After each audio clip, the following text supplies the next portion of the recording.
Hello, gamers. Hello, hello. Happy Father's Day, everybody. I am, I guess inadvertently kind of dressed like a father with the Hawaiian shirt, but you know what? I love this shirt, man. This shirt's fire. Sue me, man. The Hawaiian shirt straight from Hawaii. Sue me. I like the shirt, god damn it. I didn't even realize until just now. We're gonna be playing some more Lies of P, potentially killing our father. I think we might finish the DLC and then go back into the main game, which spoiler alert is, I mean, that's what you do. That's what you do in the game. You kill your dad. I mean, I guess it kind of depends on the ending you choose. If you choose the good ending, you kill your dad. So, that's what the title means, okay? I'm not I'm not actually calling for violence against fathers. All right. Let's relax.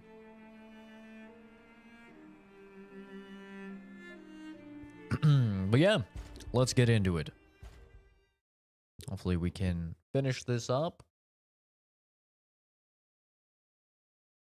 Have basically the whole day free because my dad wants to he wants to do some raiding in his game, in his MMO.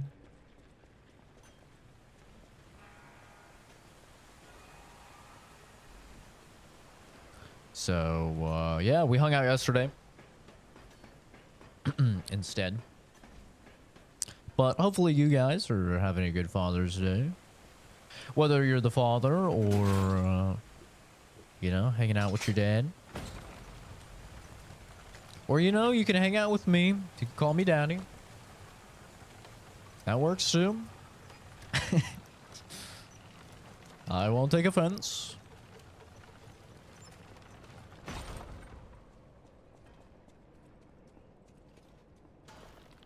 Completely fine with me.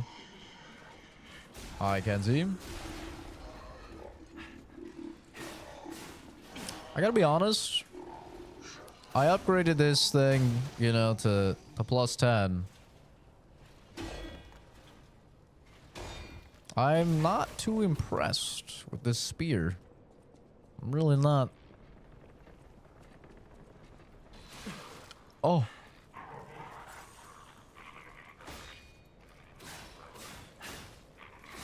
Really does not do that much damage.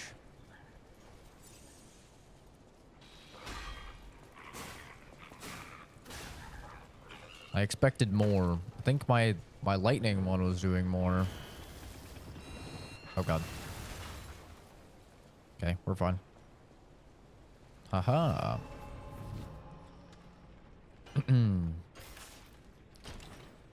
I think if you put the word kill in your title, it actually really fucks up like your stream visibility, which is kind of funny. Ooh, advance B. Wait a sec. Electric blitz attack. Thunderbolt. Call down a thunderbolt to strengthen the blade, temporarily attack faster, and enhances dodges.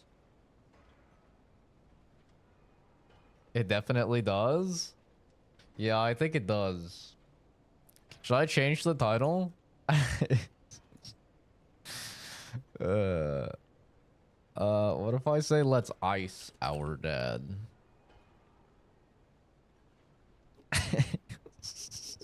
Yeah, I think it does. I think you're not supposed to say kill in a title. Who cares about on Twitch? I'll leave it the same on Twitch. I don't know. It's funny though. Let's try out this weapon. See what its movesets are. It's like a little sword. Oh, okay. I think changes it, messes it up more. Okay, well. Too late.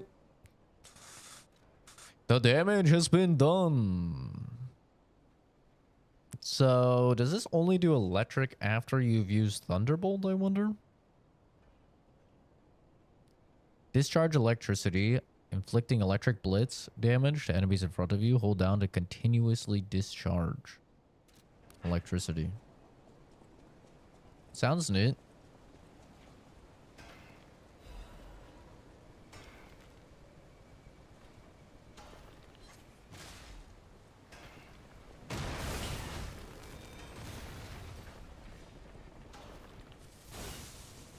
Oh, what the heavy attack sends out lightning? Wait, that's actually kind of sick. Whoa, how far did that shoot out? What the? It gives it a fucking lightning projectile? Wait, that actually is crazy. What? Wait, that's sick. That's just a normal heavy. That's not even an ability. Oh, I think I'm gonna have to upgrade this. Wait. I don't want to fight you with an unupgraded weapon. I'll have to swap back to that. That's cool. Hi, Bill.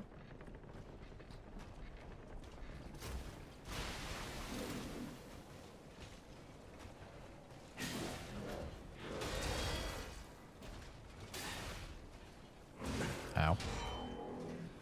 That's a lot of... Oh my god, that's a lot of damage.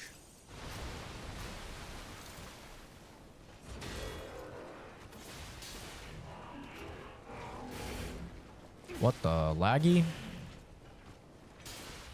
Very janky looking.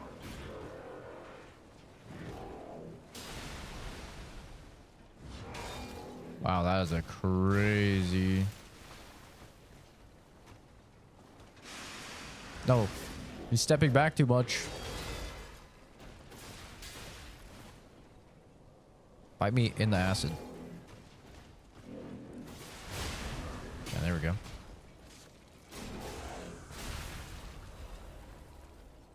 Phone just glitched.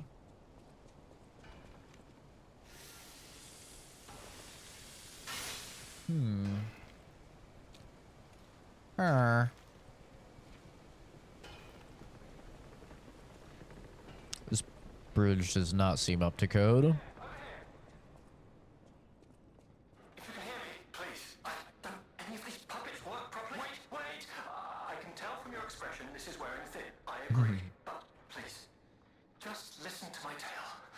Hello, Time Lord. Your objections will fall by the wayside. Please. Sometimes goes black screen and does the buffering thing. It's interesting. I am Alexander. I'm an alchemist. A loaded word, I know, but I'm friendly. I promise. Right. I'm rather well known in their ranks. Before all this happened, I was in charge of a crucial experiment. Yes, brains and charm. It's a truly incredible experiment. Its importance is incontrovertible. What do you do with overuse? I just wish I could show you. What's Fuzz up to today? Does he have to work today?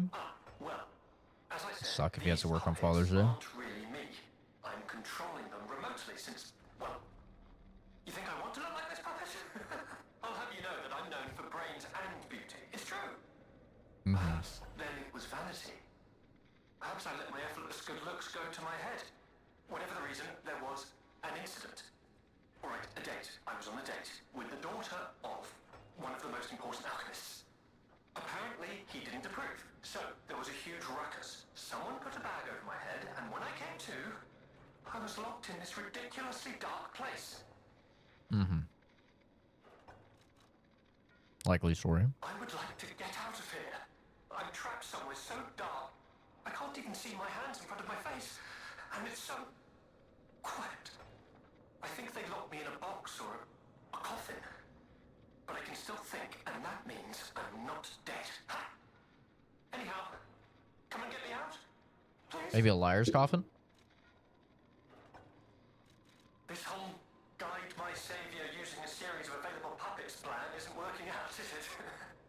But I know you'll still come and save me. Because I know what you are, and that's a hero. Let's not get ahead of ourselves. Strange noises emanate from behind the wall.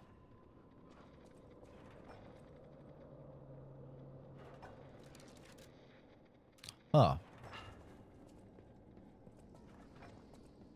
How could I break the wall?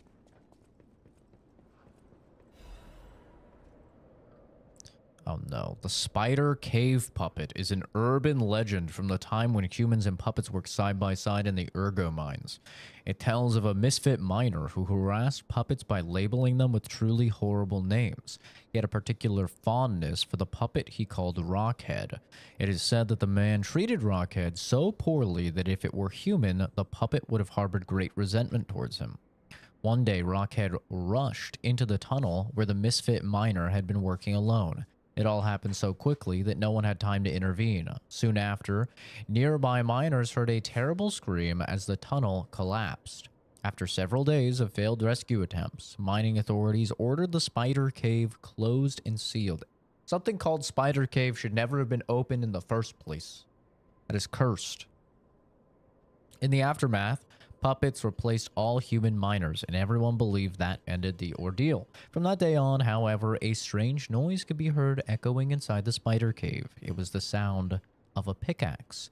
Even today, humans who worked the tunnels at the time believe the ghost of the mining puppet lurks behind the wall. They say that killing its tormentor did not sate the puppet's resentment towards humans, and that it continues to seek more victims. They fear that the ever-present ringing of the pickaxe entombed behind that wall is a sign that Rockhead, thirsty for more blood, is digging its way out of the hole to enact vengeance on yet more workers. Huh. So how do I get back there?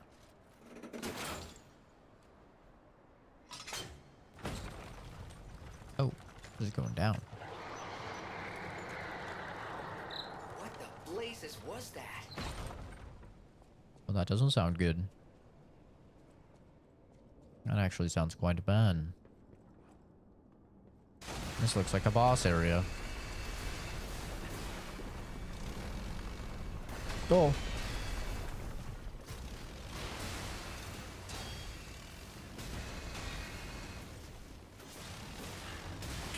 Ow. Oh. I can't see. Like a fucking alligator fight all over again.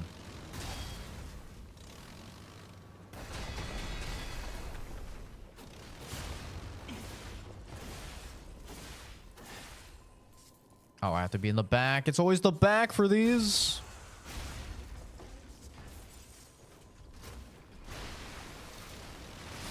Ow.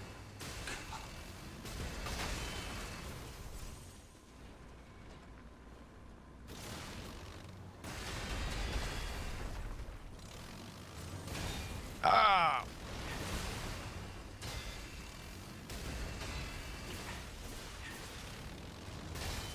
What?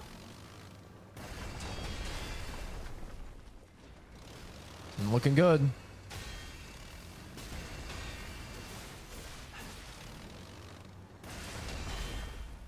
Oh, this is not looking good. Hurry. I'm dead. Damn it.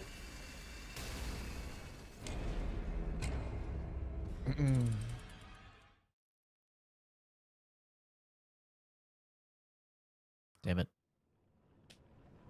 Yeah, I'm not really feeling the acid, honestly. Acid feels like kind of weak. Like, it's good as my Legion arm to apply, but it doesn't feel particularly great.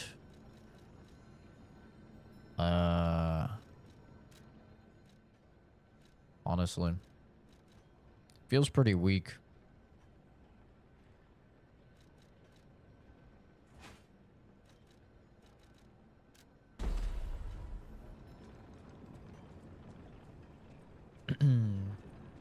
Is this Night Rain? Night Rain wishes.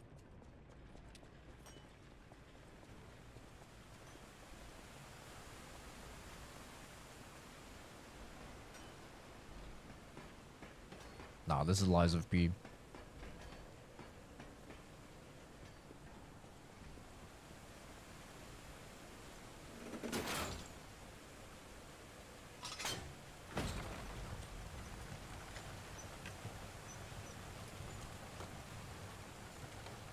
Halfway down lift, right against the wall is a cave.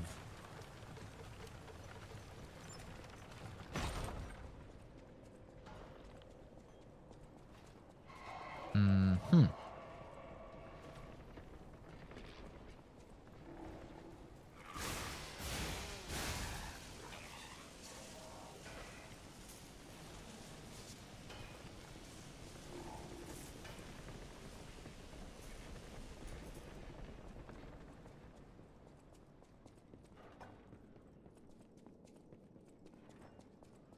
Well, that's nice and all, but I'm kind of more interested in getting my souls right now. Guess I can check up here real quick. Ah. A shortcut. Okay, nice. I was gonna say, this is kind of a long walk for Lies of P back to a boss. What, you're saying you can get off of this up against the wall or something and there's a cave? Probably like right here. Oh yeah, right there. What the blazes was that? Yeah, we can get that after. I'm gonna get my souls first.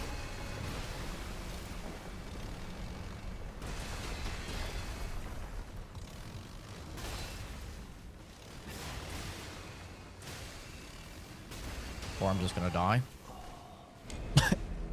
Dude, what is with this DLC putting big enemies in small areas? What is up with this? Like, Lies of P was so good about not doing this the entire base game, but this is the second time now that it's been a golden hippo situation. I'm not really sure why they keep doing this. This is the second time, man. And I've only fought 4 bosses, and 2 of them have had this problem. The crocodile was really, really bad for this. And this boss is like really bad for this. Like, I'm not really sure what they're doing.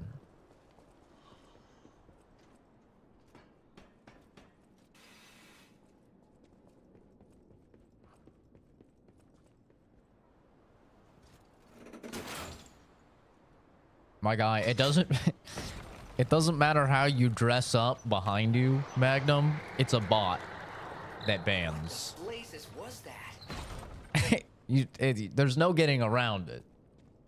It's a bot with a million delineations of the spelling and phrasing and stuff like that that auto bans. You can't get around it.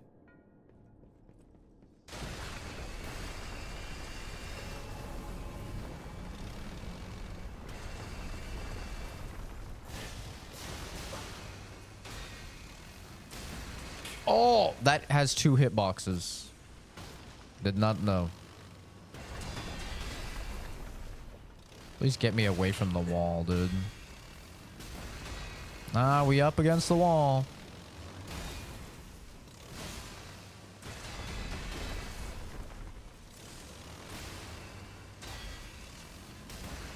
At least his attacks are simple.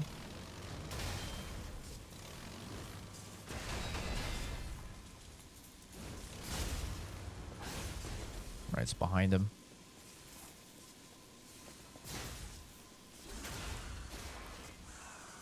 Why would I set it up like that? So that people will be banned for saying behind you? Duh.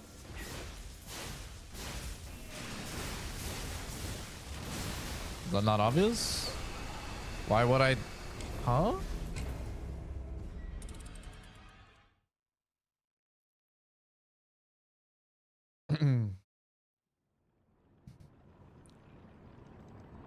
I don't understand the question.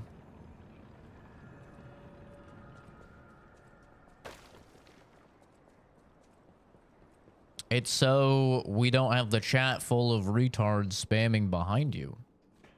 Right? I mean, it's pretty obvious. That way, if they say behind you, they get the ban that they want. We don't have to have a moderator to actively do it. And it eliminates their chat messages, so chat isn't full of a bunch of people just spamming behind you. What the blazes was that? It's pretty self-explanatory, is it not?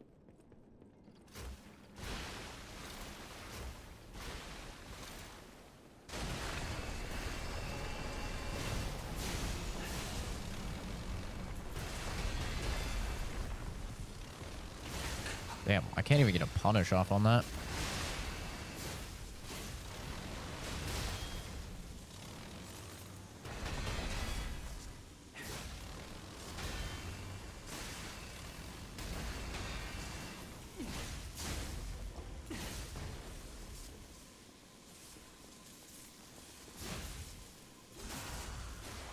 Night Rain isn't DLC? Yeah, Night Rain is not DLC. Night Rain is a spin-off game.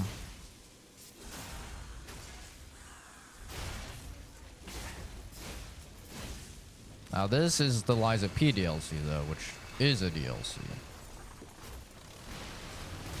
Ow!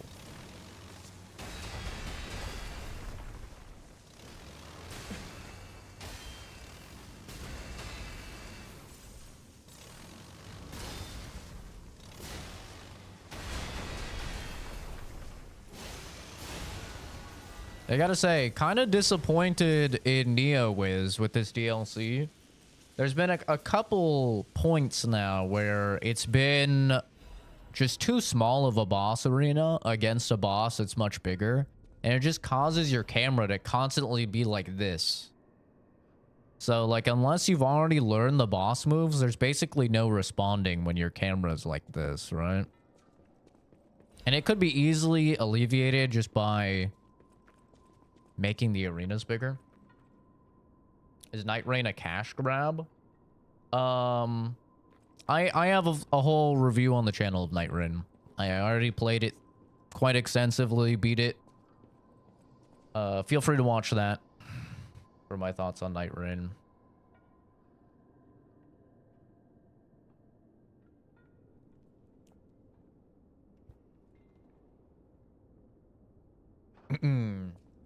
Yeah, I'll go back. I know it's engagement bait, but why ban for it?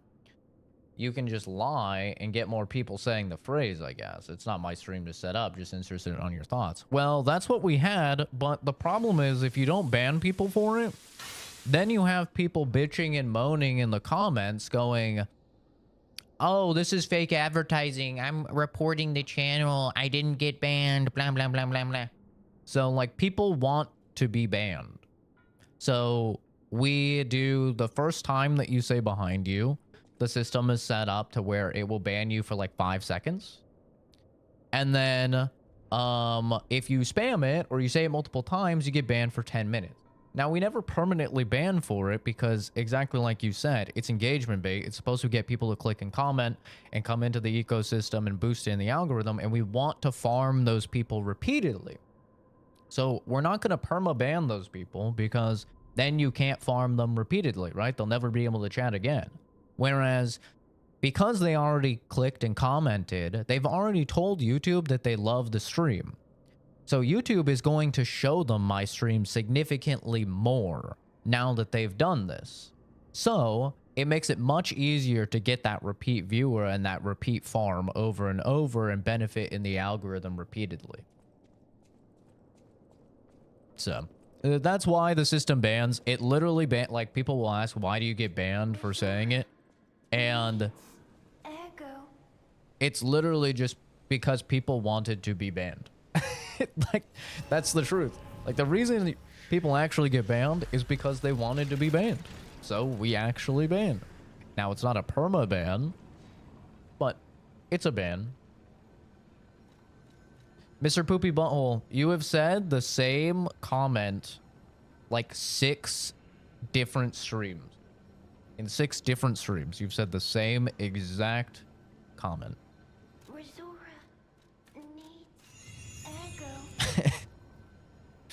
I understand you probably don't have a lot going for you in your life, but surely you have something going for you enough to where you don't need to like just comment the same thing in many, many streams over and over, right? I mean, surely not. There's something going on in your life. That's a better use of your time.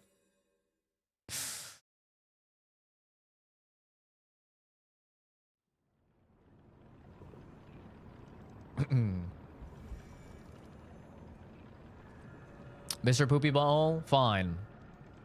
We will make the exception for you. We will. You can have the permaban. We don't usually do it, but it's fine. You can have it. Bro acts like we don't randomly come across him, make fun of him, and then leave. I mean, you act like that's not the exact thing that I want. It's an engagement-based algorithm. It doesn't matter what the contents of the comment are. As long as you click and comment, I win. The only way I don't win is if you don't click and you don't comment. I mean, I'm sure you've heard the saying, there's no such thing as bad press. In the YouTube engagement-based algorithm, there's literally no such thing as bad press. And you know what's even funnier? Dislikes even count as engagement. Dislikes even help the channel. So literally, I win. Like, no matter what, I win if you click and comment at all. And I've been streaming for like well over 8 years. So it's not like your words are gonna affect me in any way, shape, or form. I've already heard every single thing under the sun probably thousands of times. On the channel, we average about 12 to 13,000 comments every single week. So I've probably already heard all of it, you know? Uh-oh. Oh man, I wish I had the fire weapon. A carcass that devours products. But that thing looks familiar, like we've seen it before. That's like the swamp monster.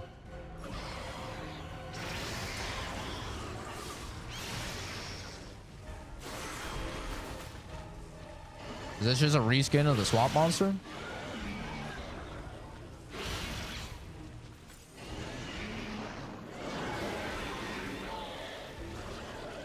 It's looking like it. I wish I had fire for this.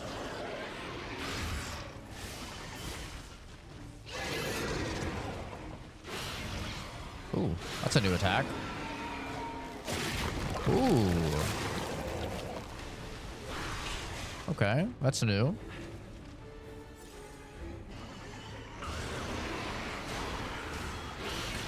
Oh, that's new. Okay.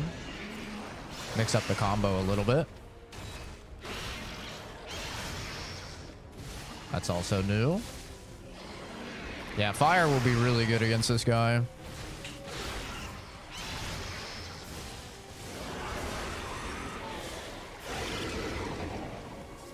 that a grab? It looks like a grab. It's a grab. Probably dead. I'm alive.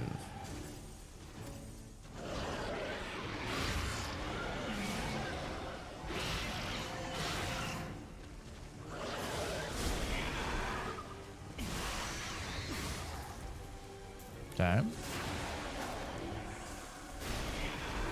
Best type of exposure therapy?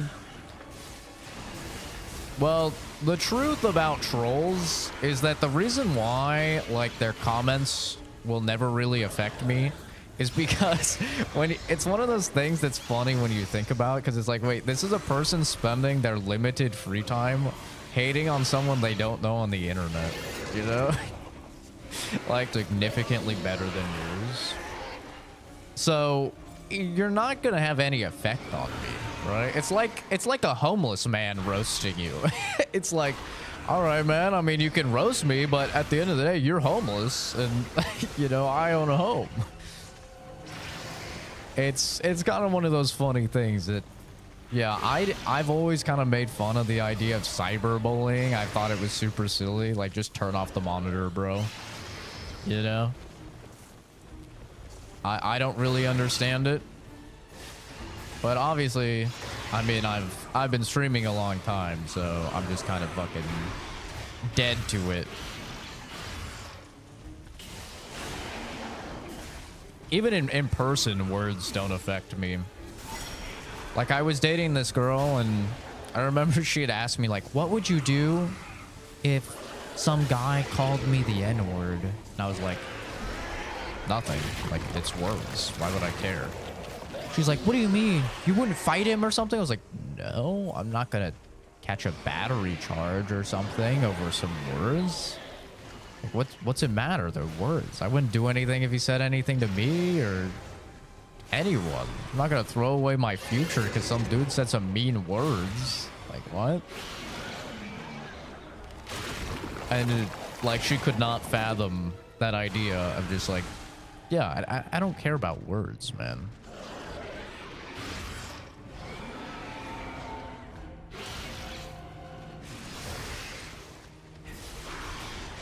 I'm definitely gonna die on this attempt. This thing is hyper resistant to lightning.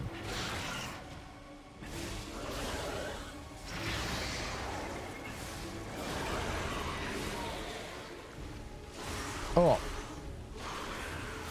Yeah, we've got it next time, though. With fire, it'll be way easier. Swamp monster when he was a baby? Ah.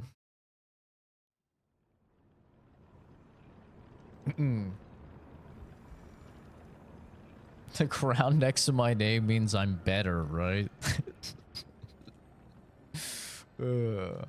Yep, that's what it means.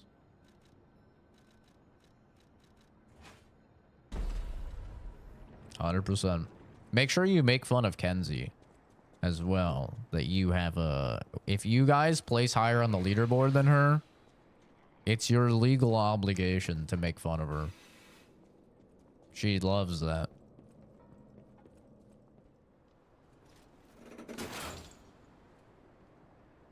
But yeah, so I've never understood the whole cyberbullying thing. Like, I understand, like, I've had somebody call my job before and try and get me fired. This was like way back in like 2015. When I like had my first video that blew up. I had somebody call my job and try and get me fired. I understand that. That's like, okay, now you're, you know, breaching into the realm of my real life. Now it's a problem. But like, some dude saying mean things, typing out, this'll get him. You know, typing out some mean words online. I don't care. Why would I care?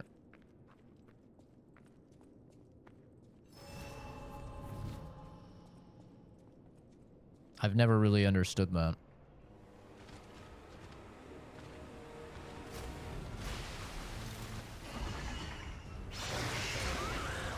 Gotcha. Oh yeah, look at the damage difference.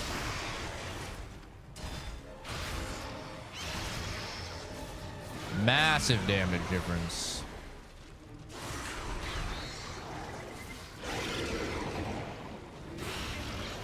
Okay.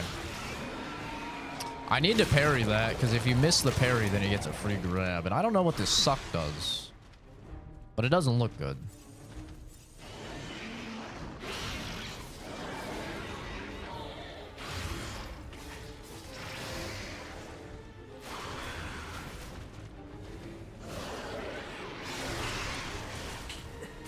Ow. Damn it, I got decay.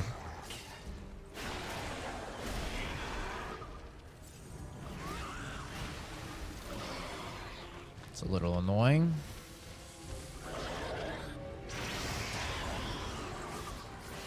Yeah, look at that damage difference. He's so much weaker.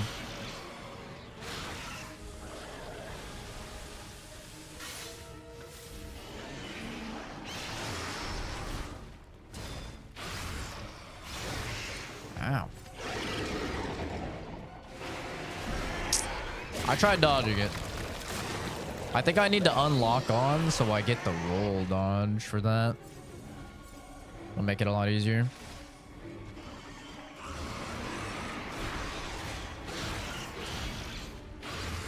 Damn, really? There.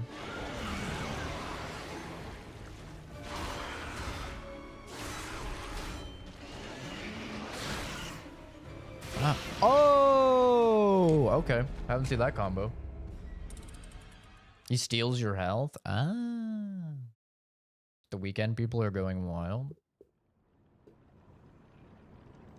Plants and birds and rocks and things, sand and hills and rings. I don't know if you just made me read aloud some type of curse on my family line or something.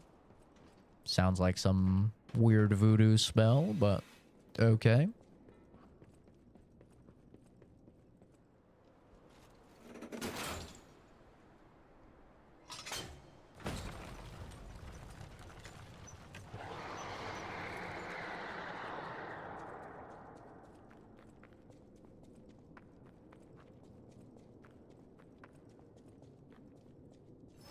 I cast a spell on you? Hell yeah.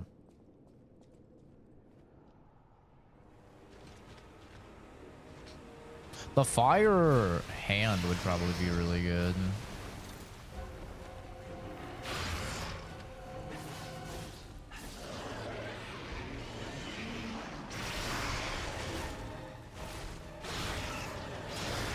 That last one is just so delayed.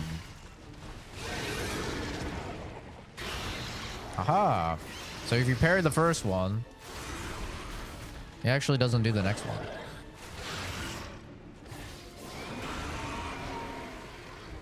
There's 1, 2, 3, 4, 5, and 6.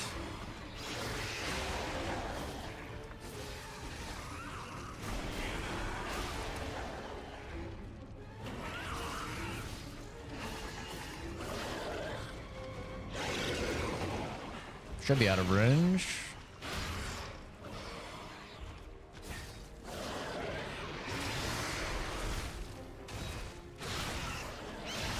God, that last one's so delayed. Okay, you gotta wait for him to jump to dodge the grab.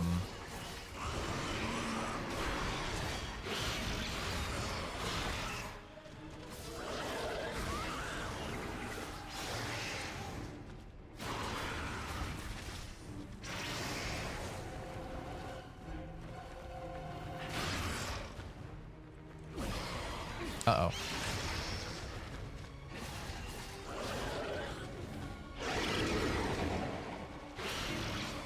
Should be far enough away.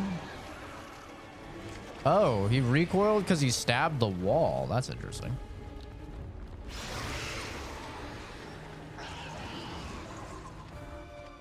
He's leaving. Hey, get back here! I hate to say it, but we gotta let this one go, buddy. We have more urgent goals. Okay. Hey, we got a quartz worth.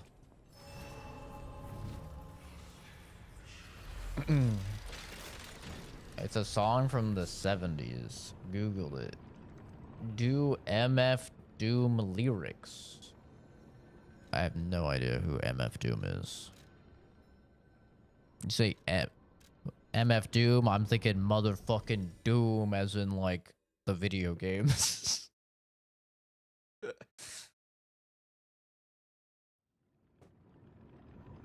feel like someone said something about that before on stream. MF Doom. It sounds like vaguely familiar. Hi, fishing. How the chemistry be going? Long time no see. No more trailers, huh?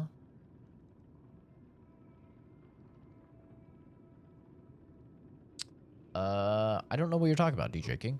But I mean, how's work? If that's what you mean by how the chemistry is going, it's good. It's fine. I have no complaints. Had to do a little bit of work yesterday, which is always not very fun. I have to work on the weekends, but the life of salary, I suppose. Any enemy of the alchemists as a But yeah, it's a great job. I love my job. Take care, Time Lord. Let's check what's inside. I know this place. It's called the Spider Cave. I heard that something strange happened here. Have you heard the tale? A minor puppet was so But the guy that sounds like Seth Rogen. Resentment. I have a friend that sounds like Seth Rogen. And fled. But some say you can still hear. But yeah, game trailers are over. For more victims. All the showcases are done until later in the year. It appears the alchemists. Till the Video Game Awards at the end of the year, which is like the biggest showcase. Please let me know.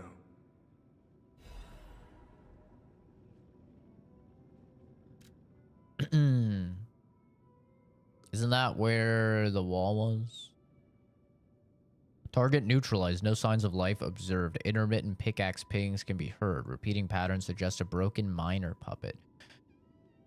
Members of the order will carry out remaining excavation tasks. Okay, we got to go back to that wall.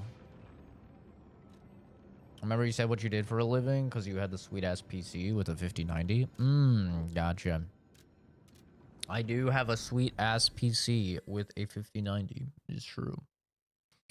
My PC does cost more than some people's cars.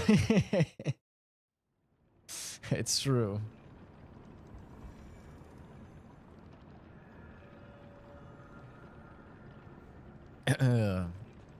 I'm a little PC dweeb. No doubt about it. Actually, since I have 21k, let's go and let's upgrade that sword, dude. I want to use that sword. That sword seems kind of sick. I like that sword.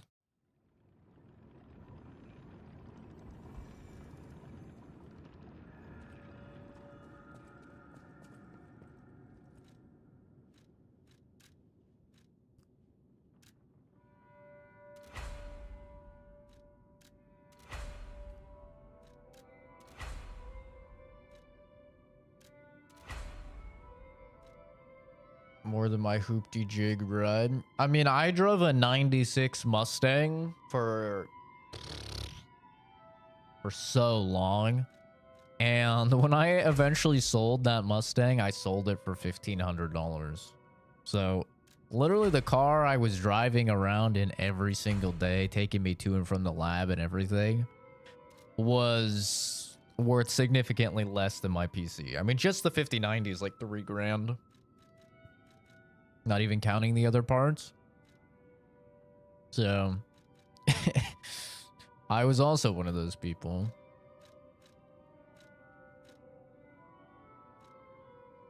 Could take it up to A. Why not? Why not?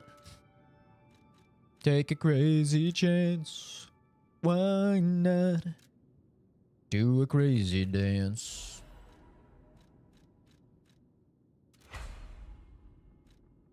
Shit. I need 2 more.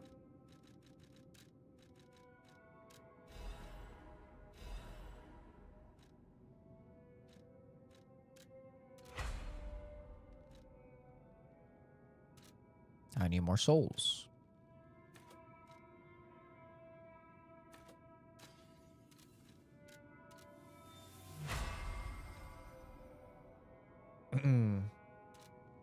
It's got my license back to DWI, and 6 years later, all I can afford is a $1,300 Grand Prix with a bad head gasket.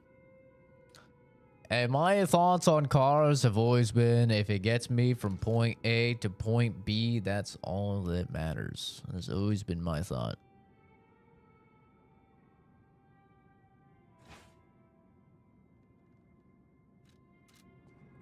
Try out the ability on this thing. I haven't even tried it out.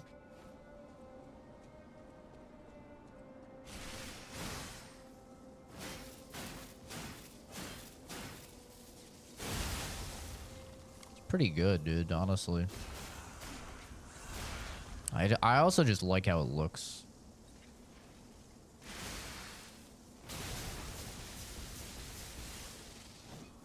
The shit shoots a Kamehameha? Kame.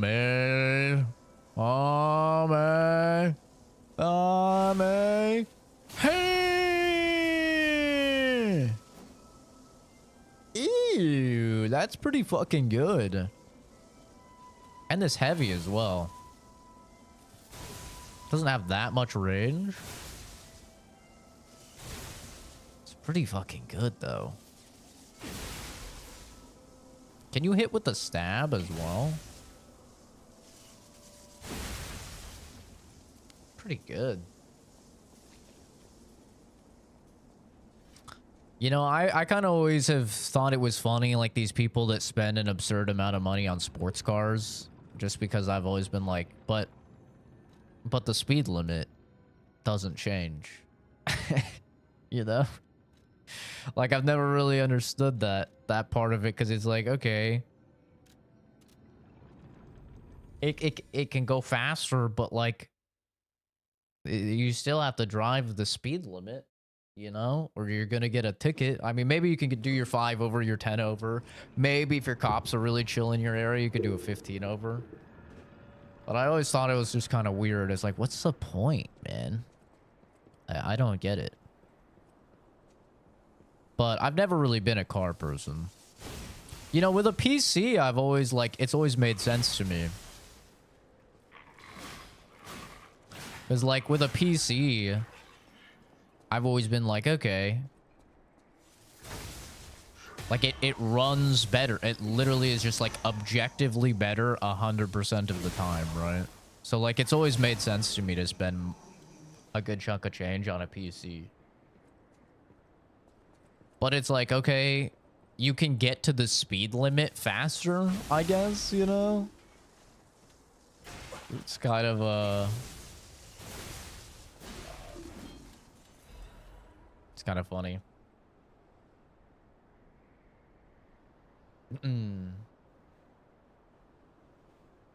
It'd be for show and slow cruises and the hog noise.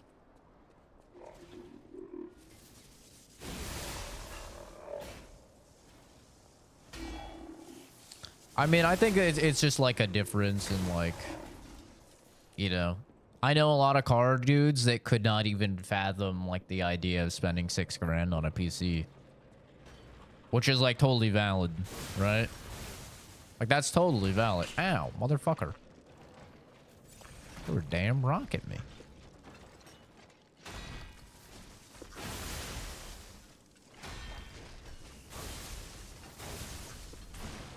Ow. I like this sword. The sword is cool.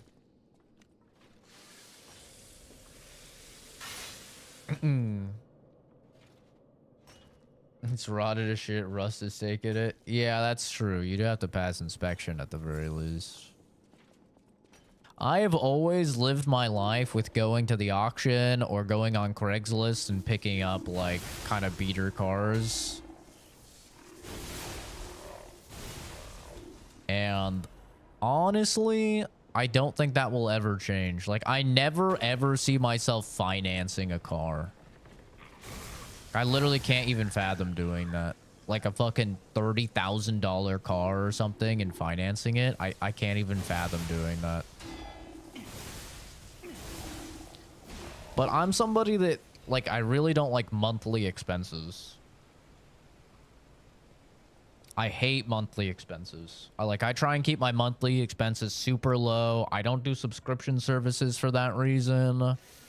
I don't finance anything. Like if I get a new phone, like I just got this new phone, right?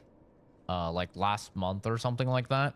Just finally got a new phone. I had the last phone for like, I don't know, at least 5 years. Finally got a new phone. Just paid for it all out the gate. I'm like, I don't want to be have to like worry about paying this thing off for years and years or whatever, and interest accruing or whatever, you know. Just I'm gonna pay off the whole thing right now. And that's kind of how I do things in general. I really don't like having monthly expenses. I feel like it was up here. I'll get behind you. Don't threaten me with a good time, Oscar.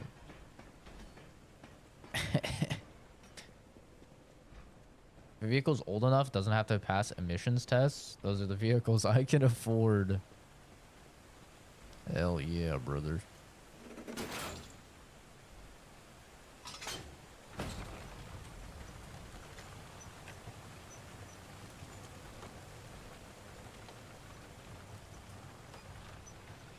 Like, the only thing that makes sense to me for, like, buying cars is if you're spending extra on a car because you'll save more down the line in gas.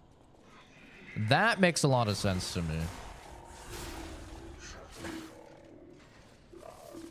I totally get that, because it's like, oh yeah, dude. Oh my god, he's still going. I thought he was done. Like, that makes sense to me. I have a rep to maintain. Gotta have a nice car. See, I don't give a fuck what anyone thinks. That's not true. I care about what my family thinks and what my close friends think. But that's about it. So, like, for me, I don't care what randoms are gonna think. I don't care what, you know, employees are gonna think or employers are gonna think. I don't care about any of that.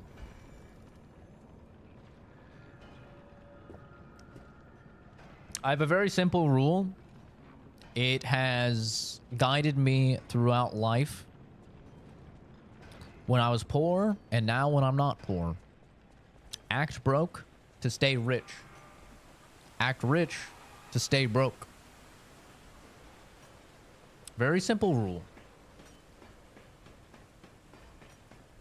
I couldn't pull up into work in a 96 green rusted Accord. You could. Oh, you definitely could. 100% you could. It's not like that's your patrol car.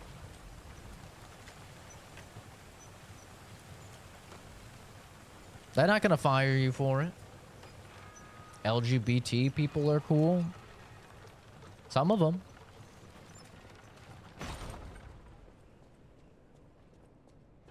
Some of them. I mean, I'm not gonna generalize and say all of them. I've known some pieces of shit that were LGBTQ.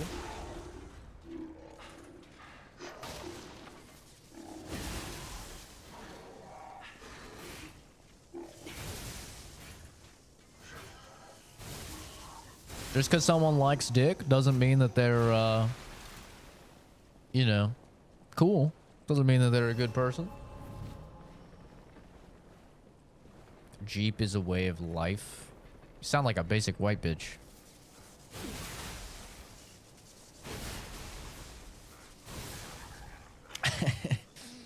Those are the only people I know that love Jeeps.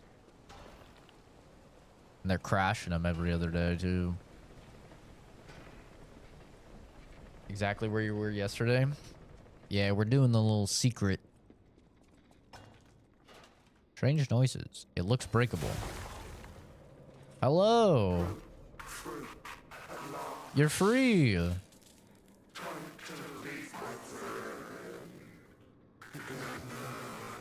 Aww. You made a friend with the guy. Oh, this is kind of depressing, actually.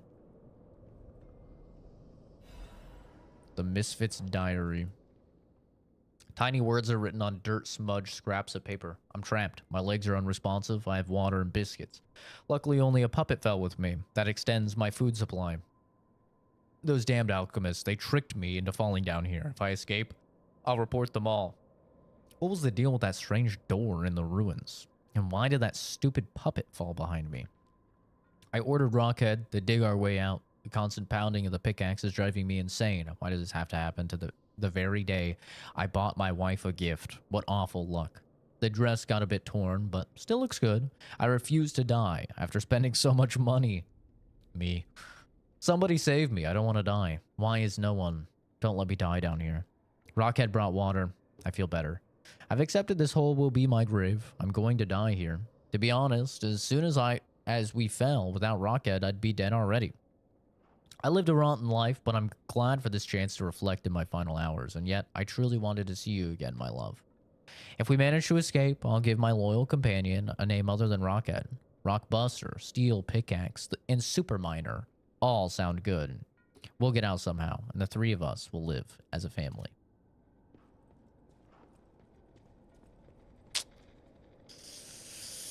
So that didn't happen.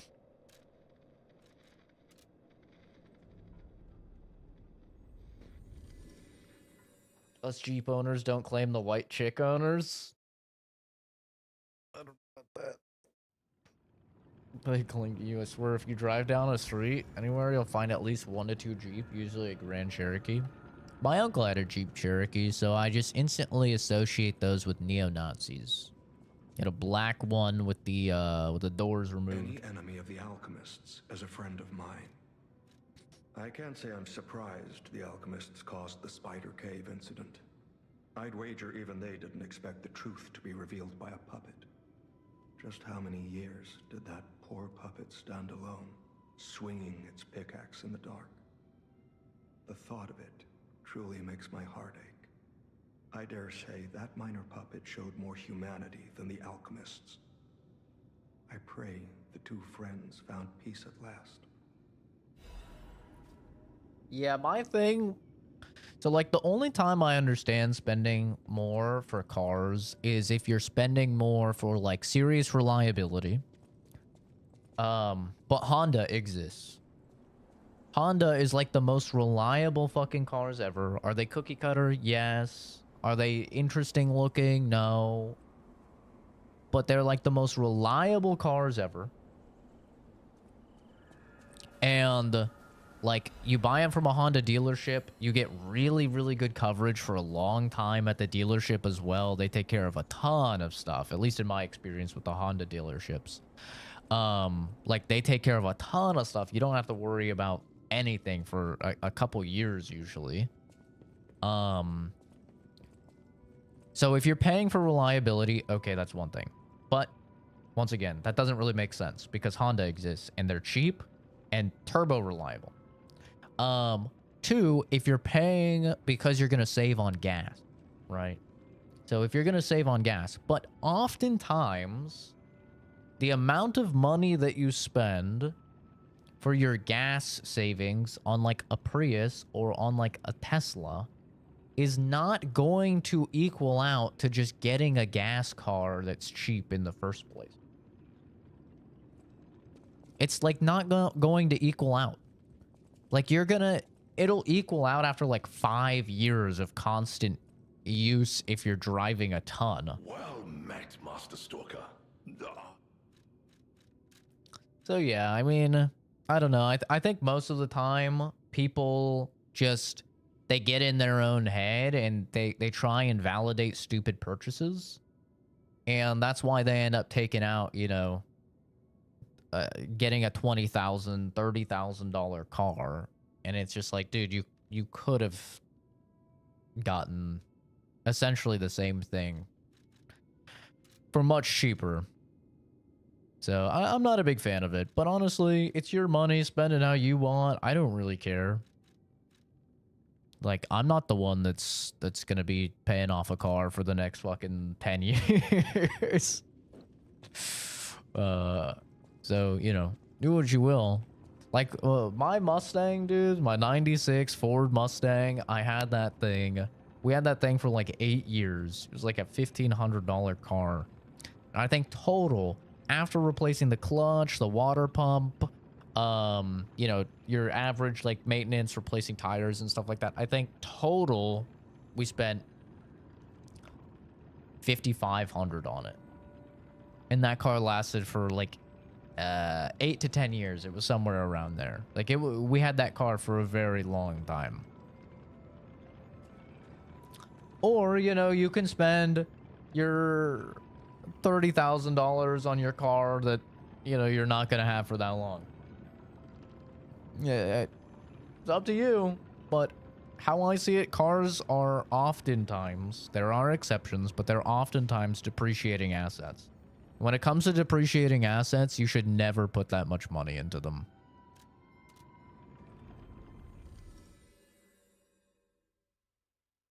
It's boring and slow. It's a car, not a woman. Who cares if it's boring and slow? It's a car. It's like, that's like people that are like, dude, Glocks are so boring. It's like, brother, it's a gun. Does it shoot and kill people if I needed to? All right, then it's good enough for me. Is it reliable? All right, it's good enough for me. I don't need for my fucking tax Optical engravings, gold plated, choo choo choo choo choo, by 1911 or something. Like, brother, it's a tool. It's a tool with a very simple purpose. Does it fulfill its purpose? Yes, that's all that matters. Oh, friend. So happy to see you again. I tried to go to the Rose Estate. The white butterfly was helping. God, she's creepy. But I hate her. maybe it was too far. Heart slowing. Stopping. Can you give Ergo? Resora needs Ergo. Sure.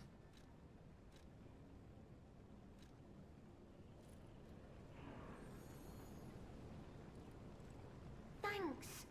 With this, I can move. Please don't. I can dance. Please don't dance. Here, Resora has a gift for you. It's another treasure I found on my trip. Okay. Creepy little child. Ah, she creeps me out, man. I don't like her. In my line of work, I mean, I have to have something fast and they just aren't. Josh, you're not driving your own car. What are you talking about? You're not driving your car. You're driving a car that's given to you. What do you mean? You're not pulling up to the lot with your fucking Bugatti and chasing down criminals. They're not strapping some lights and giving you a free paint job on your fucking Bugatti, dude. What do you mean? They get some type of deal with the manufacturers or the dealerships or something, I'm sure, for X amount of cars, and then they, all right, you dish them out. To the privileged few, a secret hidden deep within Krat will be revealed. This invitation is only for those at the pinnacle of Krat society. You are the chosen few, those blessed by money, power, and knowledge, and yet there is a secret hidden in Krat to which even the likes of you have not been privy. All will be revealed to you, select few, at the Devil's Pit. The alchemists of the Isle have spent the past decades trying to uncover the secrets hidden within these ruins. At last, we have discovered the great truth and wish to share our success with you. We invite you all to the excavation of a historical altar hidden within the Ergo veins. The contents of this invitation and meeting are highly confidential, intended for the invitee only. Invitee Carlo Geppetto. Wait, that's me. Wait, that's Geppetto. Wait, do I know this little girl? Resora will follow the white butterfly. I don't know what is waiting for me there, but I do know what I want. I want you there with me. My forever friend. Okay. Wait, is this like my sister or something? Why does she have a picture of Geppetto? And a... Oh, interesting. Intriguing.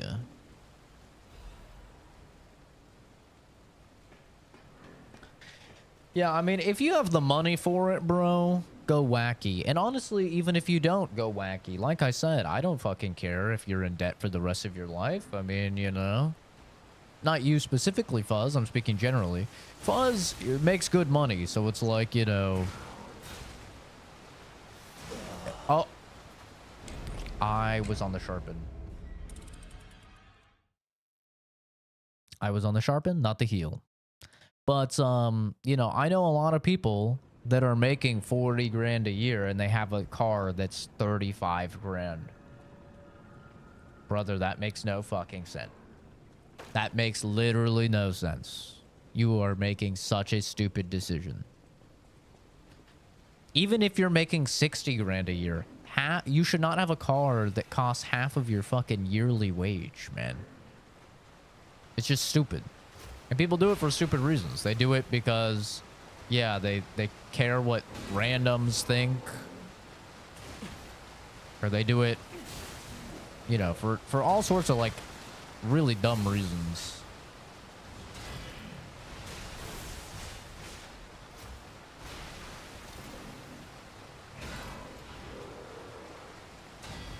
But like I said, hey, it's their money. I don't really fucking care at all. What's funny though is I'll have friends and they'll be like, God, dude, I hate you. You're going to Japan for fucking 3 weeks, dude. God, I hate you. You're so rich. And I'm like, brother, I'm not. I just save money and am responsible with money. I just don't waste money on shit that I don't need.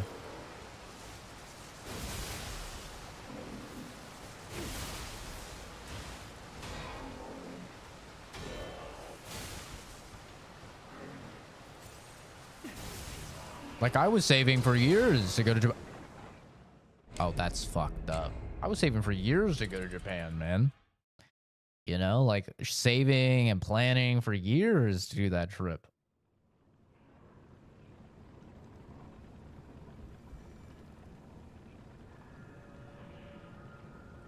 $5090 was not responsible. Well, here's the thing. The $5090 was after I got a $30,000 bonus end of year. So I figured I could treat myself a little bit, you know? And even then, I had to convince myself. Like, I really had to convince myself to buy it, because I did just have the 5080, and I was like, 5080 is pretty, you know, 5080 is good. But no, I had the same line of thinking of like, I don't need it. But then I was like, well, if I buy the highest tier, then like I was looking at the 4090s, and I'm like, 4090s are $1699, you know, and they're selling for $2,000 right now. So like in my line of thinking, I was like, you know,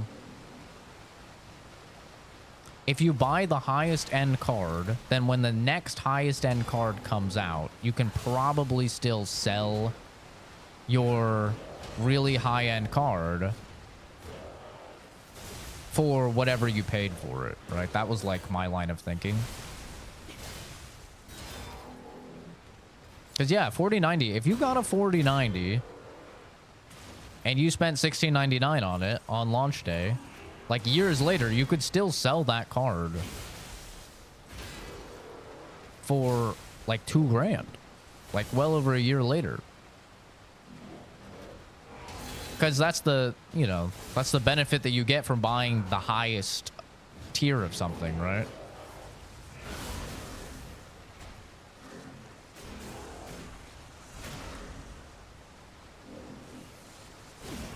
No, I got mine from Newegg. I got my 5090 from Newegg. I have an app. I'd have to... I'll look after this fight and see what the app is called. But there's an app where you can pay. I can't see anything, bro. Can you get off of my dick, please? But there's an app where you can, like, subscribe, and then it will tell you when shit... I mean, you can get the free version, and it'll tell you when certain things come into stock. Or you can get the paid version, and the paid version will actually do the purchase for you. So you'll, like, set the price for what you want to pay, and it'll actually just buy it for you. So that's what I did. I set the price for what I was willing to pay. But yeah, I spent $3,000 and I got a new power supply, which I already needed. Because my power supply was like literally 10 years old.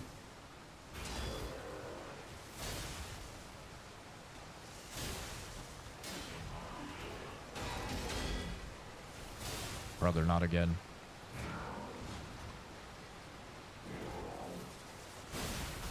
Holy shit, that was an annoying fight.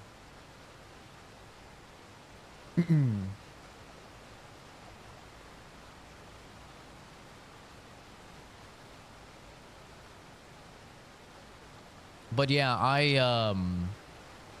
all in all, I think the power supply was about $300.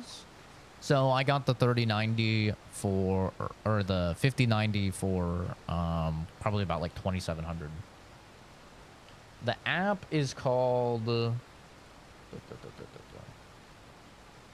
Where's the app?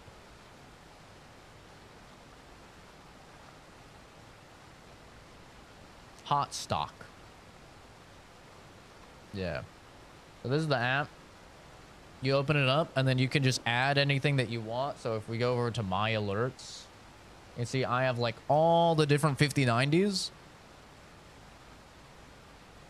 added. And then you can add the 5090s, and then you add on like your Amazon account, your Best Buy account, your Newegg account, and then you can configure auto buy and set your price. And so and you can use this for Switch 2s, you can use this for really anything. Definitely don't want the Founders Edition version. Well, the Founders Edition version you want if you want to be able to sell it for the most. Founders Edition, for some reason, always retains value the best when you're selling.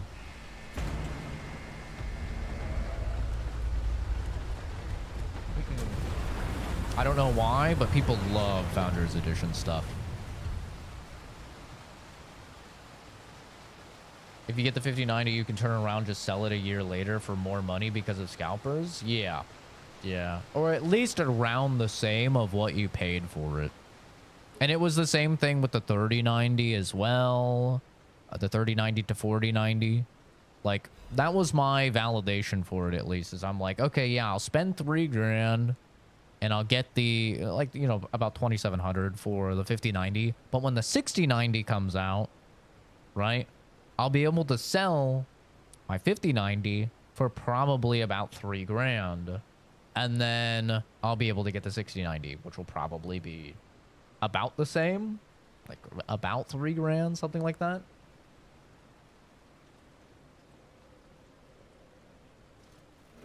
So it's like, you know,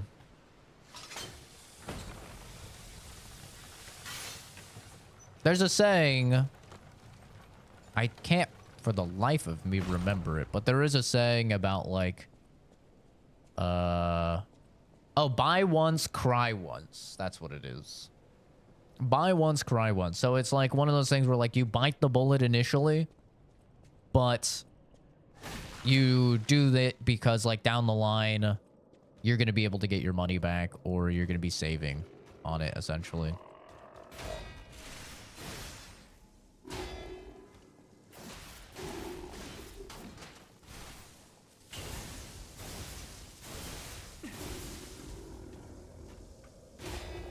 And there's many situations where you should do buy once, cry once.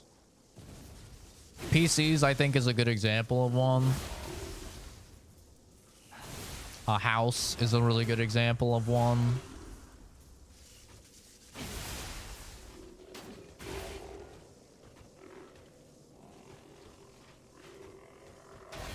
Like certain things, it's like, yeah, it pays to bite the bullet.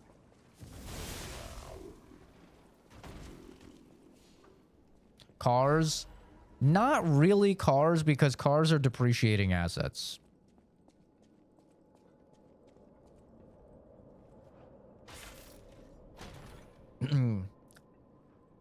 Unless you are getting that, like, you know, mythical, I don't know enough about cars, but I've been told that there are cars that go up in value. If you're getting that mythical one that goes up in value, then okay. But like typically buy once, cry once should be done for things where otherwise you'll have to replace it frequently and it'll eventually cost more. A good example that isn't an appreciating there are some things that are depreciating assets. So a good example is shoes. Shoes, in my opinion, are a big buy one, cry one type of situation.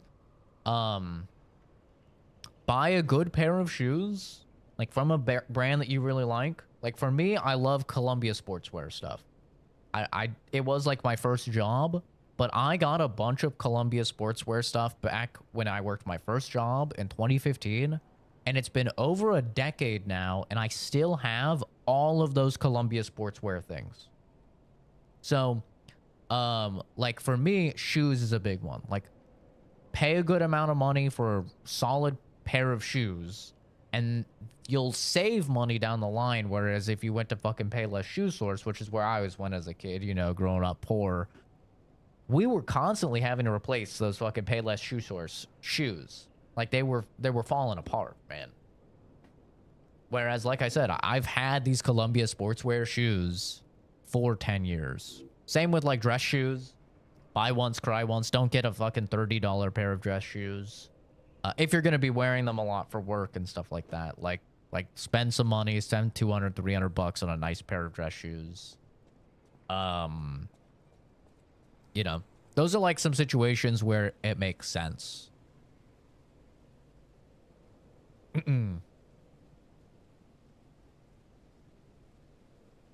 A bike is a good one, like an actual like bicycle. Spend a little bit more to get a really nice bicycle.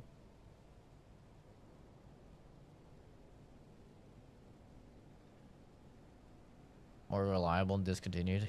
Maybe. I mean, it's not looking too good for electric cars right now because of, I mean, I won't get into politics or anything, but if you know, you know. Things are not looking too good for electric cars right now with Trump and Elon's little breakup fight and stuff. Elon's not too happy.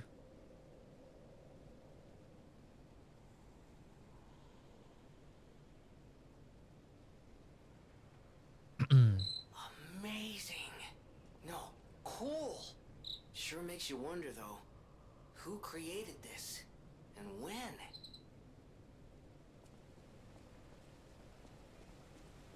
Yeah, there's other companies out there, but Tesla's by far the biggest, for sure.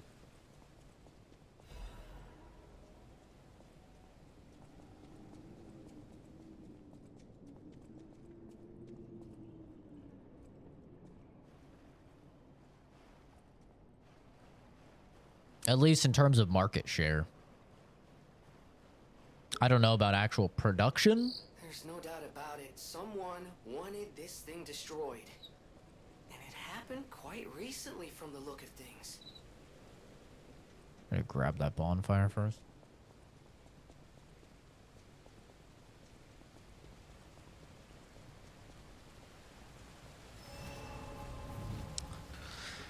The thing with EV cars is like for example, where I live, EV cars would just not really work. I live in the boonies. We just don't have the infrastructure there for EV cars. That's kind of my bounce back on EV cars is it's like you have to think about the boonies, bro.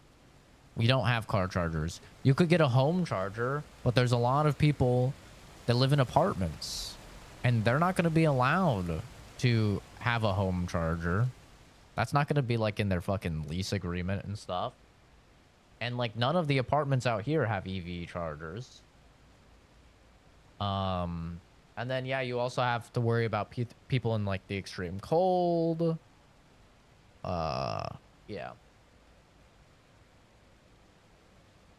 Yeah. I don't really see the complete conversion to EV cars happening. I don't even think it'll happen in my generation, to be honest. Like, I don't really see it happening in the next 30 years. Not just because it's such a booming industry for gasoline, but just because, yeah, I mean, the amount of work they'd have to do is just really, really high. I mean, it takes 10 years to get a fucking pothole filled. I find it hard to believe we're going to install like complete EV infrastructure in all of our towns and stuff like that. But you know, who knows? I've been in Teslas. Teslas are fucking cool. They're weird little alien cars. They're really freaky. Like my mom rented a Tesla when she was visiting. And it's a weird little alien car. It's completely silent. It makes like no sound. The acceleration was like insanely fast. So it's just weird, like feels like you're in a UFO type of situation because it's just silent. And then all of a sudden you get that feeling like when you're in a roller coaster and you go down because it accelerates so fast. You get that like feeling in your stomach, almost like you have to pee or something. And it's just like, oh. and you're just like flying forward. It's like you're gliding or something. It's weird. They're weird little cars. They're cool. But you know, I would never get a Tesla just because like you void your fucking warranty if you do anything to them outside of what's approved by Tesla, you know, like by Tesla. So I would never really get one, but they're cool. Since its discovery raised the alert level, tram usage has been steadily declining. It can be deemed practically unused. Only the technician responsible for maintaining the minor puppets and a small number of fixed security personnel continue to use it. Regarding the cases of some alchemists using the tram for private rendezvous, regulation is necessary.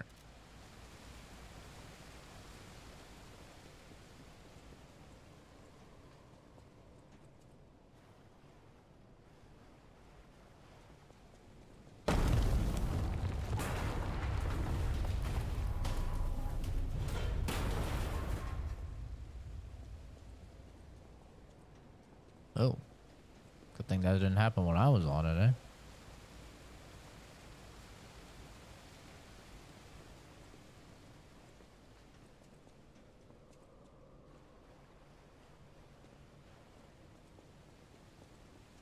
But yeah, in general, with all things that you're purchasing,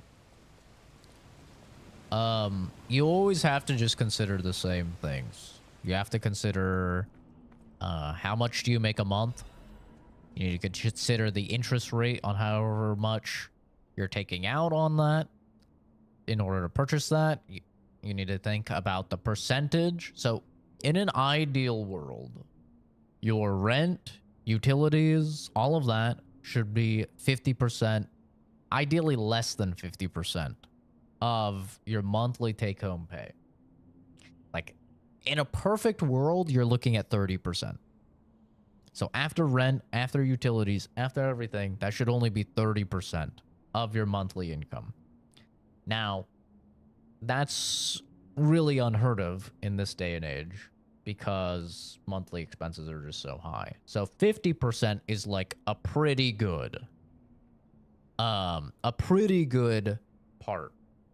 Yes, after taxes. So if you on paper make 60K a year, but you're actually only getting 3,800, you know, 3,600, let's say, a month after taxes and everything. If you're only making 3,600 a month, then your rent, utilities, everything should only be 1,300. It should not be approaching above 50%. Past that, when you're looking at like cars, stuff like that, cars should not. It should be about maybe 10 to 15% of your monthly for any type of payment. Then you're going to add in, you know, your phone bill. That should be like maybe 5%, if not less. I mean, that shouldn't be that much.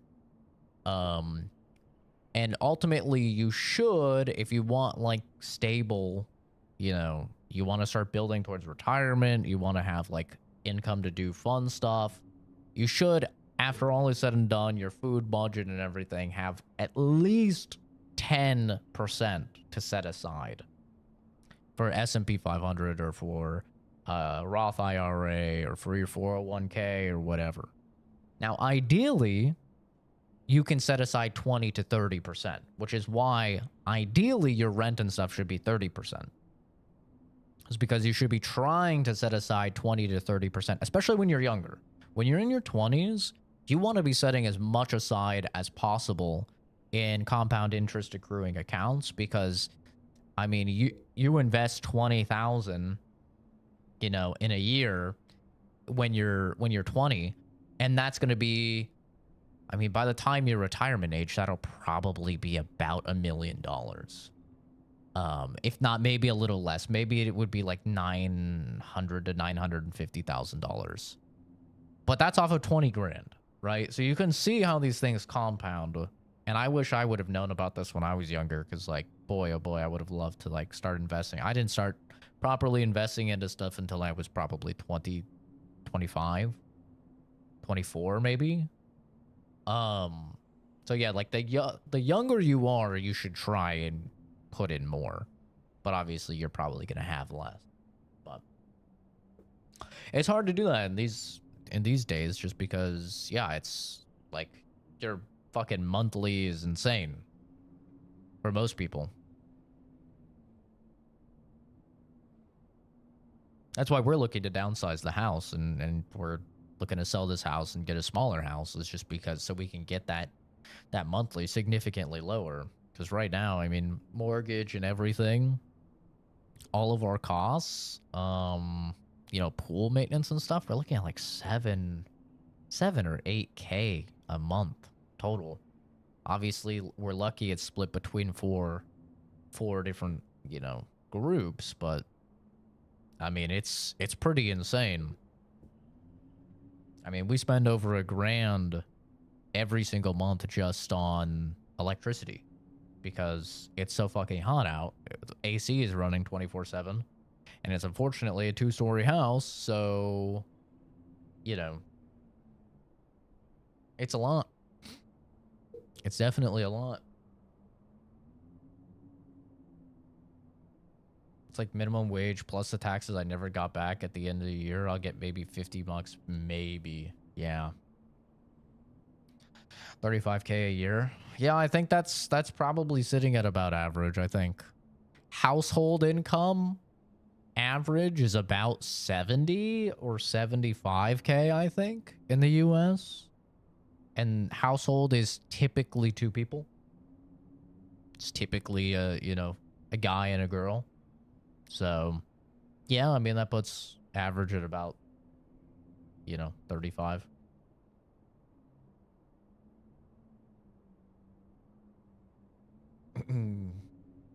Now, luckily, like I said, we have a bunch of people living in the house, but it'd make you pass out. Can I just assume your gender? Hey, it's DJ King, not DJ Queen. Just saying. You're putting that out there, not me. But yeah.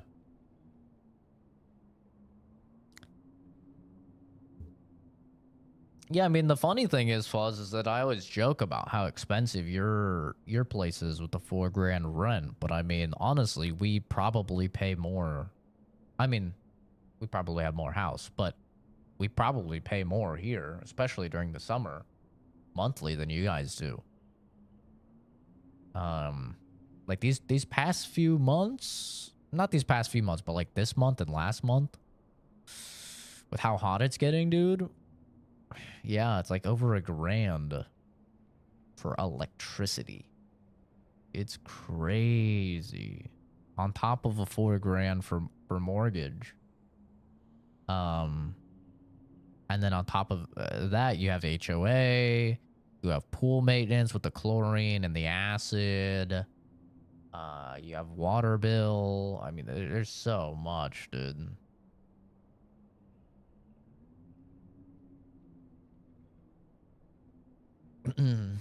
It's wild. So hopefully when we're downsizing, we're gonna be going from $4,000 for mortgage and $1,000 for electricity. We're hoping. I mean, the mortgage is gonna be down to $2,000, which is gonna be awesome. It's like $2,100, which is awesome. And then we're hoping, and that's with HOA and everything, which is really cool. I think with HOA and stuff, we're at like $4,500 right now for the mortgage. Mortgage and HOA is like $4,500, and garbage, like those things that aren't variable, you know, like the set cost. So hopefully we're going down to like $2,100. That's with the HOA, that's with the garbage. And we're hoping, since it's going to be a 1-story, it's going to be significantly less square footage. So we're going from about 4,000 square feet to probably 1,500. I think it's about 1,500 square feet. We're hoping that it's going to come down for electricity from what we're paying right now, which is 1,000, 1,100 a month, to hopefully less than half of that, like 400, something like that. So that's what we're hoping. you know. But we'll see. I mean, a lot of things kind of go into electricity.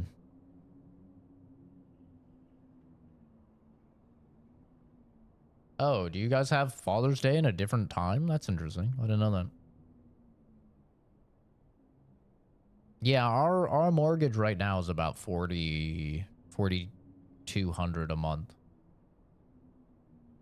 Right now. Don't even make it in a month. In a month, I mean, I don't make that much in a month. In a month, I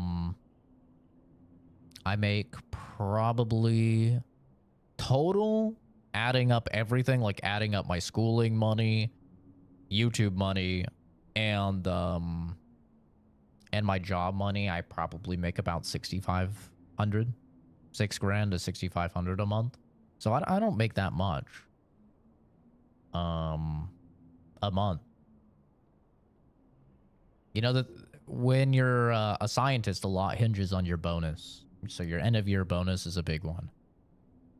That's a big part of your salary. But on top of that, like, in just my job, I would probably only be making probably about like 5,400 from just my job. Like I make an extra 10 to 25,000 a year from schooling. So that goes into the total. I don't count investments just because they're variable. So I don't count those. You know, you never really know. And then, yeah, YouTube is like just $200 or $300 extra a month. Like nothing crazy there.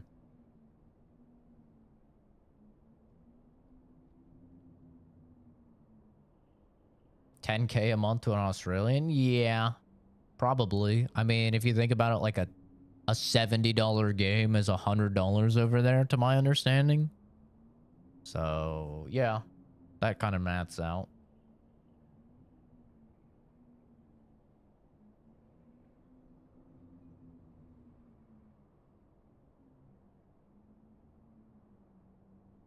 Yeah, take care, DJ King. Thanks for stopping by, dude. Yeah, like scientists, we don't get paid that much, honestly. We really don't. Like if you look up like the average pay of a chemist or a biochemist or whatever, it'll probably tell you, like if I had to guess, I'd say it's probably like 80K. It's really not that much when you consider we, you know, go through 4 years of schooling minimum.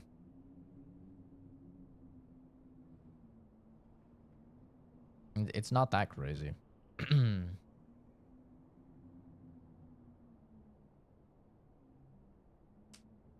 Most games region change it to 80 to 120 range. Damn. Keep it 65, 90. Others like Monster Hunter 120. Yeah. Yeah, that's crazy.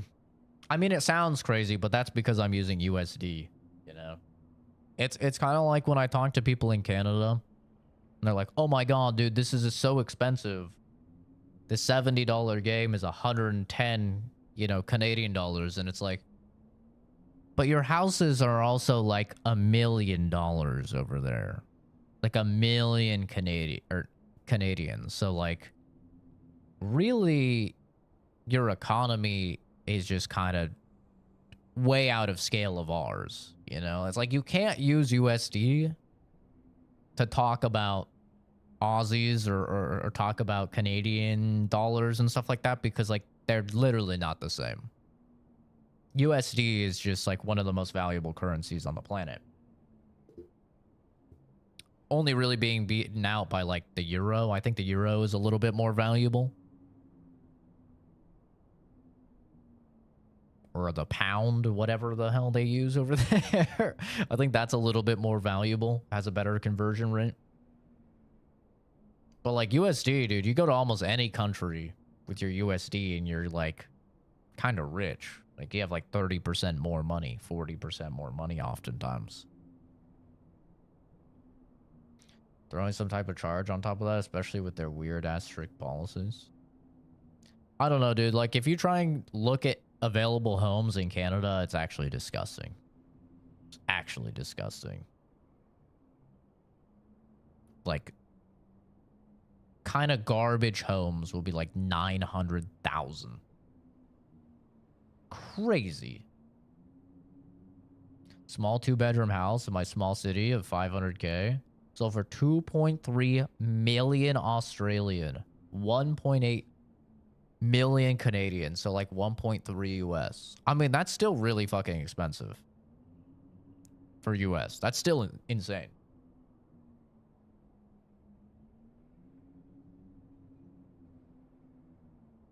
Hi, Soul. Hopefully you have a good day at work, dude. Thanks for stopping in. Oh, yeah. Of course, it's going to depend on the area. But in general, like, places are just way, way more expensive.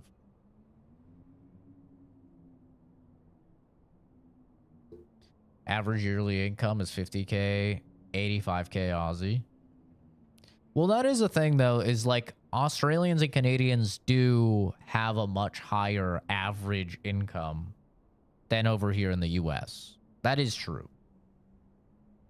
But it's their money, right? Not in USD. Like, if you were to convert it, I'd imagine it might be pretty similar. But, yeah, no. Canada and Australia are kind of just fucked. I mean, to be honest. Don't get me wrong. The US is bad, too, when it comes to, like, stuff being expensive. Like, the US is definitely getting wacky as well. Like, our first house that we got was 2,000 square feet, and it was 196K. And it was, I think, 4-bedroom, 3-bath. That just doesn't even exist here anymore. Like, the house that we just bought was 230K, so it's like 30K more. And it's also, I think it's also 4-bedroom, 3-bath, but it's only 1,500 square feet. There's 400 less square feet, $30,000 more. And that's just since 2019. You know? Well, that's in 6 years. You've seen that type of growth. I mean, it's crazy. A unified dollar and fuck off all the rest. That would definitely make things easier.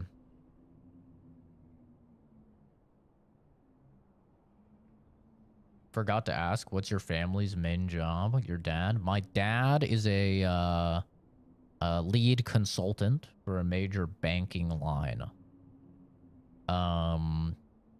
My mom, I don't know what my mom does.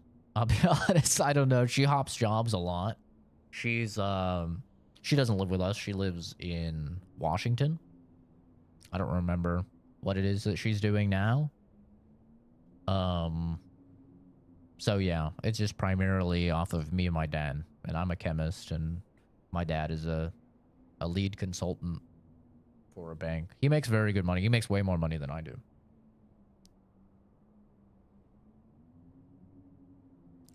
I think my dad these days is probably making like 140K a year. Like, my dad makes bank, dude. He's owning. And he literally started at the bank that he currently works for. He started as a minimum wage security guard. Like, he just worked his way up all the way up to where he is, which is insane. Like, he has no degree, no nothing. He literally just worked his way up. This is really cool. But the prices only seem insane if you're, I mean, if you're paying it outright, right? Nobody's buying a house outright. I mean, some people probably are, but like no normal person is buying a house outright. It's only $8,000 down payment for the house. Like, for the house that we just bought. It was an $8,000 down payment for a 230K house. So, I mean, 8K, I mean, to some people it's probably a lot, but it's not that crazy. Wife and I own 3 houses. Real estate's a good market to get into, man. Full of appreciating assets. At least right now. How does one or a couple own 3 houses? I mean, you buy a house and then typically they'll rent it So they'll rent it out for a bit more than the, you know, the mortgage and everything. So they're like making profit off of that. And then you're probably working a job. Your wife is probably working a job on top of that. So you have the income flowing in from the people renting the house and then from your two jobs. So then you get approved for another loan with that income. You buy another home, you rent that out, and it kind of just compounds, right? I mean, it ultimately depends how much you're charging people rent. You're going to be somebody that's like renting for just barely what you, you know, cover.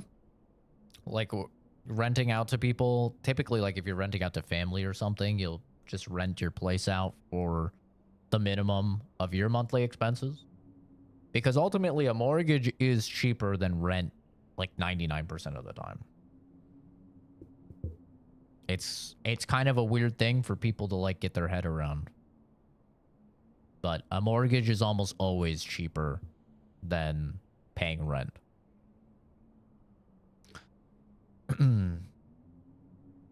Yeah, of course I don't go outside. I mean, I go outside, but I go outside at like 3, 4 a.m., Josh. I certainly don't go outside at prime 1 o'clock heat. Yeah. Whenever I do my hikes and stuff, like yesterday when I went on a hike, I went on a hike at 4 a.m. That's the play. It was like 78 degrees or something. So it was like still kind of warm, but it wasn't that bad. Yeah. You got to go really early. That's when I walk Momo as well. We try and get him out at like 3, 4 a.m. 11 years ago when I was 17, I was making $11.31 at McDonald's, 6 a.m. to 2 p.m. night shifts, 8 p.m. to 4 a.m. Oof, those are some rough hours. Other than saving money, how does it work with you in Japan? You to be a chemist over there or rely on your father's giant income? Sorry if too personal. I mean, by the time I move to Japan, I will probably have about $1 million in savings. So I'm not really too worried about it. I've been investing for several years a large amount of my income in compound interest accruing accounts, and it's probably going to be about 15 years before I move. So yeah, I'll have quite a bit more. But as it is, the past 3 years, just off of investments and everything, I've been making probably my lowest year over the past 3 years was probably 140K. 2 years ago was crazy, bro, because that was the GameStop, or was that 3 years ago? Maybe it was 3 years ago. It was the GameStop. Whatever year was like the GameStop crazy boom, the Doge crazy boom, the AMC crazy boom. That was a wild one, dude. That was a whole lot of money. That was insane. But no, you can work remote. So, and honestly, that's like probably what I'll do. So you're still working, like I work entirely remote right now. You're still working in the US, so you don't have to worry about like the weird split taxes or anything like that. And so I'd still just be working in the US, but I'd be in Japan. So I would still have my monthly income.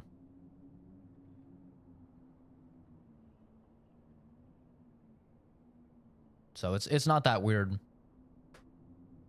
or not that complicated or anything. Like I'd still be making, I mean, ideally more because it'll be 15 years from now. So hopefully I'll be making more.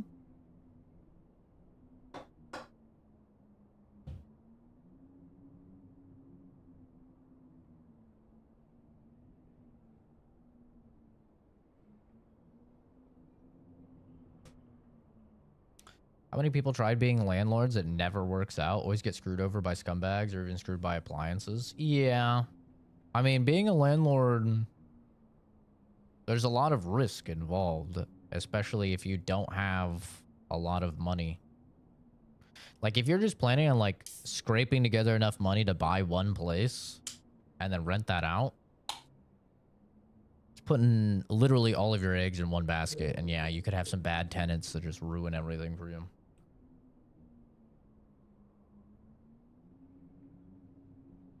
We've thought about renting out a home, but like we just don't trust randoms enough.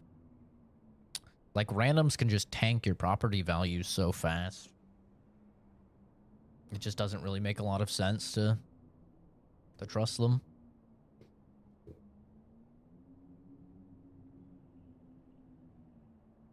Now, if you're renting out to family, that makes sense. You know, you could probably trust them a little bit better. Suicide seems to be prevalent amongst autistic people, not because sad, they just don't feel like it's a taboo. You asked many of my acquaintances. Yeah, I mean, I don't understand the taboo with suicide. It's the person's life. If they don't want to live it anymore, I mean, that's their decision to make. That's been my view of suicide for a very long time now. It's like, I remember the first person I knew that committed suicide, I was like very sad about it.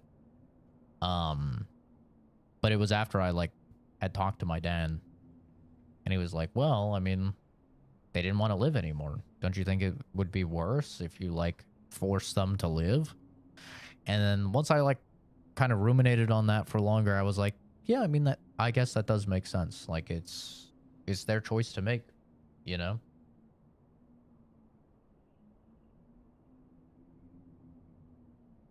Yeah, once you had religion, then I totally understand. Like religion, yeah, they have a lot of stuff against it.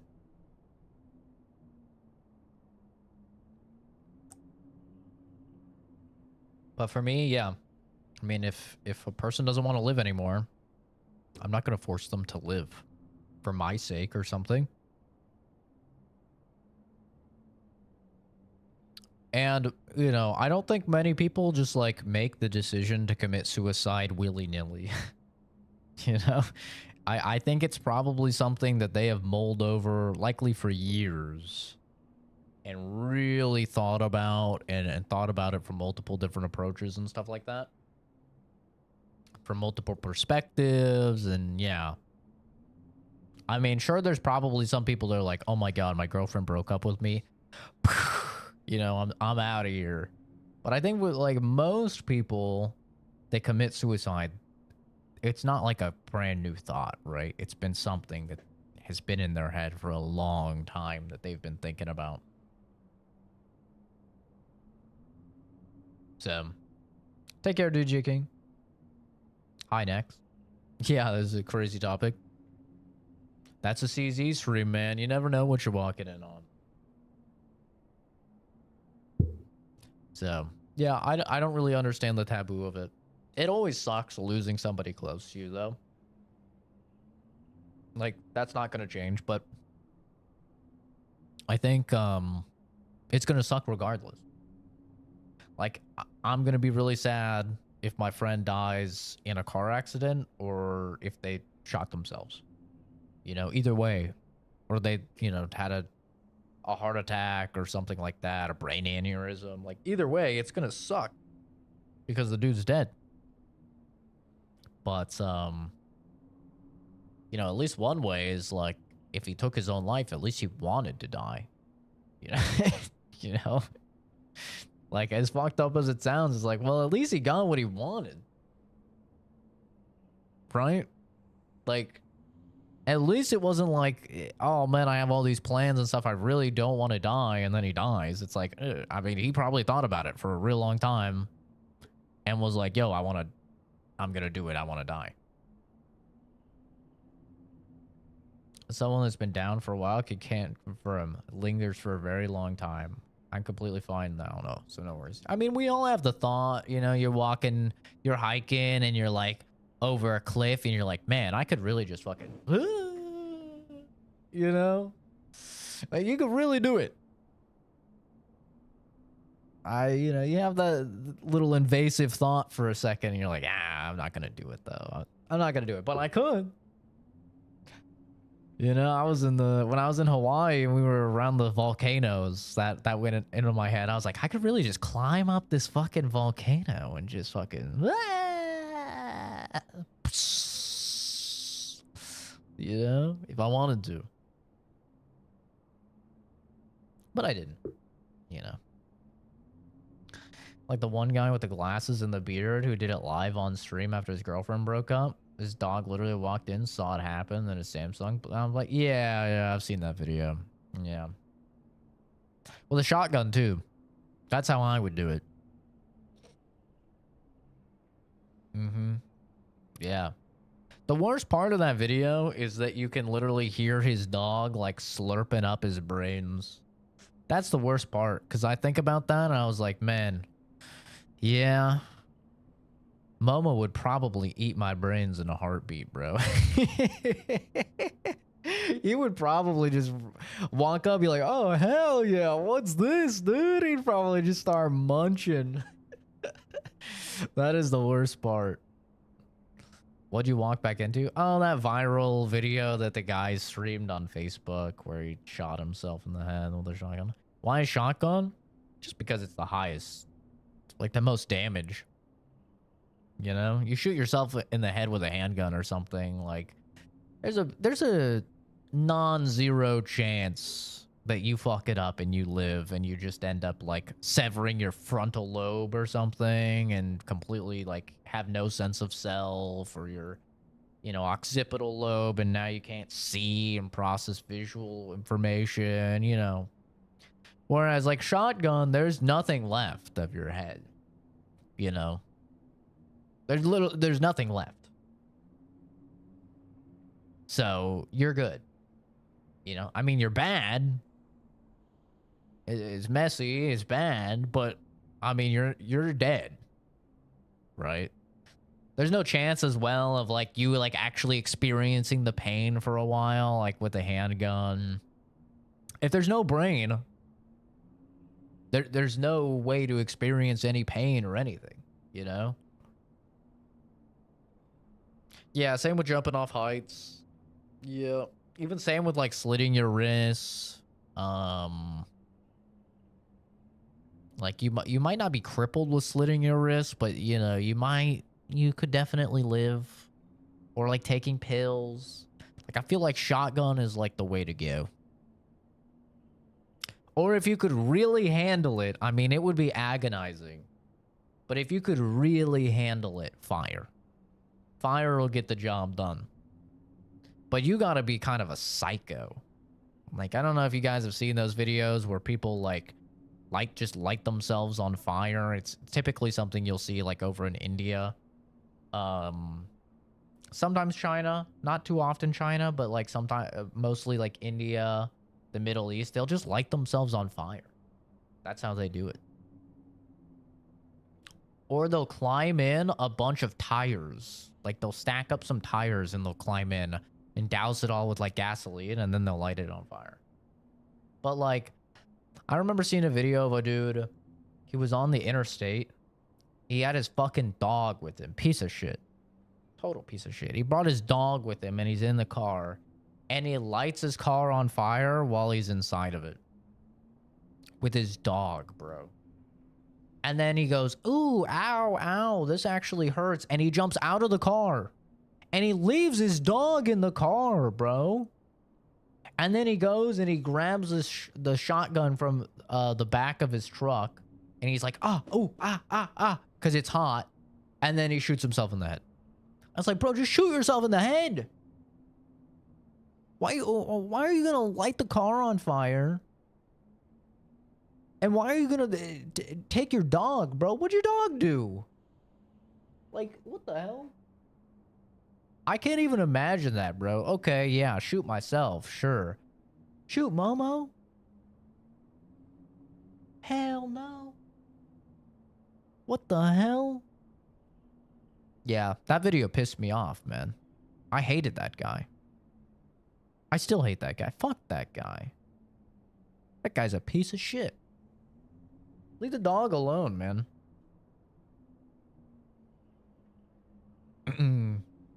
But yeah, I've seen people survive, you know, like 20-story drops.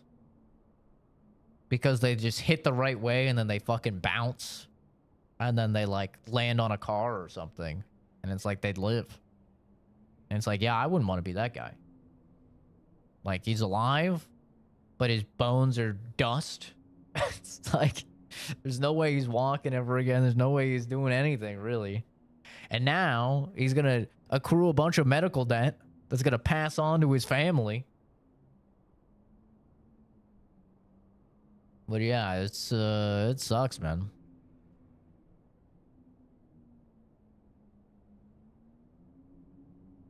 Only graphic thing I know about are bumsicles. I have seen, if you count online videos and stuff, I have seen like probably a couple thousand people dying. If you count only in person, I think I'm only about at like 100. But thank you for the sub, music. Weird conversation for you to come in on, but you know. Thank you. It's very nice of you. But yeah.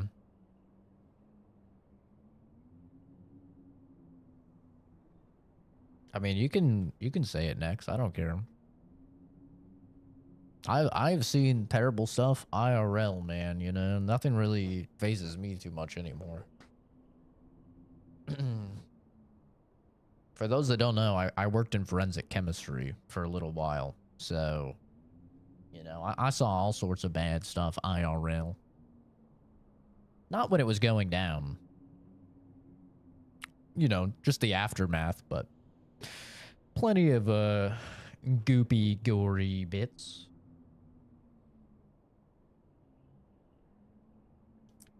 I was Dexter. I was not Dexter, no. I did not kill anybody. No, I'm kidding. Yeah, that was my first lab experience. Is an internship I did in a forensics lab.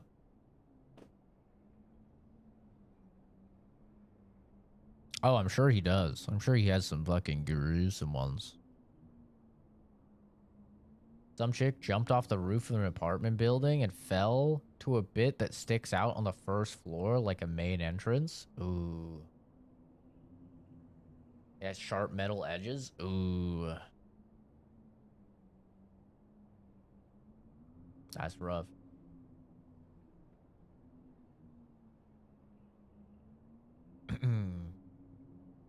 To be fair, I called you Dexter, not the Bay Harbor Butcher. I mean, one and the same. I was forensics lab? Yes, I was working in a forensics lab. Yep. For Las Vegas Metropolitan Police Department. Yes. And it was fall term. I think it was 2018. 2018, 2017. Which some of you may know as right around the time that the Las Vegas massacre happened. The world's largest mass shooting. Yeah, talk about some luck. Talk about some bad luck. That was a wild turn of events. Her head separated? Ooh, yeah. I mean, honestly, that's kind of the best situation if you're committing Sudoku.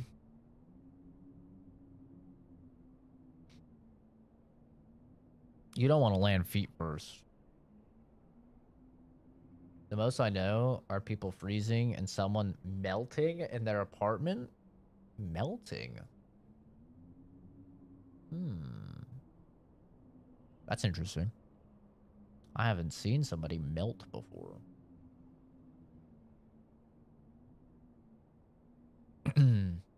This rulebook was written to allow seamless research and ensure the safety of Order members. All members of the Order are strongly recommended to abide by the rules stated herein. Any violation of these rules may result in disciplinary action as deemed necessary by the Council. 1.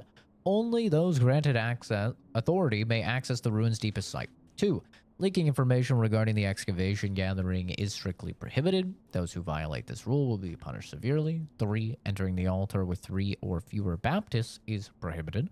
Experiments on the subject must be undertaken under multiple supervisors. 4. Entering the altar while in possession of high quantities of ergo is prohibited. Doing so may agitate the subject and lead to unstable events. 5. Those who attempt to unseal the altar without authorization will be punished severely. Awaken, evolve, ascend. The door shall open to those who seek the truth. Oh, nice.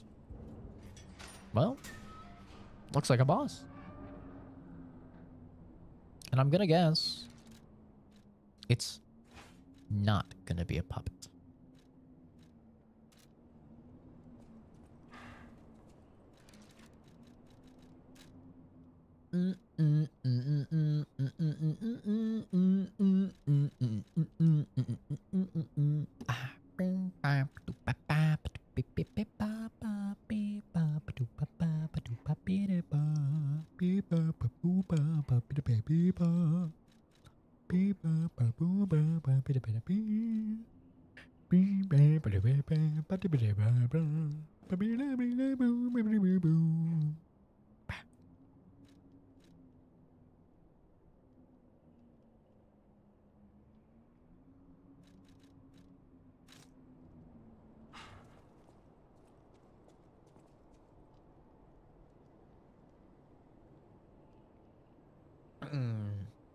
AC had gone off or something, and it was in the time of the summer.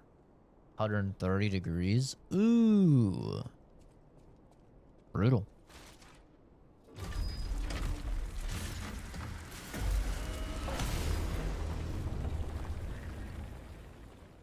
Well, is this the final boss of the DLC? Kind of feels like it. Be a little disappointing if it was.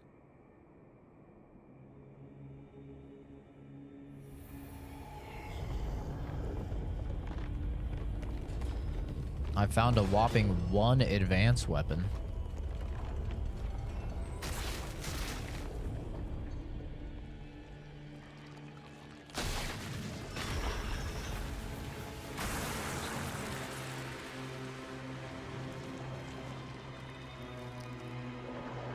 What the fuck? Why does it look like Geppetto?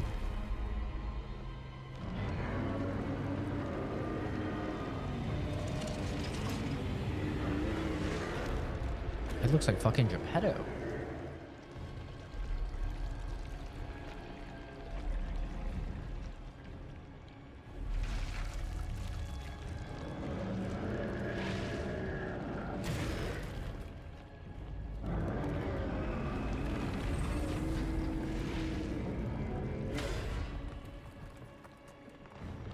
What the fuck's the point of the chains if you can just snap them? Just saying.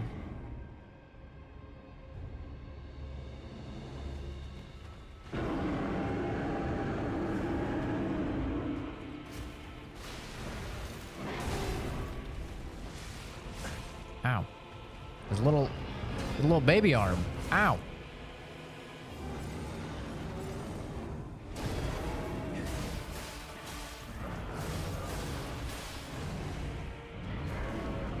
What is happening?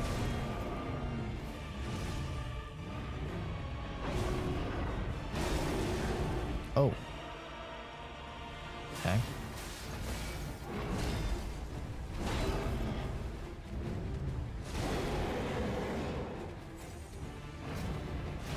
Uh-oh. That is a weird little attack.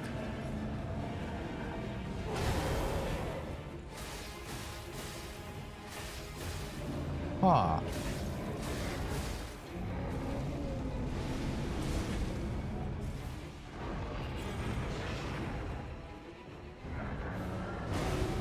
He's got these like little growths.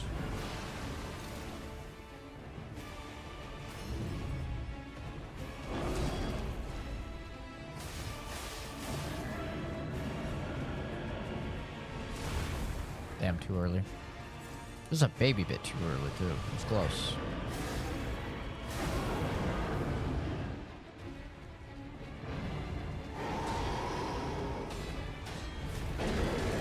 Oh, he threw in another one right when I was feeling so good about my ability to parry that shit.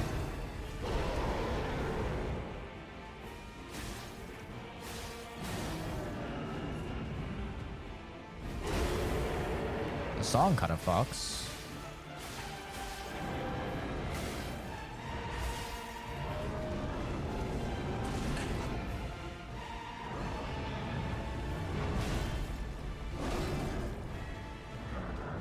Oh, he's still going. Uh-oh. And then the, yep.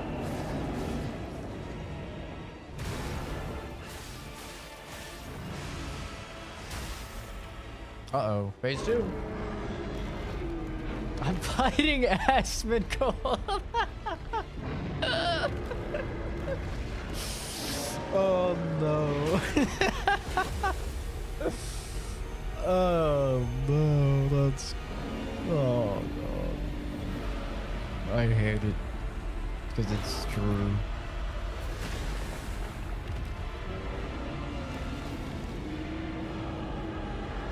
Okay, well... Get ready for some crazy horseshit.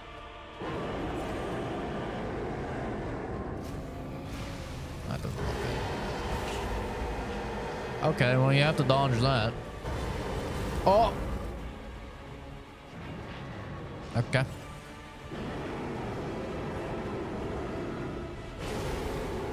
I disagree. I parried.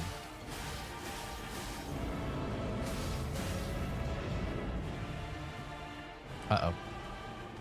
No flask.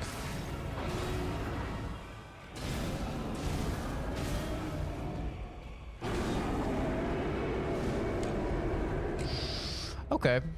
This doesn't seem too bad. Does Papa Roach even have a beard? I usually listen to him, I don't watch.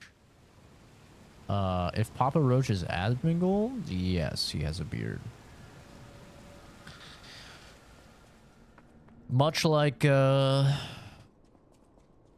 sure many of his viewers, he's got a neck beard. Cover up his lack of jawline. Hehehe.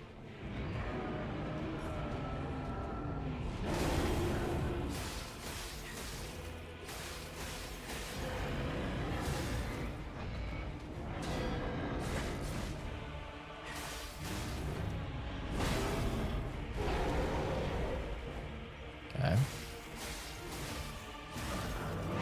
Uh-oh. Okay.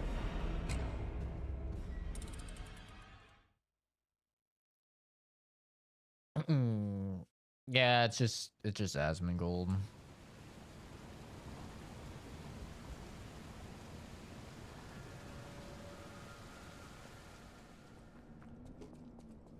Damn, Momo, relax. Ba ba ba ba ba ba.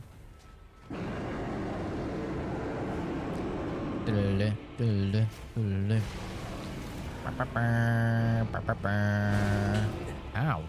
What is that? Oh. That's cool.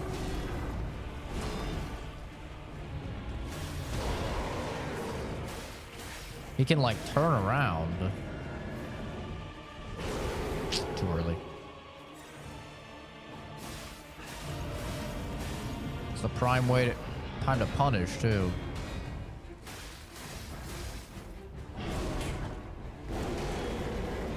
Ow.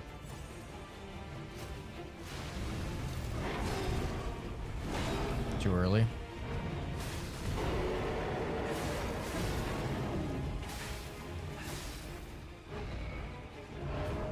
I can't see. That attack is hard to parry. Ow! Didn't actually know he could do that.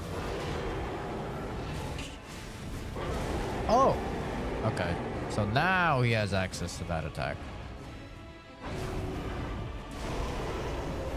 I wonder if there's a visual indicator or if it's just a health thing.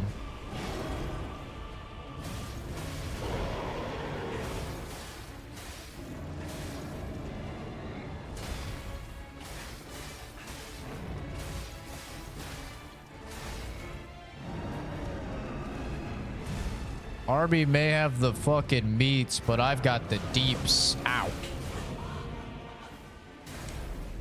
I deserved it for that line. I'm not gonna lie.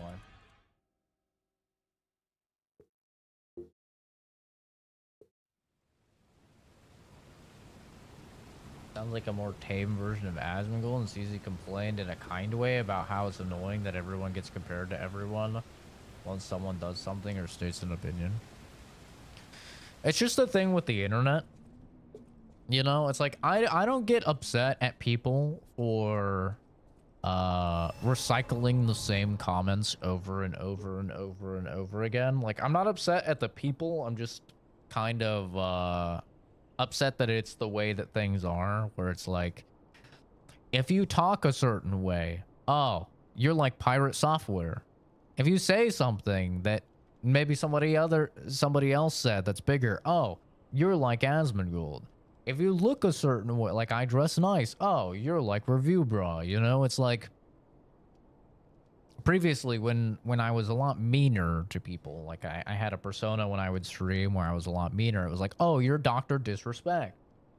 It's just kind of the state of the internet is that, like, nothing exists on its own.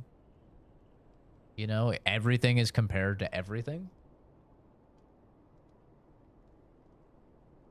And while it definitely gets annoying, I'm not gonna like pretend that it doesn't. It's like I don't harbor any ill will towards the people that do it or anything like that. I mean, unless they mean some of it in like a mean way, but they don't usually. Like, it's usually just like, hey, you remind me a lot of this guy. I'm like, oh, yeah, I've been told that a lot. Why is that so hard for me to parry? Parry it once. Oh, that has 2 hitboxes if you're close. Okay. But yeah, the funny thing is that, like, I feel like I was a lot nicer towards Veilguard than a lot of other people.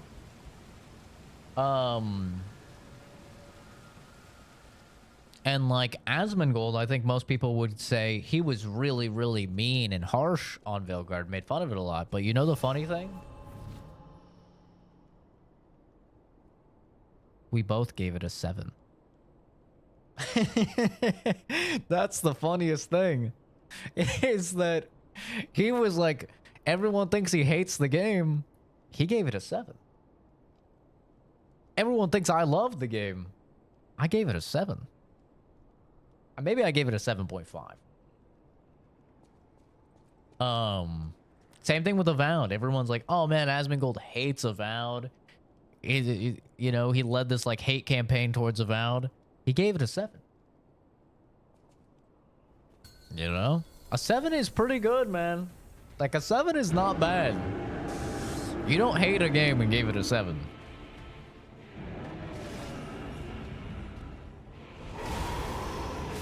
There we go.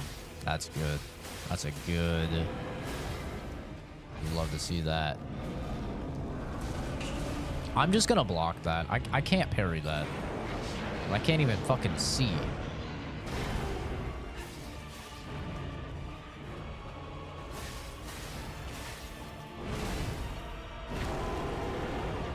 Okay, we're good.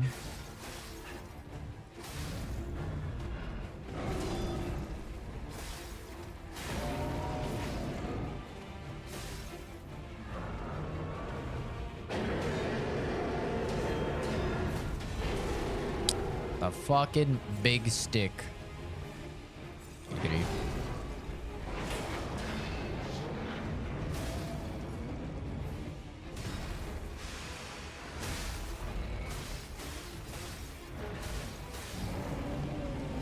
I'm just blocking.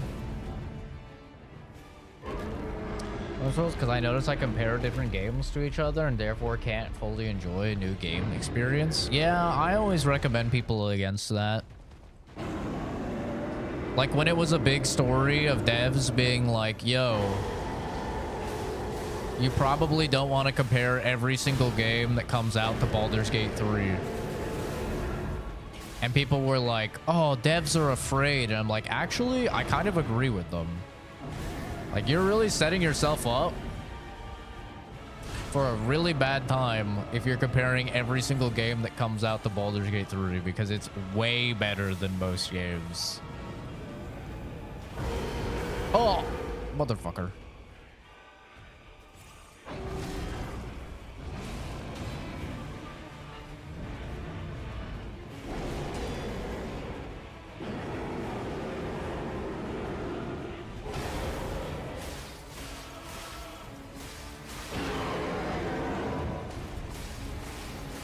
Oh, I broke his hand.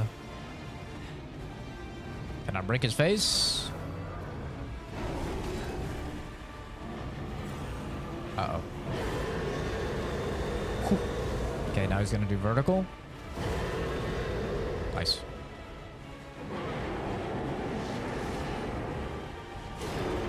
Ooh! Ooh, the double parry! You see that shit? That shit was fucking sick. That was actually so sick.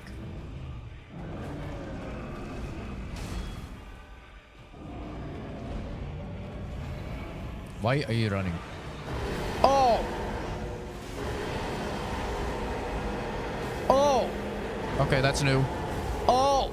Okay, that's new. All right. My opinion, a 7 is the minimum a game should be. 6 is slightly below, being medium. 8 is good, and 9 is very good. 10 is a score people should stop giving because 10 means masterpiece. I disagree strongly. I think that if you're rating on that scale, like, that's essentially the scale that IGN uses. All of us clown on IGN. Why? Because they give a game a bunch of shit and then they give it a 7. There is no point. This is actually something I agree with Asmongold about. If you're gonna grade games like that, where a 6 is below being a medium, and 7 is like a minimum, what the fuck is the point of 1 through 5? Why does 1 through 5 exist? If you're never going to use 1 through 5, what is the point of it existing? That's my problem with it. And like at that point, you're literally just doing a 1 to 5. Where you're saying like a 3 is the minimum that a game should be, a 4 is like pretty good, a 5 out of 5 is like, you know, a masterpiece, right? I actually agree with Asmongold in that regard. Is that for me, when I review games, if you watch any of my reviews, a 5 is an average game, a 6 is above average, a 7 is good, an 8 is great, a 9 is amazing, and a 10 is a practically perfect masterpiece. Vice versa, whereas a 5 is average, a 4 is below average. A 3 is pretty bad. A 2 is bad, and a 1 is horrendous. It's like it doesn't even work. Like, it is not finished. It doesn't work at all. And I think with my review scale, it made significantly more sense because I use every number. I've given games... I don't think I've ever given a 1. I've given a 2, though. I've given games a 2. I've given games a 5. I've given games a 6. I've given games an 8. I've given games a 10. I've given games a 4. Like, I've used all of the numbers. So for me, like, that IGN style of reviewing things is like, it just doesn't make sense. Yeah, Cyberpunk on launch, I would have given a 1. Yeah, I agree. Gollum would have been a 1. The King Kong game would have been a 1. Yeah. For 10, the graphics, the story, the music, the environment, the gameplay, everything has to fit. It has to be genre defining or important to that specific generation. I don't agree with that necessarily, but I think that a 10 out of 10 just means that, like, because I review things based on a pros and cons analysis of it. For me, I have to, like, not be able to think of a con. If I can't think of a con, your game is a 10 out of 10 because it has no flaws. So, like, for me, that's what a 10 out of 10 is. This is like a practically perfect game. Like, I can't think of things that I would change other than like adding more content or something like that. So like a good example of a 10 out of 10 for me is Lies of P. I think Lies of P is a 10 out of 10. Like there's like nothing I would change about this game. For the base game, not the DLC. The DLC, I have some things I would change. But it's like practically perfect. I mean, in grading internationally, most countries have a rating from 1 to 10 or 1 to 20. In my country, it's 1 to 20, and anything below a 9.5 is failed. No idea why 9 to 0 exists. Well, here in the US, we have a 0 to 100 grading scheme where a 90 is a 90 and up is an A, an 80 and up is a B, a 70 and up is a C, a 60 and up is a D, and then anything below a 60 is an F. But that is showing mastery over a subject. So it makes sense in that regard, because if you're supposed to master chemistry, but you only know 60% of chemistry, then that's not really mastery over chemistry, right? You probably shouldn't go to the next chemistry class if you only can understand 60% of the chemistry class, right? You probably need to redo the chemistry class until you at least understand 70% of it or 80% of it, so that way you can move on to the next chemistry class and have a better understanding going forward. So it makes sense in like a grading scheme. When you're evaluating a product, it doesn't make sense, because I'm not evaluating if Lies of P is 60% of a 100% game, right? Like that doesn't make sense. Like, what is a 100% game, right? Like, it doesn't make sense in the context, which is why, in my opinion, a 1 to 10 makes sense, or a 0 to 100, or even a 1 to 5. Like, I'm not a big fan of the 1 to 5 because, and here's another problem I have with the way that IGN does reviews, is that most of the time they're giving a game a 7 or an 8. You're telling me that the newest slop from the Call of Duty devs that gets an 8 out of 10 every year just for being good because it fucking functions, you're telling me that slop that comes out every single year that's an 8 out of 10 is only 2 points separated from something like Baldur's Gate 3, where they've thought of like every single possible decision and outcome, and they have unique dialogue and unique things for every single possible outcome, and it has so much replayability you could put over 1,000 hours in and still not have seen a fraction of the content? Like, you're telling me there's only 2 points of difference? That just doesn't seem right. That doesn't seem right to me. That's another problem with the IGN review scheme. Whereas for my reviews, I'll give a Call of Duty a 6. You know, I'm like, hey, it's above average for a video game. You know, it's not bad. And then I'll give, you know, a Baldur's Gate 3 a 10. And there's now a pretty hefty margin between those two games, as there should be, right? So, like, I think that's another thing, is that when you shrink down your scale of only using a couple numbers, now you're going to get a lot more game. Like, if you do a 1 to 5, right? Which is essentially what IGN does. If you do a 1 to 5, the difference between a 3 and a 5 is fucking massive. However, there's probably going to be a lot of games that now fall in that 3 range. And then you have, and let me tell you, the most fucking annoying thing as a reviewer.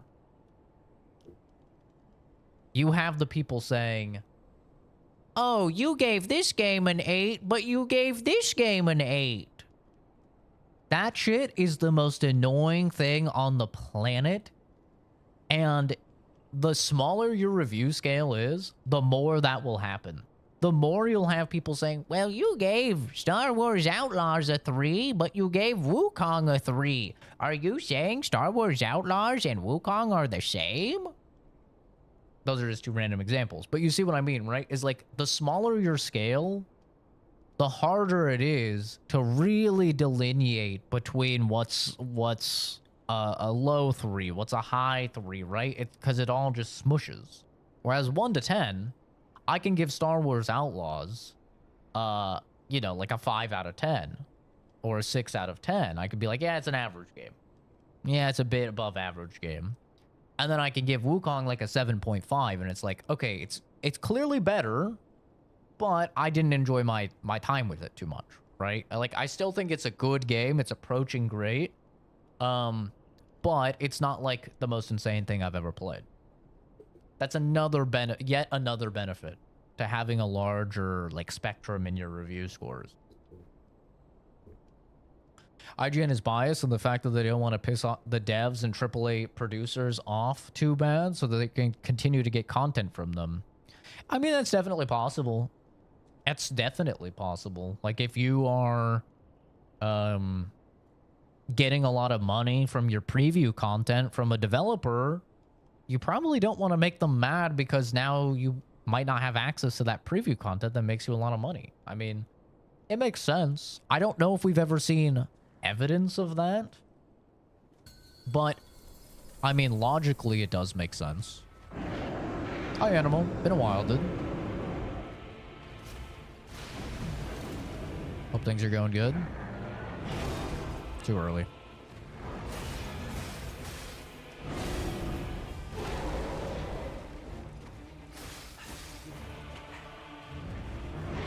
Ow. Ow. Uh-oh. Ow.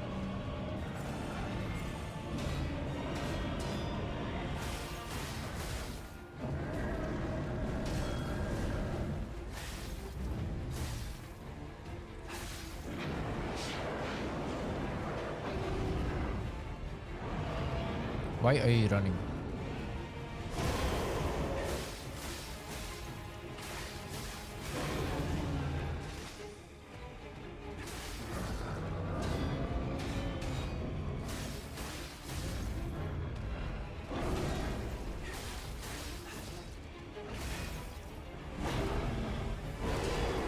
Oh, that's so hard to parry.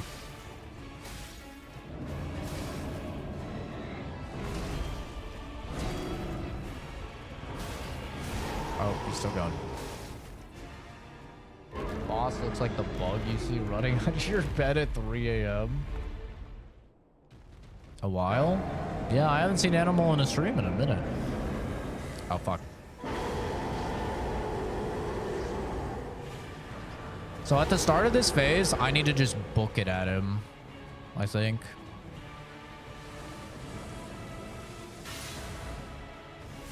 Uh-oh. Ow. Too early. Fuck. I even tried to wait, too. It's a toughie.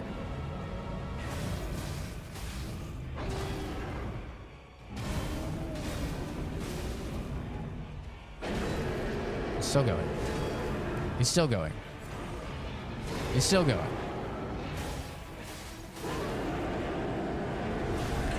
Oh, I thought I heard him. Oh, that doesn't look good. It's not. That's a new move. Not the last stream, but the one before. See, I never really know because, like, Animal doesn't usually really contribute to conversations. She just kind of shows up and she says hi, and then she says hi to everyone, and then I don't see her again. So, I mean, I don't know. I don't usually, I don't really see her too much. Hi, Prideful.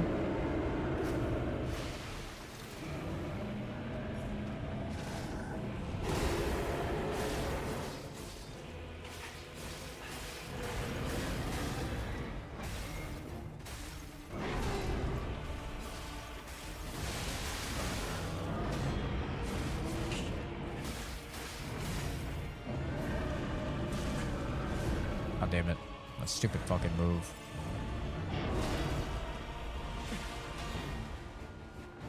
Oh! Well, that's a new one.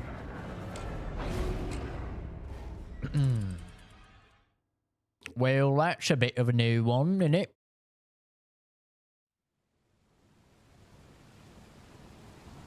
I hate it when bosses, like especially big bosses, they have like relocation moves. Like think Fire Giant in Elden Ring where he does the roll. I hate it when those have hitboxes, man. And I hate it when they can do those like when you're right next to them. Cause it just makes it like so difficult to dodge.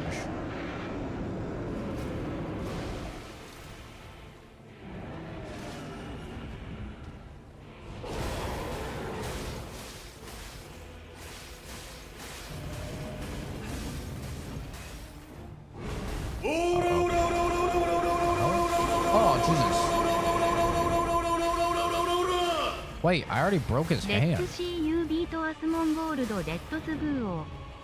see. Thank you for the super chat, Dex. It's real nice of you. I'm trying, bro. Asmongold's strong, man. I'm not gonna lie. He's kind of owning.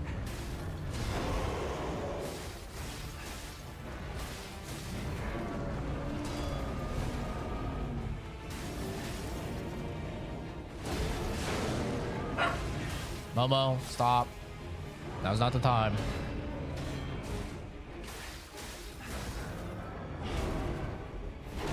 Momo, stop.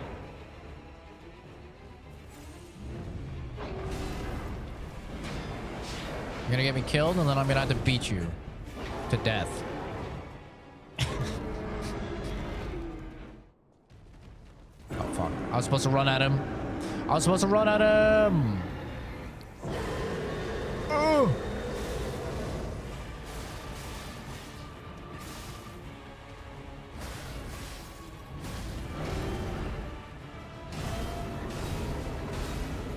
I remember the three.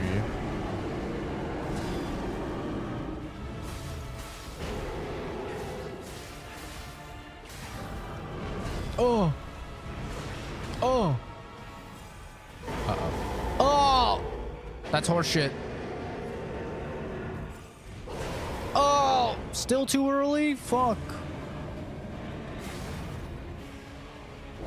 Uh-oh. Oh, please. No! Oh, I should have just stuck with the hand. I got greedy. I wanted to break his fucking head.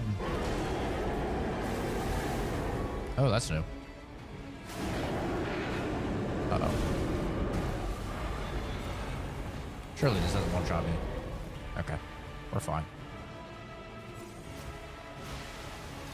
Uh-oh. Get close. Get close. Oh! Oh! Do I die here? Yep. Shit. Hi, Witchfire. Good game. What's my most deaths in a boss fight? In which game or boss? Mine is Valkyrie Queen in God of War 2018. Died 156 times to her. She was harder than a Dark Souls boss to me to fight time stop. I don't know. I have no idea. I know what game I had the most deaths on, but I don't know the most... Like, probably...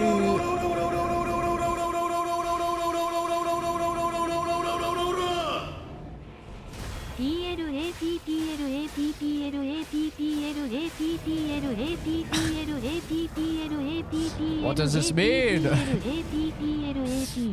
What does this mean? The numbers, Mason. What do they mean? Thank you for the super chat, dude. Very nice of you.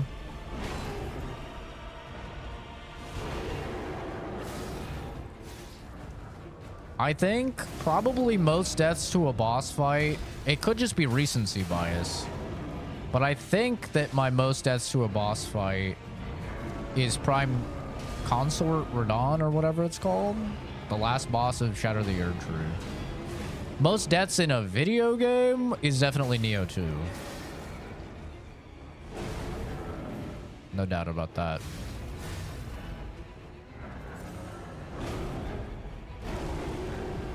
But that could be recency bias because Shadow of the Earth Tree was so recent.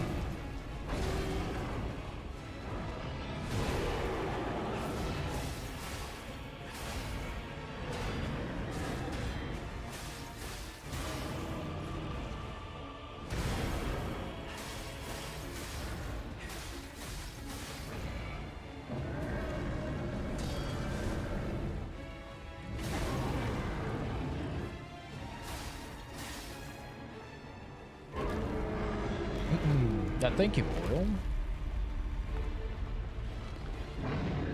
I definitely died a lot to the Valkyries, though. No doubt about that. I died many, many times to the Valkyries.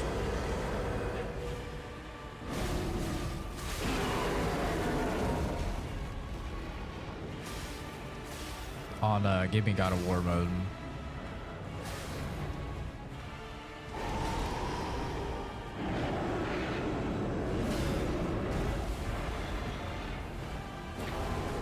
Oh! Easy. Lightweight. Uh-oh. Oh!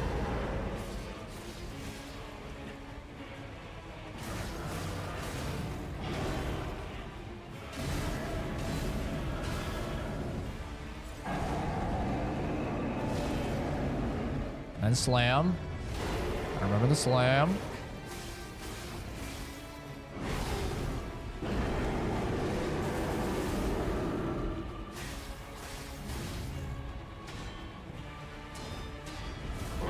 Oh, fuck.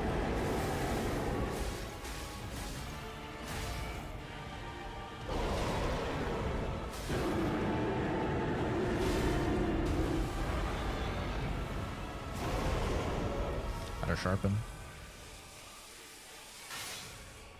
Oh, fuck.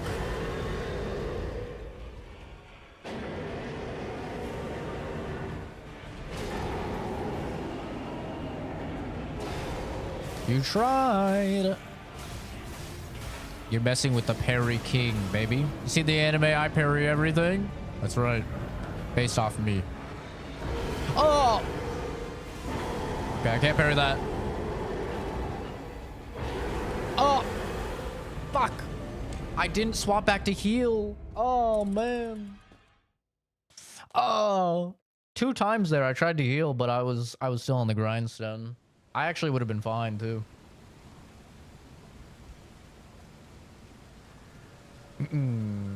Neo is the only game I've ever rage quit. Neo 1 cave spiders literally almost made me break a controller. You can dodge and still randomly hit when they drop from the ceiling. Killing MMOs, I've probably lost a lot of vapes on raid. Yeah, Neo 2 is just like the reason I have the most deaths on any game in Neo 2 is because Neo 2 is fucking so long. It's so long. It's the only reason. Like, I would never say Neo 2 is one of the hardest games I've ever played, but I have the most deaths in it because it's such a long video game. It's like a fucking 200-hour Souls-like, bro. It's insane. It is so long if you're like 100%ing and doing all the side stuff. It's absurd.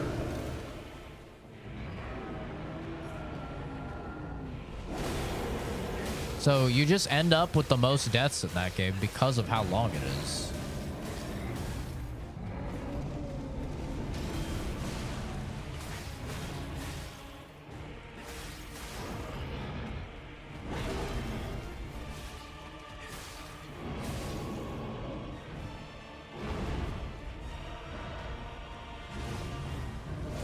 Ow.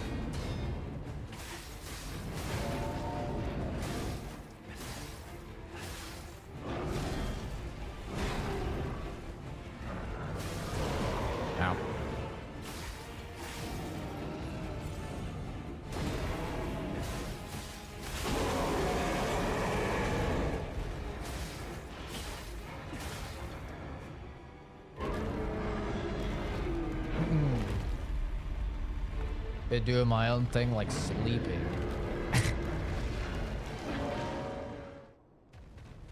Huge. Doing my own thing like sleeping. I mean, that is important.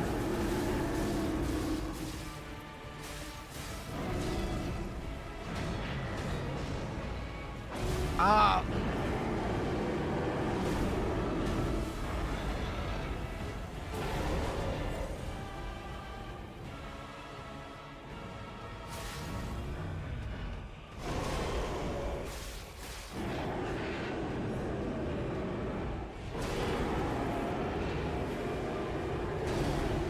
Damn, I'm so good at hitting those parries.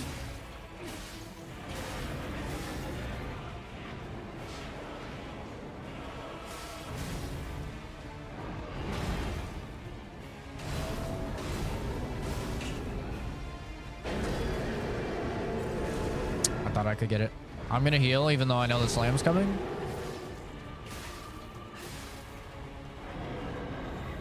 Fuck.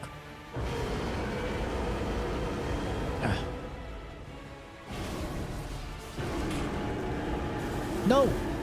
Oh my god. It rolled backwards for some reason. I think I neutral dodged on accident. I don't know what's happening. Fuck.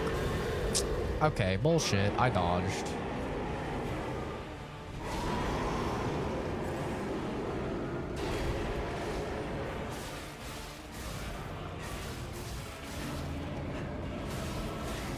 How many fucking hits does it take to break this thing?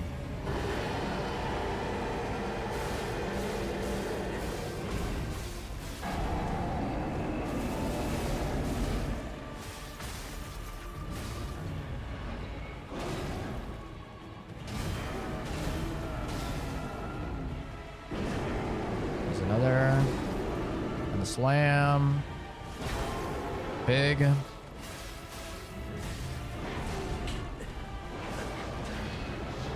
Slam. Okay. Get close again. That's actually bullshit.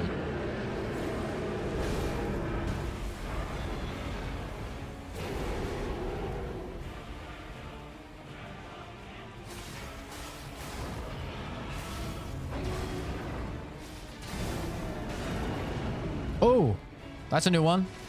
Haven't seen that before.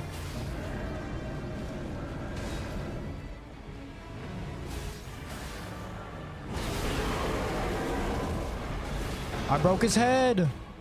He's throwing up. Let's go. GG, bitch. Let's go. Took the whole fucking fight to break his head. Okay, that wasn't too bad. Honestly, I still think Romeo is the hardest fight in the game. Just to be 100% honest. Like, Marciona was pretty tough. Marciona was tough, but I still think Romeo is the hardest fight in the game. I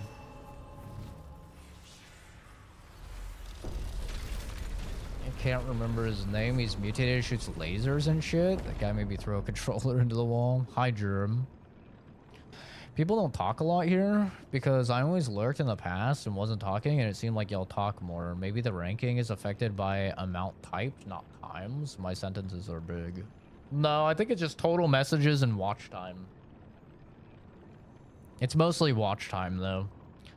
I'm not sure if it's the reason, but I ran out of my usual thyroid pills and was taking my old ones, then got back to my new ones. I think it put me in a really drowsy state. My poops were even weird. I mean, you also have to remember, I'm playing a game that came out in 2023, right? A lot of the people that follow this channel, that follow the streams, they follow it for new games.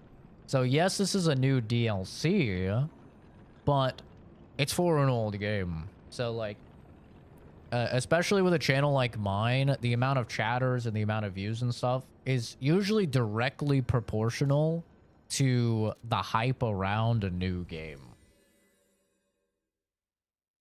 So like when the hype is, or the controversy around a new game, that's also a thing. Like Dragon Age Veilguard streams did very, very well because there's a lot of controversy around that game, right? Whereas Stalker 2 streams did very well because there's a lot of hype around that game. So it kind of depends, you know. Well met. My channel is anything but consistent. Because like consistent, if you want like the consistent games or like the consistent views and stuff like that, you kind of just pick one game or one series and you stick with it. Honestly enjoyed watching you play requests more than new releases. I mean, that's fair. That's definitely fair. Motivity B. I didn't enjoy playing requests as much as new releases. Personally. Like, I definitely played some really good games through requests, but the thing with playing requests is just like there comes an inherent feeling of like, oh, I have to like this thing because one of you guys like wanted me to play it. And so because of that, it's like if I didn't like a game, like the one game that I really didn't like was a game that Evader requested. I felt like it really hurt his feelings when I quit the game and I didn't like the game. And like that kind of sucks for me. Because like if I'm playing a new release, right, I could just be like, yeah, this game is ass, right? But it's like if one of you specifically, it's your game request, you've been waiting God knows how long for me to get to your request, and then I play your request, and I'm like, this game sucks. It's like, ah, dude, I requested one game, I've waited 1.5 years for you to play it, and then it's you say it sucks, you hate it. You know? When am I playing the Yakuza game? Well, the funny thing is the Yakuza game was next. I literally had it installed and everything. Downloaded and ready to play, you know? But that guy left, so I'm not going to be playing that anymore. But maybe, you know, one of the new Yakuza games that comes out, like maybe I'll give it a try. Spam for months. I mean, that's kind of just a thing that happens when you're a streamer, is like you have people that come into the community and they're very, very active in the community, and then they just disappear. They just leave. And you know, the reasons for that vary a ton. Who fucking knows? But I mean, it happens. Like we had that one Red Dead guy, right? He's like all about Red Dead or whatever. Red Dead 2 or Red Dead Online, whatever it was he was all about. And then, you know, he's just gone. And then you have the Irish dude, right? Would donate all the money. And he was there, and he's very active, and he's gone. And then you had what's her name? The chick? Jade? Is that her name? Jeddah? Something like that? Same thing. Helldiver, you know? Same thing. So it's like, I mean, I'm gonna be honest with you guys. Unless you've been here for like years, I'm just gonna assume most of you guys will taper off and leave. You know? Like, as a streamer, it's a safe thing to assume that like most people will taper off and leave, especially when you're a variety games channel, right? Because people like just come in because you're playing a certain game. And I am less inclined to play a game that you've requested if I think you're just going to dip, right? I mean, that's just kind of like the truth of the matter. Like, why would I choose to play a game for somebody that I think is just going to dip when I could play a game for someone that's been here for years and I know is, like, most likely still going to be here? You know?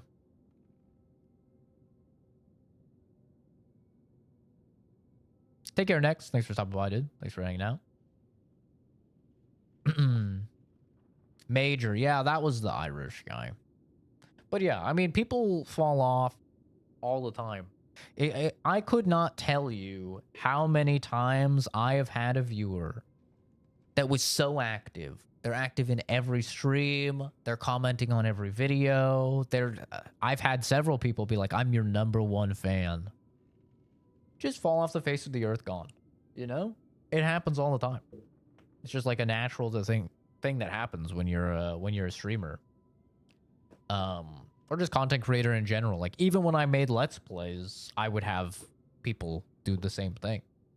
Before I even started streaming. You'd get people like that. Increase attribute damage inflicted on enemies affected by the same attribute status ailment. That's pretty good, actually. Being a meme that you and Josh Fuzz had to wait like 8 years for me to do the game. Oh, for Mafia 2? Yeah, Mafia 2 was a request for a really, really long time. A very, very long time. But yeah, I mean, I think that in general, I like doing requests just because it does get me to play games that like are not normally on my radar. But then, like, the unfortunate truth of the matter is that it takes me a while to get to requests, and then once I do, a lot of times those people aren't even gone, or they aren't even here anymore. So it's like, I could still play the game just to play the game. Define duration and requests. Also, doesn't it make you sad to get attached and a few months later shit happens and they're gone forever? No, it's why I don't get attached to viewers. Like, just to be blunt, it's why I don't get attached to viewers at all. And I just, like, I operate under the assumption that every single person that watches the content will eventually not watch the content. And because I operate under that assumption, like, it's just like, yeah, the person's gone. Like, sometimes it'll annoy me. Like, recently when Helldiver left, that annoyed me a little bit. Just because he acted like everything was fine and dandy and said, like, he enjoyed playing games with me and stuff like that. And he was excited to play more games with me. And then he just fucking dips. Like, that's gonna annoy me because you're lying. And I just fucking hate liars. You know. So, like, that's gonna annoy me. But, like, somebody that I see in chat all the time, and then they disappear. Like, Levi's a good example, right? Levi, during Kingdom Come Deliverance 2, like, he was in here every single stream, got to know the guy, totally, you know, would talk about his life, his situations, stuff like that. Even got moderator. Like, he even got moderator. He was so active in the streams, good dude. I don't know where he is. I think he stopped into one stream and he said, like, hey, yeah, life's been crazy or something. And then he's gone and I haven't seen the dude in forever. You know? But because I operate under the assumption that everyone's just gonna fucking dip, it's like, yeah, it is what it is. You know? I don't take it personal. Yeah, like, Animal disappeared for years. He's gone. Or she was gone. I was like, I'll be honest, I kind of entirely forgot about her. I completely forgot about her. And then, you know, she showed up at one point, and I was like, oh. Yeah, this, I remember. I kind of remember you being around in, I think it was Resident Evil Village, RE8. Yeah. Right, online friends that people don't know my family ask about me. Yeah, I never, like, if somebody leaves, I will never reach out. Ever. Like, it won't happen. I'm not the type of dude that, like, someone, like, Evader was gone for many years, right? I never once messaged Vader and was like, hey man, hope everything's good. I'm just not that guy. When Animal left, I never reached out to her and messaged her like, hey, everything okay? I'm just not that guy. Like, I don't care enough. And I don't mean it in a mean way or anything like that. But, like, you guys are viewers. And that's it. Right? Now, some of you may transcend. Like, people before have transcended past being viewers and like, actually becoming my friend. But it's very rare. Like, I see you guys the same way Leonardo DiCaprio sees people that watch his movies. You know? And I want you guys to see me the same way as, you know, you'd see Leonardo DiCaprio.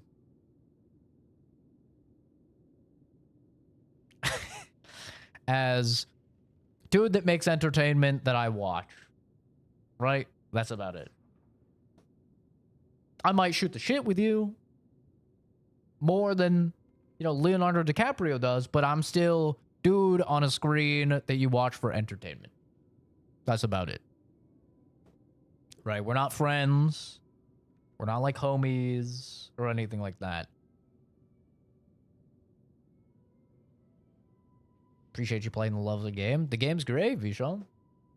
Hell yeah. The dude who dates girls 30 years younger than him. Hey, listen. He's earned that. Okay? He's earned that. Fires a powerful explosion forward. Temporarily enhances explosion attacks. This shit's a gun sword. Pretty cool. Subscribe? Thank you. That's very nice of you.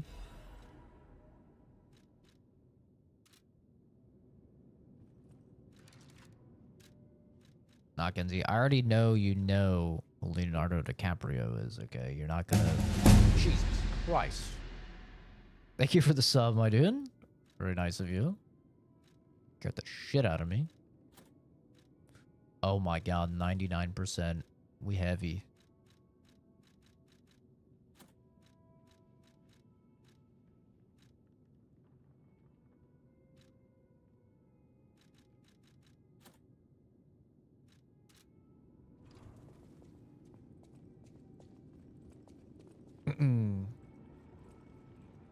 Yeah, Kenzie likes to play dumb and act like she doesn't know literally major named people. All right, let's see. So in 1, 2, 3, 4, 5, 6. 6 stabs it takes to build up fire. Let's try heavies. I think heavies do faster.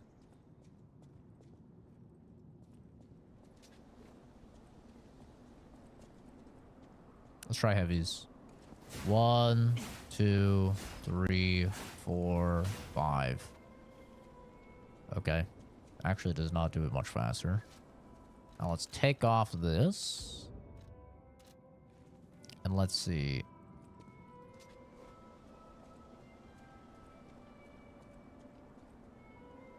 One, 2, 3, 4, 5, 6. Literally 1 extra stab. Not worth.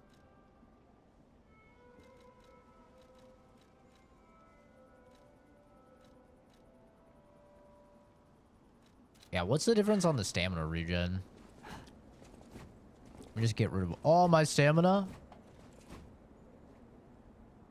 2, 3, 4, 5. Almost 5.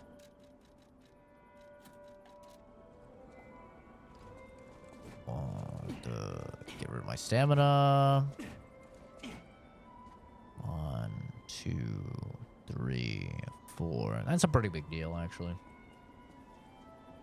What do you think about this, CZ? Would you do something like that for your online friends that would have no way to find out what happened to you? Essentially, people who don't know family only hear from you.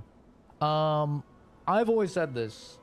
If you haven't heard from me in like a month, and I haven't put out a video saying, hey, I'm going to be in Japan for a month or whatever, I'm dead. Yeah, it's that simple. I'm dead. Yeah. Yeah, just assume I'm dead, because I'm dead. Or in a fucking coma. There will never ever be a time where people will not know. Or hacked? No, even if I'm hacked, you would hear about from me in the Discord. You like even when I was hacked, you heard from me, right? Like if you haven't heard from me anywhere online, then I'm dead or in a coma. There's really no two ways about it. I have been making content regularly on the channel, or if I've taken any breaks, I've let you guys know, for 13 years.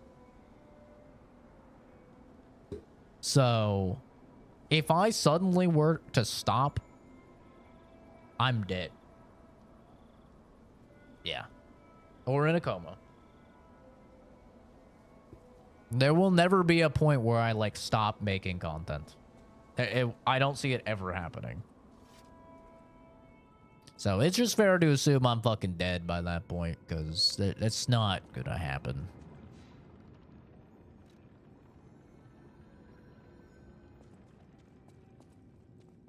I'd cry? Nah, you'd be fine. And just be like those years you left. But forever. That's all. Easy peasy. Some fun games, since I'll be mindlessly scrolling on Steam and just go back to watch TikTok. What type of games? What type of games do you like? I mean, I gotta know that.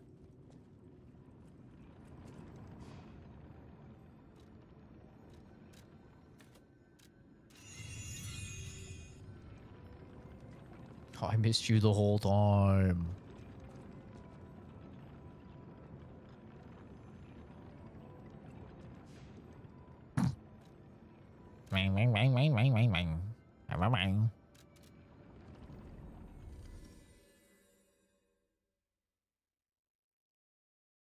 Just curious about something you said. Are the people you nodded people you consider friends? You mentioned a previous person you real life like and even made it to a mod, so I assume current mods are the same.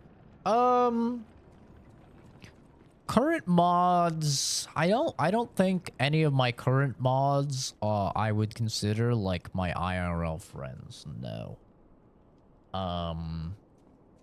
Mods have became IRL friends before, but I don't think any of my current ones are really there yet. Some of them are close, for sure.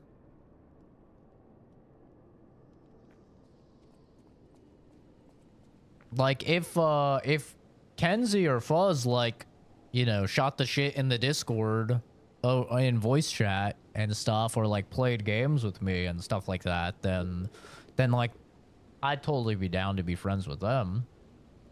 Animal has been close, but she's just so fucking wishy-washy, you know, that I'm not really confident in making that commitment.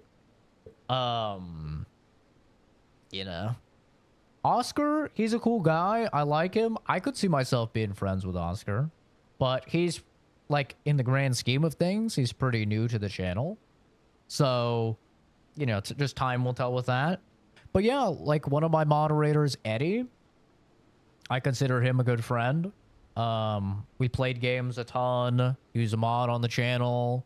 Eventually, you know, moved to what I only do with like people I actually consider friends, which is I gave him my phone number, you know, and then yeah, like we'll shoot texts to each other every now and then, keep up, stuff like that.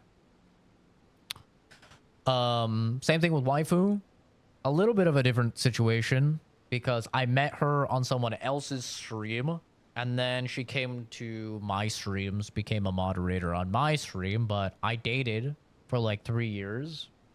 I dated her for like 3 years. So obviously like she transcended being just a viewer. But yeah, I mean, it's pretty rare. Vans was the same way. Vans was a moderator early on in the channel. Considered him a friend. We shot the shit and stuff before he just got really annoying and I I banned him on everything and stuff, yeah. But yeah, I mean, it's happened before, for sure. Like, but I think it's happened so few versus how many viewers I've had. Like, you have to understand, we have 70,000 returning viewers every month. Like 70,000 unique accounts that routinely come back, right? We average about 12 to 15,000 messages in chat every week. Like, there's a lot of people I talk to in chat. There's a lot of people that come back to the channel, that talk in the channel and stuff like that. So it's kind of just one of those things where it's safer for me to tell people, yo, we're not friends. You're a viewer. I'm a content creator. It's just safer to say that, right? Touch some grass, bro. I'm in Arizona. There's no grass to touch. I did go on a hike yesterday, though. It was lovely. I went on a hike and I went shooting yesterday. It was great.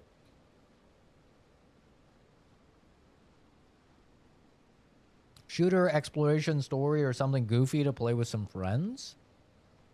I would take a look at Next Fest, man. There's a lot of, like, really good demos right now where you can test out a bunch of different games. Like, a couple games that I played the demos for that I really, really liked. If I could pop that open here.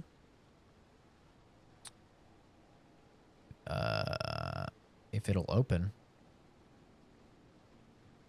Okay, literally not opening for some reason. But a couple ones I really liked. Voidbreaker. Wildgate is looking really good. That's like a Sea of Thieves in space. Voidbreaker is like, has some inscription elements, but it's a, you know, it's a like online. It's kind of like more a roguelike. It's like a roguelike first-person shooter with some serious roguelike and like inscription vibes. Abyssos, it seems really good. It's like a roguelike co-op shooter. Mycopunk from Devolver seems like a really good like first-person co-op shooter. Very, very fun. Trying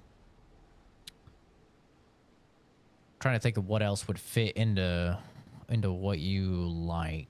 But yeah, I would just check out Next Fest right now. There's so many demos and stuff that you can try out for various games and find some things to wishlist.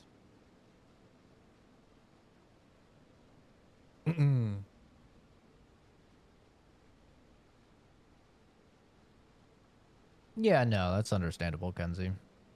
I'm not even sure I know what the word means anymore. Is it hanging out, talking a lot, talking about personal stuff? Because I've had people who I care about, who care about me, but only as far as I'm not an inconvenience to them too much. What's the difference between acquaintance, gang, and friend?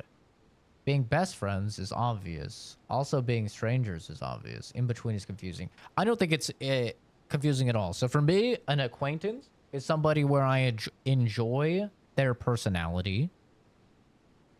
And we have a fun, like, relationship. We enjoy each other's company, but it never transcends into our personal lives. So a great example is, like, people that I work with.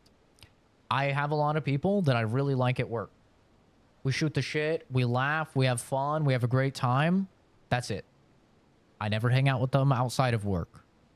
I never exchange phone numbers or anything like that, even though many times they'll offer. That's an acquaintance. Same thing for on stream. I can shoot the shit with you guys. It's fun. You know, we can joke, we can laugh, we can get to know each other on stream or on the Discord. That's it, right? I'm not bringing you into my personal life, not exchanging phone numbers, right? Never like crossing that threshold. Acquaintances. Friends, for me, is now you're in the personal life. Now I want to spend my my free time with you. Now you have my phone number. Now you know my full name. Now you know stuff about my family, or you've met my family, right? Stuff like that. Like, you've came over, you've hung out. Stuff like that is like what I consider like friend. So for me, there's a pretty clear delineation between the two. And that's why I say, like, if you're my friend, you know that you're my friend. Like, you have my phone number. I'm actively looking to, like, spend my free time with you. Stuff like that. Yeah, Gavin, I play, like, all new releases, dude. So, I'm very excited for Silent Hill F. Would you be willing to inconvenience yourself for someone else's sake? A best friend would probably die for you. A normal friend would probably inconvenience themselves for you. I mean, I inconvenience myself for people all the time, even acquaintances, because I listen to them. Like, I gain nothing. And this even goes for people in chat, right? I objectively gain nothing from listening to your guys' problems, right? But I do it all the time. Because it's the right thing to do. It's the kind thing to do. It's the respectful thing to do. So I could inconvenience myself all the time with people who are acquaintances and stuff like that. For me, it's just if you cross that threshold into like my personal life, now we're friends. Marco, it's just engagement bait, dude. No cool story or lore or anything like that. It just gets people to click and comment on the stream, which helps the stream. That's it. I also do the same. My question was if one could define the differences between acquaintances and friend as a person who would be willing to inconvenience themselves further than basics.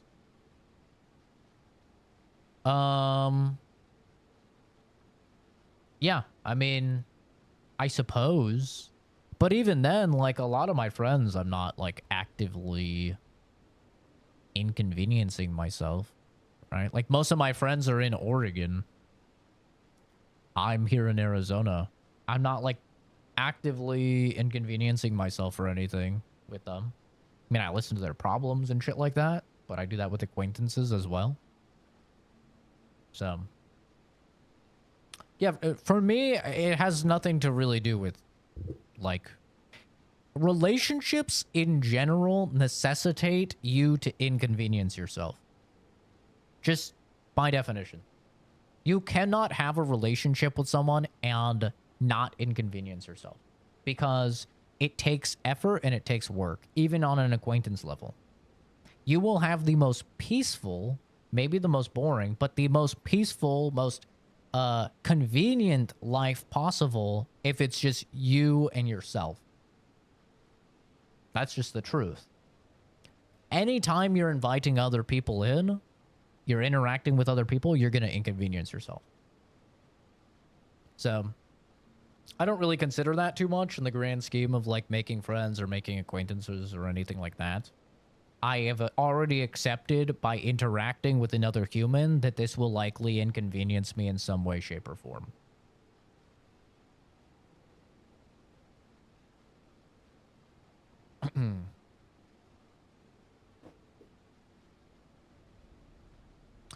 Be warned, this heretical text is designating false scripture. Unauthorized possession will be punished. And so, blah blah, appeared in a vision.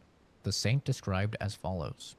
The being's alluring eyes alternated in color between gold and rust, depending on the light. But they paled next to its magnificent smile, a most amicable expression. Blah blah had a smile that offered wisdom and benevolence. It could make wishes come true. At that moment, I knew for certain the seemingly benevolent being was very dangerous indeed, for blah blah did not know of good and evil.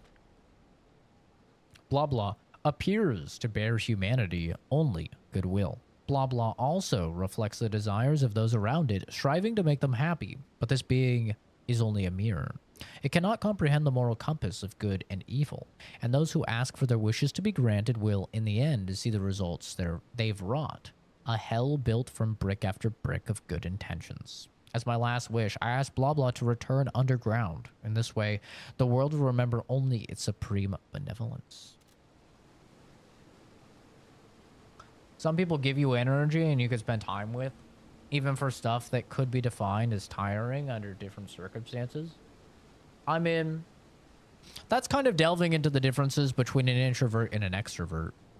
Like, psychologically, the only difference between an introvert and an extrovert is that an extrovert gains energy from being around people, and an introvert loses energy. People like to think that introvert means like that you're shy or you have social anxiety or you don't like other people. None of that is actually true. Psychologically speaking, using the actual denotations of the words, introvert literally just means you gain energy from being alone, and it drains energy being away from people, like being with people. And extrovert is just the opposite. So that kind of delves into it a little bit. Like, you can find, if you're an introvert, you can find people that you enjoy spending time with, but it's still going to be tiring eventually. You gain energy with the right person, then I would say you're probably not an introvert. I'd say you're an extrovert that is just not hanging around a crowd that you like.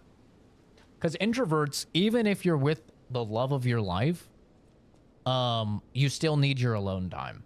Like, it will still drain you, albeit at a much slower rate oftentimes with an introverted person. But you will still need your alone time to, like, recharge and decompress.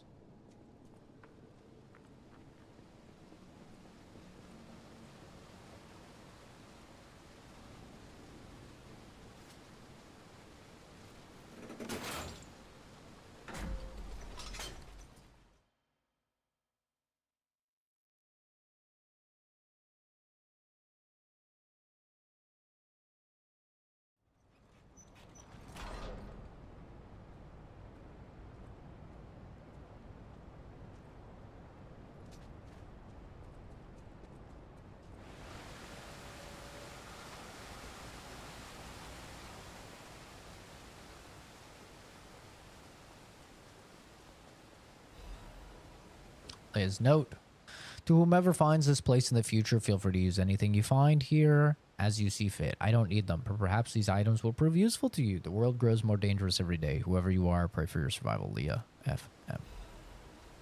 Ooh, items. Request to a friend. If you've received this message, then I am likely dead. Either I have been cut down by a blade, or I have succumbed to the disease consuming my body. I don't know which will find me first. But before the end, I will save Romeo. And I have a request. Take care of him. Please, do this for me. If he gets any foolish ideas about exacting revenge or completing my mission, stop him. You have my permission to slap him if that's what it takes. And tell Romeo. Tell him to be happy.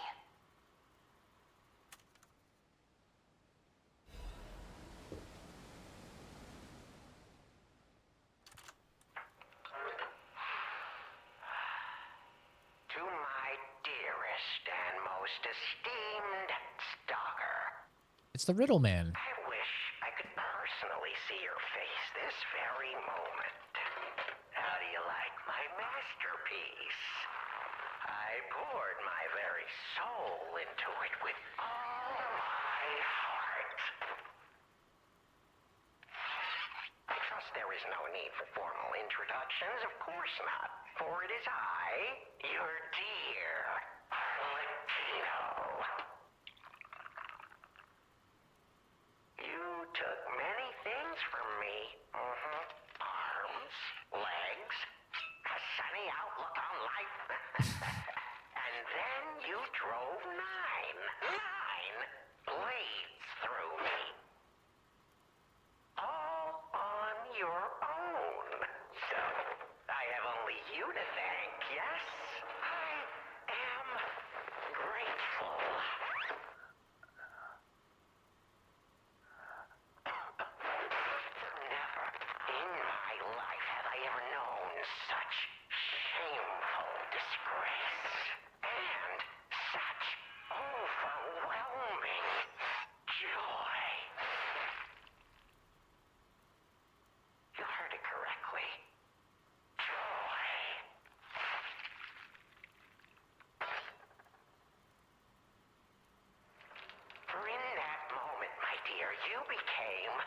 interesting, worthy of my attention and study. This is terrifying.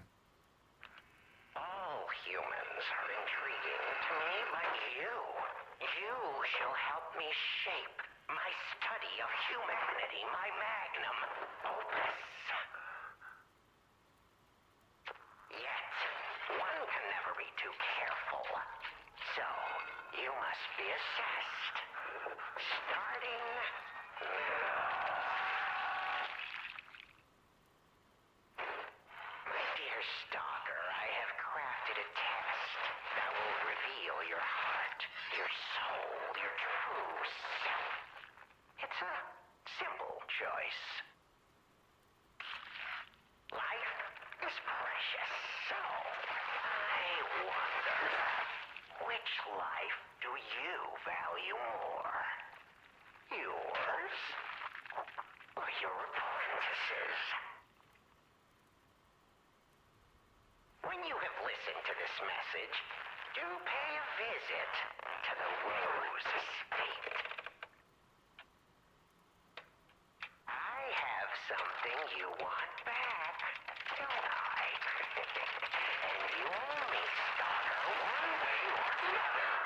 I intend to collect that debt.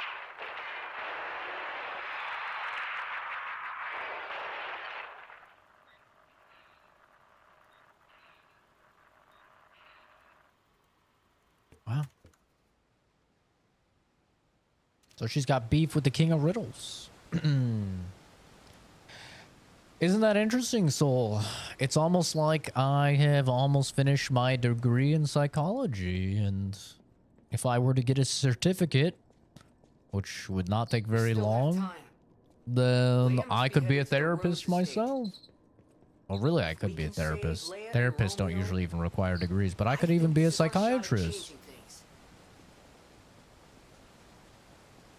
I have no interest in doing so, but I could.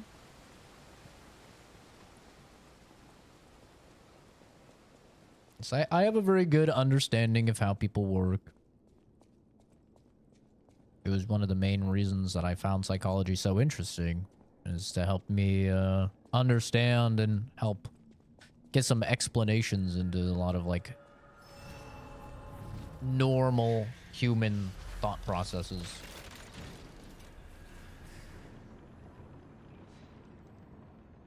Why am I taking the class then? I mean, like I said, I find it interesting.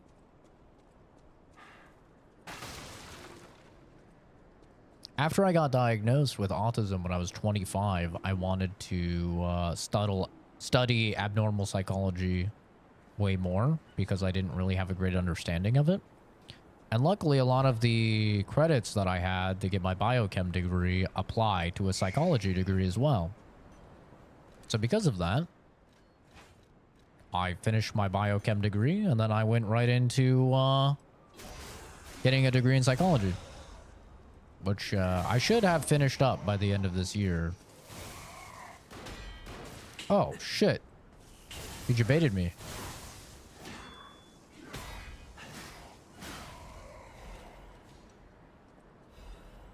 Also, though, I would be lying if I said that I didn't make a pretty sizable amount of money from going to school, which obviously does bear an impact.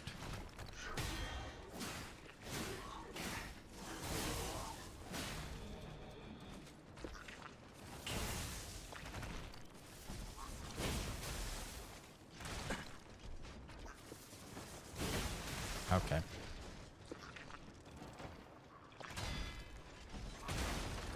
There we go. Jesus Christ. I do make another like $15,000 to $20,000 every year because I am a full-time student. So that is another reason. And it's probably why I will always be in college in some capacity.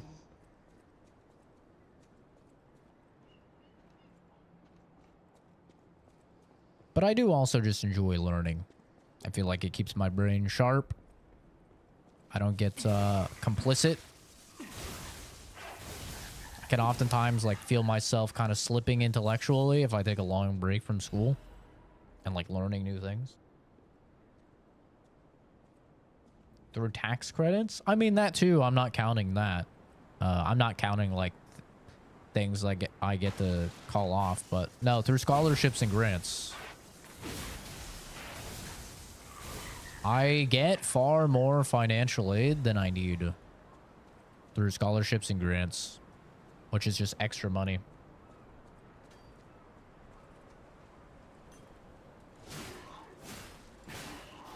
It's literally free money that you do not have to pay back, that you just get.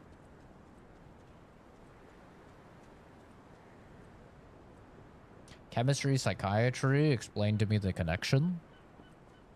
I mean, there is a connection because the difference between like a therapist and a psychiatrist is that one, a psychiatrist can actually diagnose you with mental illnesses and stuff, but they can also prescribe you drugs. So that is a big overlap there, is that you can be prescribed medication by a psychiatrist, not by a therapist.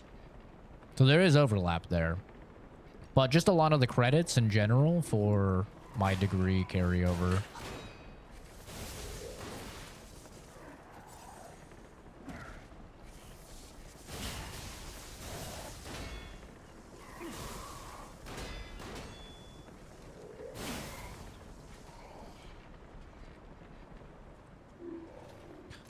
Kablamo!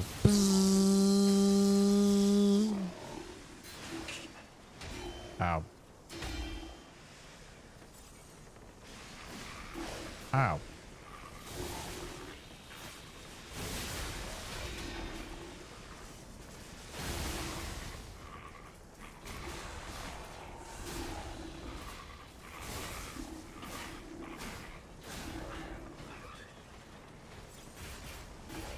He's spinning to win!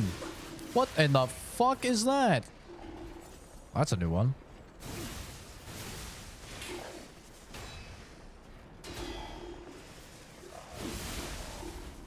Ow. People would love me as a therapist? Maybe. I already don't really like listening to people's problems though, so I can't say I'm too interested in doing it professionally. One of the biggest reasons I'm not in a romantic relationship is just so I don't have to hear about the chick's problems. Or the dude.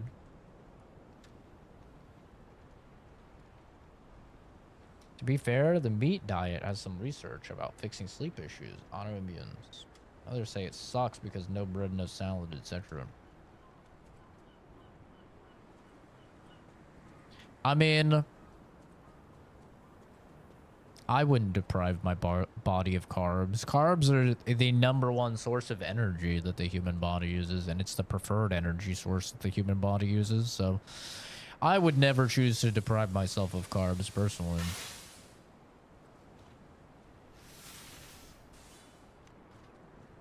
Also, carbs yummy.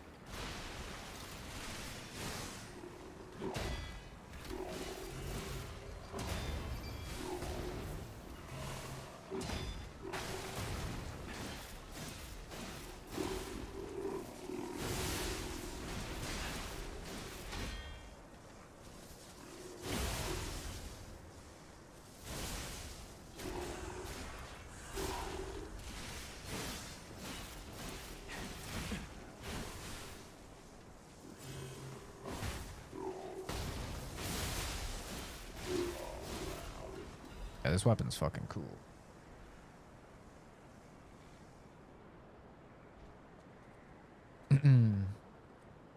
But yeah, literally a therapist, like, they don't really have to have any formal education or understanding.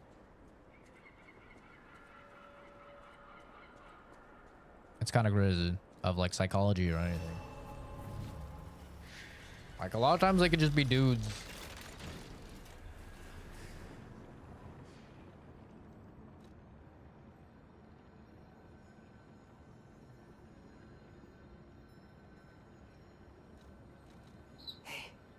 what I said before.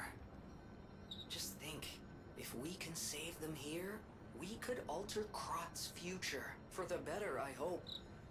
But put that aside. Leia's fighting alone. How could we not help? So, what do you say, pal? I say I want to know if I go to the future and then I get the if I can go to the future, I can get the cure and then come back.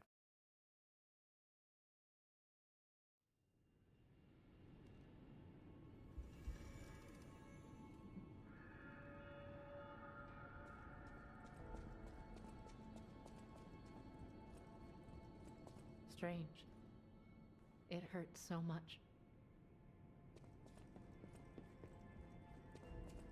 I'm cooking up eggs with my heat pad, cooking up eggs with my heat pad, Yes, you know that is kind of rad, cooking up eggs with my heat pad. Oh, yes, you know, so. Mr. Stalker, it's a relief you're safe. I was helpless. You surprised me, but make no mistake. Stalker, please. I heard the alchemists interact. I heard.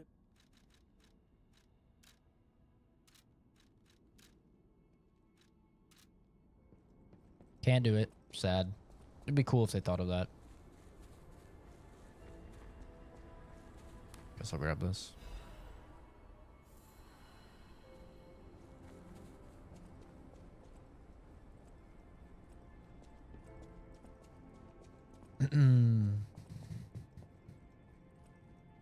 That's a funny story, Soul.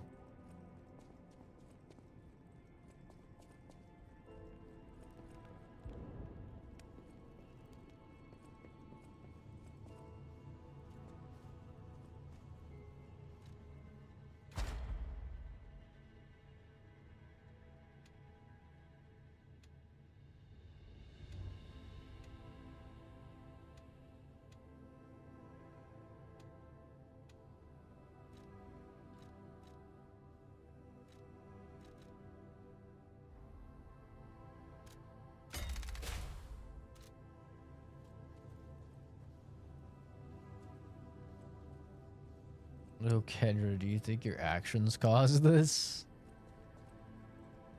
I mean, there is something to be said about, like, in a situation like that, oftentimes, people can get into, like, a victim blame mindset where they will blame themselves. That is a thing that happens. So maybe she was asking that because she thought that that was the case. Maybe. But typically that is something you like probe out ahead of time first, you know?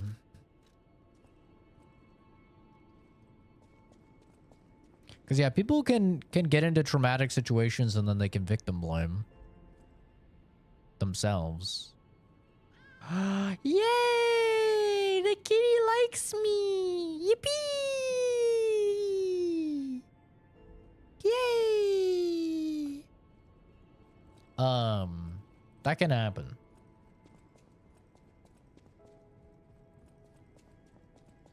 Like, it can happen a lot with suicides, for example. That's like one of the biggest times that we see it when it comes to like people victim blaming themselves. Is it's like people will say, oh my god, it's my fault he committed suicide because I wasn't there for him, or I didn't notice this, or something like that. That's very common.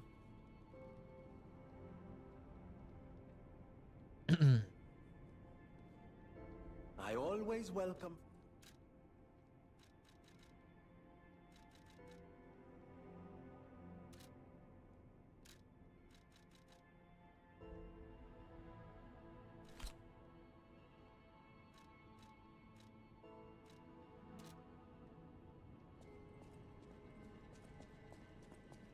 But it is something typically you want to feel out ahead of time first and like have a really good idea that they're feeling that way. Because you don't...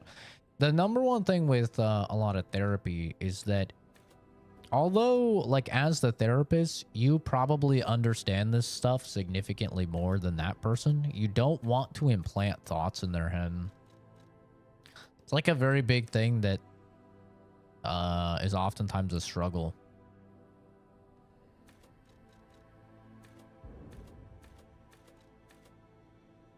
So, like, just because I know, because I've seen many individuals in your particular situation, that it's very common for the individual to blame themselves, right?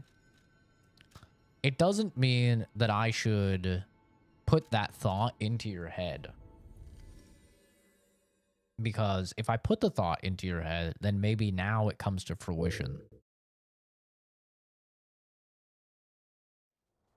Yeah, you be shitting and cooking eggs, bro?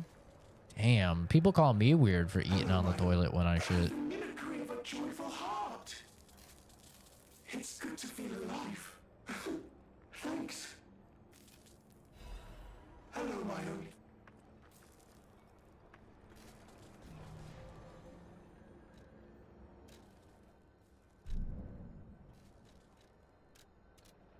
To the shipwreck.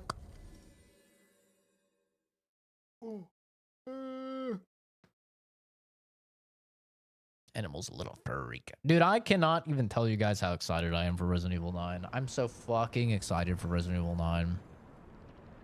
I'm as excited for Resident Evil 9 as, like, your average dude bro is for GTA 6.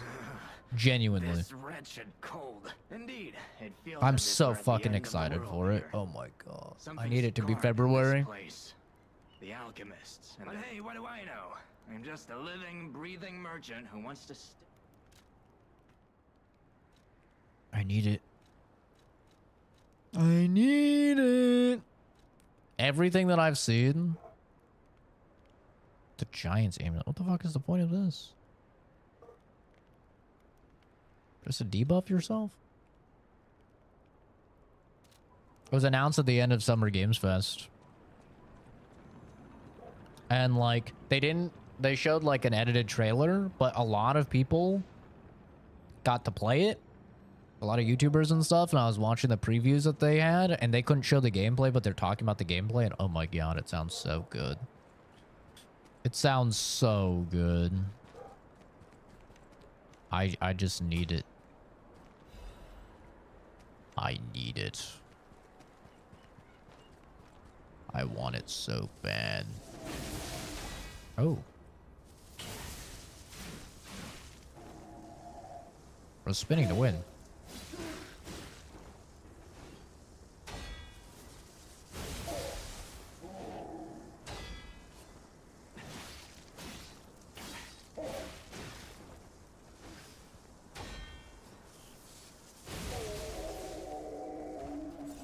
Ow.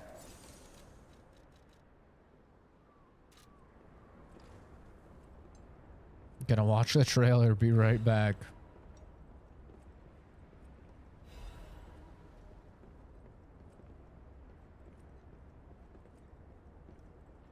You want to see the ROG Ally X? I mean, there's a bajillion small PCs. Like, you could just get a Steam Deck.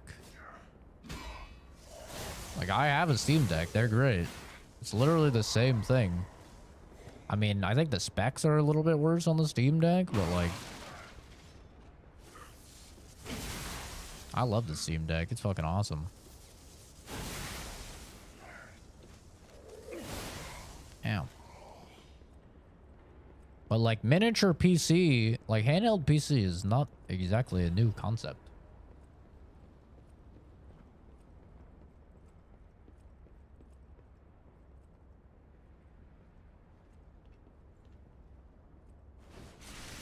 Ow, you fucking dickhead. I'm gonna fuck you up, boy.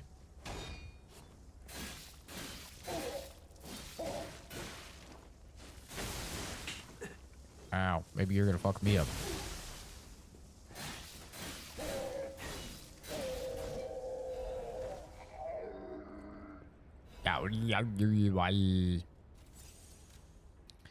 Unset letter, handwriting messy, as if Kane plays. Thank you for subbing. It's very nice of you. Marion, you must take the children, leave everything, and flee the moment you read this letter. Do not seek out relatives for safety. Just go and find a place unknown to anyone else. Simon, that devil won't be satisfied until all who oppose him are dead. Your Lenojo Legion go. I'm satisfied. If you don't like to tinker and don't mind not being able to handle the newest AAA titles at medium settings in the deck. The Steam Deck is great, but yes, it's not like the most powerful machine ever. But I mean, that's just what happens when you have a fucking handheld PC.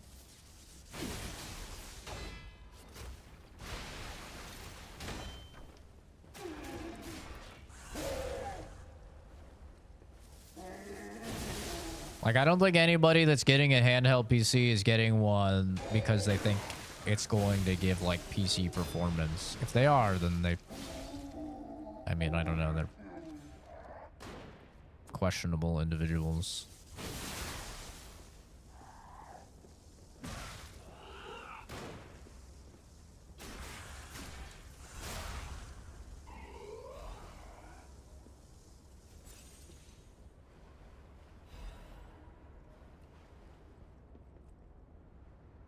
Legion Go, Steam Deck, and ROG.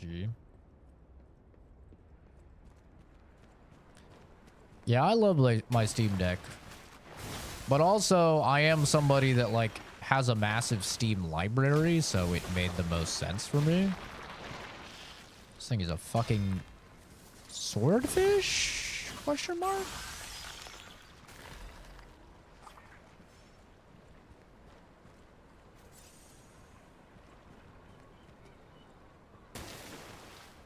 Okay.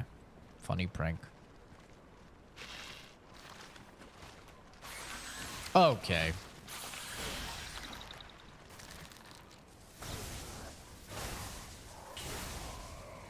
Bzz, bzz, bzz.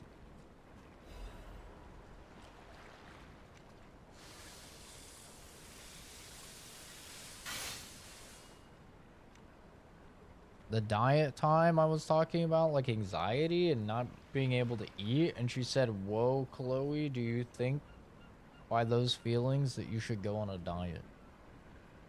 It's pretty spooky. I'm very excited. From the people I saw that previewed it, they said it has way more Silent Hill PT vibes than Resident Evil vibes, which gets me so excited. Because I guess in the demo, they didn't have any weapons. Like, they all said, like, yeah, you're probably going to get guns in the game. But at least, like, for the demo that they played, which was, like, an hour of the game, presumably pretty early in the game, they said it's right after the scene where she's, like, upside down on the little table, you know, and tied down. They said it's, like, the demo starts right after that. Like, she gets out of that chair, and then the demo starts. And they said, you don't have any weapons for that, which kind of reminds me of like Resident Evil 7 at the very beginning of Resident Evil 7, up like where Jack is chasing you and stuff like that, up until you get into the garage and he kills the police officer and then you get a gun, which is like really exciting. And they said that like the creature that chases you around is fucking terrifying. As well, which is awesome. I love, like, some people are tired of the pursuit enemies, you know, like in Resident Evil 8, Lady Domitresque, right? She's like following you around when you're in her castle. Or like Resident Evil 7, you have Jack. Or like Resident Evil 3, you have Nemesis. Resident Evil 2, you have Mr. X, right?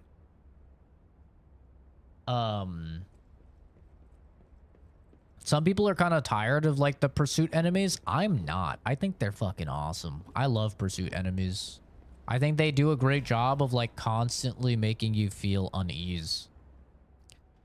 A scroll carrying the soft scent of fine ink. To my respected brothers and sisters of the truth, your correspondence was well received. I cannot hide my awe regarding the events occurring there. Beyond the sea, time and again, I am enlightened by your profound learnings. I can only respond with my thanks. The golden medicine enclosed in your recent communique was most welcome. I've confirmed its efficacy on patients suffering mild symptoms of the stone disease, those whose lungs were not yet affected. Fortunately, it seems eradication of the disease on our shores is possible, as only some coastal residents show symptoms. Many lives are being saved thanks to the teachings of the Brotherhood. I shall post additional updates from across the seas soon. My wish is that you remain safe and well until then. May we someday meet my brothers and sisters here in the land of the Radiant Dawn. Oh, that's Japan. It's a letter from Japan. That's cool. Flashback happens. So apparently it's all in the game. Like that's all in the game's time frame. Is what I was seeing. Oh god. This is the fucking one enemy. This is the damn... This is a reskin of the one boss. The psycho chick.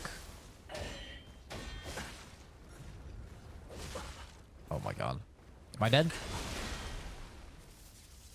Ooh. I'm hitting her with the Kamehameha. Kamehameha! Oh no. Oh no, I missed the Kamehameha. Fucking hell. She's owning. Uh-oh. I have no heals.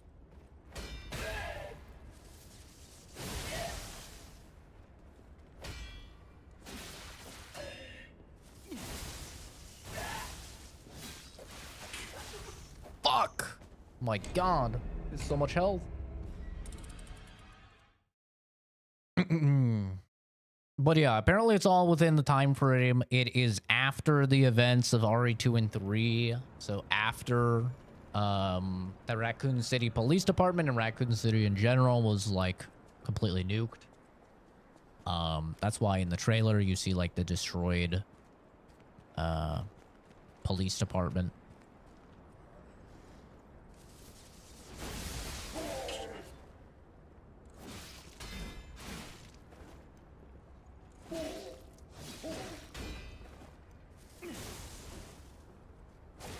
God damn it, Zach. Just fucking wait.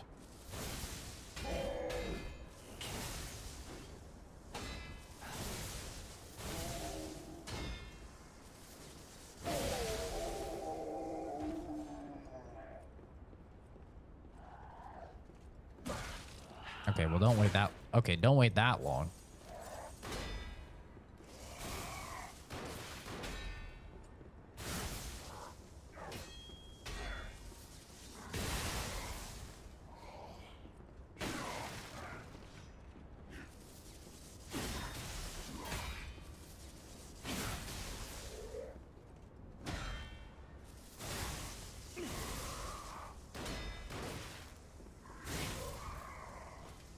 Ow.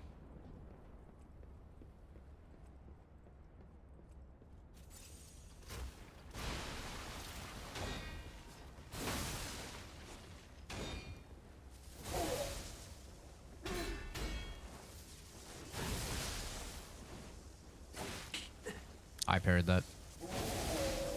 Parry on land.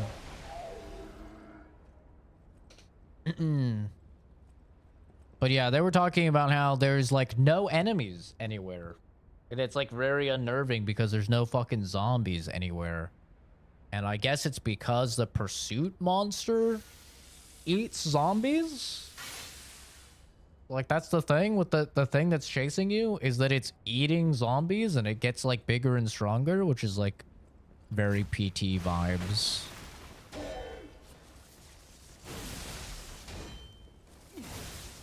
But I hate it. I hate the fact that they all got to play the game. And I would have just been fine with at least seeing the fucking gameplay demo, you know, that they got to play. But I didn't get any of that. They get to play the game. They get to see the gameplay. It's horseshit.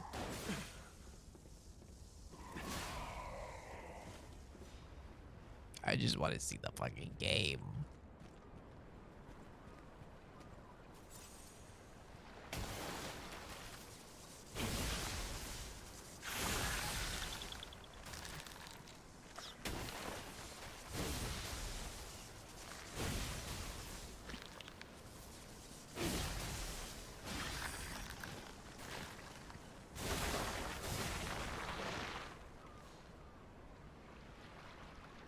sitting in the shower now, letting this warm water hit my sexy legs. What is your life, animal? What is going on?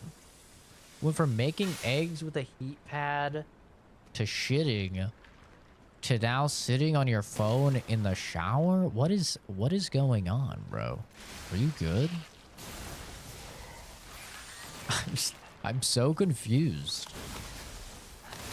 This is not like a normal course of events that occurs. Your Umbrella Corp bio weapon? Cleanup tool as a pursuer enemy? It could be. I could definitely see that. Like they send in this fucking monster that eats zombies in order to like clean up any traces. I could definitely see that. It definitely gives that type of vibe.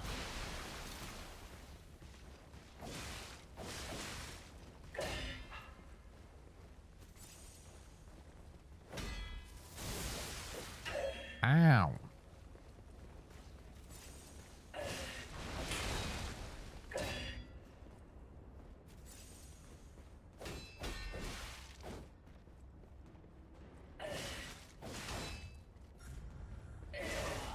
Fuck! Yeah, that one actually annoyed me. I'm not gonna lie. That one actually did annoy me. The fucking delay, man. It's so long. Ugh. The run back here is just fucking brutal. It's actually so frustrating.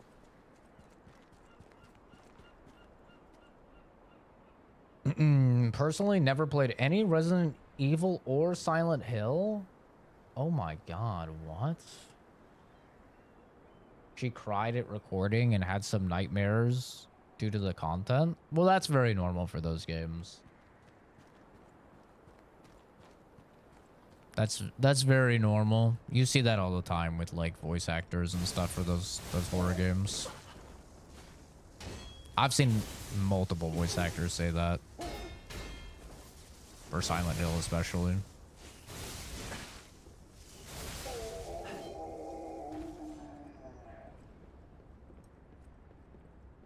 Very funny, Kenzie. Aha, very funny.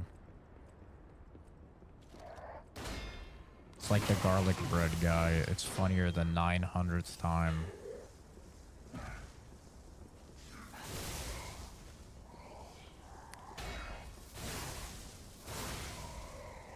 Band kid behavior.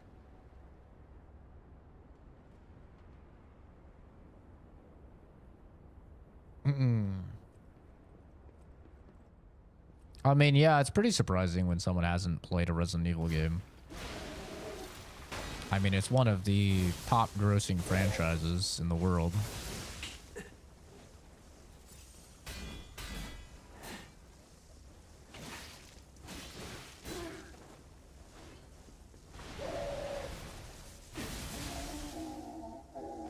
It's always a little surprising.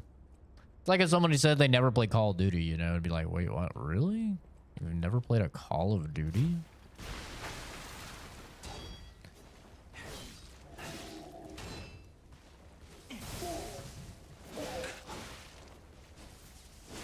God fucking damn it.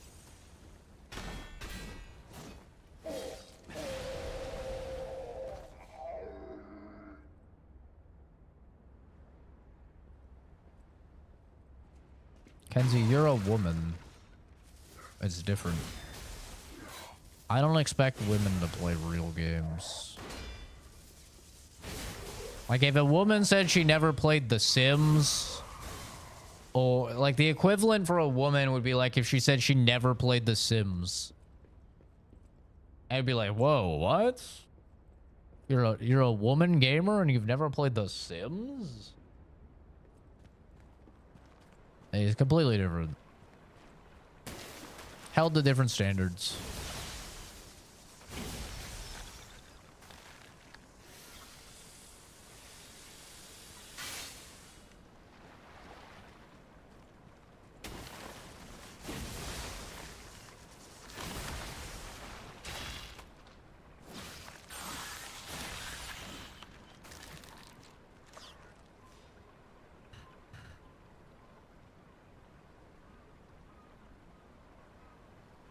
was a console only who only played what his parents got him until I got a PS4. Found the From Software series, so yeah, I need to catch up on it, Tom. I mean, I was console only until I was like... I mean, console primarily until I was like 17, I think.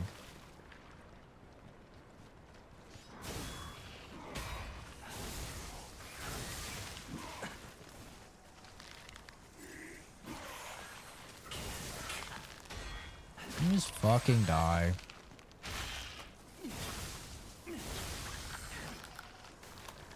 Jesus Christ. Down to 4 heals again. Not even back to where I died. This is bullshit. This run back is bullshit. I'm not dealing with that thing until I get a shortcut. Enemy's too difficult. I need a shortcut before I fucking mess with that. Ooh, the lag. Ooh, ewy, ewy. The lag is bad.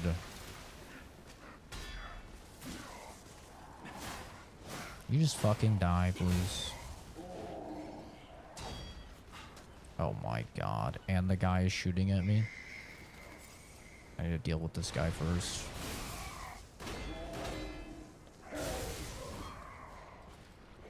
Holy lag, Batman.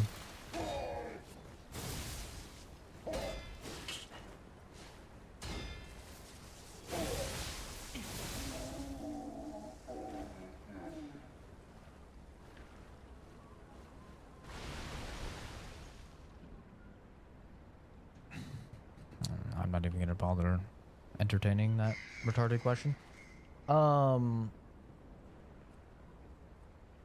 About that, guess which video game series I've also never played.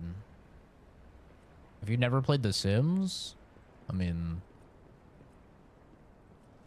I don't know if you're a dude or a chick, but that's pretty normal. If you're a dude and you haven't played The Sims, like, that just means you're, yeah, it's a normal dude.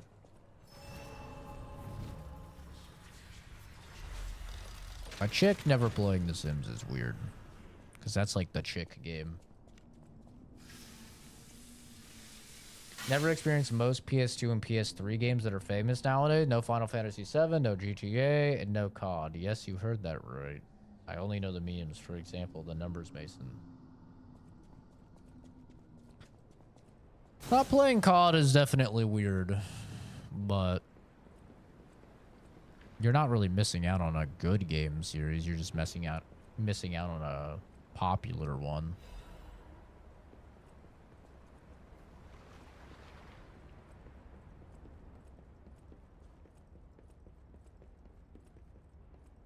Very creative, Joel. No one has ever done that before.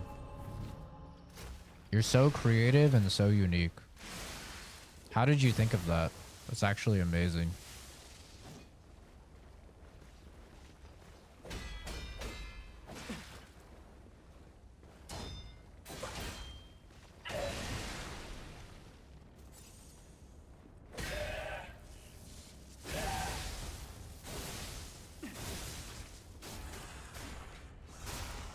Some of the COD games are pretty good. None of the COD games are in like the top 10 greatest games ever made, though. You know? Or even top 100 greatest games ever made. Like some of them were good, yes. But I mean, they're still like COD games. At the end of the day.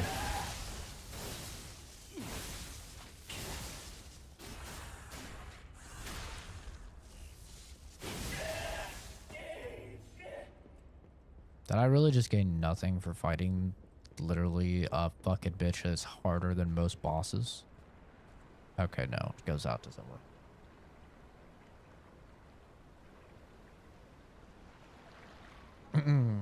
COD is like the Pez of FPS. I don't know what the Pez is. Like Pez dispensers?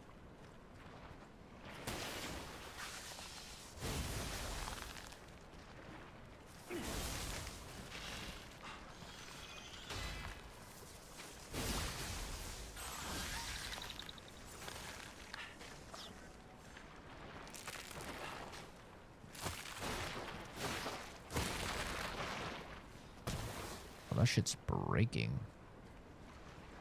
That's great. The ice can break. I love that. Oh, you fucking bitch.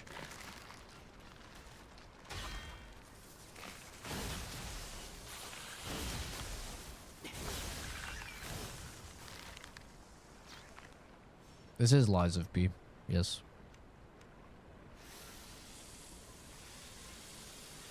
Pro Evolution Soccer. Like FIFA, the game, or any sports game? Oh, I don't know anything about sports games. But you're saying it's like a sports game of FPS? I mean, I guess I could see that. The people who play sports games are usually the same people that play COD, honestly. I have no HP. Bro, what is this? What is this? I have no health. Okay. And now I have this fucking ripped psychopath chasing me. Get away from me, you freak! Oh my god. Do I have an item to heal?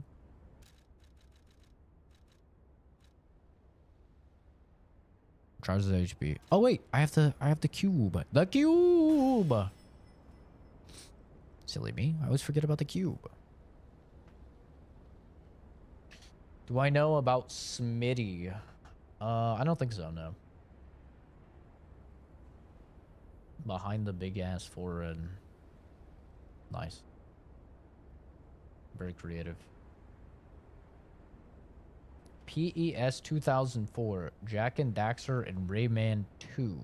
The Grand Escape were the 3 video games I owned on PS2. Grew up with those 3. That's a spread. First game I ever bought for myself was Nicktoons Unite. I'm currently emulating it. I've never even heard of that. This is Lies of P. Slugfest was a pretty fun baseball game. You could punch the crap out of people and you round the bases to get them to drop the ball. You got hit at bat, you had a chance to catch on fire. You get faster. I do like arcade style. I've always been a fan of arcade style. Like sports games. Like the Mario sports games are pretty fun. Mario Strikers for soccer and the baseball one, and the tennis one. Those have always been pretty fun. Okay.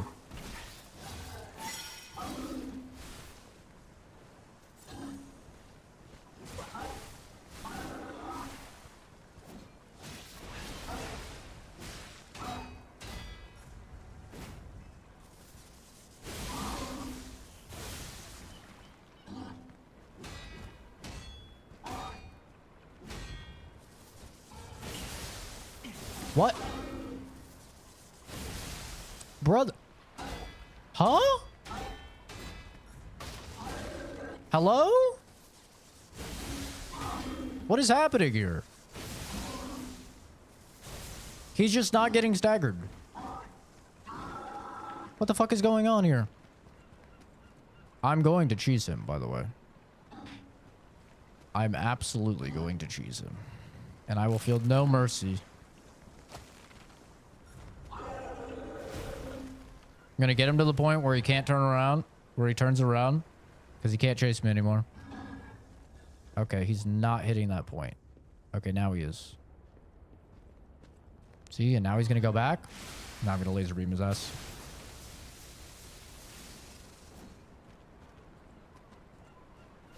I'm cheesing him. I will feel nothing on cheesing this piece of shit.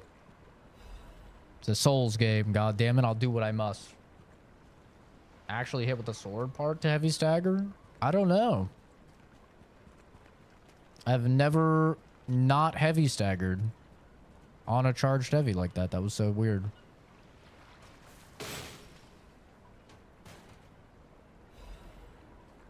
I got a cipher. I'm already cipher. huh, this is a completely different way to go. Am I having fun with the game so far? Yeah, I mean, this was my game of the year for 2023. I love Lies of P. I think it's the best Souls-like ever made. The DLC so far has been quite good. There's been some bad parts for sure. I have won. I caught you. But overall, I'm just loving having more Lies of P. Fish, you and I, for 3 days and 3 nights we battled. I never slept nor ate. I fought and fought until I triumphed.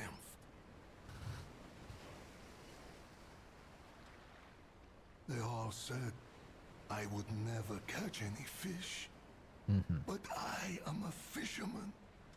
The last fisherman of Krat. Yep, I played Wukong. Wasn't the biggest fan. I rode out to prove that even I've played the like greatest every fish single of the Souls, sea like, guys. could not defeat me. Like literally every single one. I've even played ones you've probably never heard of, like the Plague Doctor one that starts with a TH. I'm totally spacing on its name. I've played them all.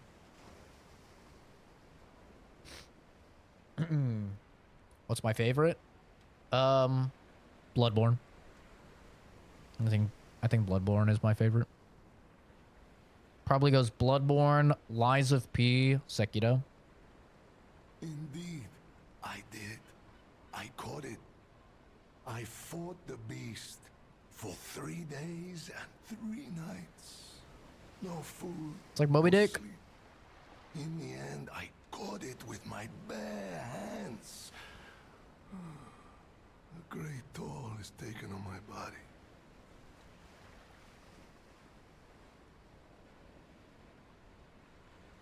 Yeah, I love Sekiro. Sekiro's fantastic. Why?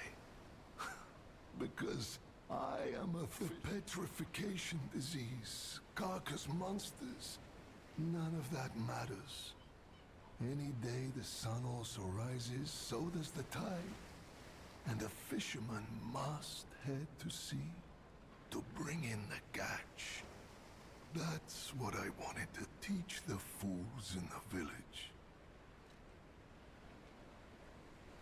You would help an old man. Refreshing in one so young. All right. I wonder if you have to switch Go to a to different the weapon and village hit the enemy with that and weapon to find actually that deal foolish all the brat damage you do? Find Yes. him and tell I him think it did caught have a the mechanic fish. like that. Or maybe that was only with a And certain get the element? beer he holds for me. After battling this fish for 3 days, I am English only, Benjamin. exhausted. It's time to celebrate my triumph. And a beer is just what I need. Hell yeah, bro. I'll get you a beer. Crazy how Bloodborne isn't on PC. I think it's a proud thing from Sony. I think it's just because they know that they can release the remaster for it on like PlayStation 6 and sell a bunch of PlayStation 6s that way. Right. Like in my opinion, that's the whole purpose behind it.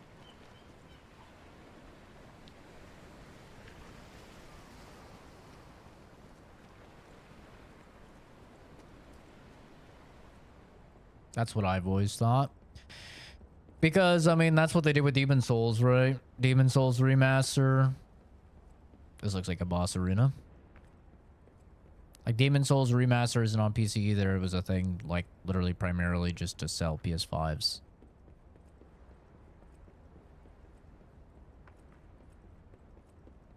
So, I could totally see them doing that with PlayStation 6 next year. Wow. Asterion? Is that you? Oh, hey, Asterion.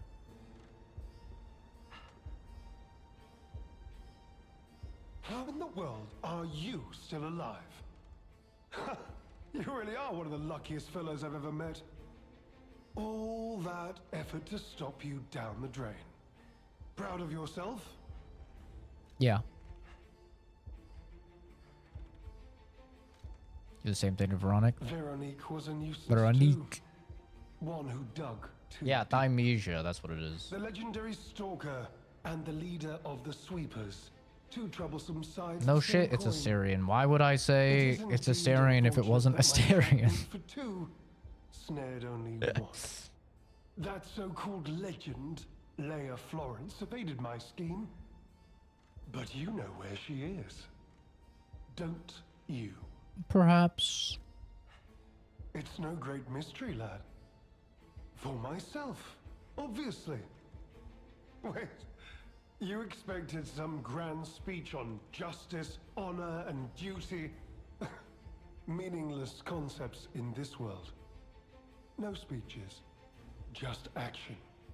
I just need to carry out my part in Sir Simon's grand plan. Got bad news for you, buddy. And then I'm from the future. I'll reap all the rewards I I have win. sown. Whoever lives, dies, or fights means nothing to me. Let us take you, for example. You think your story means anything? It literally does. You are a nuisance to be disposed of. You're objectively wrong. Nobody. You're literally objectively wrong. I am literally from the future. I literally change the entire world in the future, my guy. You could not be more wrong. I'm so glad you mentioned this. Of Yeah, course, he's I literally do talking want to only him. peace. He's See, talking to the I MC. abhor violence. We are not savages, my good fellow. I am grateful the alchemist dealt with Veronique. I find such things distasteful. Now, it's your turn. And what could be a more peaceful solution than you simply not resisting and allowing me to do what I must? Yeah, that's not how this is playing out. Tally ho, pussy. Truly are a nuisance, and in more ways than one. But the games end here. Cool weapon, I want it. It's probably a technique weapon, though.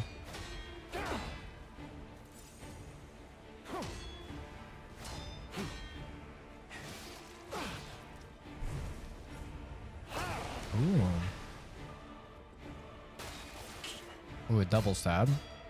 Be of good cheer. Now that you've seen this place, I'll ensure your suffering ends for good.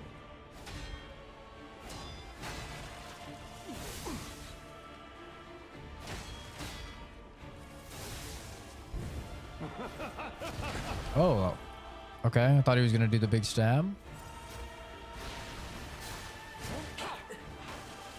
You know far too much. It's time for you to die. That time he did it with the bombs. Think I die here? No. Yeah. Come to more legendary challenges, or she too will die. Baldur's Gate 3 is the greatest game of all time. I definitely don't agree with that, but it is a very good game. For sure. Gotta put on the fire weapon for him.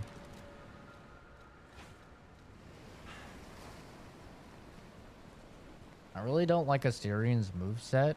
Maybe Dark Souls and Bloodborne, especially Lady Maria, spoiled me, but I expected more from a humanoid enemy that isn't in the early game. Well, this isn't like a main boss. This is a side thing. So it's just like any of the other side bosses. And in more ways than one. But the games end here.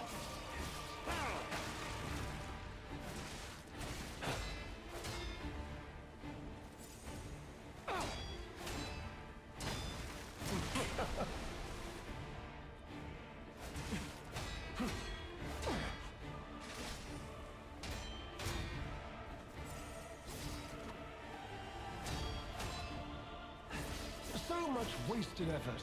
Why didn't you just die gracefully in the ruins?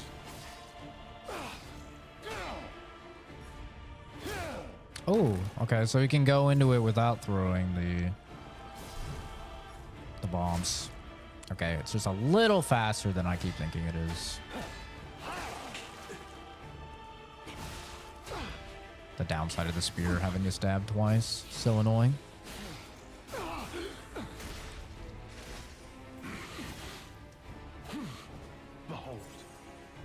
elixir of great power, crafted by the most brilliant alchemists as reward for my contributions. Yeah, he's definitely gonna turn into a fucking a big boy. Some Resident Evil type shit's about to happen. Your fate will be the same as those traitors I sent to the bottom of the sea. Oh, you're still going.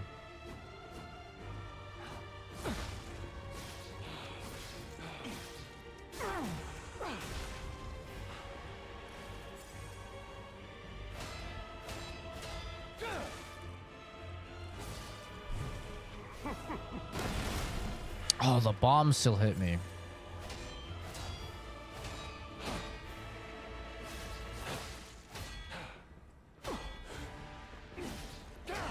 His weapon has a lot of durability. I've parried him a lot.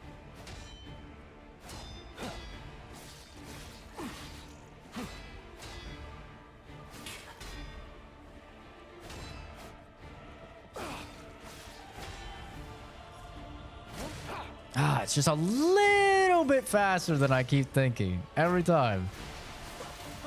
Okay, he has input reading, so if you try and use a Legion arm, he reads your input.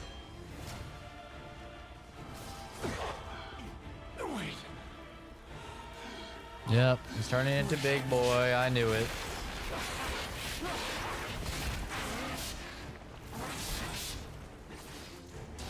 Well, there's more to this boss fight than meets the eye.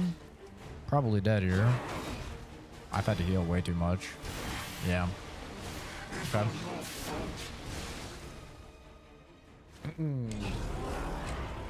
What's the story of Liza P? It's just Pinocchio. Literally just Pinocchio.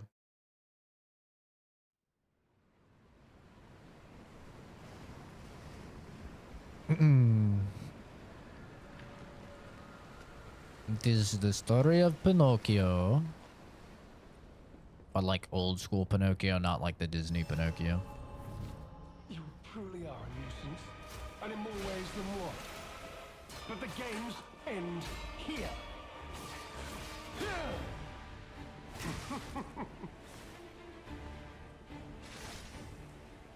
Okay.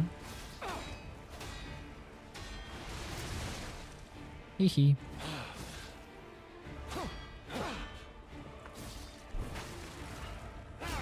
Gotcha that time. Human beings can only keep secrets when they're buried with them. Everything else gets out. Sorry to tell you this, man, but I've kind of adapted to your moves already. An elixir of power, crafted by the most brilliant alchemists as reward for my contributions.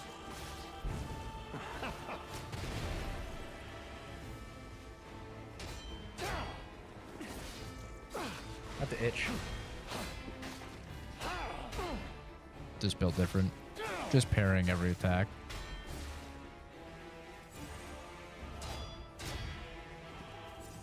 Your fate will be the same as those traitors I sent to the bottom of the sea. We'll see, won't we? Wow.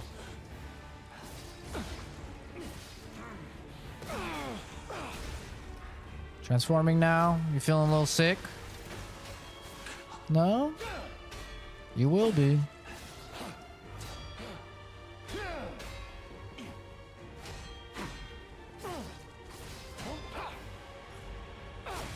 Oh, okay, you got me with that one.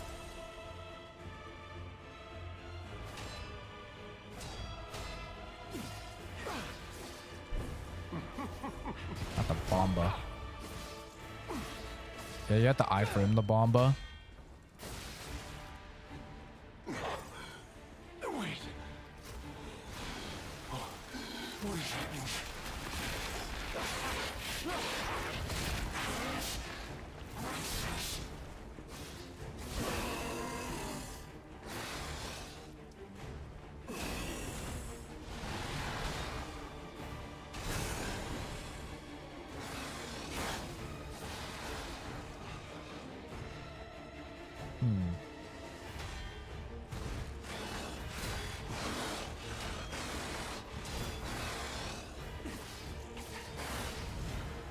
Uh-oh.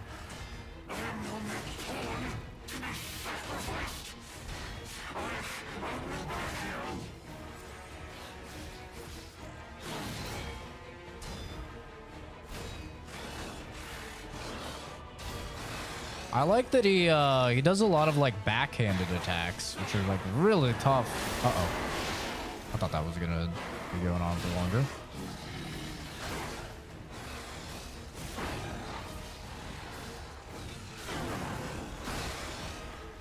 Have to repair.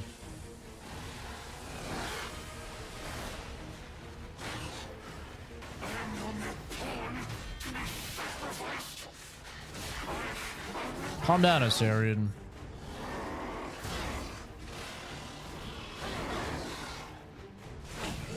Ow.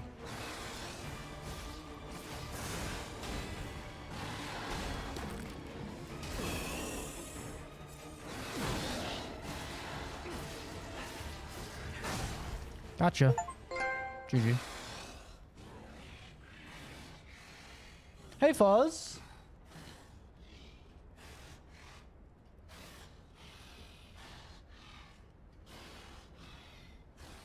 How's it going, dude? Please, my dear, good, kind fellow, hear me out, please. Yeah. I can explain everything, all of it. Okay. Please, just don't kill me. All this happened, all of it, because of the alchemist and that damned infighting. I know. I'm from the future. Don't you see? I'd have ended up like Veronique, or your precious legend. Right. I had to choose. I chose Simon's side. I only did what he commanded. Yeah, you chose wrong. Please. That's your problem. I beg for mercy. If I did evil, it was not of my design, it was them. Oh. Of course. This isn't common knowledge. But when Valentinus ran things, she was, what was it, off limits.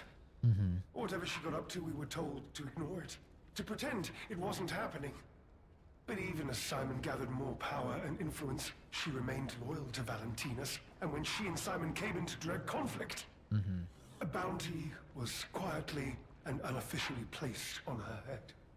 Competition was fierce. Veronique's faction targeted her repeatedly, and our side couldn't disobey orders.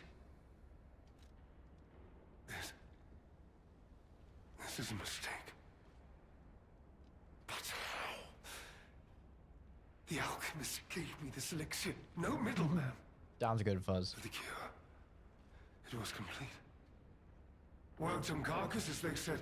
I was to have a... Yeah, the story of this game is just the story of one Pinocchio. immune to disease and infection. I was to become... But no. Trying to become a real boy. It must have been a mistake. They gave me the wrong one. The wrong elixir. I must have Yes, for Pinocchio? Yes. I must. This is Pinocchio right here. You play as Pinocchio. Please. Sir.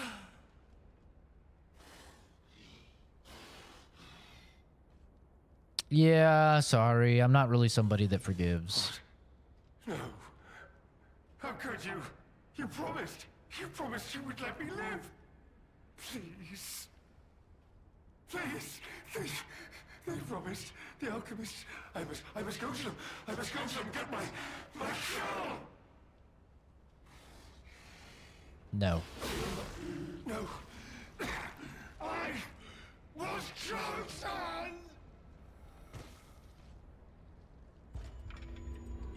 I feel warmth from that. Womp womp. Fuzz is over on Twitch. It's a little twitcher.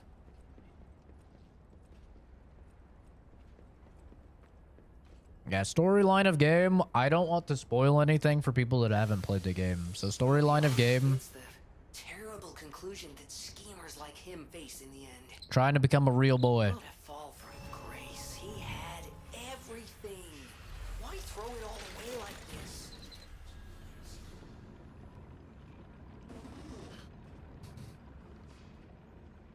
Cut my life into pieces. Did my last return.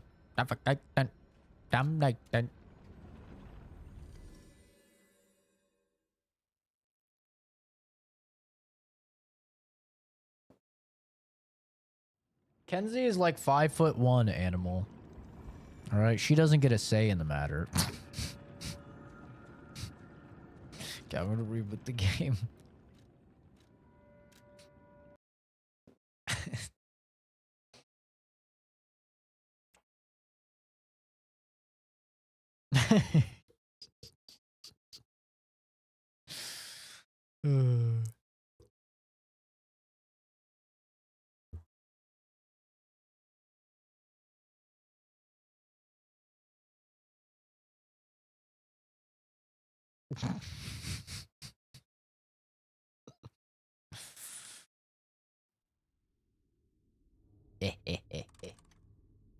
I said what I said.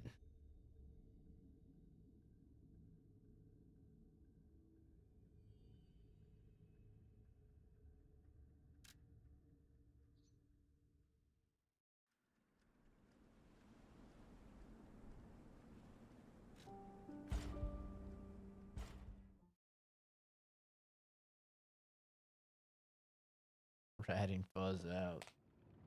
Hey, yo, I mean, it's just the truth, man. When you're little like that,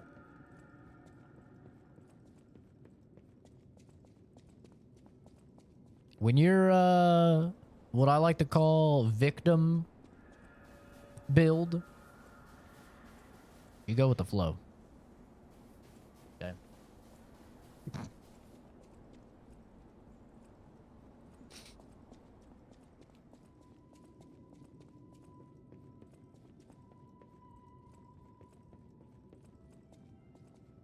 Any enemy of the alchemist?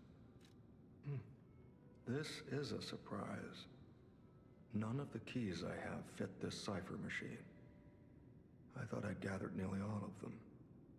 Perhaps one of the alchemists or one of their associates possesses the key. They often conceal cipher keys in their clothing.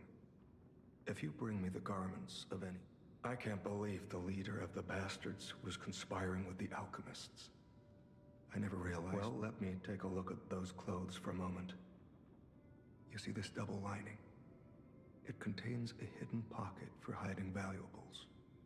I'd hoped I wouldn't locate the key to this cipher machine inside. Victim build is crazy. It's true, bro. Reputation of the leader I have a victim build, was a facade. So I can say it. I'll decrypt it right away. So, Lumacchio didn't simply cooperate with the alchemists. It appears he was Simon's hunting dog, stalking and killing those opposed to the alchemists. I am truly disappointed in Lumacchio. True. I thought him destined Fat people are harder to kidnap. Pillar of light atop Cross. Considering who the lighthouse keeper betrayed, I doubt he escaped unscathed. Unless, of course, he... If so, the only piece of advice I can give for finding its whereabouts is...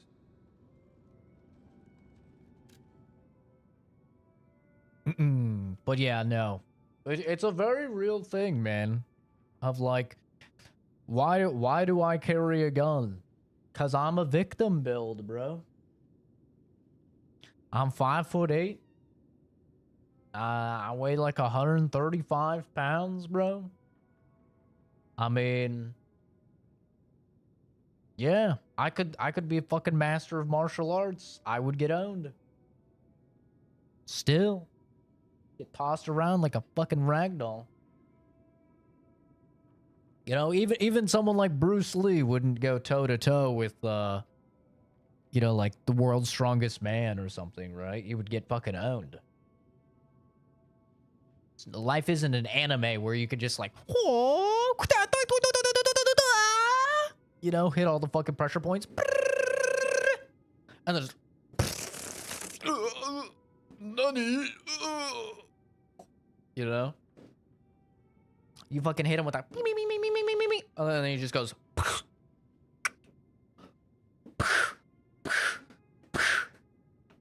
you're dead. You know? So, yeah. Us victim built motherfuckers. We got guns or knives.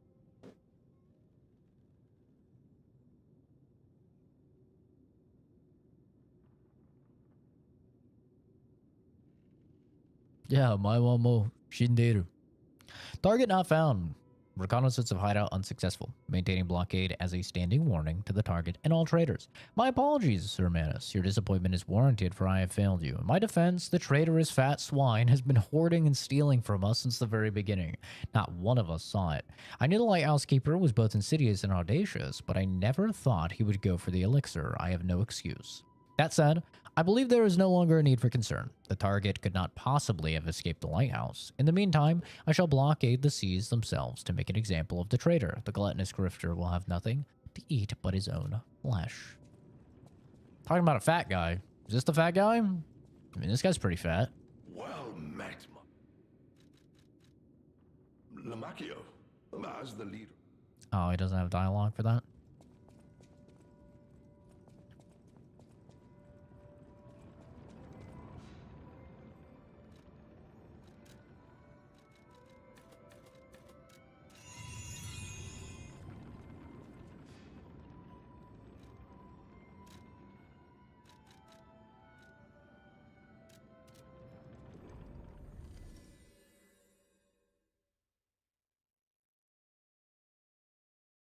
What's the original Pinocchio? Look it up. It's a good read. Oh no! Did she die?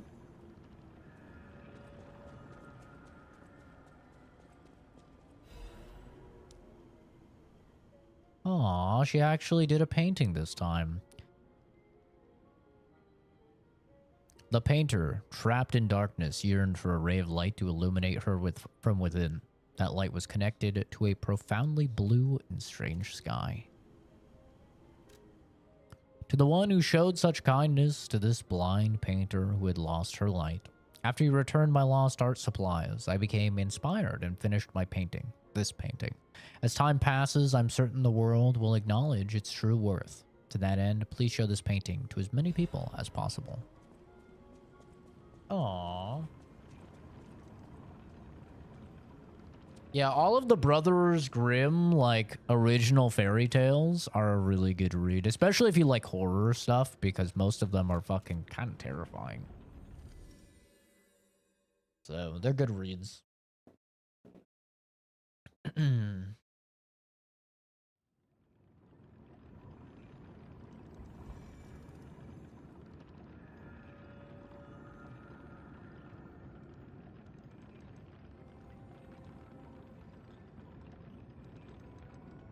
Oh yeah, I've seen a couple that YouTubers skits. Where do I hang up this painting?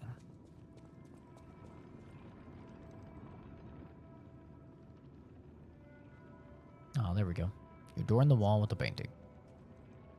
That's a nice painting. I like it.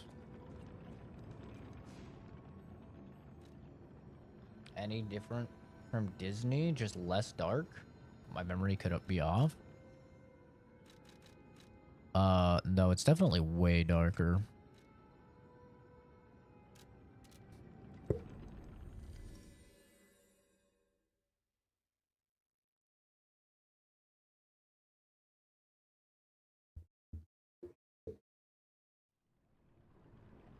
All of the Brothers Grimm stuff is like really fucking dark.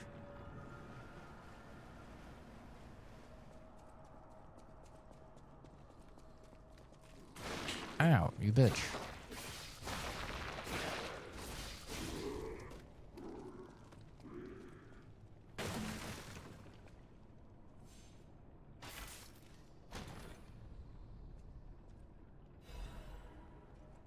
Wait, that was it? That was all that was here? Surely not.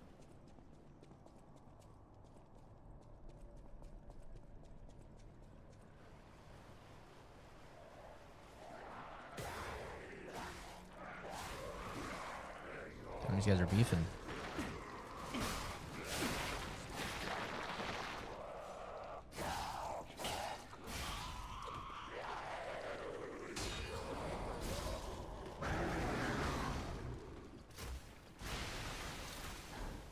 Oh, you're a big boy.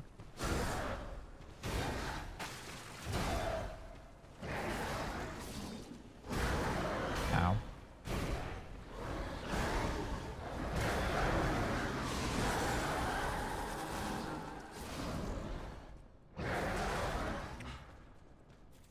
a lot of damage.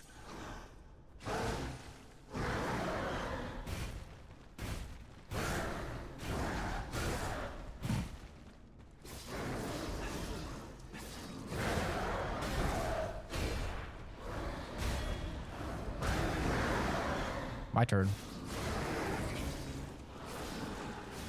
Tally ho, pussy.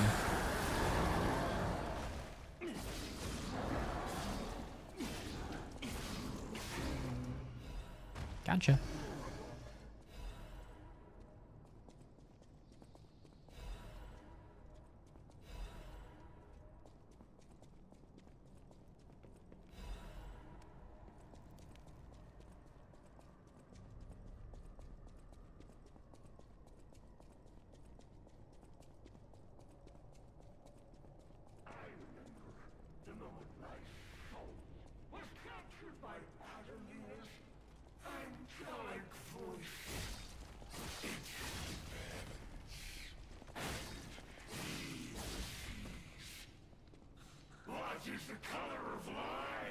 Geppetto down as a pedo? There wasn't too much pedo stuff back then, honestly. But that's also because, like, being a pedo was more normal back then. Honestly. It's the Puppet Prince. Like, it was not unheard of for you to have, like, a fucking 12-year-old boy on the backlog, you know?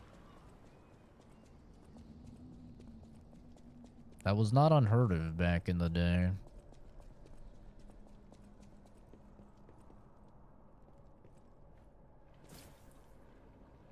Throughout a lot of history across the world, they would have, like, their little boy. Kinda don't like Lies of P. Not enough confusing lore and barefooted women. Yeah, my favorite thing about Lies of P is how easy it is to understand the story. Hi, Jason.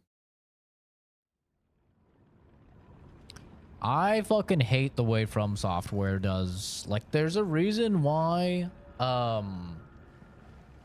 Sekiro was like one of my favorite From Soft games, is because it actually... Yeah, don't even pay him any mind, Buzz. This is just a thing that he's doing now.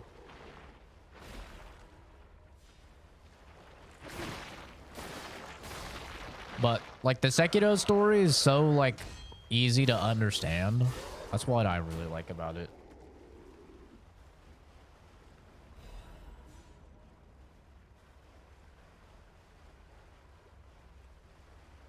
You don't have to, like, look up on a wiki where I need to go for a quest line in Lies of P or something. Like, oh, where did this person go? It just marks it on your map for you. It's just so much more, like, user-friendly, and it's so much easier to, like, understand what's going on.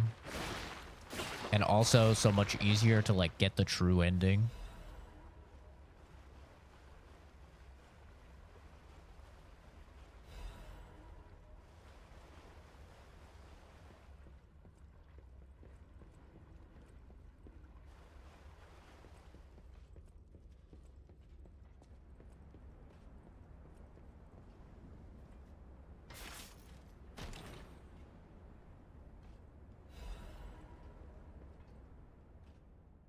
I have learned the devil's method. The subject's body must be fresh, minimal post-mortem time. The container must have a close resemblance to the subject. Appearance is key. The essence acquired from the subject must have been produced before death. If this is true, only one element is missing, and it requires a desecration I can't begin to imagine, but must. Am I cursed? Is this retribution for letting myself be blinded by grief and working with these alchemist devils? But without her pain, I'd have had no reason to go on. Send me back to my child. Alas, I cannot. But I can still get the child back myself. If so, that is the only course I can take. I'll have no choice but to make this my singular purpose.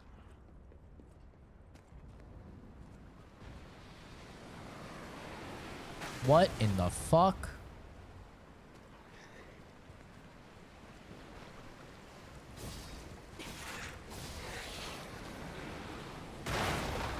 Oh, that's nice. They can curve to hit you. I love it when games do that.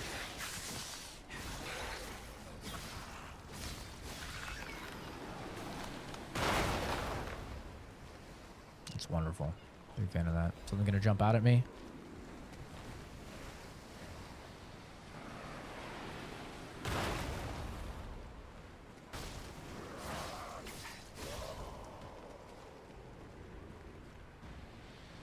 Dude on a fucking cannonball launcher.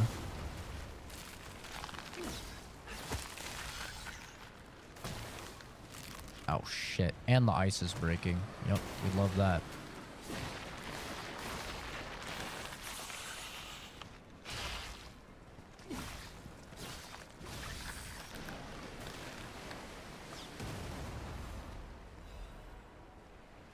Fun. Fun for the whole family.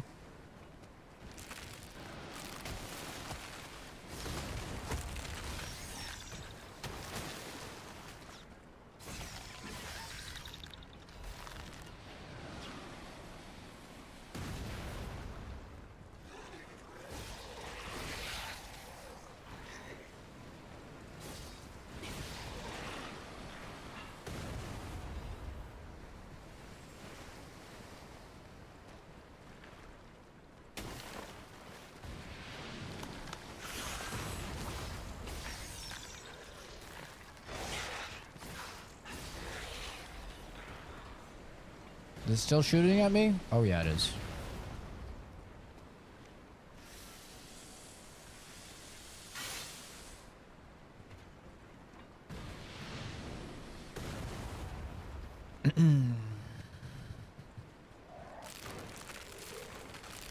Yeah, I'm not even bothering with this area. I'm gonna be honest. Whatever is on those drops, not worth. I'm gonna take out the cannon guy first, then I'll worry about it. I mean, if these guys want to chase me over. Oh, fucking hell.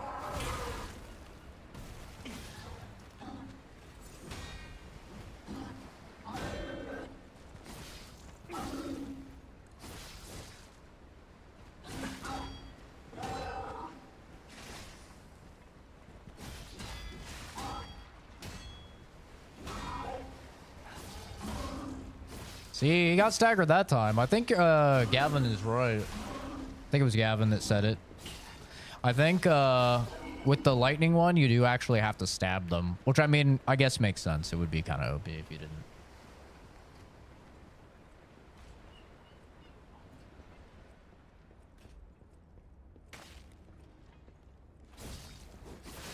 Ow.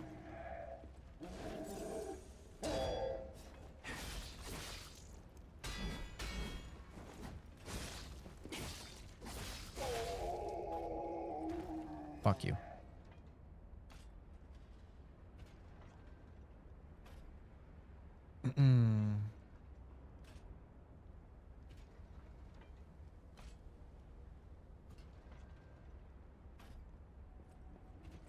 Oh, talking about the Graminoid guy.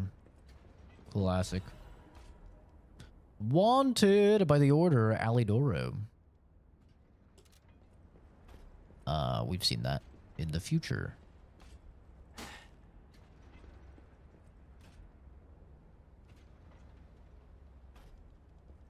Let's not spam, all-terrain. Please and thank you. We saw your message the first time. That's nice. You have some frilly-dilly, flamboyant font. Very cool. I'm sure we're all very impressed. You copy-pasted something. Such cool, much wow. No need for spamming them.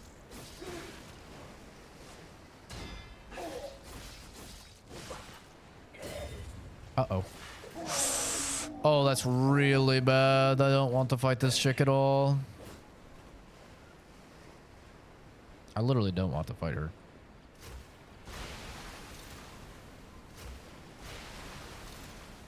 Fucking hate this chick.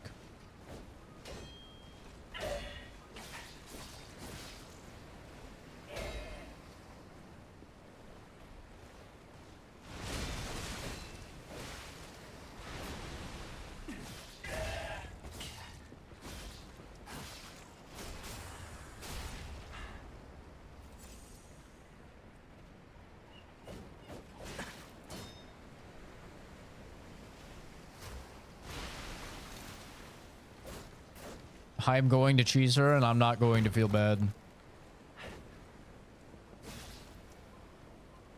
Come over here. Come into the... Yeah. Perfect. It's about to blow up too. I feel nothing for cheesing.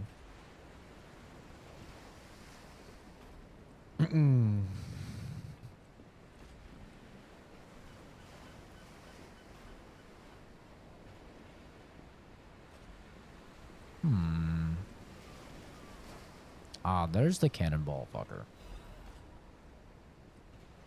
I paid $20 for the free font.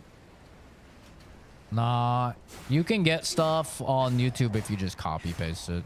Like he literally just copy pasted.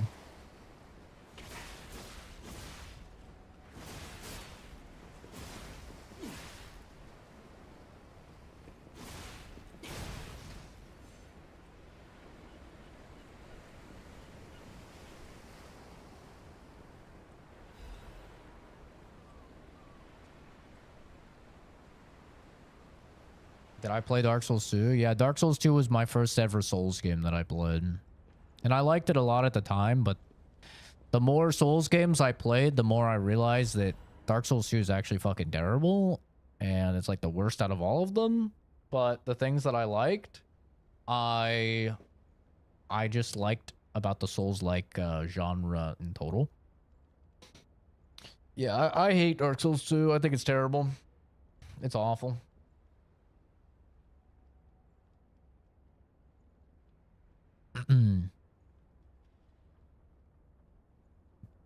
And I hold the correct opinion. Anyone else? You can like Dark Souls 2. But it's terrible. Dark Souls 2 is a good game. It's just a bad Souls game, similar to DMC 2. No, DMC 2 is terrible. DMC 2 is actually awful. Bro, that helicopter fight? Oh my god. Bro, that shit's terrible. It's just bad. It's not good.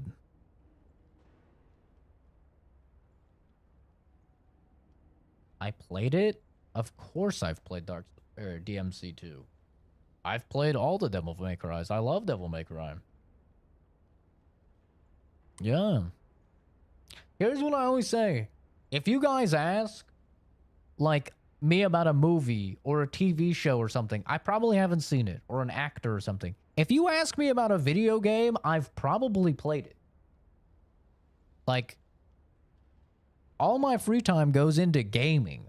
I have a video game, like, fucking knowledge collection like no one else. I've probably played over 1,000 fucking video games, dude. I'm like a little video game retard, just fucking...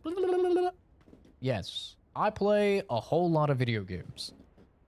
I try and play 40 to 60 new games every year. Like, I play way more video games than the average dude. I just don't know TV shows or movies or any of that shit. How good was I at combo swapping? Oh, I was really good at DMC. Constant S, if not SS, gamer. Yeah. I'm a DMC god.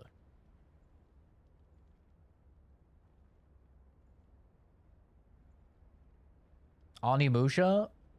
Yes, I've played Onimusha. I've played all of the Onimushas.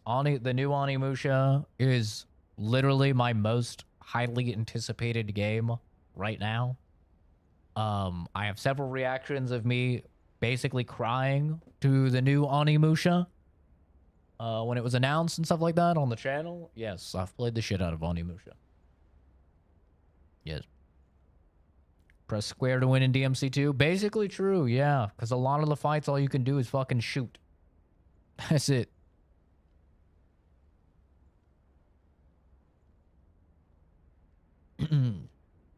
Yeah, this is Lies of P. I cried for the reveal. It's all on the channel. It is all on the channel.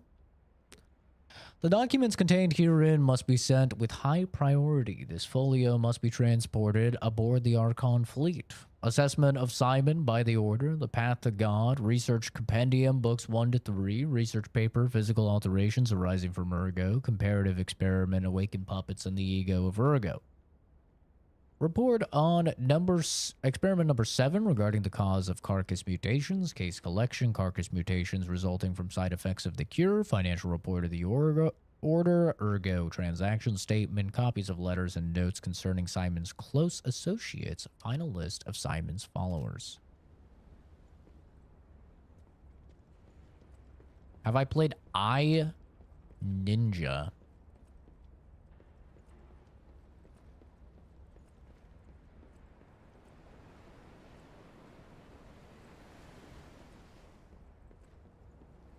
I don't know.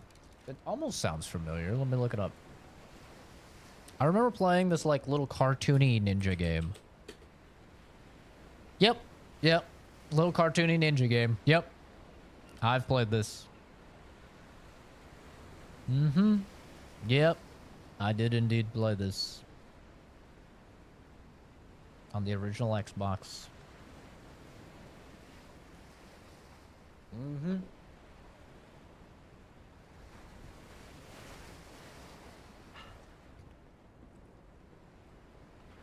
Yeah, that's a deep cut. Is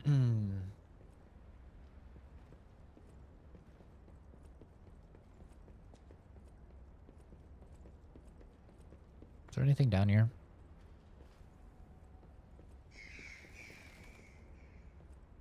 Another bonfire. I guess I'll grab it real quick.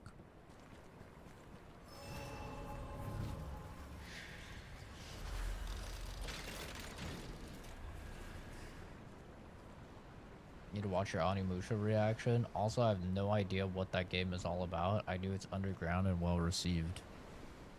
You have no idea what Onimusha is about? It's about slicing up demons and sucking up their souls and red orbs into your hand. It's sick. It started as a, basically just like a swapping the texture palette.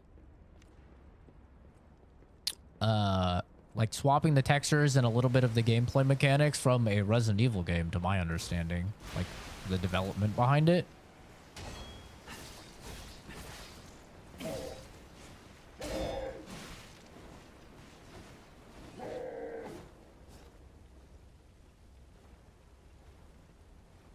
Yes, slow walk while you're dying from my damage over time. Hell yeah.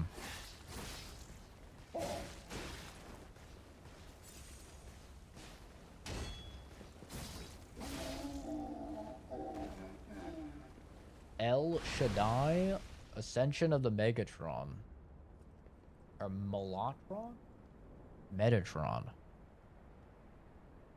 Super Butterbun. No, that doesn't ring a bell. I haven't played every video game, guys. You could definitely find video games I have not played, but if I haven't played it, then like your average Joe probably has never even heard of it or knows its existence.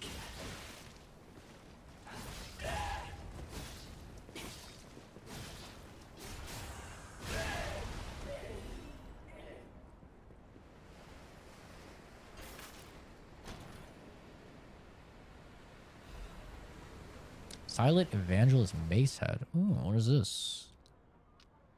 Another motivity weapon. Wow. Acid spray. Spray a fog of acid forward. Deals AoE acid damage to enemies in front of you. Strong forward slash. Use immediately after guarding an attack for more power.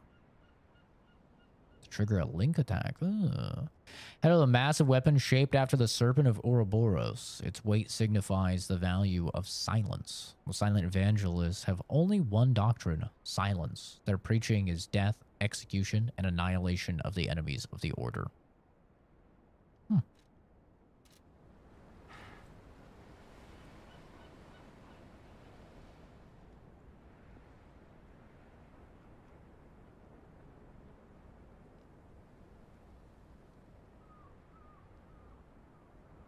Pro Bass Challenge is one I've never played. If it's a sports game, I've never played it. Because there's no good sports games.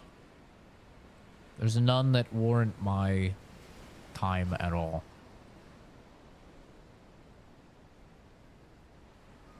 Wow.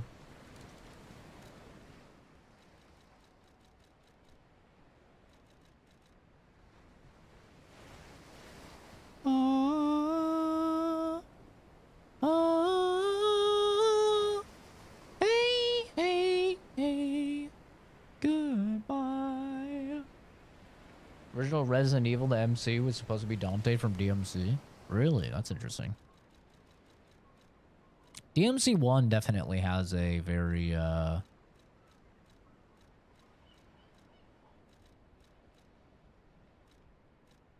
it has a... Resident Evil feel.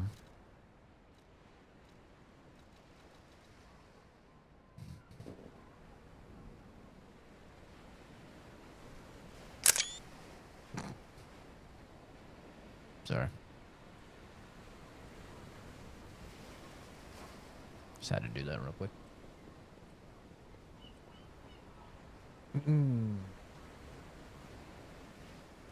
Yeah, no, I've never touched, nor do I have any desire to touch a sports game.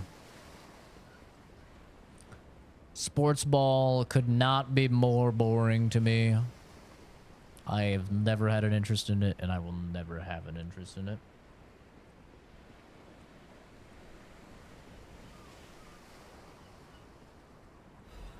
Doesn't matter what sports ball we're talking. I don't care for any of them.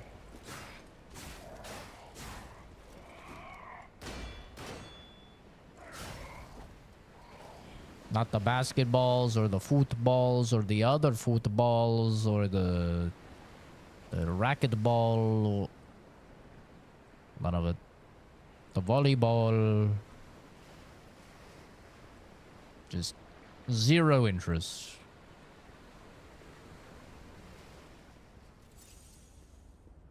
This is a cool area.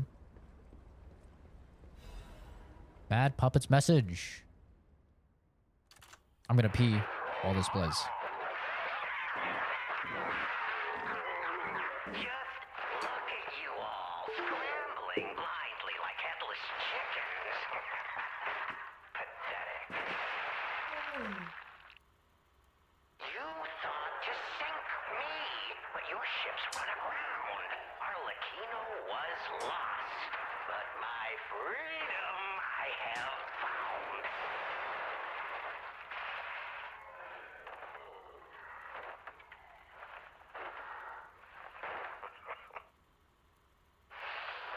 And in such a state, I find myself. What magnificent gifts you've given me. Fear not. I shall put these tools to good use. I truly thought it was the end. My body shattered and destroyed. It's not hyperbole to say, well, I was a wreck. Then along came you, brilliant, misguided maniacs, to give me another chance at life. For that, I thank you from the bottom of my, let's call it, heart.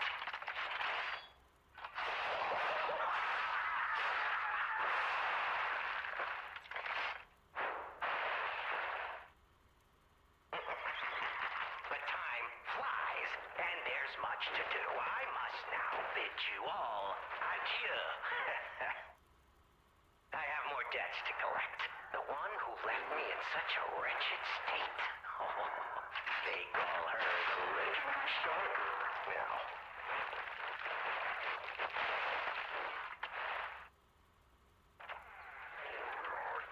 Such a splendid little title. And she owes it all to me. It's only fitting to congratulate her in person. See the truth behind the legend.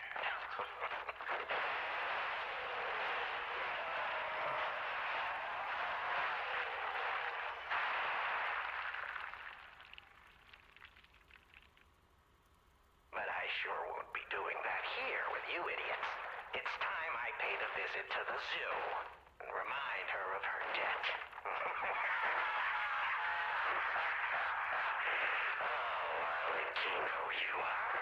A clever one.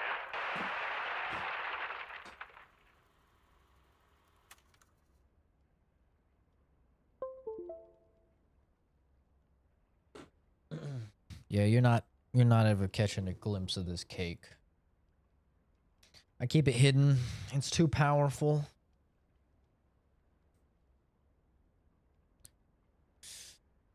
Too juicy of a booty.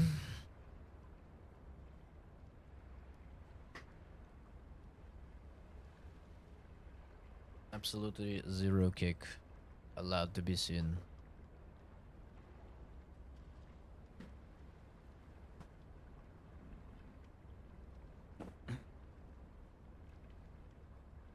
But yeah, I don't know why people buy sports games. I really don't. It's a mystery to me, but hey, you know what? Their money, their problem. Hank Killbutt? Brother, not at all.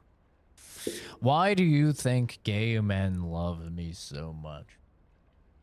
I'm the full package. The full package. I am the ultimate twink. I have such a juicy, voluptuous booty that when I wear pants that fit properly, especially when I have longer hair, I can visibly see straight men getting angry because they see my juicy ass. They walk around and then they see my face and they go, fuck. The fucking dude. It's great. I'd say full package, maybe half. No, I'm full package. I am full package. Because here's the thing.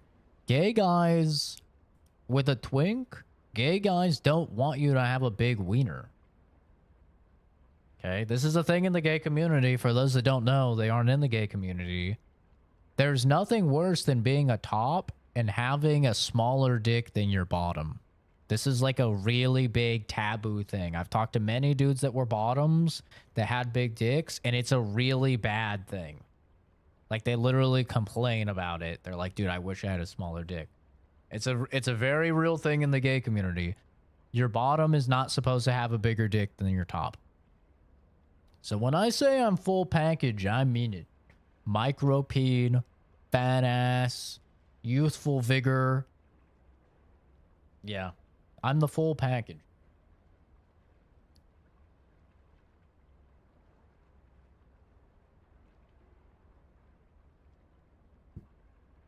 Yeah. I thought that was common knowledge, but I guess it's not.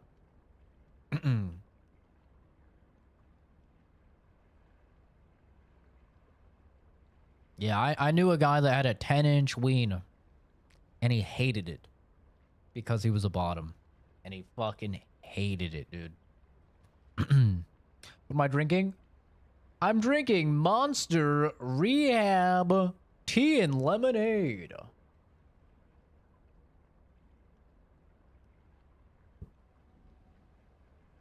Now we know. Yeah, you guys need more gay friends, bro. Like, how are you gonna not know this shit? Next, you're going to tell me that you didn't know it's like a badge of glory for most gay men to have HIV/AIDS. Like, come on. Jesus, you guys need more gay friends. You need to be more inclusive.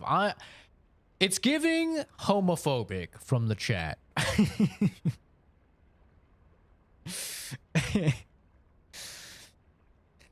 The puppet locked in the brig is dangerous. To even think of releasing something as mad as that into the city, it cannot be allowed.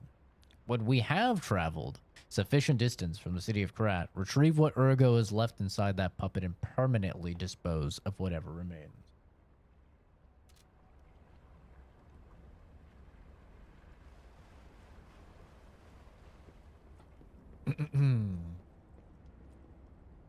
Ween swaps would be sick. I mean, I wouldn't do it. I like having a micro peen, you know? Because it lets me make so many jokes about it. I even want to know what was in that monster it was? Probably not. But here's hoping a deranged beast hasn't been set loose upon the world. Well, that's not good, Gavin. Yeah, that's not good. You don't want something like that. We stopped being friends after that. Yeah, that's understandable. Yeah. Yeah, you don't want that. That's fucked up. Oh. Papa Zach found a sequin.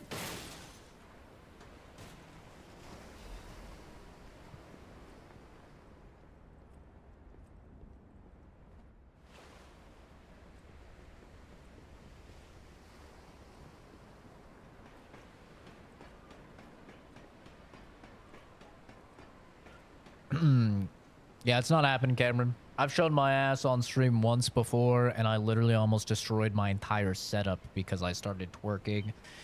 And it almost caused a dimensional rift that could have tore apart the entire fabric of reality as we know it. So, that will never happen again.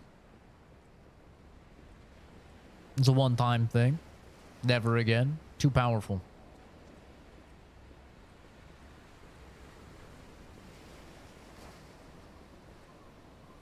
You almost broke your phone? It did.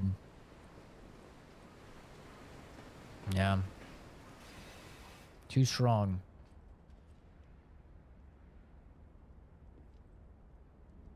Kratos talking to a twink's booty. The Greeks did love their twinks. A friend I used to smoke with was gay. In one session, he told us that his boyfriend had herpes. Never smoked with him again. I mean, it depends what type of herpes, right? A good like 70% or 80% of the population has herpes. So it depends, you know, what type of herpes for sure.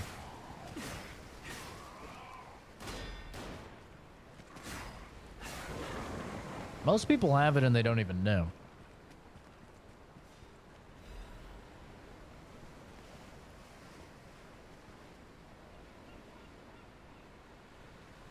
The world started shattering. There's a tsunami and everything. It was dangerous.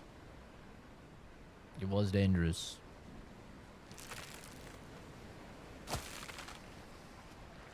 But nah. I do not subject myself to the sexualization of people online.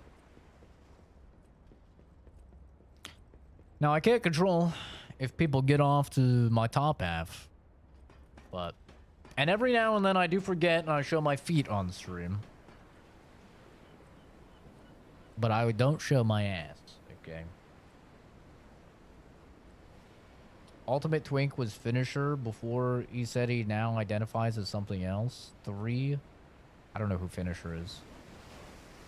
I can confirm that when I look up femboys, even though I'm straight, I like it if it's small.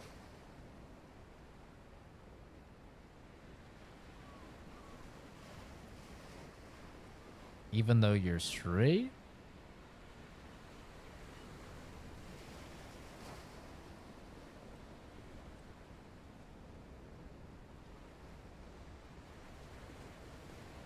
Who's gonna tell him?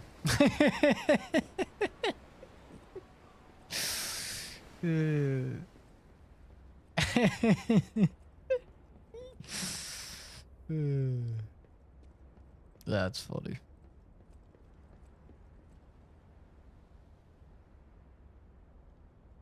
Finisher equals Finster. Oh, right. The guy that got irony poisoning. Yeah, I've talked about him before on the channel. Of like how he would dress up like a chick for content. And he would swear he was only doing it ironically. And then poor guy got irony poisoned. Now he's full trans. Oh, hell yeah, bro. It's whiskey. He wanted beer, but I mean, whiskey's fine, right? Can't be picky if you're a fucking, you know, fisherman.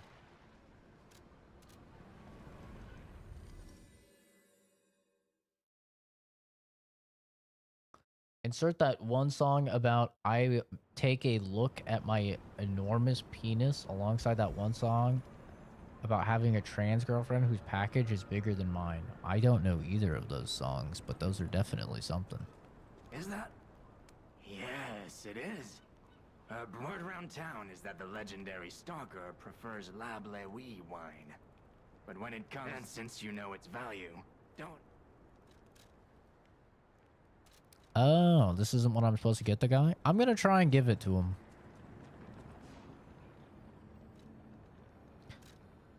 Yeah, poor Finster.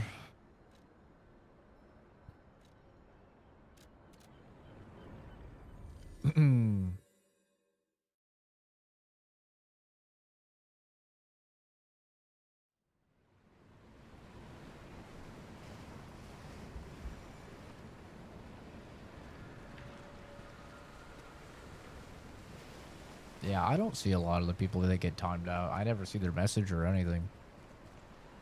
See if this guy wants the whiskey. It's time to celebrate. Nah, he wants a beer. He does not want a whiskey. They like femboys and think it's not gay.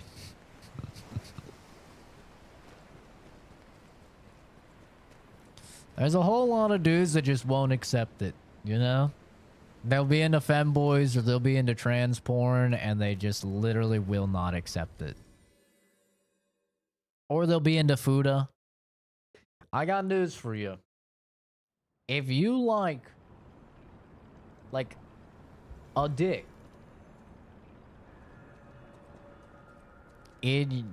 that's what gets you off. So, what is...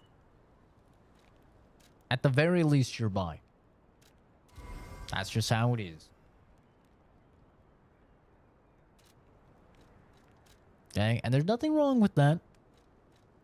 At least not to me. I don't care if you're gay. I don't care if you're bi.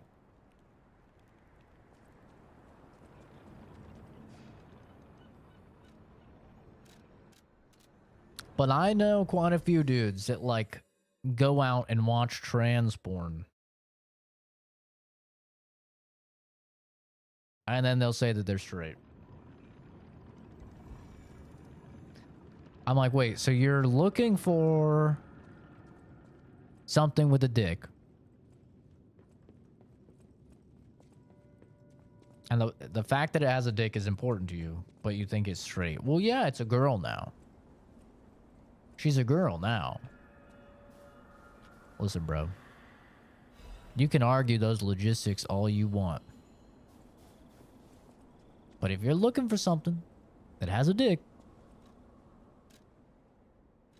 that ain't straight.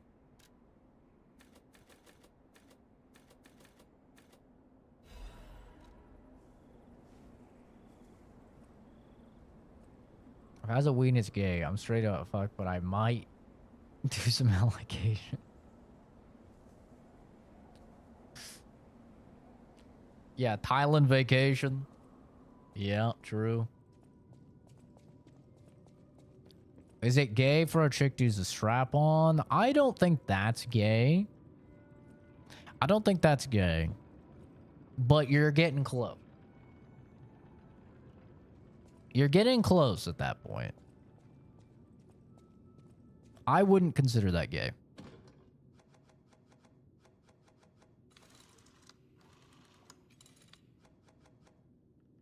But you're edging.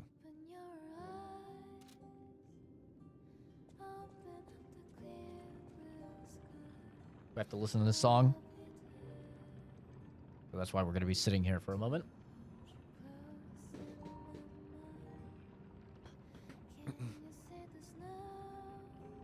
Divorcing his wife, breaking up with his family after taking one trip to Thailand. So I don't think I'm gay or bi. I remember when I didn't think I was bi. I remember those days. I was like, nah, I really prefer women. Like, I'm with women.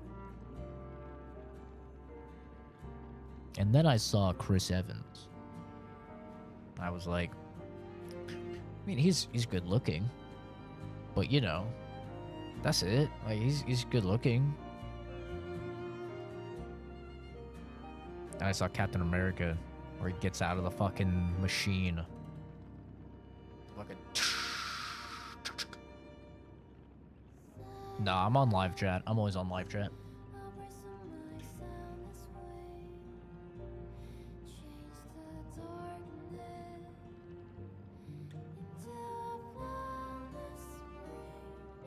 Bisexual and pansexual are the same fucking thing, bro. Pansexual is only if you believe there's like fucking more than 3 genders.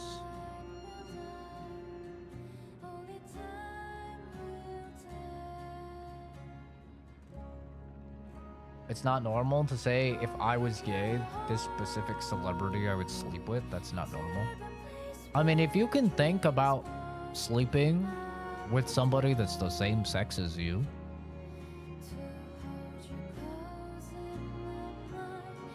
that's not straight. Like, if you think about it, like for the people who are like, I'm not gay, but I would bang Ryan Reynolds. That's gay. That's gay. I'm not gay, but it's gay. It's gay. You don't have to add a stipulation if you're saying something that's straight. Like, no one says, I'm not gay, but I'd love to bang Kate Hudson. Nobody says that. Right? Because it's like, yeah, that's not gay.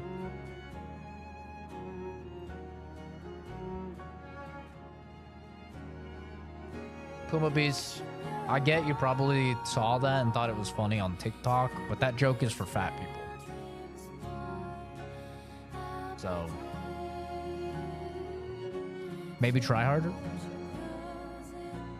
It doesn't make something a good roast if you just see something on TikTok and then you just like copy it and then you paste it somewhere else. Like queso looks like a 1x1 Lego, right? See, that is funny. It fits. Saying I look like a guy that buys katanas at the mall, that's funny. It fits, right? You know what I'm saying? You gotta put a little effort in. You gotta personalize it. You can't just like copy pasta from one to another. It doesn't work that way.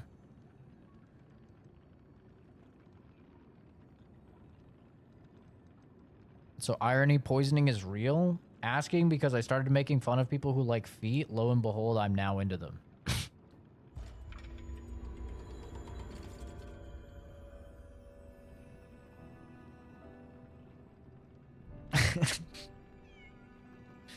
There is such a thing as oversharing. It exists.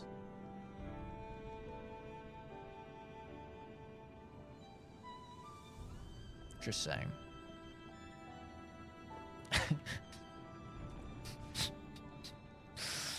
Yes, irony poisoning is real. It is very real. If you surround yourself with people that think away, or you yourself like think away, like ironically, it will bleed over eventually into your real life. That is very real. Well met, Master Stalker. You found it! My treasured belongings. I thought I had lost this bag forever, and I was in quite a predicament without it. Thank you, thank you, thank you! Oh, excellent! Everything is intact, not a single item missing. I'm astonished nothing was stolen. As a reward, I shall grant you a sneak peek. Yeah, if you're into Astolfo, every item Soul, is sure you're gay. to satisfy.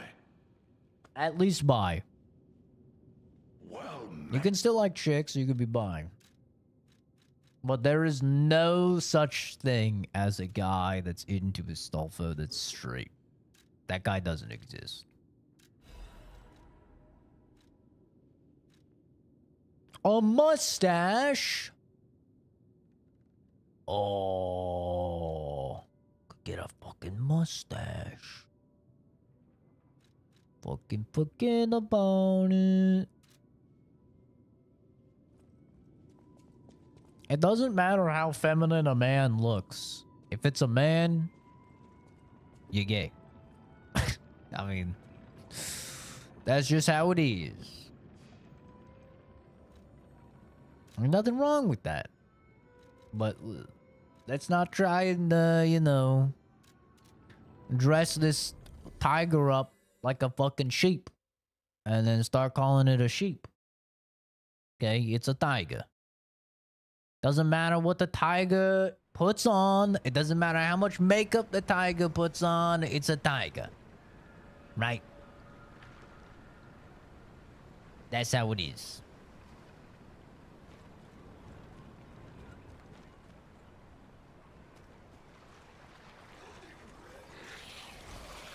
Now, I'm not going to get into politics about trans people.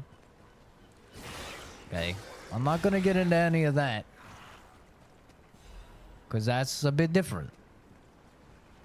And I'm not going to touch that with a 10-foot long pole.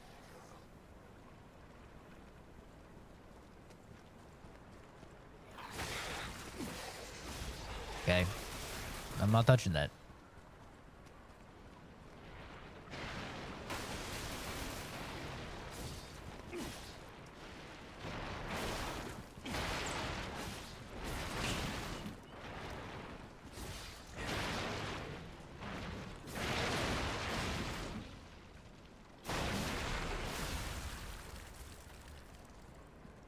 I don't understand any of this. Gay or bi means you like them for their private parts, right? No. So if I like their appearance, isn't it something else? Not saying it's straight. Just feel like gay or bi don't apply. No, it's not. Gay or bi does not mean anything. There's asexual people that are gay. Right? Like, it doesn't mean that at all. It means that you have a physical attraction to something with an XY chromosome. If you're a dude, that's what it means. Like, you are physically attracted, or romantically, or whatever. Like, you are attracted to something that has an XY chromosome. That's what it means. Vice versa, if you're a chick, you're attracted to something with an XX. That's all it means. There's all sorts of people who are gay, and they're asexual. They're not even interested in banging. They're not interested in sucking weed or anything like that. But they're still gay because they prefer men. You know?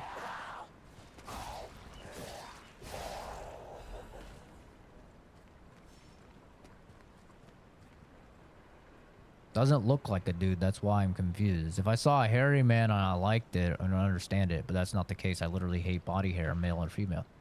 My buddy Josh, who's gay, is not attracted to masculine men. He's attracted to feminine men.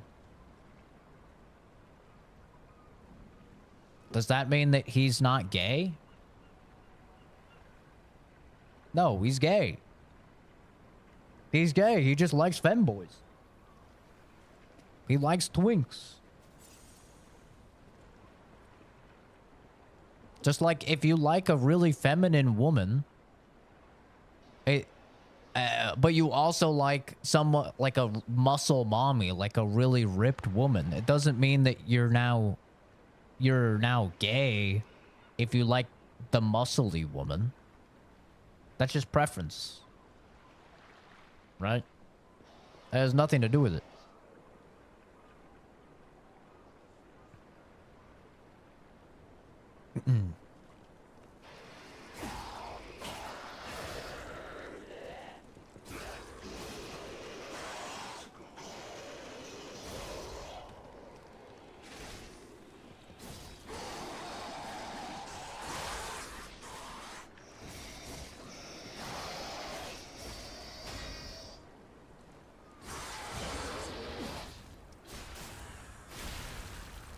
Yeah, there's a lot of gay guys that are not interested in body hair. They're not interested in like masculine men at all. They like the little Like the dudes that are into me, right? They like the little hairless guys. The twinks. It's very common. I know. I'm very popular in that entire demographic. But those dudes are still gay. Because I'm a dude. And even if I was wearing makeup. And even if I got fake titties. I'm still a dude. So it's still gay.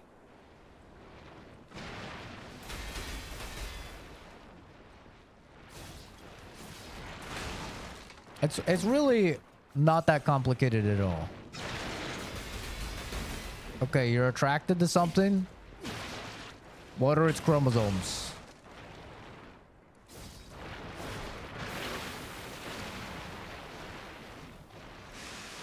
You're a dude and you're attracted to something and it's got XY. Gay. There you go. I solved it. It's really that simple.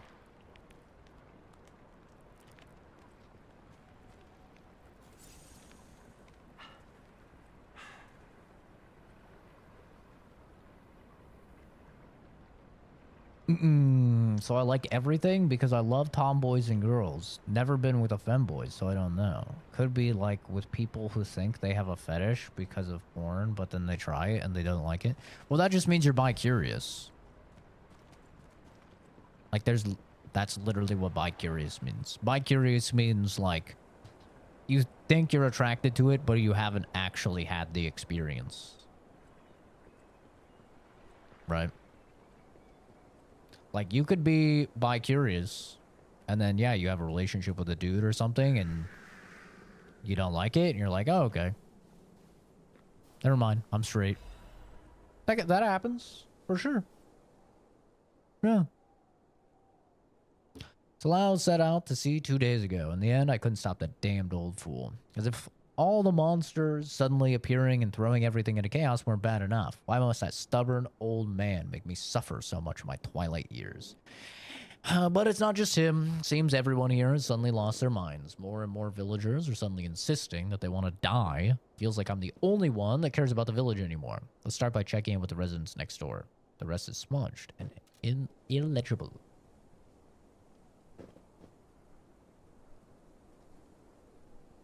I think the simple way to explain it is, if you like chicks in general, you're straight.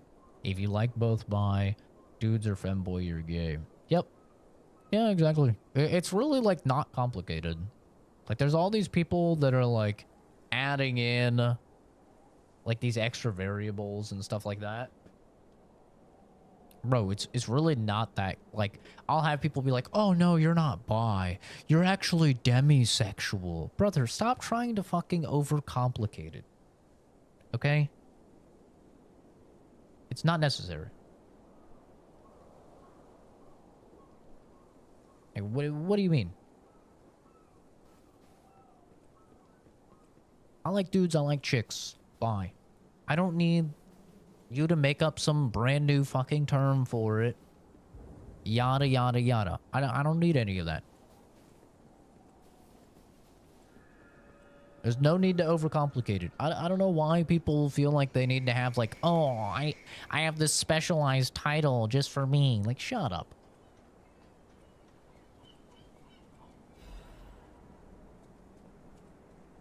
Like, it's so simple, man.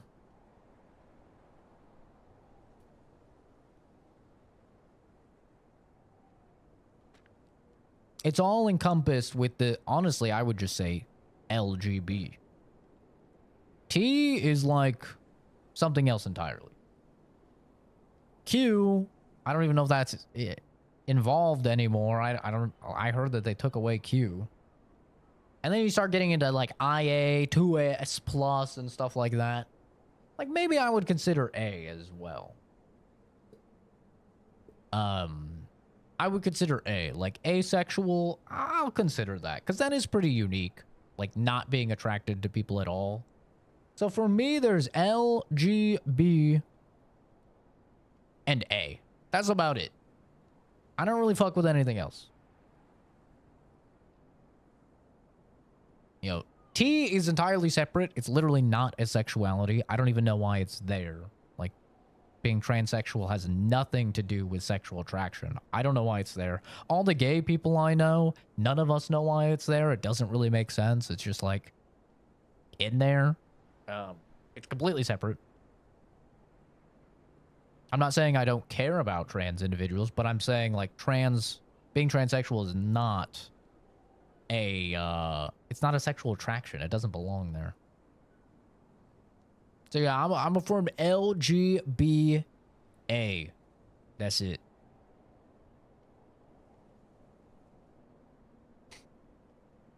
You add variables, you complicate it, and eventually can't explain it. There's only 3 sexualities: straight, bi, gay. Everything else is to feel special. Yeah. What 2026 game am I excited for except GTA 6? I'm not very excited for GTA 6. I wouldn't even have that in my list. New Onimusha, super duper excited about that. Resident Evil 9, turbo excited about that. Those are the 2 that instantly pop into my head. But there's a lot of good stuff coming out in 2026. I got suspended for calling someone a Q, and now they call themselves that. I think queer is no longer like in the LGBT, last I heard. But queer just means different. That's all it means. Like, queer just means different, which is why I also like think it's weird that it's there, because to my knowledge, the full thing is LGBTQIA2S+.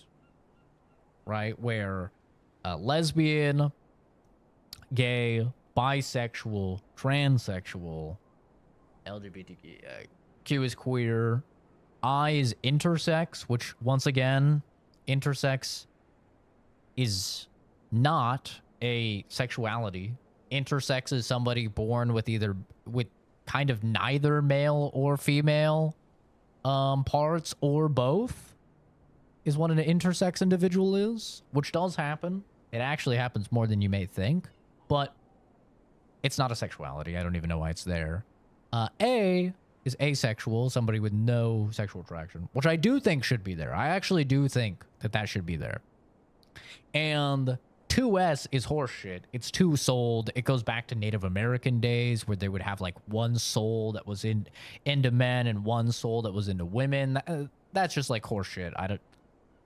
Such a minority of a minority of a minority. It's silly.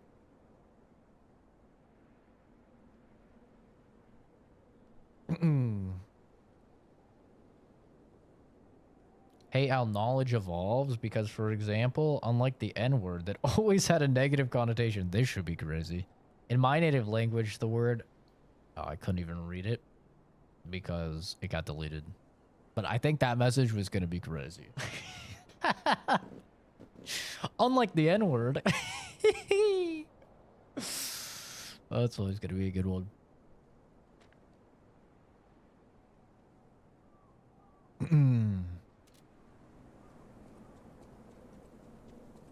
That was about to be content, bro. I was excited to see where that was going.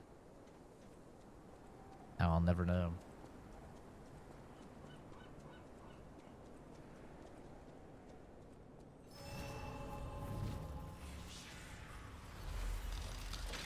But I mean, I'm a scientist, so obviously I'm a fan of knowledge evolving and adapting and meanings changing. Obviously, that is literally the foundation of science. That's what we do as scientists, is that we adapt. The whole thing's just suspicious. Think about it. There aren't really that many places someone as heavy as that lighthouse keeper can hide in. Sensitive to weight. Thing's just suspicious. Think about it. There aren't really that many places someone as heavy as that lighthouse keeper can hide in.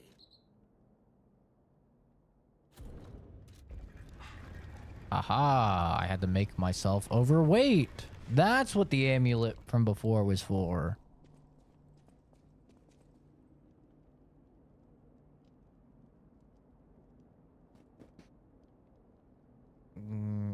you know which word always had negative connotations, but in my negative language, gay had a few synonyms that always were used the same way as that word. Suddenly, it means so I'm supposed to change and not use it when it's used to mean something else. Oh, you mean like gay meaning happy? Or like how the Brits say the F slur for like cigarettes or like a bundle of sticks or whatever the hell they do? I mean, yeah, meanings change. Meanings have always changed with words, though. I mean, it's why you have people that are experts in like the history of languages, because meanings change and adapt.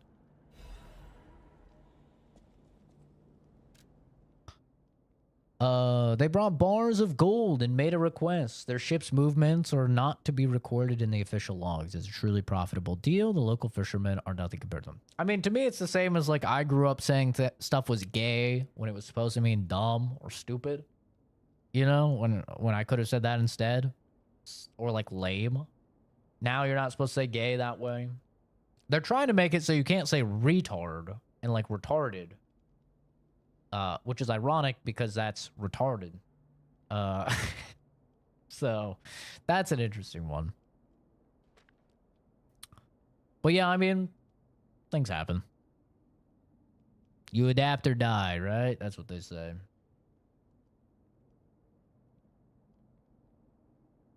There's Turkish for gay. We adopted it during the 400 years of slavery. Also, I kind of find it funny how once I explain the 400 year slavery, my black friends say I can say it. I mean, the Irish people were slaves, but I'm not going to try and be getting an N-word pass, you know. We were segregated. I'm Irish and Native American, and both of those groups are 100% had to deal with segregation, had to deal with slavery. You know, I'm not chomping at the bit for an N-word pass, though. That's for damn sure. They can have that one.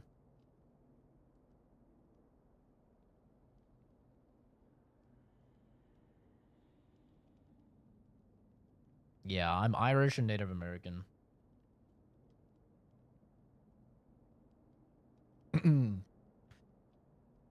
They arrived at the lighthouse again, loaded with generous payment of gold bars. What are they transporting that's worth so much to keep secret? I snatched a box when they weren't looking. All I found inside were bottles of medicine. The idiots didn't even notice the box I nicked.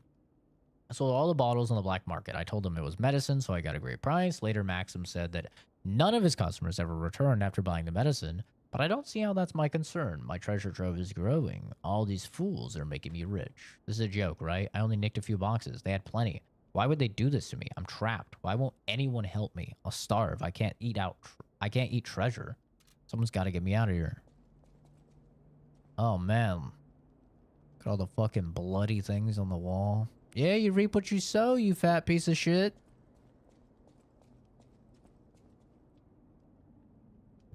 Literally at an island where you quarantine Greek people. Some newspapers that survived say no rats, no blacks, and no Greeks. They applied segregation laws to us. Found it interesting when I found out about it. I'm Greek, not Greek American.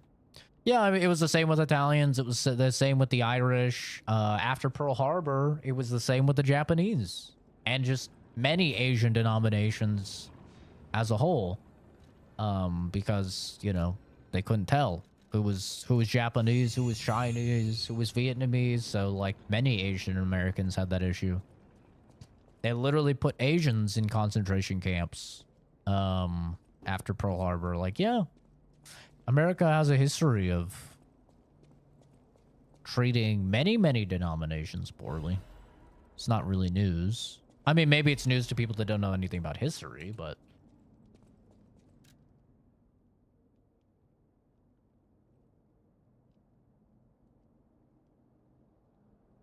Been a few days since you rode out to kick the bucket, old man.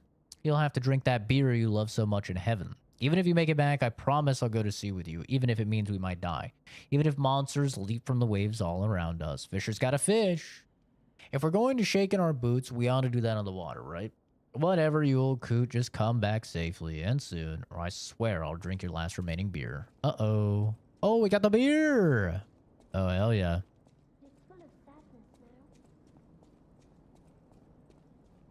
Is it the little girl again?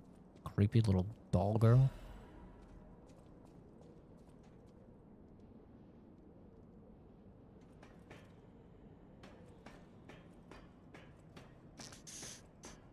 Remember the violence on Asians during COVID? I mean, I remember all the games adding a Stop Asian Hate thing, but I never saw it. Learn all the gestures from the Forgotten Buddy, Time. see that? Over there. We found it. The Rose Estate. Leia should be nearby. Peer into the distance. It's full of sadness now.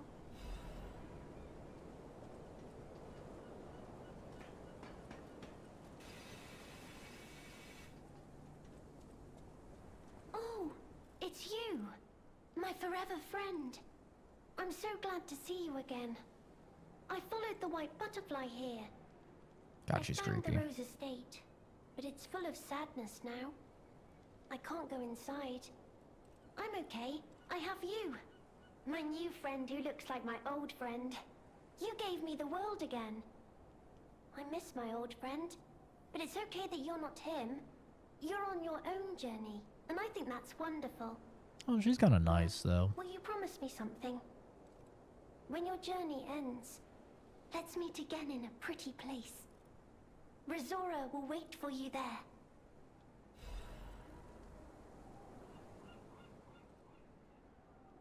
Looks like a tree in the front garden of Krat City Hall. The Tree of Friendship. This tree was planted to celebrate the expansion of Krat City Hall.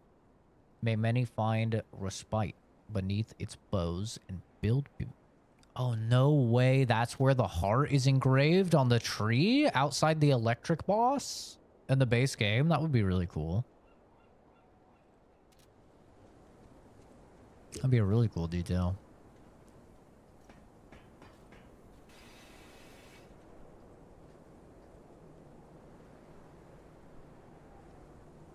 Yeah, I mean, I never know, right? Because I'm not a... Like, I'm not a fucking news person. I don't pay attention to the news. But when I heard about the Stop Asian Hate thing, I was like, people are hating on Asians? I didn't even know.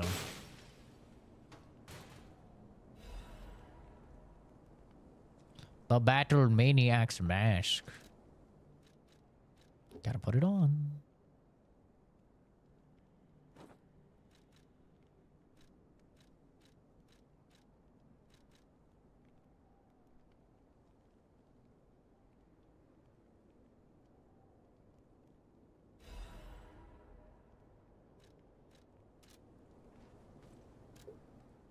Logbook of eccentrics missing keys. What are we gonna do with this idiot?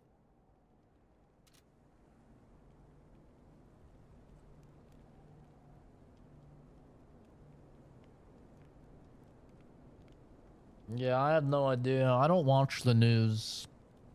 I don't really care, to be honest, about like current events or world events or anything like that. I don't really have any interest. Even the stuff that people say I should care about because it impacts me, I don't pay attention to.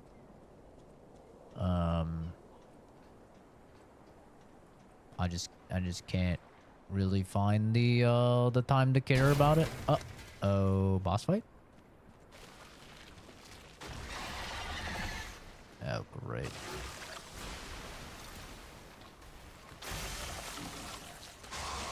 Oh, shit. He's still going.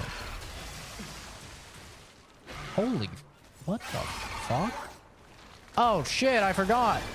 I forgot to unequip the fucking thing that makes me fat. God damn it.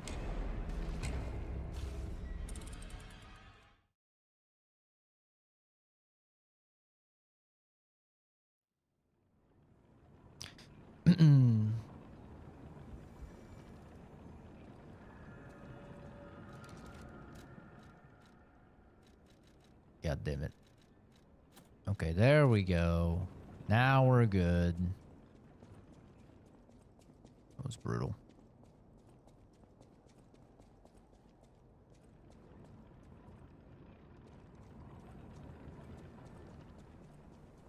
Yeah, I just don't really pay any of it any, like, any peace of mind or anything because, like, I mean, honestly, if it's not having an instant and, like, considerable impact upon me, I don't really care.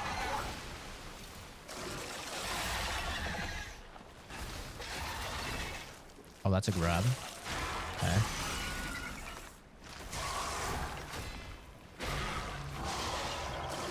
Holy fuck.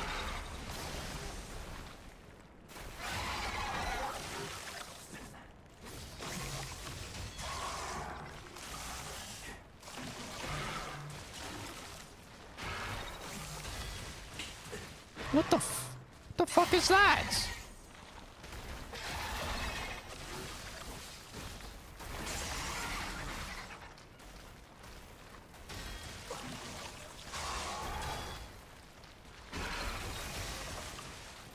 What the fuck? I guess you can't parry this fight. I guess this whole fight is just dodging, which is unfortunate, 'cause I'm not a big fan of dodging, but...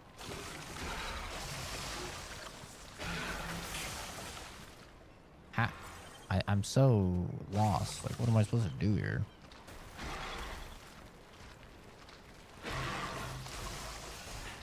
What the fuck?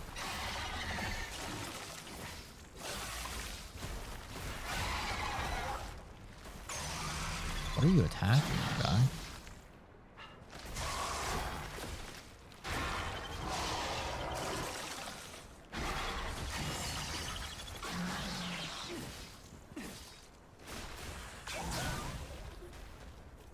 He's a toughie.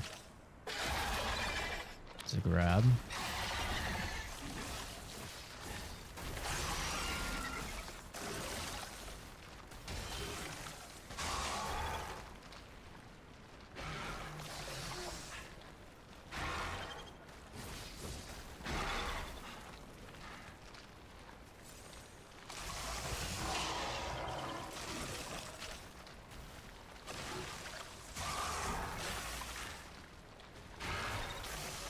This is a stupid fight. Look how far away he goes.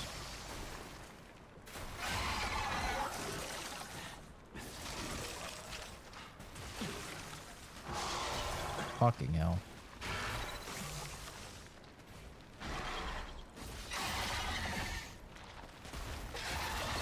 I rolled. Do I die here? Oh my god, bro. This fight is ass.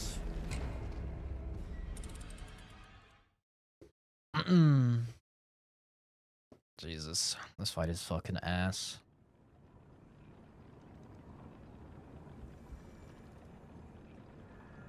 I hate it when they have a fight that you can't parry because I just find dodging to be so boring.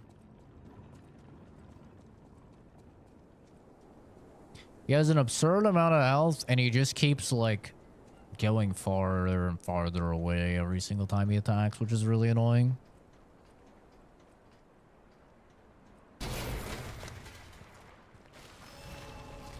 Huge one soul acquisition. Massive.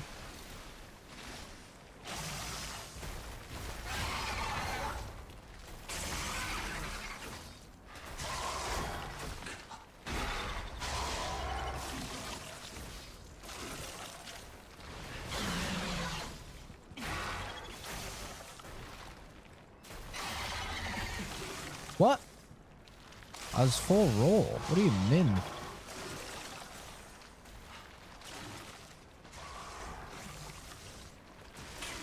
Okay. All right, where's... Oh, look at that. And now he's 10,000 years away. Yeah, let me just do something about that. I rolled. I gotta say, man, I'm really disappointed with Neo-Wiz and the boss fights in this DLC. Like, it's such a massive step down from the quality standard that they set in the base game. And it really does make me worried about the Wizard of Oz game that they're doing. Because, like, this is, I would say, the third out of, like, 6 boss fights that is just, like, trash. I mean, I'm just gonna be honest, it's trash. It's not good.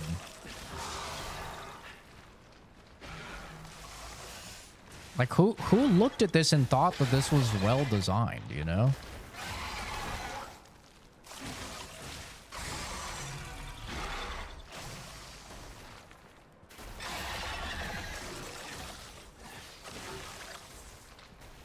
Like, literally half of his moves are just, you have to dodge, and he just fucking swims to the other side of the arena. Oh boy, the grab again.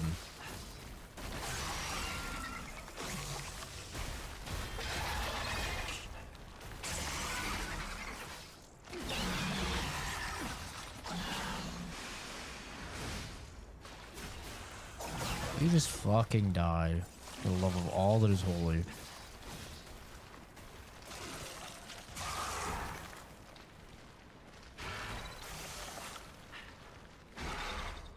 It's trash fight. Absolutely trash fight.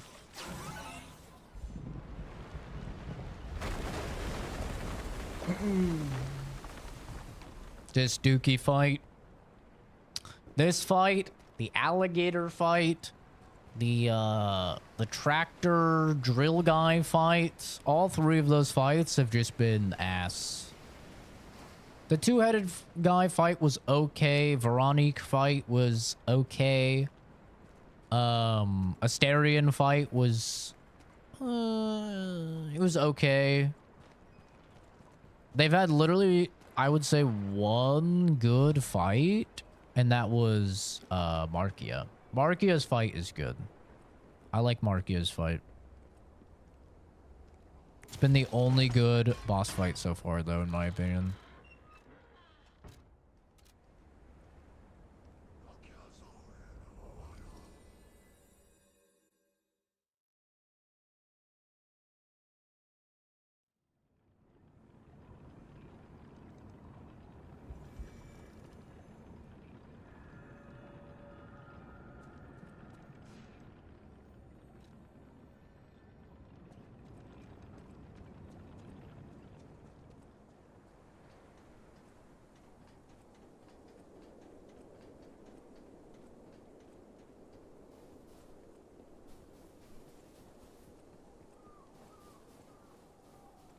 Well, hop to it then, animal.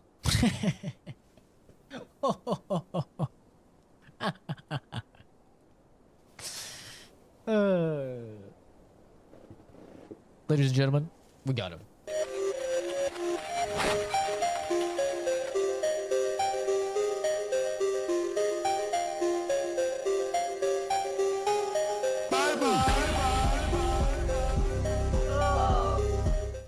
Oh, shit.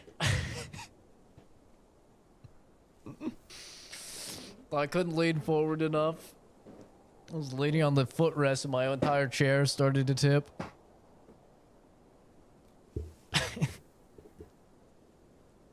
I'm sitting too far away. Speaking of that, why is my camera so high? What the hell's going on with that? It's a weird one.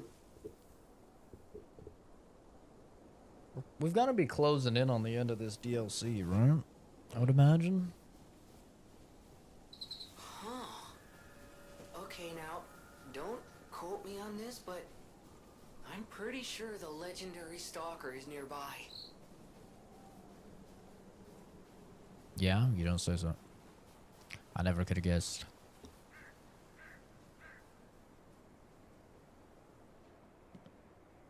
Surely I'm gonna have to fight her, right?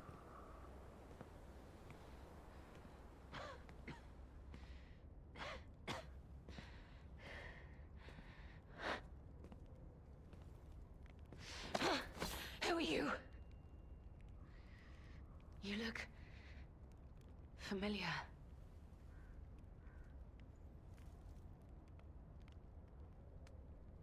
Wait.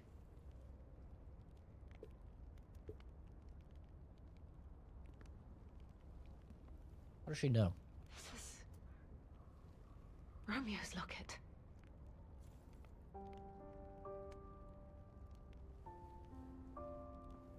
Let's see that face. She hot?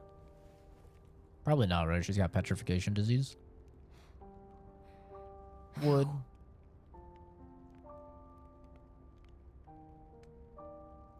Oh, I would. Something very dear to me. Thank you for returning it. But, before all that, how did you find me? I see. The tracker. He told you about me. He never could fix that irksome quirk of his. Always wasting his time on lost causes. But he doesn't extend his trust easily. His faith in your character speaks volumes. Does that mean I can trust you? Yes, ma'am. Fine. I concede you are not my enemy. If you were, the tracker would have made sure you never reached me. The fact you're alive means he trusted your intentions when he sent you here. The tracker has always looked after others. That's the principle that guides him. Comrades would be a better term to describe us than friends. That said, he is the reason I'm listening to you now. Just don't ask me anymore. This photo. It's the last print left. A pity it's damaged. A memory of me with my 2 apprentices. Happier days now gone forever. How does she not recognize that I'm Carlos? I was such a fool. I never appreciated how precious our time together truly was. When tragedy befell us, I couldn't face the past. But Romeo kept the locket for me. To tell you the truth, I couldn't bear it. It was just too painful to see how happy we'd been.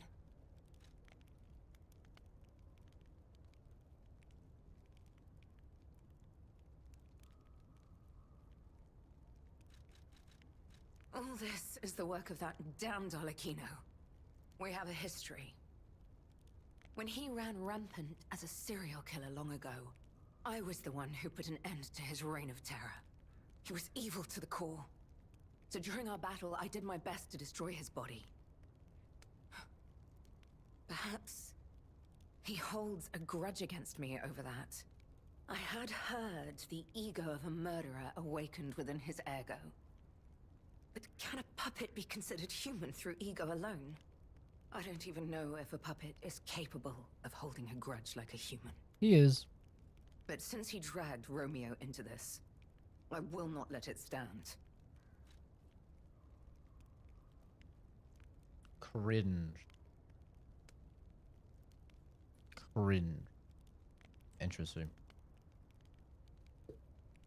I feel like kids overuse the word cringe so much. Back in my day, cringe was when your friend would go to talk to a chick and he would say literally every single wrong dialogue option under the sun. And you would say it was cringe because you would physically cringe. You would get secondhand embarrassment off of it. You're like, oh, bro, no, ooh, like, dude, you should have said literally anything else, right? Now it's like it just everything is cringe.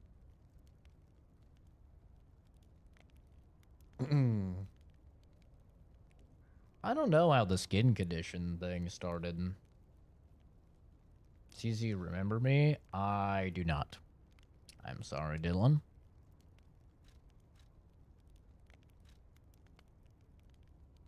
Do you truly mean that? You'll be putting your life on the line. I'd like to say I don't need your or anyone's help. But the last time I fought Arlecchino, I just barely managed to get the upper hand. And that was when I was healthy. There's no guarantee I'll win this time. With Romeo's life at stake, I accept your help. From one stalker to another, I, Leia Florence, ask you to fight with me. I almost got booted for saying your equals ban. Dylan, we get over 12,000 comments on the streams every week. And many of those are people saying something to do with the behind you equals ban. That does not narrow it down at all, my guy. Arlecchino left me an invitation to meet. To think he was under my nose the entire time. I searched everywhere for him. Insanity. No time for regrets. Romeo is at the Rose Estate. Along with that damned puppet. We must find a way into the Rose Estate. Despite outward appearances, its defenses are formidable. Sorry, Chief. And I've the felt bigger bad problem since is, then. I've lost my key. I mean, you shouldn't. You and I will don't. have I don't to care if somebody says work behind something you. out when we reach the gates. It's there, so people will say it. The key. What? How? You must be Park Crow. You certainly hoard everything you come across. This is the key I lost a while ago. Well, this will make it much easier to get inside. The entrance to the Rose Estate is further up the mountain path. I'm gonna have to Head out fight once her, you're bro. ready. She's gonna I'll wait for own. you outside. I already know.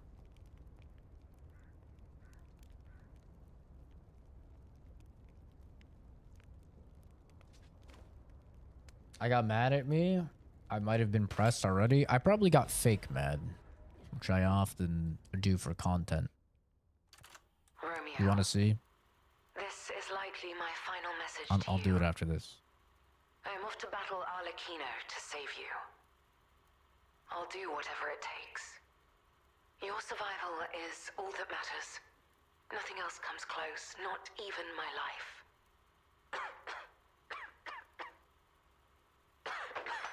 Seriously, Dylan?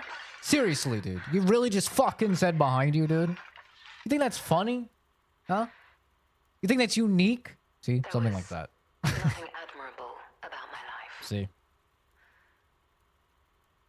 You can overreact for content, so then when people are scrolling by, they're like, oh, this guy's freaking out. Oh my god.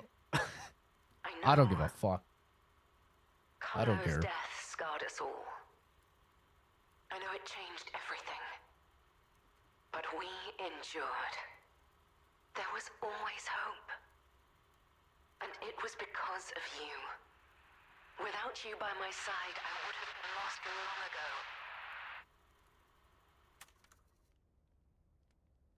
Do you think you're special? Come on, we need to follow her. Yeah, the whole point of the engagement bait is for people to click and comment. Hey, Mr. Zach, what would need to happen for a torture stream? I don't know what that is. Or a cosplay stream? I've already done a cosplay stream in the past. I'll never do one again. I cosplayed as Leon Kennedy. You might see me wear his jacket every now and then. I will literally never do it again. Torture stream equals you play a game that literally causes you damage because of how bad or annoying it is. Never. Yeah, never. I work a full-time job, and I'm a full-time student, and I hang out with friends, and I hang out with family, and I work out every day, and try to like maintain a healthy social life and stuff. I have no interest in causing myself discomfort in my limited free time. Literally zero interest. I will never play a game or stream a game that I don't want to play, and nothing will change that. Yeah.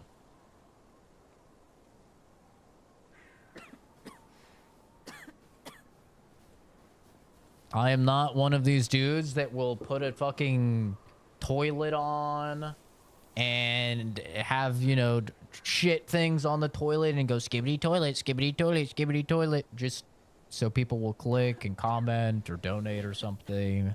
I don't give a fuck about any of that. This is entirely a hobby. I streamed for 5+ years, making $0 and doing it to largely 0 viewers. I don't do it for the views. I don't do it for the money. I do it because I enjoy it. So I will never ever do something that I don't enjoy because that defeats the entire reason. Be willing to pay for me to deal with frigate outskirts in Dark Souls 2. You couldn't pay me enough. The price for me to go back to Dark Souls 2 is $1 million. If somebody donates $1 million, I will do a playthrough of Dark Souls 2. Not a penny less. I will not do it for $999,999.99. $1 million. And I need to see the donation fully go through before I would ever play Dark Souls 2 again. That game is fucking trash.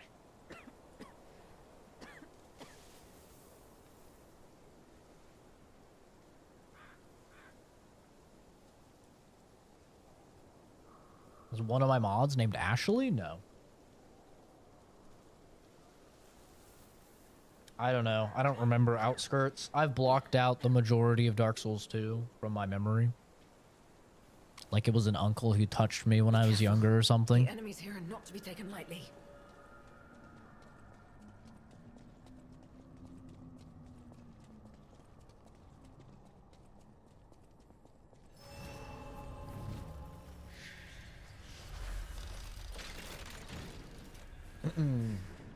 Yeah, the brutal truth is that I make more money than 99.999% of the people that watch my content. And they, in order to get me to do anything, you would have to pay such an unrealistic sum of money that most of the viewers could not afford it. I would be willing to guess almost all of the viewers could not afford it. Hold their attention.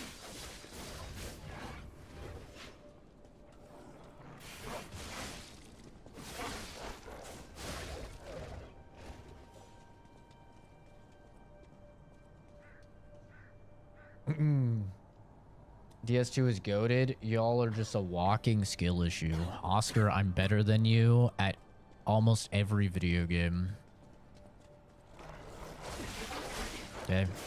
I literally don't even play Siege, and I did better than you in Siege, okay? And you have God knows how many hours in it. I don't want to hear it from you. Okay? You lost all right after that one Siege session to ever talk about skill issues.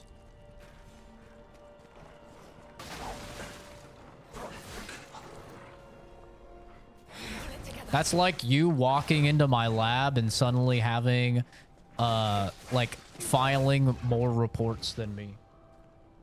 Like, that's literally the same thing as me out-fragging you on Siege. Like, I would literally have to quit my fucking job.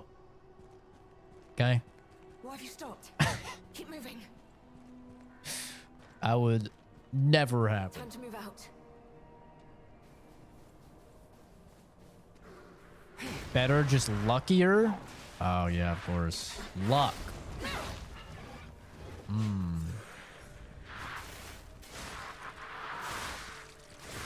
That's what it was. The copium is strong. Would I do 20,000 for a collab? Depends on what the collab would be and who it would be with. I probably wouldn't, just because I don't really like interacting with people that I don't know.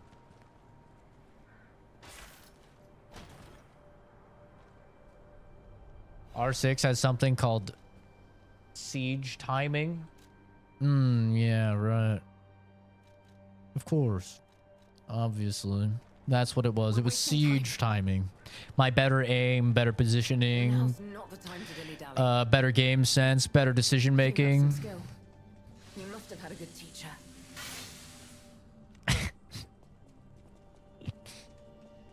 It was all siege timing.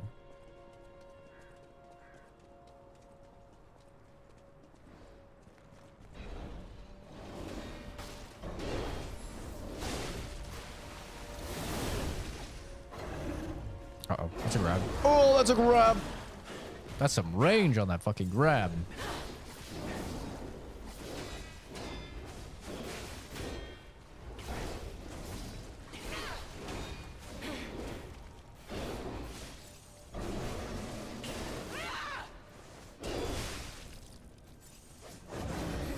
How's it going, Leia?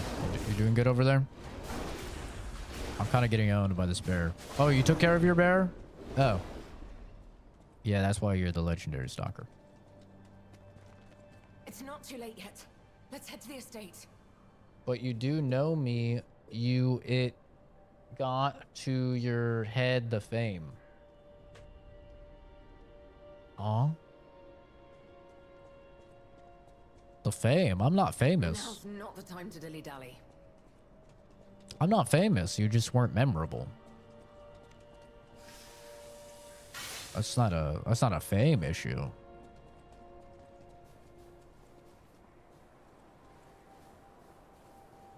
Saibao, I just looked this up the other day, is shut your bitch ass up. That's what it is.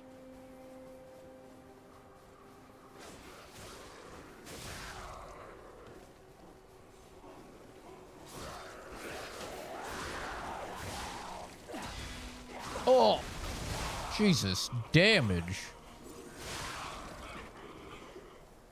I'm not looking forward to fighting her. Let's go. We don't have much time. Well, there goes Dylan. Guess that collab's out the window.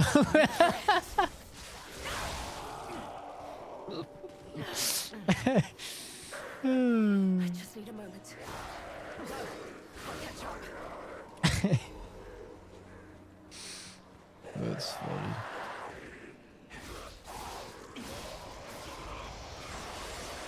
Now, I'm sure that would have been so good for my channel, too. Collabing with the Dylan.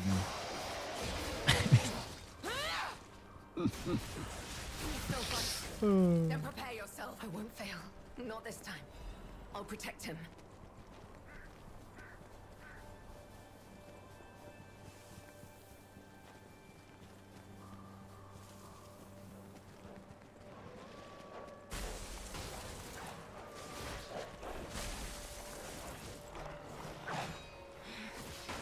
Oh, shit. Take some aggro, woman.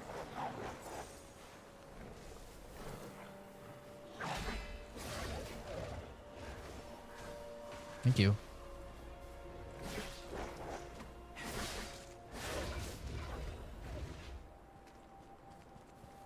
You get 15K views weekly, or was it monthly? Why are there so few people on your weekly or monthly? Huh? I get like 300,000 views on average monthly. Have we met before by some chance?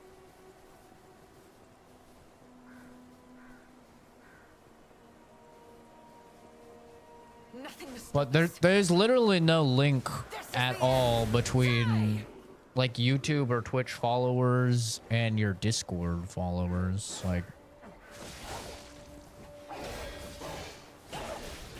a good example is like most console people, they don't use Discord at all. Like, it's actually very rare for console people to use Discord, because like, why would you use Discord on Xbox when you could just use Xbox Live Party Chat, right? Same thing with PlayStation, like you just use PlayStation Party Chat. So the vast majority of gamers are on console. So if you're making content that's appealing to gamers, like a lot of them are going to be on console, and a lot of them are just not going to use Discord at all.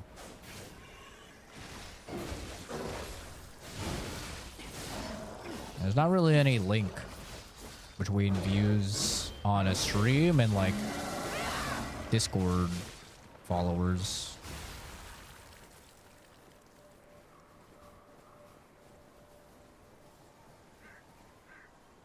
It's not too late yet.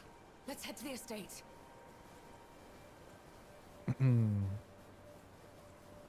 Keep moving. We just need to cross this bridge. I think people who are chronically online, which no offense, Soul Semblance, but it seems like you are, And that doesn't like that's not necessarily a bad thing or anything, but people who are chronically online kind of don't realize normal people don't even like know a lot of the things that chronically online people think are normal, right?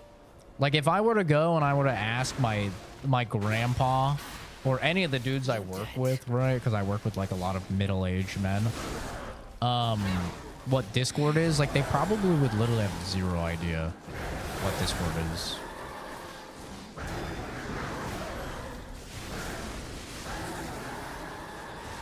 It's not like a super well-known thing. In fact, I would almost guarantee there's more people that know what Zoom is. Oh my god, bro, she's going crazy. I think there's probably more people that know what Zoom is than people who know what Discord is. You know, because Zoom is like so integral to a lot of businesses and schooling as well. I cannot lose Romeo. I have to save him. I must. Sometimes I waste a lot of time online, but it's like a rat cage drug experiment. If people want to meet with me, I'm barely online except dailies and a few reels. Well, just by the things that you've talked about that I've never heard of, leads me to kind of the conclusion of being like chronically online.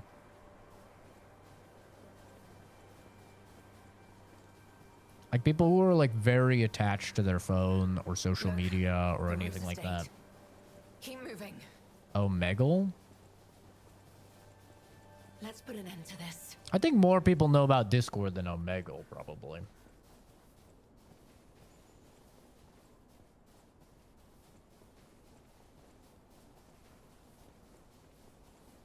Saw a lot of weed on Omegle. Didn't Omegle get shut down because of that?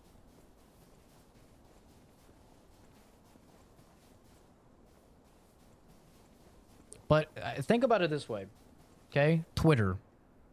All of us know what Twitter is, right? X, stuff like that. Only about 30% of the US population has a Twitter.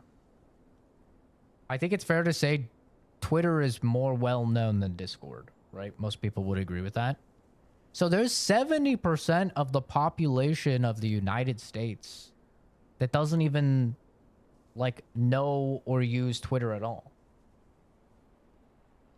And I don't know how that extrapolates to the world, but the point is like people who are chronically online, they think everyone's on Twitter, everyone's on Discord, right? Everyone's on YouTube, everyone's on Twitch or whatever. And it's like, actually, the statistics show that well over half the population, at least in the States, are not on any of that shit. Like, not even Facebook, bro. And Facebook is like probably the #1 social media.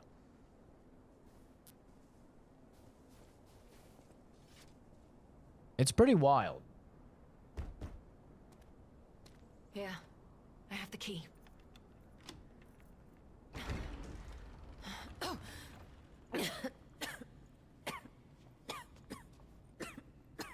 I like the cinematic nature of this, like, couple areas with this chick. It's well done. But I may have pushed myself too hard. You go ahead. Check out the situation. I'll follow soon. I just need to take something for the pain. I'm sorry. Head on inside. Please don't turn into a monster.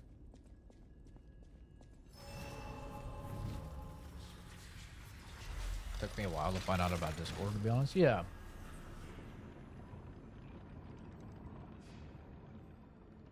What happened here? Omegle was a like video chatting thing where they would like randomly pair you with people online. That was the petrification disease, wasn't it?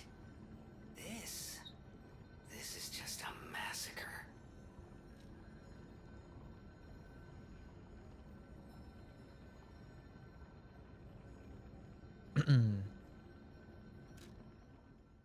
Damn, RJ got banned so fast I didn't get to see what he said at all. Bro got fucking turbo deleted. Bro got turbo banned. I think that message was up for like 1 millisecond. Like I literally saw it flash for half a millisecond and then it was gone. That was crazy speed.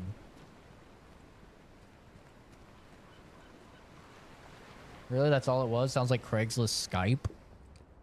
I mean, the whole nature of it was like, oh, you got paired with a random person. You get to talk to a random person, right? But I think they got taken down because, unfortunately, all it was a lot of the time was grown-ass men stroking their shit. And then they would get matched with a minor. And it was like, oh, cool. You just broke the law. You know? Or you had to worry about fucking literal CP because there's some 15-year-old boy doing that. Or like, I don't know if it happened, but I would imagine it probably did sometimes of like some young girl flashing or something like that. So like, I'm pretty sure it got taken down because of that. Because it's like, yeah, you can't just fucking give the freaks of the internet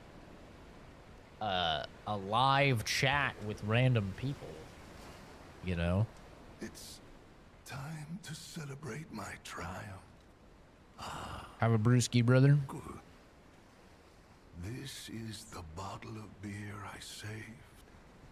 I bought 3 bottles of this brew after my wife left me. I already drank 2, and now this is the last one. The one I swore I'd only open once I caught the fish. Did you praise my catch to the villagers and the brat? Everyone was impressed. Did the brat crack a grin? I bet he did. Not really, Kate. That's why I caught the fish. I've been streaming for like 7 years. Manolin a life lesson. That It's only hard if you're playing a game for defeat that is not in English. can be destroyed, but That's when it can get tough. Let's raise a toast to victory. Most of the time I can talk over stuff and still hear it and comprehend it. I could read chat and stuff. Fisherman's Weathered Key. I remember I needed this. I don't remember where though. And give me an example of what I said that gave you that impression. I'm curious, not angry. Saying the not angry part because I hate communicating via text. Your constant references to like other content creators. So like talking about the therapist guy or all of the times that you're like, oh, this reminds me of like this content creator or that content creator. Rings of like chronically online, spends a lot of time online.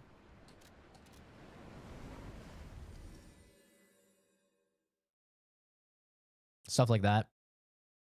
Saying that you have issues, you know, like forming relationships IRL, that's typically something that's indicative of like people who are online quite a bit.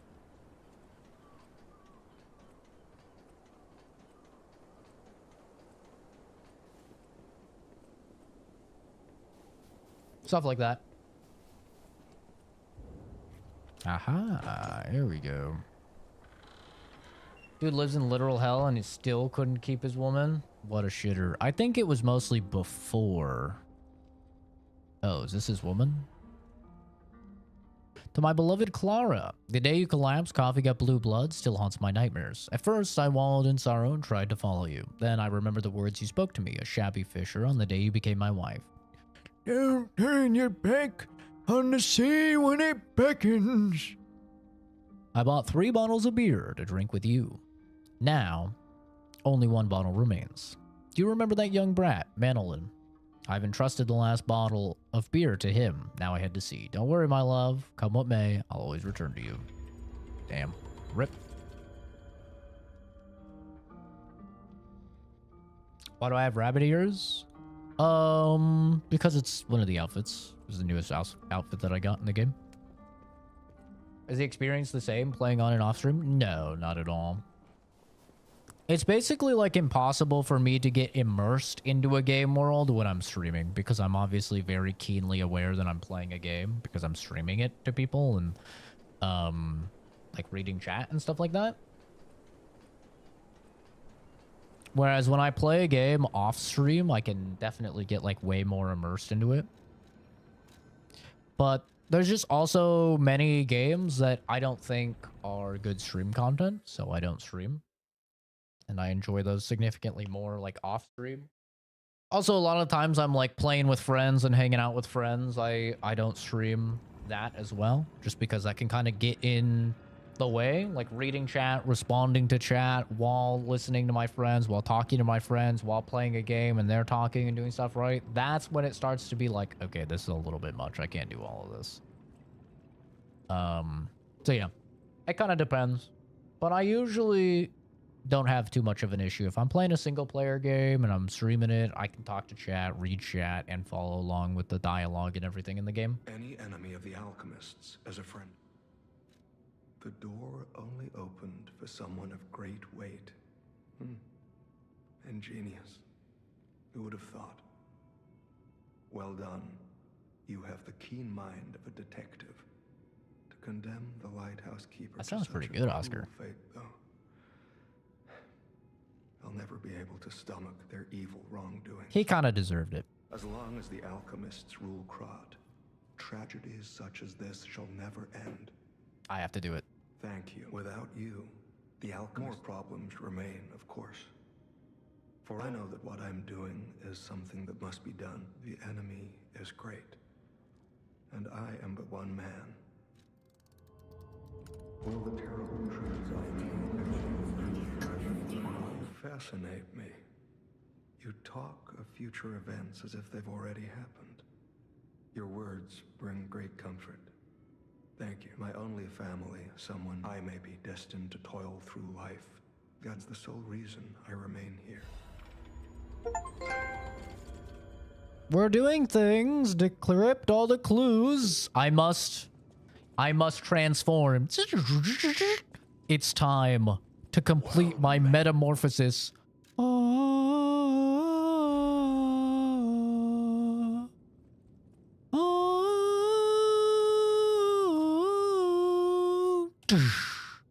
Wait, actually, I'll do it this way.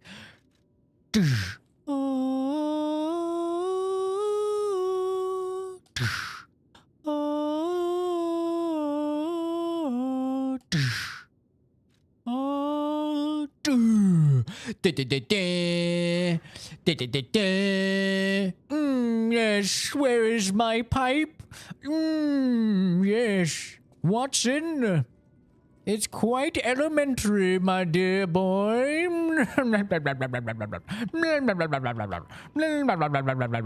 Oh, yes. Oh, yes.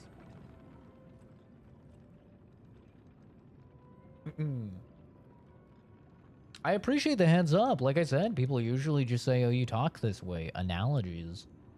You were the first person to describe me using analogies and comparisons as chronically online, especially... Well, here's the thing.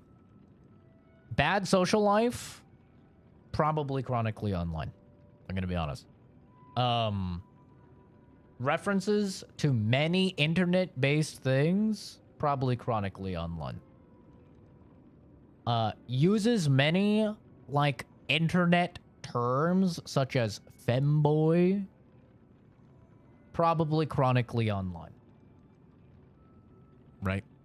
These are, like, very common giveaways that somebody's probably spending a lot of their time online instead of in the real world. Which, hey, I'm gonna be honest. Chronically online people are great for me as a streamer. They're the people that watch the fucking channel the most. They're the people where I can go live at 2 a.m. or I can go live at 2 p.m. and those motherfuckers are somehow showing up. You know? So it's like chronically online people are great for me. I don't mind them at all. But they're still chronically online, you know. Is liking femme shepherd gay? Female shepherd? Female shepherd as in like Mass Effect? I mean, female shepherd is a chick. How would that be gay? And Jennifer Hale is mommy.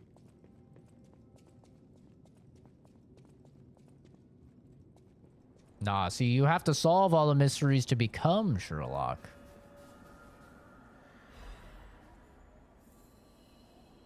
I've done it. This is worth the $30 DLC.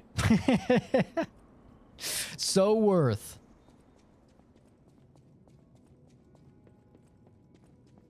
Now people say, hey, Zach, is the DLC worth $30? What do you think? I'm just going to go, boom. That's it. No words necessary. Read it and weep, baby. Peak. My drunk neighbor is talking shit to the Mormons that knocked on his door.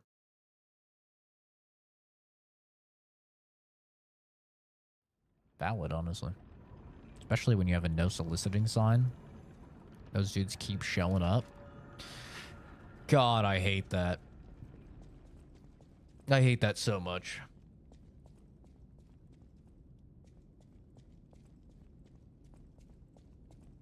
Like, brother, if I have a no soliciting sign, you better not bother me.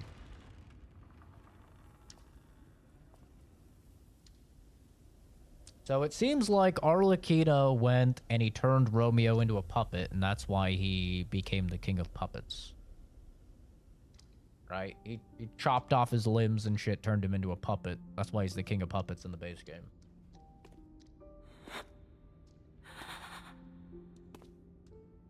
The vibe I'm getting.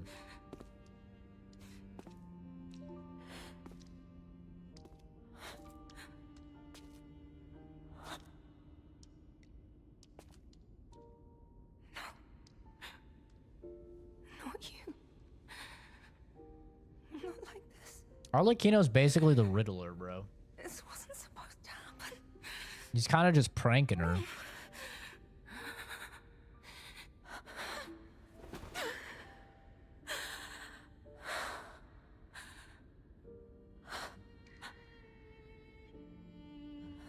The way it's dangling is so fucked.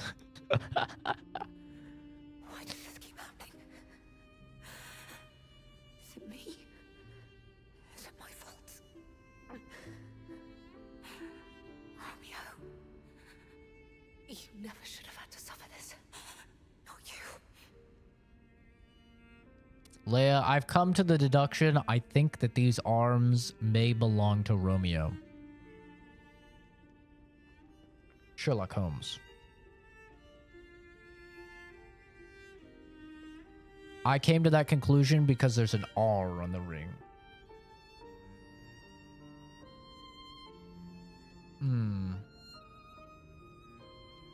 No, my character is a dude. I mean, he's a puppet, but based off a dude. Master Leia, by the time you read this letter, I'll be at the zoo, taking care of the matters I recently informed you about. Please don't be concerned that I'm acting on my own. I'm not a child anymore. I hope instead you'll focus on getting some rest. Your health won't improve without it. I will bring you some fine coffee that suits your taste when I return. Your faithful apprentice, Romeo. Photograph of a young man whose blonde hair is streaked with blood. His face is not visible.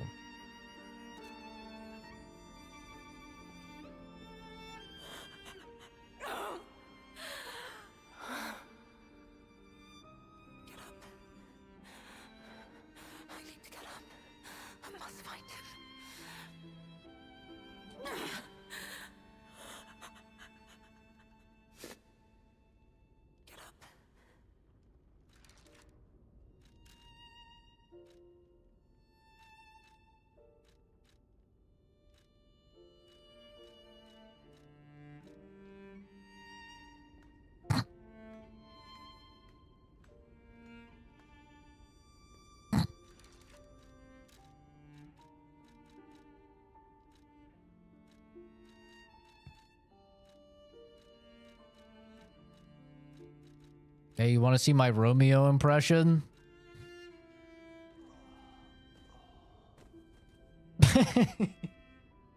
Well, at least you didn't fall on me. Thanks.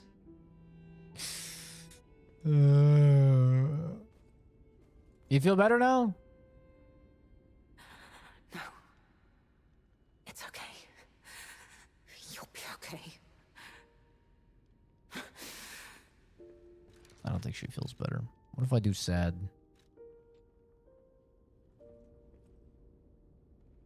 This is sad. This vexes me.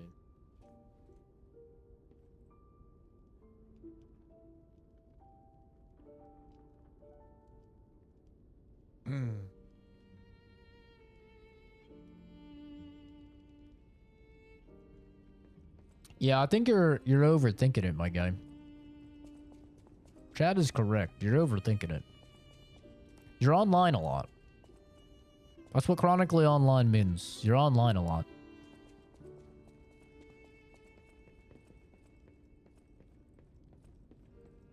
This is horrific. To see the arms of her apprentice like that.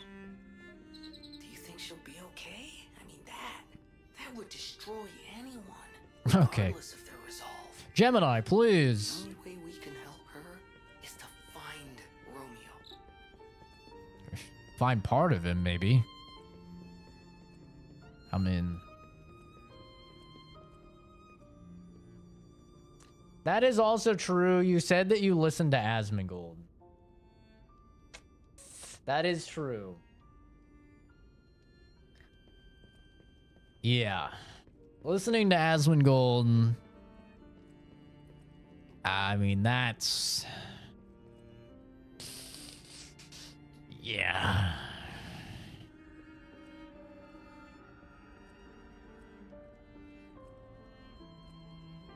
Yeah, that's not good.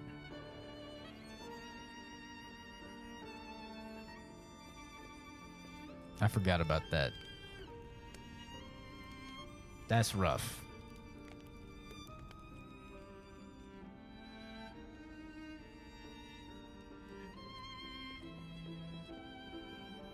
Now, it's not guaranteed that you're chronically online if you listen to Asmon, but I mean, if you were to interview someone that said that they're an Asmongold fan, I can practically guarantee you a solid 95% of them would probably constitute being chronically online. Like, the odds are probably very high that Asmongold fans are... I mean, the guy calls them roaches, bro. It kind of says everything, you know, everything there is to say about it. They're called roaches.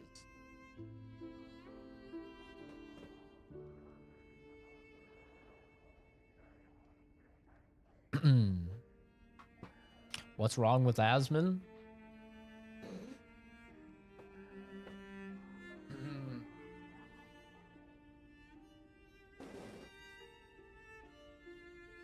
You're probably too far gone if you have to ask.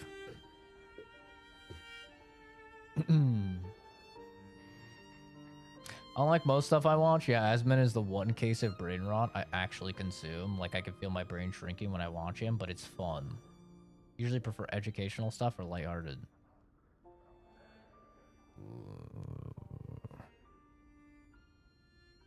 To the Honorable Sir Simon on the potential of the murder puppet. The second experiment involving Puppet A is complete, and although rigorous testing must still be conducted, so far we've avoided any major conflicts or issues. As expected, this puppet is a small, even insignificant thing, but it is self-aware. In fact, it believes itself to be human. We'll continue to observe the subject in hopes it is able to master the appearance, if not the truth, of human thought and behavior. We believe it could be quite useful to you in the future, Sir Simon. When we procured the puppet, it was so severely damaged it required a full set of new limbs because it was so thoroughly destroyed. Even I had doubts about whether we could recover it to an operable state. The repairs took longer than expected. We ask for your patience and understanding regarding this. Sergio, the puppet manager. So this is for Alikina. Oh, genuine question. Is it his lifestyle? Opinions? Yes. Yes. Yes.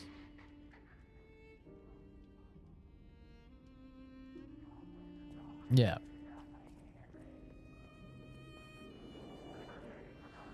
You guess it, and you're probably right on the money. Yeah.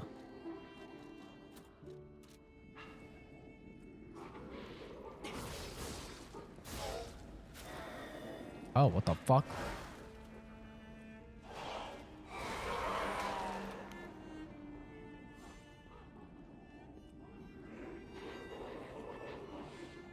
I mean, listen.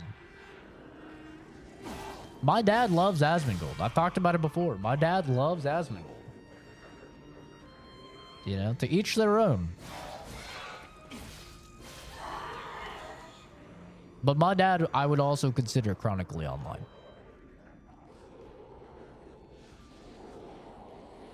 Don't get me wrong. He's hyper successful. He makes more money than I do. He's a very influential dude. He owns in life. Not socially, really, but, you know, he owns in almost all avenues of life. Had 2 kids, so even got laid, you know? But he's chronically online.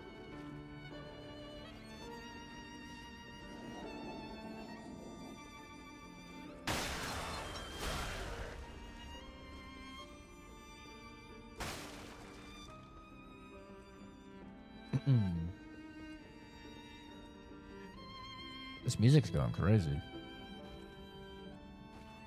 Am I more of a Hassan type of guy? Oh, God. No. Ugh. No. I don't watch content creators. You know what I watch? I watch ASMR to help me go to sleep. That's the content creators I watch.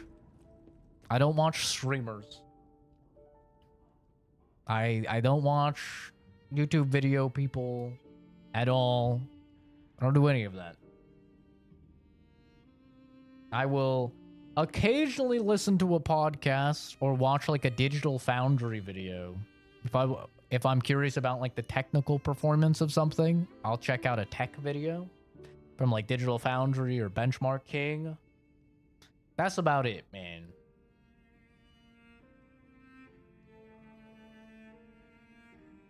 That's it. I do not idolize content creators. In fact, I don't even think content creation should be a job.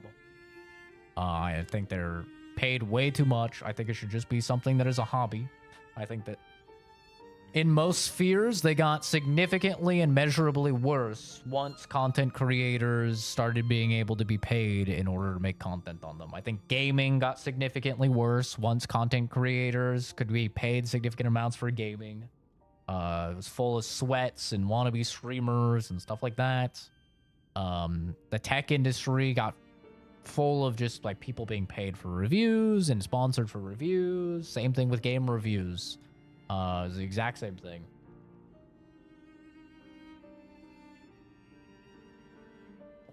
I know, it seems ironic coming from a streamer, but I do this entirely as a hobby. I've been streaming, I've been making videos for like 13 years now. And I've been streaming for 8 years. And I've made no money for, you know, like the first 6.5 or almost 7 years of streaming. And the first however many of that 13 years, same for videos. You know, mostly streaming to just 0 people or just making nothing because I wasn't partnered. I've always done it just because I liked it. I think we should aspire, you know, we should be teaching our children to get jobs that will actually positively impact society. I think that's the most worthwhile thing to do in your life is positively contribute to your society and your community. I think it's very sad that now if you interview American children, they say that they want to be the next Kai Cenat or, you know, I don't even know. Big video game person? Shroud? I don't know. Is he big video game person still? Whatever. I think it's very sad. When I grew up, we wanted to be scientists, presidents, astronauts. Now the kids want to be fucking TikTokers. Thank you, Malcolm. It's straight from Hawaii from when I visited last year. Linus Tech Tips? I don't watch Linus, no. I mean, I've seen Linus videos. I'll see some of them when like a new card comes out or something. Does that mean I have a day job? Yeah, I work full-time as a biochemist. I work with an outreach program that assists veterinary clinics and shelters across the United States with their lab work, which directly helps save the lives of thousands of animals every year. Yeah. I practice what I preach. I'm no hypocrite. I live the lifestyle that I always advocate for people to live. I'm no hypocrite in any capacity. I just wanted to survive. Last time Asmon had a woman in his house was so they could make a video on how disgusting his living conditions are. At least he doesn't wipe mouth blood on the wall anymore, I guess. Yeah. Yeah, I mean... For me, it was pretty telling how quickly everybody cut ties with him when he had his Palestine-Israel thing that got him banned. How quickly, like, so many people that were his friends cut ties with him. Probably just means the entire time they were waiting for an excuse to cut ties with him because they didn't like him.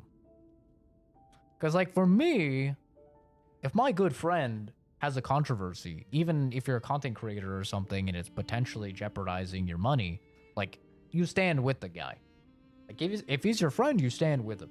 You can say, you know, whatever he said is stupid, you don't acknowledge it, yada yada, but you still are like their friend. But so many people that were like his friends just instantly cut him out.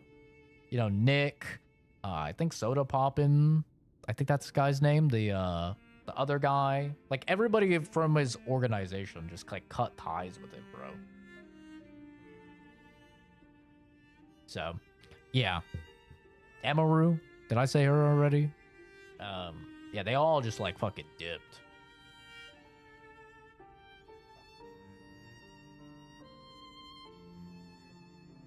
But yes, I think that people that idolize somebody very clearly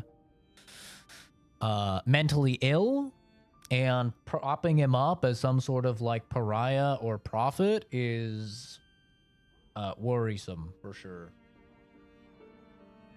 He constantly talks about how his friends with many are private because it's essentially carrier suicide. Okay, never mind. I get it now. Why do I even know this? Hashtag chronically online. What I saw is that, like, all that I really saw from the situation is that, Tectone was the only one that actually, like, stood by him. Everybody else fucking dipped.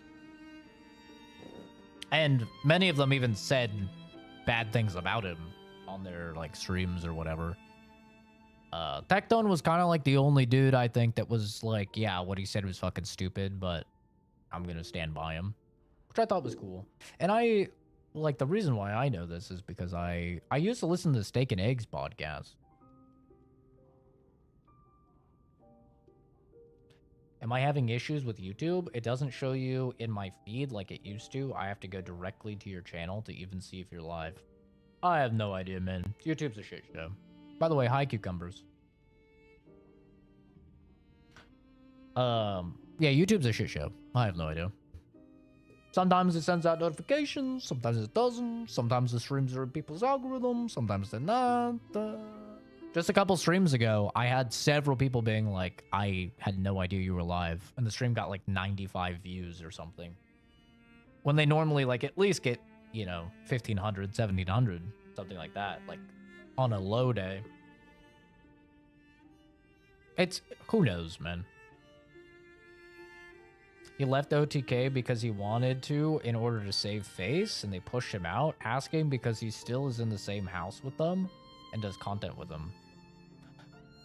Asmongold lives in his own house away from everyone. Yeah, he doesn't live with them.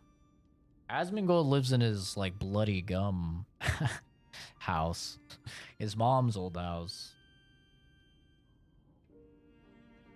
Yeah. Hi, Rico.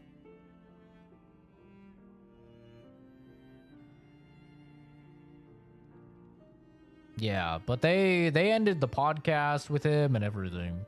I mean, I think just like being nice, he said that it was like, oh no, I stepped aside, you know, for the company, but that's not the vibe that I got from everything. I mean, you had several content creators that were like partnered with him that just like came out. Who knows more about him now? Gotcha. No, I know a ton about Asmongold. I know a ton about him. Also, I would consider myself chronically online. 100%. Because, like, I'm online a lot of times even at work. I'm on, like, my phone and stuff like that. I would 100% consider myself chronically online. But, yeah, no, I know a lot about Asmongold because I've followed Asmongold for years. For, like, a very long time. Until just recently when he started going into politics and stuff like that. That's when I was like, well, I don't care about politics, so I'm not interested anymore. And he started to go into more, like, red pill shit, which I just think all of that is cringe. But, like, back when he did WoW content, you know, I followed Asmon. Actually, back then, like, the first time I started watching Asmongold was Diablo 3, which I think was some of his earliest content ever.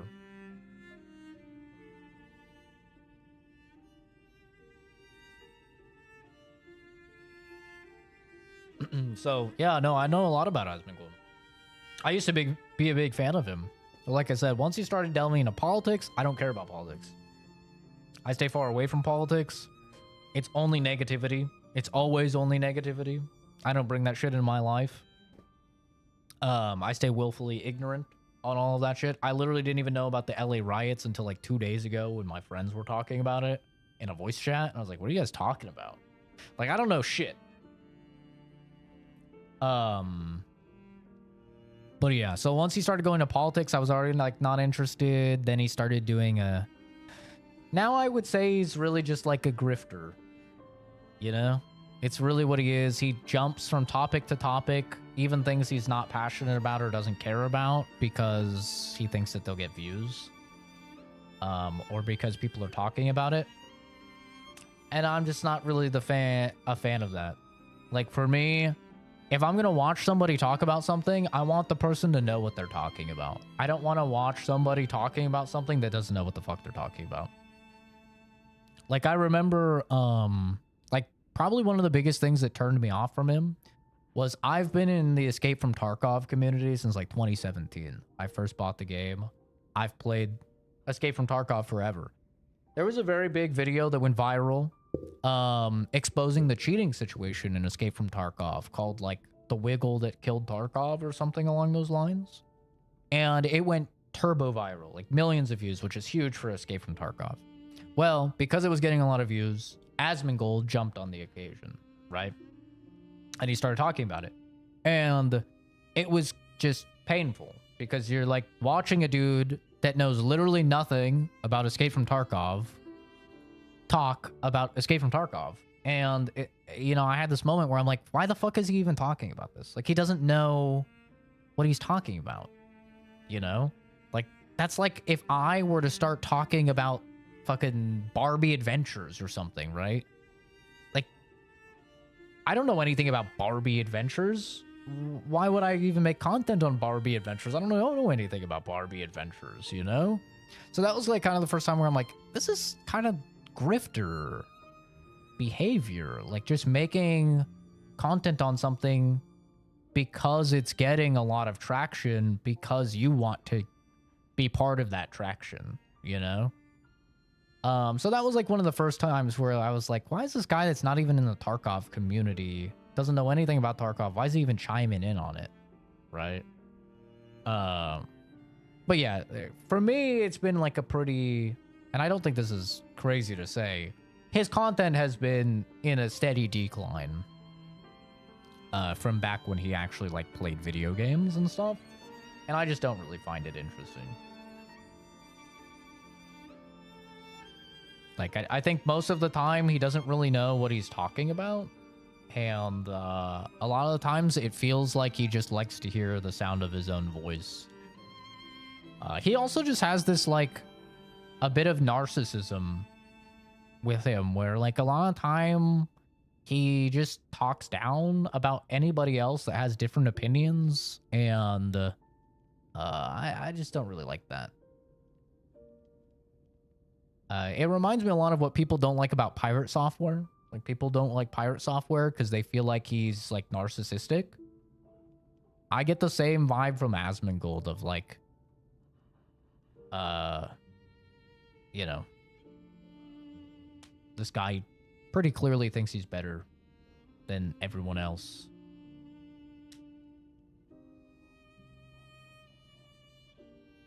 If you're gonna, like, think you're better than other people, I feel like you at least need to have some accolades to, like, prove it, you know? Like, if LeBron were to be talking shit to me about basketball, I would be like, yeah, no, you can talk down to me about basketball, bro. You're him. You know? Absolutely. Bro has fucking proved it. Absolutely. Have that big head. You deserve it, man. But, like, if you're just a dude that sits and plays video games and, like, reacts to stuff, you can't, I don't know. I don't really think you've earned the big head. Yeah, it's a leaderboard thing.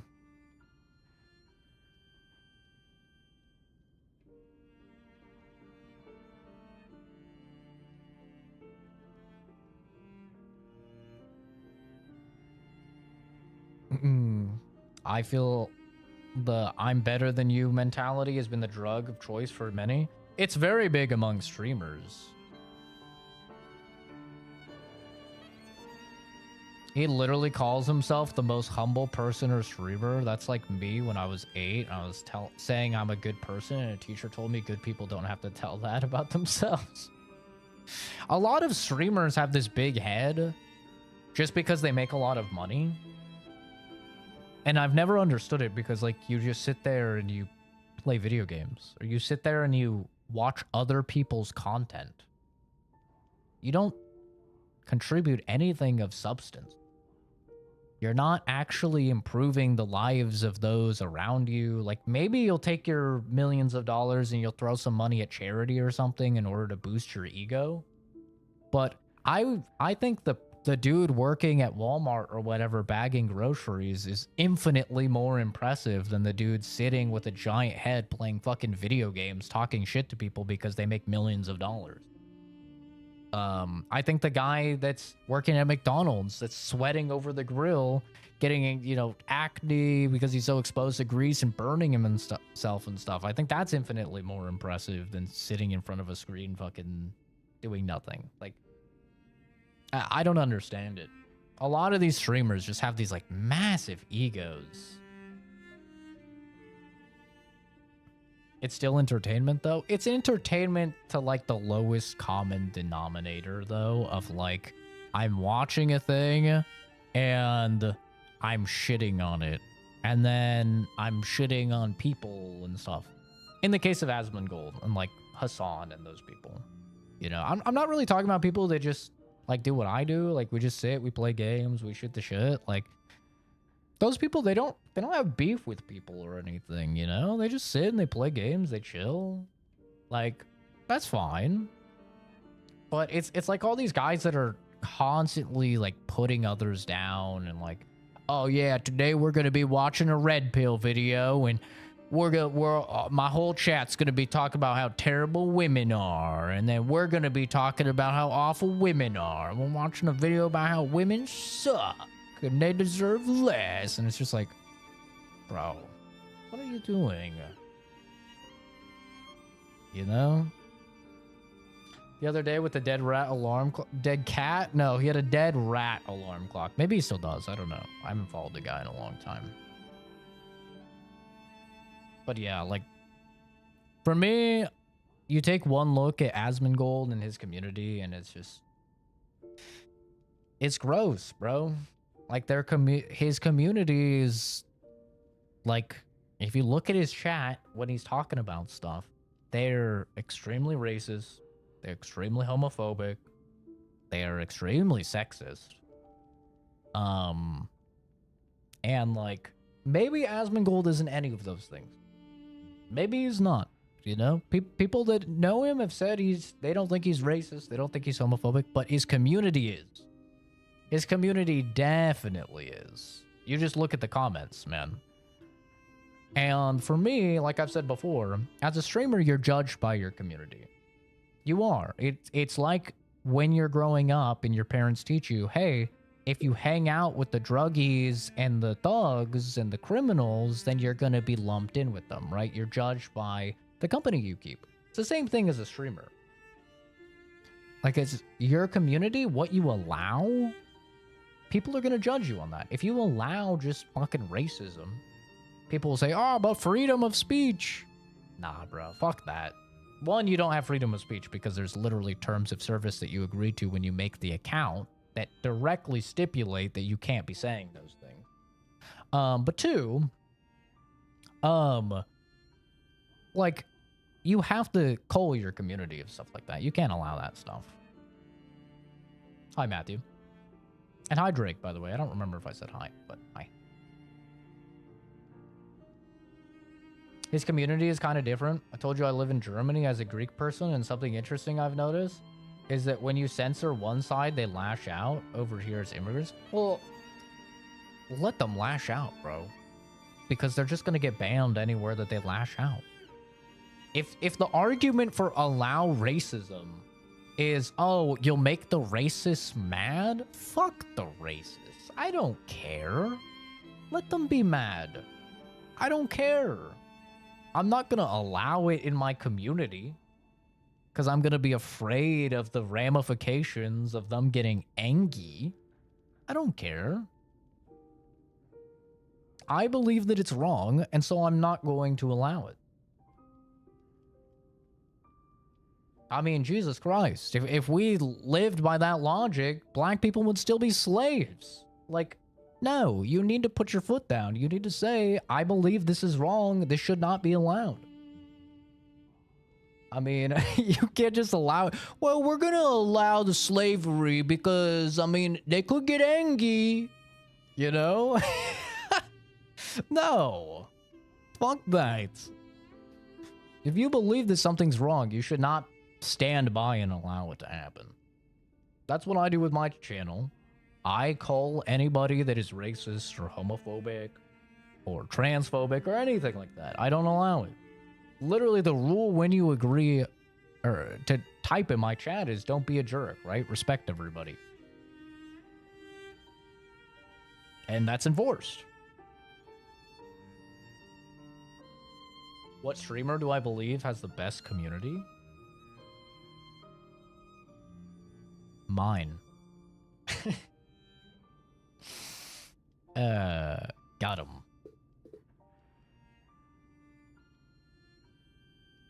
Voted for the AFD, the bad right party, because they fed up with being neutral and being judged by others, so they said, might as well go right. I don't know what you're on about right now. Not what I meant. I meant people gather to him because he gives zero fucks. This attracts some people, not me. But it's interesting how he says, if you break TOS in my house, stream, that's a you issue, not a me issue. Yeah, I mean, he's a hypocrite. Is the truth of the matter. He says that he's not racist and stuff, but he allows it to occur. Just because you allow it to occur. Like, that's like me being like, oh, yeah, no. I'm not racist. But if you come into my house and you're racist, I'm not going to kick you out, bro. If you want to talk about how you hate this race and this race and this race, yeah, no, that's fine. I'm going to allow you in. Yeah, no, that's fine. I mean, I'm not racist, but sure, bro. Go ahead. Oh yeah, you want to bring a bunch of you want to bring the whole KKK to my house? Oh, I mean, I'm not racist, but sure, yeah, the KKK can throw a fucking shindig here. Hell yeah, man. You know what? While we're at it, I'll get barbecue and some fucking burgers and some hot dogs for them. No. No, you come into my fucking house and you're racist. You're out of my house. Because I'm not racist. You know? Like, yeah.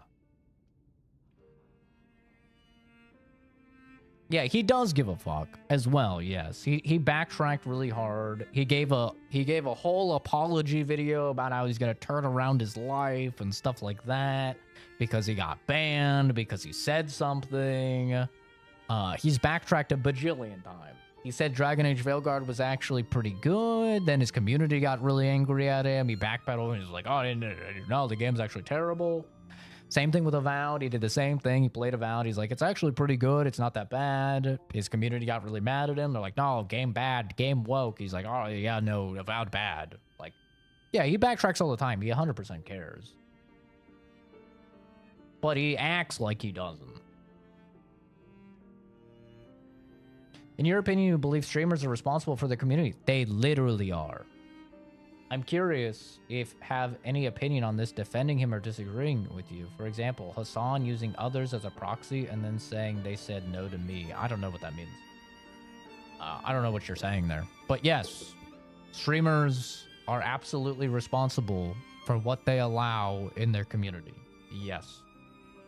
Why do you think there's so many rules against streamers when it comes to, like, talking about what their viewers do? Like, you're not allowed to send your viewers over to another streamer.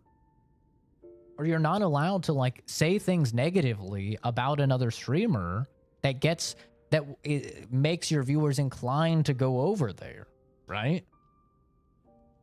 There's rules against it. You'll get banned for it because they acknowledge, yes, you're responsible. It's the same thing like here on YouTube. If I allowed people to just be saying the N-word, slinging that thing around, hard R and stuff, I can have my channel banned. Even though I'm not saying it, I can be banned for people in my chat saying it. Why would that rule exist, and why would that punishment exist if we weren't judged based on our chat? Hassan has viewer says thing. Is that against TOS? And he repeats it because he believes it, but says, oh no, that's not me, that's my viewer.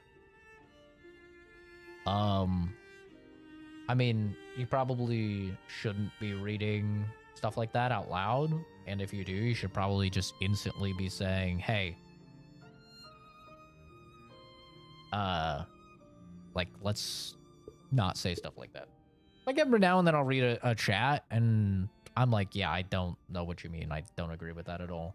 You know? I do that all the time. Because you get in the habit of, like, reading chats out loud. That happens. But yeah, I mean, if it goes against TOS, you need to, like, instantly just be like, yeah, no, what the fuck, dude?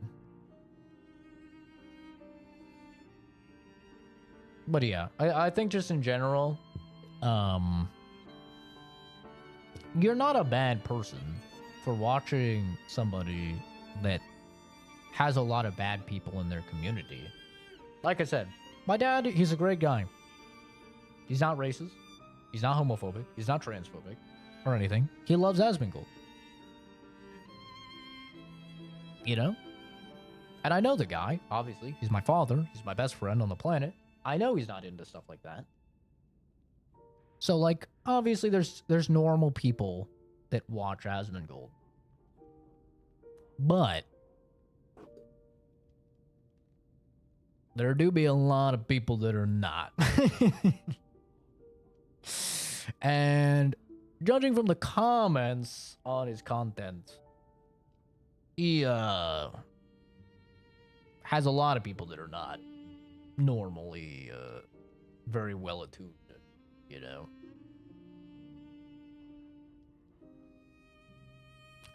So yeah. My dad says the main reason he watches Asmongold is because he thinks he's fucking stupid and he thinks it's funny. What's my opinion on normal people, also known as the middle, that either has bad experiences with the right and overcorrects to the right or the opposite? I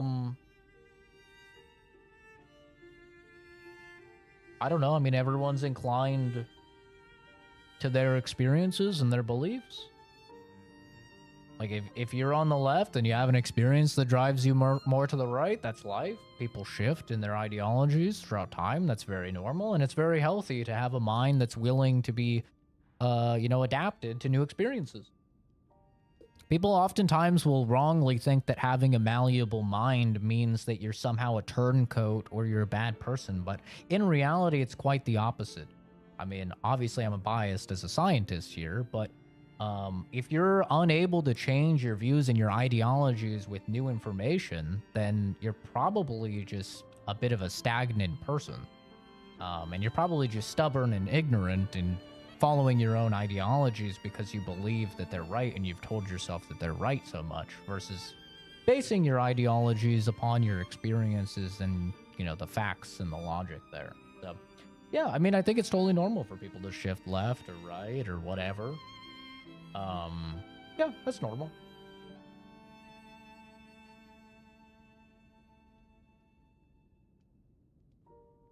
Yeah, I mean, but I have a unique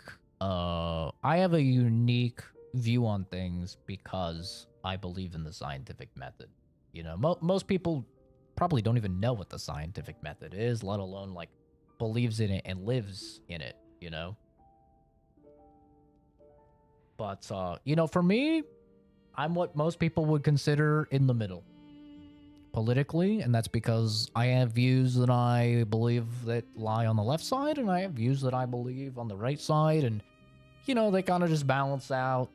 Maybe I'm a little bit more left-leaning, but I'm pretty firmly in the middle, I would say. But it's something that shifts, right? And I could totally see, like, oh my god, people on the left did this thing, and I really don't like that thing. It's pushing me more to the right. Or, oh, people over on the right are doing this thing. I really don't like this thing. It's pushing me more to the left. That's totally normal.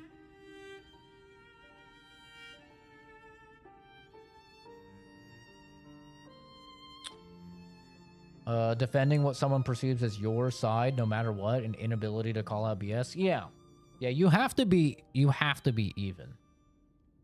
Like, for me, that is the number one thing. Like, if you're a hypocrite, if you'll call out one group, but you won't call out your group for doing the same exact thing, that's where I'm like, Like, if we want to use politics, people will say, oh my god, well, if you go back to the last election, people say, oh my god, well, Kamala Harris completely changed her ideology on guns. She said she was very anti-gun, and then she said she was pro-gun, and she said she owned guns. And so for me, I said, well, I mean, Trump has a history of doing the same thing, right? We have to call it out on both sides. And I would have people be like, what? No, Trump has never done that. I was like, well, he said that he's very pro-gun, and then the Las Vegas massacre happened, and he gave, a speech about how, gun violence is very bad. It's a serious issue we need to work on. He even outlawed bump stocks, right? So we literally banned things that were gun-related.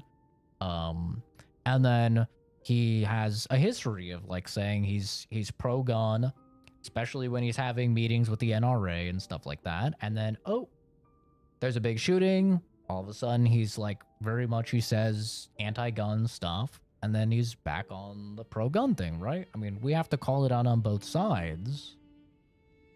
And, yeah, that's been that's something I believe in, at least, is you have to call it out on both sides.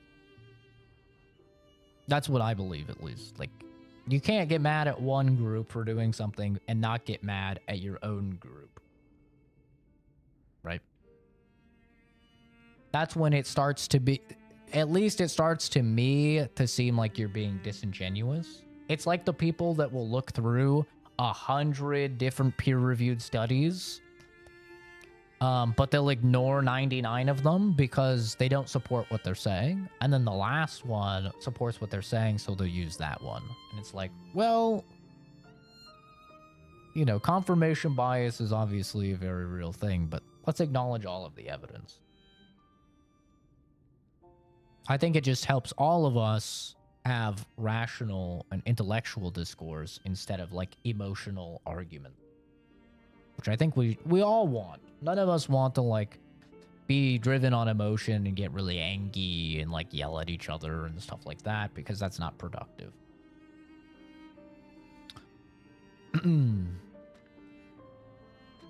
To the esteemed and honorable Sir Valentinus. Firstly, while I understand your appreciation of Simon's talent, you must understand how malicious the man has become. I've confirmed he actually procured a puppet driven by the ergo of a deranged killer. A heinous thing, tainted with blood, and as dark as the abyss is deep, simply so he could study it. I've heard it said that if you gaze for too long into the abyss gazes also into you. Yet the abyss, we are told, is the way we must go if we are to emerge into the light. But what light is there to be gained from embracing the mad ergo of a remorseless killer? Please, before it's too late, you must take action. Sanction him. Your faithful aide, Arden.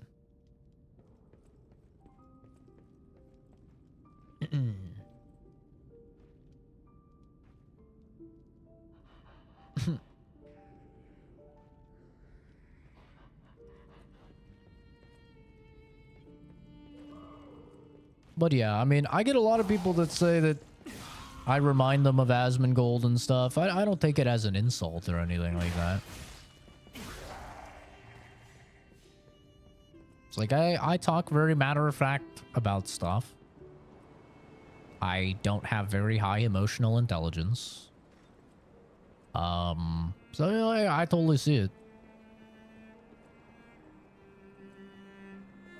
I'm like a high-functioning Asmongold.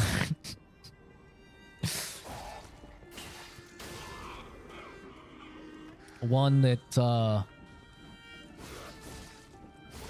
you know, takes showers and...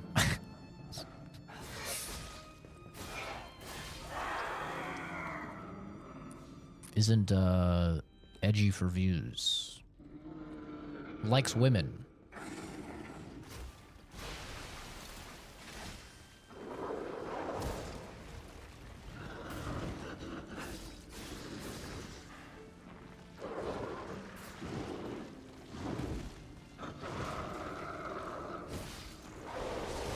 Ow. The leg is crazy.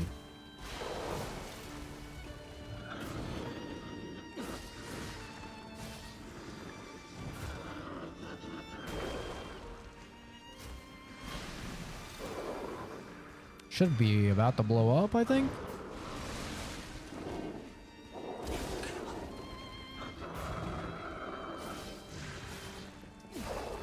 Oh.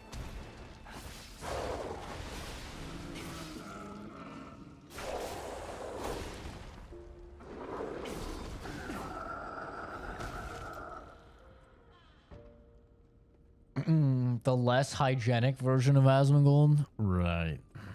Yeah, totally. I know homeless people that are more hygienic than Asmongold. To be less hygienic than him, that's like a challenge run, dude. Every other 2 weeks? It would... One, proper English would just be every 2 weeks. Two, that's just not true. I shower at least every other day. Sometimes I shower day to day. Depends. Usually, at the very least, every other day.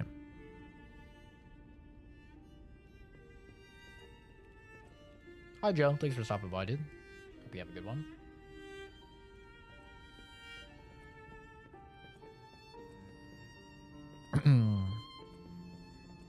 Yeah, I don't have any beef with Asmongold or anything, though. Like, I do genuinely wish the best for him. I don't ever wish the worst for anybody. That's not true. There's one person in this world I wish the worst for. But everybody else, I hope that things go well for them and they can beat their demons and stuff like that. I hope that he has the crazy redemption arc, you know, hits the fucking Jimmy, gets ripped, shaves his hair, goes bald, cleans his room, or at least hires some maids, gets some fake teeth put in, starts to see a therapist. I mean, could go crazy. The redemption could go crazy. Oh, it's the picture. My family, they're everything to me. In honor of Carlo's upcoming coming-of-age party. Oh, she'll probably like this. Sophia's diary. This petrification disease has everyone frozen with fear. Frozen, except for the trembling. Father ordered the quarantine measures at the first sign of trouble, and Antonia's music has helped calm and comfort those desperate people. Many children who fled here. If the quarantine works, this winter will pass with no further trouble. But nothing could prepare us for the pain of losing someone so precious. We're still recovering, especially Romeo and her. I pray for the safety of those still inside. Or outside. P.S. Simon asked to meet at the harbor, but I declined. It's far too early for the next food shipments. What could he want? This? This must be Sophia's room. So, she was here when all this happened. Oh, damn.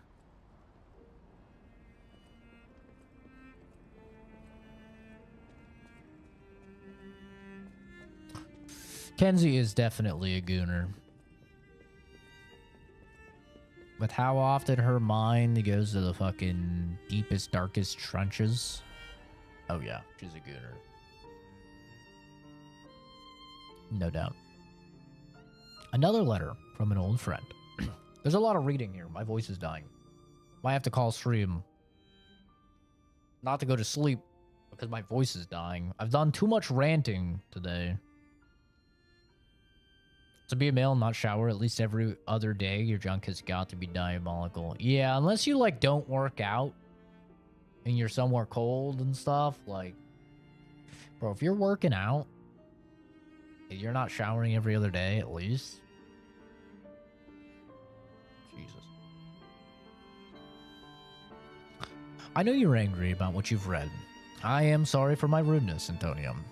That is what Grandmaster Geppetto, the head of the workshop, would have sent you. This is different. This letter is from your old friend, Giuseppe.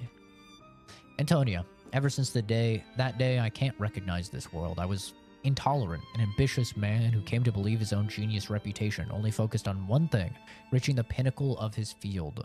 When I learned of Vanini's brilliant work, I didn't want to acknowledge him. How dare he try to outdo me? I was vain. Only satisfied when the world's praise and attention were all mine, and my world was a gilded treasure chest that remained utterly empty. Camille taught that there was still hope. Worlds even an empty man could still live for. That's the trouble with finding heaven. Losing it is more terrible for having known it in the first place. I'm not the man I was before Camille, but I'm no longer the man I was when she was still here. I needed her eyes to see the world without pain, her soul to learn how to love it. Yet no matter how hard I try to remember now, it all slips through my fingers. My world has lost all color. Mine too. I think I understand to my very bones the old saying, hell is the pain of remembering loss. So I'm an empty man again, Antonia. Even now, Giuseppe Geppetto is no different than a puppet's hollow shell. I have one last worry, the child. I decided to let him try to live in Camille's world. That meant the world without me. Thanks to you and the Monad Charity House, the child grew up happily, I think. I'm grateful. Leaving the child was selfish. I can't deny it. Leaving him to grow up without parents was unforgivable. And yet, I still believe it was the right path. Instead of growing up in a world of ash and ruin, Carlo had you. I hope someday you can forgive this old fool, Antonia. Your friend, Giuseppe. Giuseppe!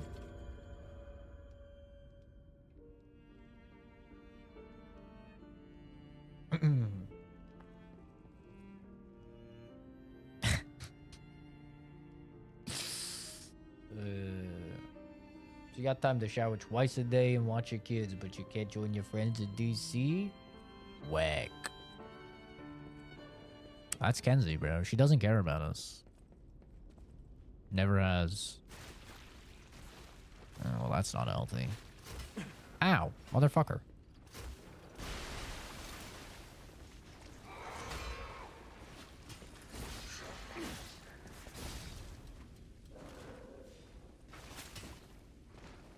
Ow, you motherfucker.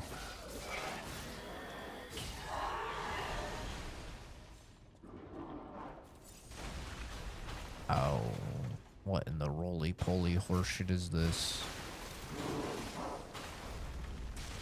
Oh. Fuck. You gotta hit those, Zach. Too early. I hit that. Ah, you motherfucker.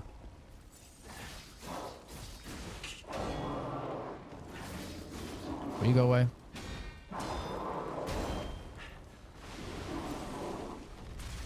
You fucking ball bitch.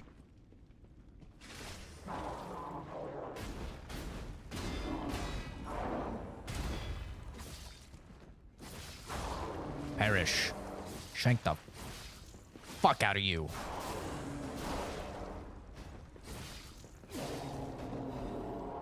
That's right, bitch.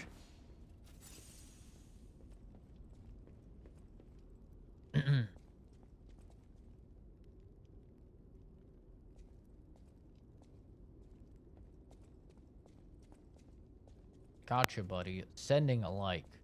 Thanks, Lycan. Wow, Lycan sending a like. That's great. Thanks, man. So nice of you. I really appreciate that.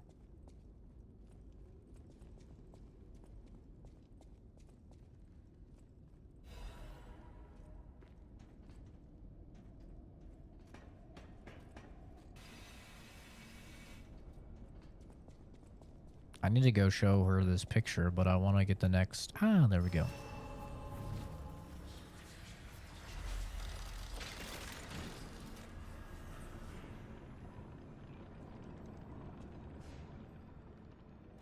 I usually shower in the morning. I'm a morning shower enjoyer. It wakes me up. It's a good way to just like wake myself up. Like I'll usually shower after I walk Momo. I'll take Momo for his walk, which is usually about like 3 miles in the morning.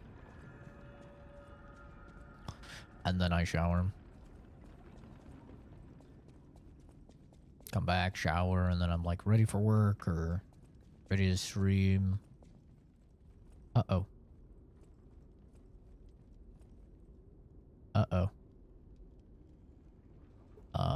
Guys, I lost Leia. That's not good. Leia? Leia, where'd you go?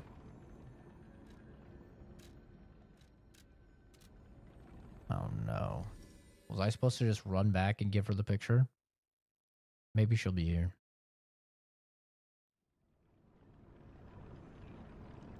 Oh no, she's fucking gone. She's fucking gone. This is not good.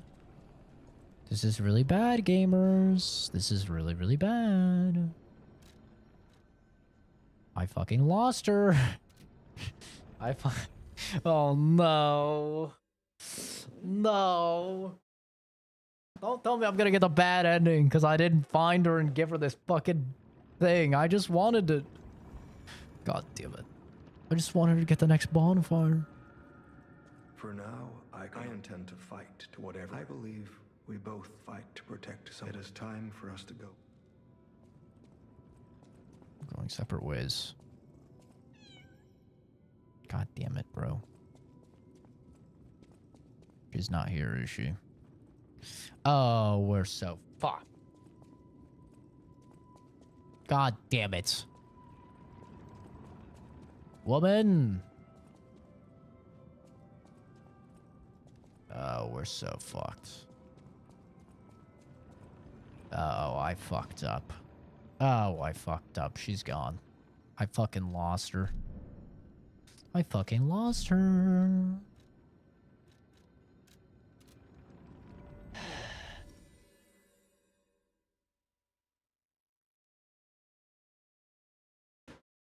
God damn it.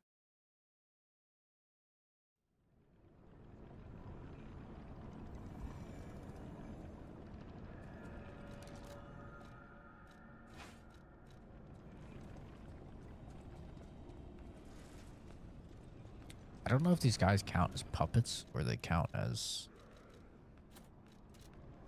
Oh.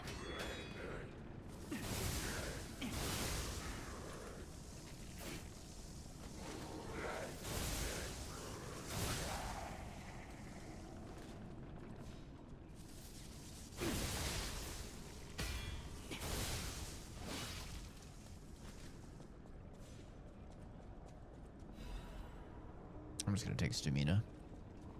Oh!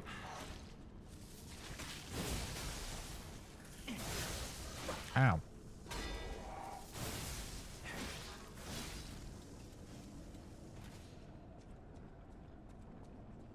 You don't turn on the full pressure of the water, bro? That's probably why you have to shower so many times, dude.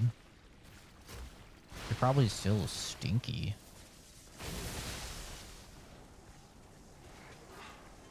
I can't believe you're so stinky. No wonder you have to shower multiple times. My character looks goofy as hell. What do you mean? I'm Sherlock Holmes, bitch. Do you have any idea how many mysteries I had to solve to unlock this fucking outfit? How dare you? Oh!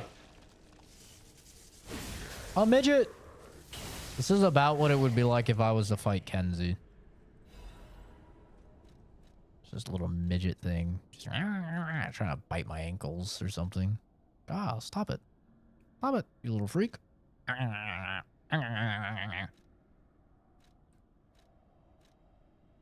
You better stop it. God damn it.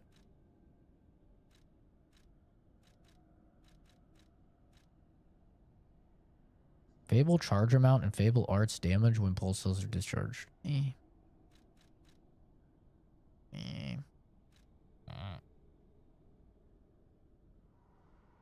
Shower with the lights off and with a speaker full blast? The lights off? Brother, that is a fucking recipe for a serious accident waiting to happen. What the fuck? The lights off? I've never heard of that before.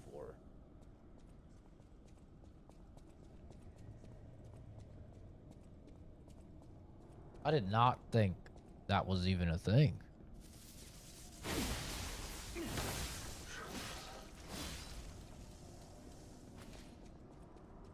That's crazy.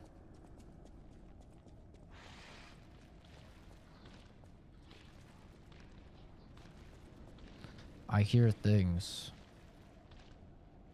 Shit. These guys are not going to take a lot of damage from lightning. Actually? Oh my god. Look how fast he fucking is healing. Jesus. What are they putting this wine? Bazinga! Okay. I deserve that. Ow, ow. I tried to hit him with the fucking fireball. The Kamehameha. I don't have a window in the bathroom. Is it normal over there to have a window in your bathroom? The fuck?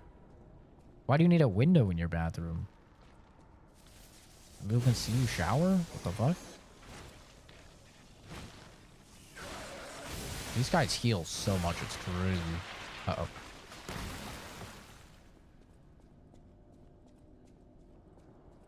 You have a ceiling fan? What? Let out steam and stuff? Yeah, you guys don't have like a little fan that like sucks up the steam? You don't have that?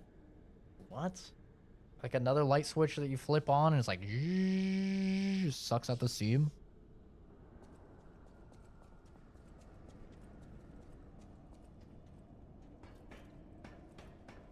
I've never used a window for that. I've always just had a...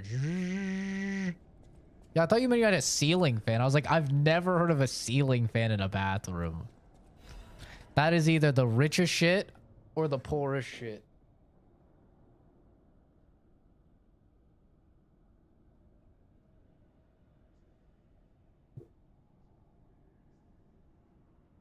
There's no in between.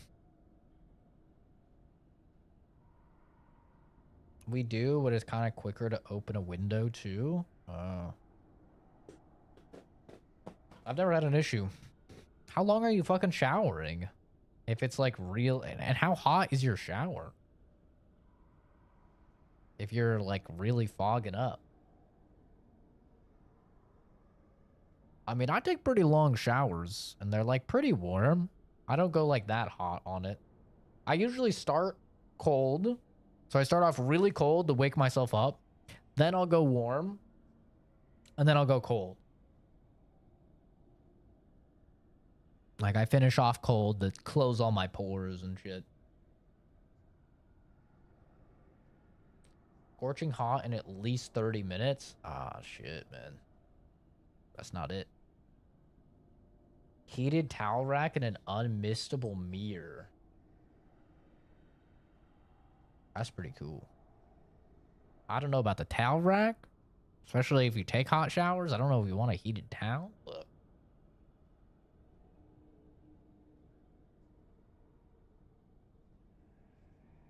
women set their showers to boiling. Yeah, that is true. It's horrible timing to mention this. I can't reach it to open it because it's towards the ceiling. That's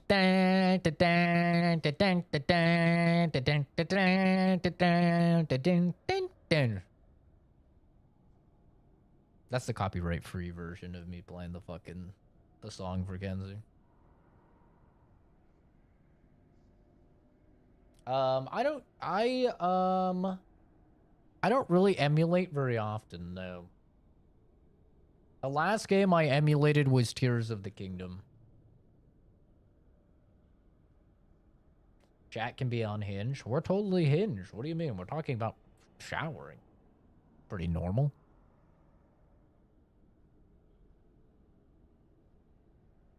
Yeah, I did not shower for 30 minutes. That's pretty crazy. I mean, no, that's not true. I might shower for 30. 30 is like the upper limit of a shower. But not hot the whole time. Hot for 30 minutes? Dude, like once you get out, don't you just like feel drained? Like if I'm in a hot shower for like 10 minutes, 15 minutes, it's like being in a sauna. Like you just get drained. Like, that's why I start cold. Fucking, oh my God, I'm awake. Then I go warm. Fucking, you know? And then I go cold again. So then I'm awake again. I think that is like scientifically the best way to do it. I think I have scientifically the perfect shower method. It works great. Can I do an iDubbbz impression? Yeah, imagine this is the cuck chair.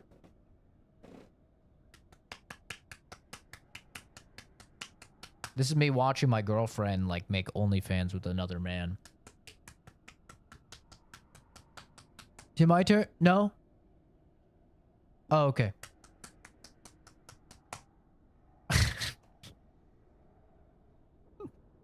That's my iDubbbz impression. Can I play the Switch now?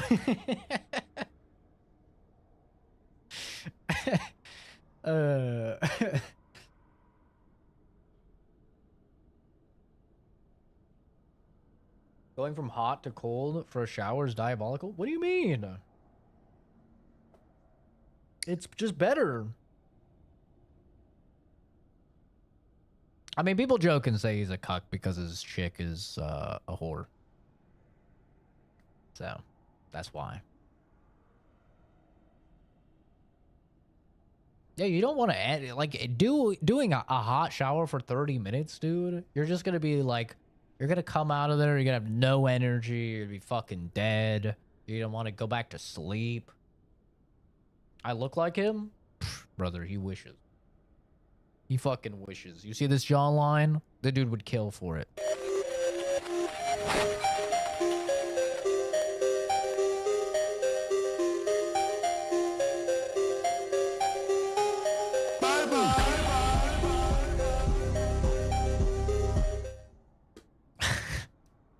This girl would probably kill for it, too. Yeah, it does stimulate your senses, man. It's just better.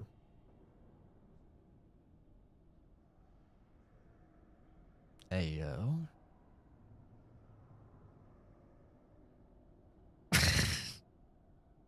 All right, got a little too weird. Let's back it up. Back it up. We crossed the line there, okay? Whoa, whoa. I don't start with burning water, but like the last 20 minutes burn, and I finish with some colder water. Yeah, it leaves the body drained, but I feel emotionally cleansed. It stimulates the body and the mind. I like to sit in the shower when it's cold. Like when I have it on cold, I like to sit in there and I pretend I got in a plane crash or something in the forest and I just like barely found a little cave and it's raining. It's like middle of the night, it's raining. And so I like try and like huddle. I sit down and I'm under the part that's like the water's going over me, but the water's like kind of still getting me a little bit, you know? And I'm like, oh man, this is my makeshift shelter. Like my makeshift shelter in here, and I'm in the cave, but oh man, it's raining out, it's pouring, you know? That's what I like to do. I think that's fun. Or you sit in there and you sit right under the freezing cold water and you fucking like huddle up. Just huddle with yourself in the cold and you just fucking yeah, that's good. It's good. I love a cold shower, man. I always like to go warm though, just for like washing my face, right? Because then it opens up the pores. You can really like scrub in there, get any of your exfoliating stuff. You get in there, right? You gotta get in there, but then you gotta go cold just to close up all the pores.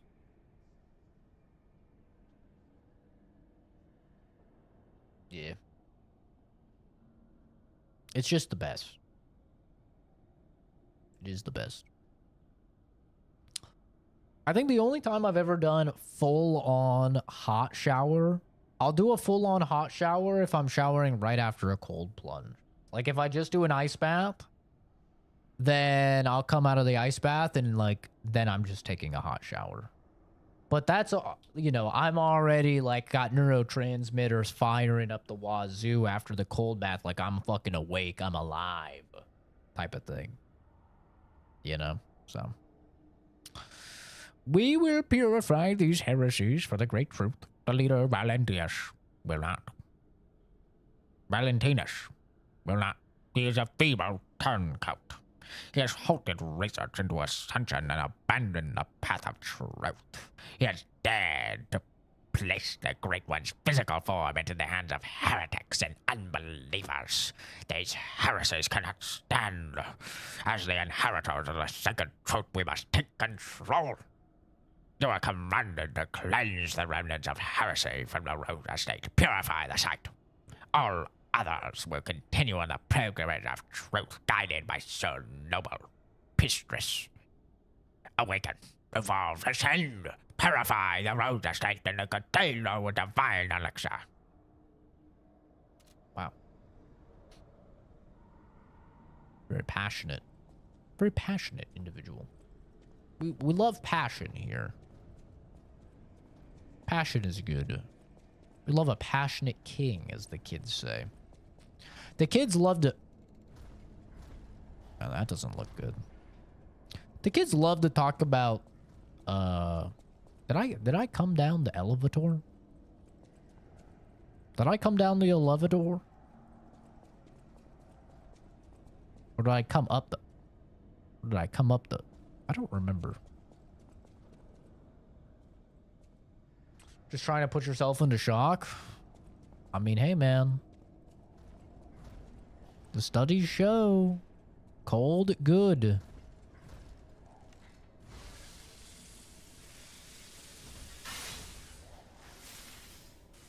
I mean, it's no fucking miracle drug like a Joe Rogan or someone will convince you of, but...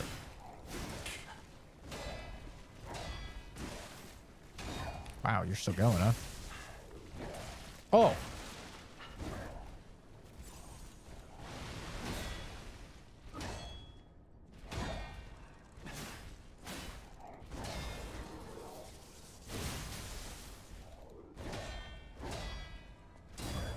Uh-oh. Ow. Ow. Well, I guess now I'll figure out which way I came from.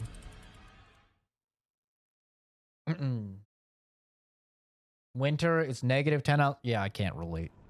You realize, like, my winter is like 60 degrees, bro? I don't know what you're talking about.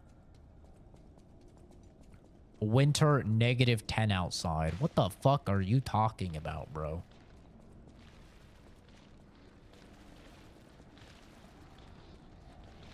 Ah, okay, we came up.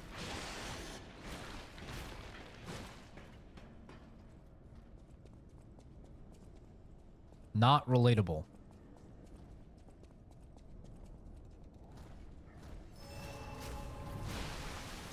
Look at this. Oh yeah, this is about to go crazy.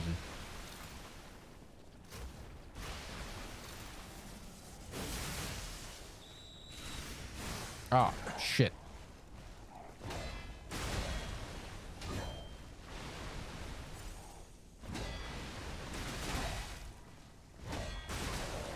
Oh yeah. Oh yeah. Oh yeah, we're owning.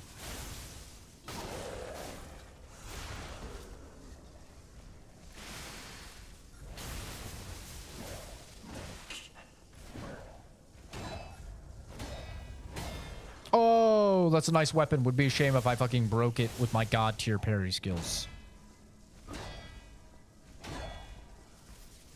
Bank.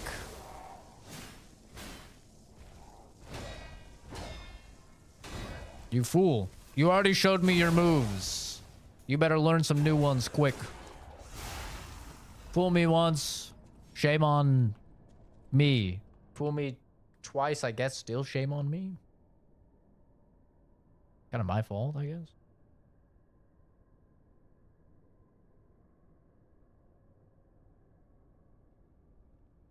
Hot chocolate and grilled cheese? Huh? Brother, what? That is a weird combo. Grilled cheese goes with like some tomato soup or maybe some ramen. I don't know about grilled cheese and hot chocolate. That's crazy. Nah, that's crazy. I've never heard that one before.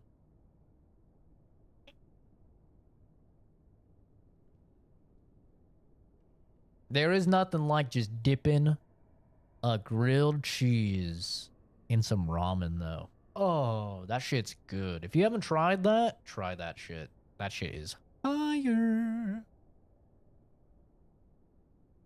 Fire. Am I a big back for saying that? Big back, big back. Big back, big back. Jason is a big back. He said that to Zach. Big back, big back. Get this boy a snack pack. Oh, big back, big back. Oh.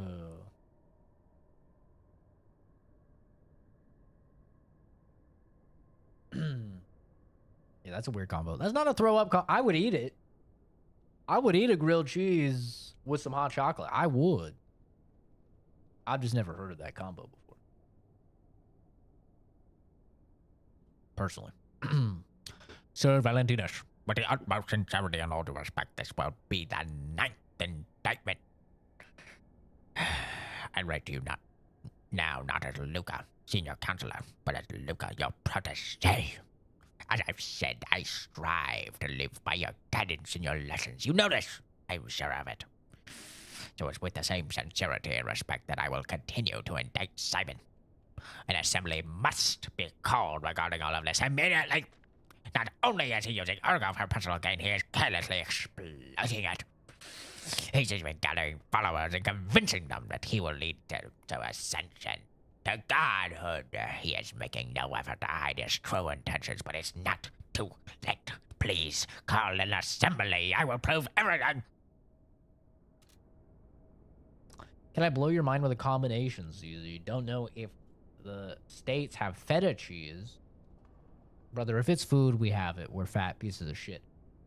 I think you do. Combine it with watermelon.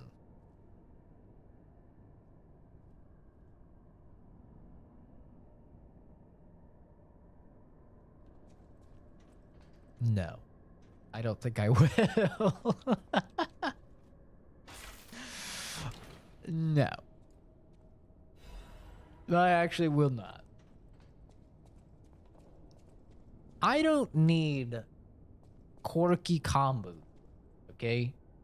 If I want cheese, I will eat cheese. If I want watermelon, I will eat watermelon. This is just not right. These food abominations. I do not do weird combos, okay? I am, just like in my love life, okay, the most vanilla motherfucker that exists. Alright? I don't need my balls to be stomped on. I don't need my nipples to be twisted. I am a vanilla boy, left, right, and center. Alright? I'm sorry to say, missionary will suffice. And feta on some fucking pizza, okay. Feta on some lasagna, definitely.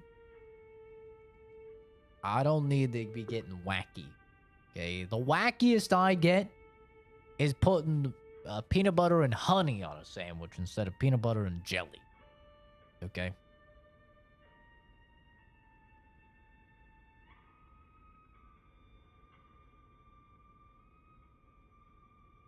That's right. I'm as white as they come. It's true. Sir Valentinus, I hope this letter finds you well. I wish to apologize for the manner in which I abandoned my duties which bordered on betrayal. I love this family, but marking them on a path proved too painful. I lived in constant fear of being dragged down into the abyss alongside you. I could just no longer endure gazing into that yawning abyss. I decided I must take a different path. I'm truly indebted to you for all that you have done, for taking me in and raising me, and for the great authority you placed in my hand with a rose sword. I intend to use the power of the sword you gifted me to fight for something righteous. Oh, Father, it embarrasses me even now, but I truly wish to call you that at least once in my life. The feelings inside me as I watch my apprentices grow makes me wonder if you felt the same way, gazing at me, your grateful daughter, Leia Florin. This must be Valentinus in his wife's chambers, if I had to guess. So many bloodstains. I don't think they made it out of here alive. Even a former leader of the Order was helpless when death came calling. What gives you that idea, Gemini? Is it the blood fucking everywhere? Was this all Arlecchino, I wonder? Here we live, here we remain, we are eternal.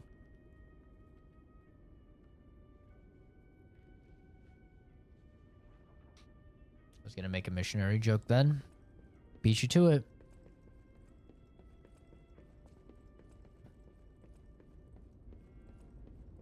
The only times I've partaken in weird shit is because the other party wanted to, okay? It's not me. It's you women that are nasty. You women are little fucking freaks. It's not me, okay? I'm perfectly normal. I would never opt for sucking toes. Okay? It was never my idea. Have that be stated. For the fucking record.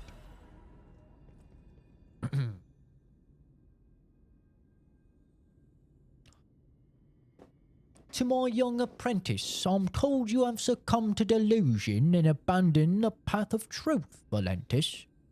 The human heart can be pitiful, but it is resilient, and I see you unable to discard your connections to family. But your greater sin, handing over the Great One's arm. You have fallen so regrettably far. I have no choice but to inform you in the name of the Council, I declare you excommunicated. As we once shared the bond of master and apprentice, I have personally created this excommunicant's cure for you, though you may not have time to take it. I've heard my sea monster is on the move, and he is headed your way. You, who will not see the thread of eternity, make your choice, to live and rot as a human, or to bloom into the next phase of evolution as your final act. Unfortunately, the question is rhetorical, for the matter is out of your hands, Valentis.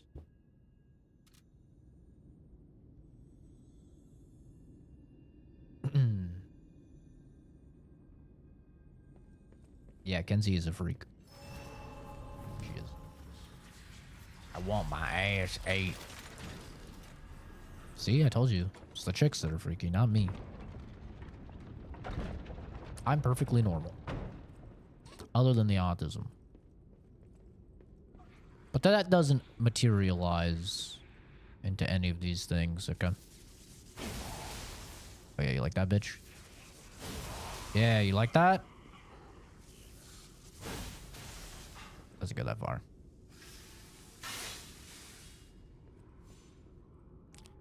See, that's just not fair, animal. If you want something done to yourself, you have to do it back. That's the rule. That is how it works. Nobody likes somebody that is a little hypocrite. That's how it was with me and the chick that were really into anal. I was like, okay, I mean, fair is fair. I guess you can put it in my booty. Only because you've been so amicable about this.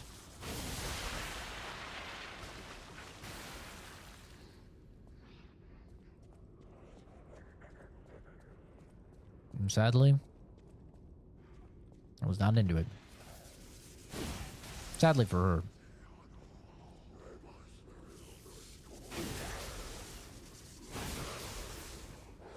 Wow, you are very resistant to lightning, my friend.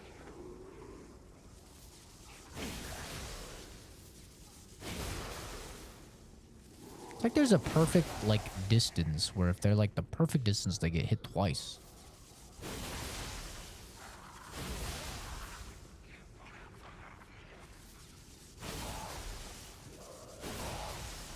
Yeah, if they're too close.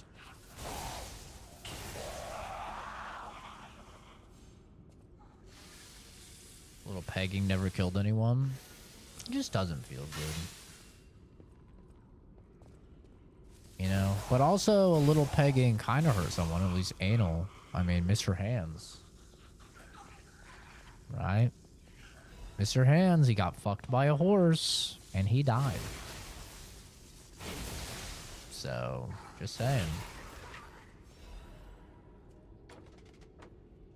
If that thing big enough, yeah, you could die.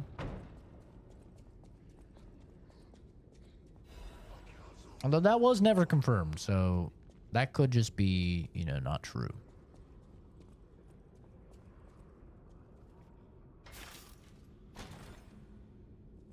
Ripped out of P.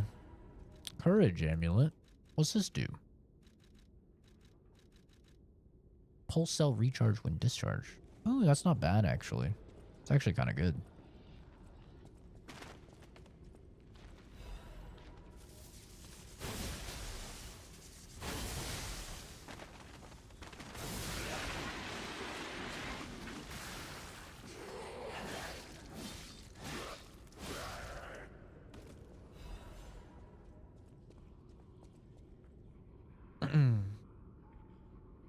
Random question. Back a joke you made like 3 hours ago. Was it a joke or for real, the oversharing thing? Considering the topics we discussed, it seems like a joke. It was a joke. Yeah.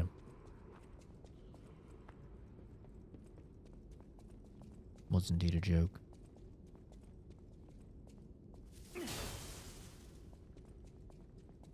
Oversharing is the name of the game to a lot of people in these fucking streams.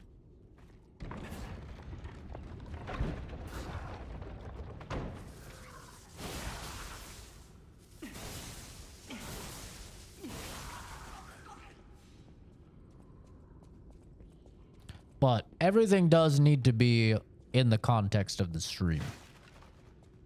You know? Like, if we just randomly were to, like, if chat was to randomly start talking about pegging and there was no, like, no reason to talk about pegging, that's when it's like, okay.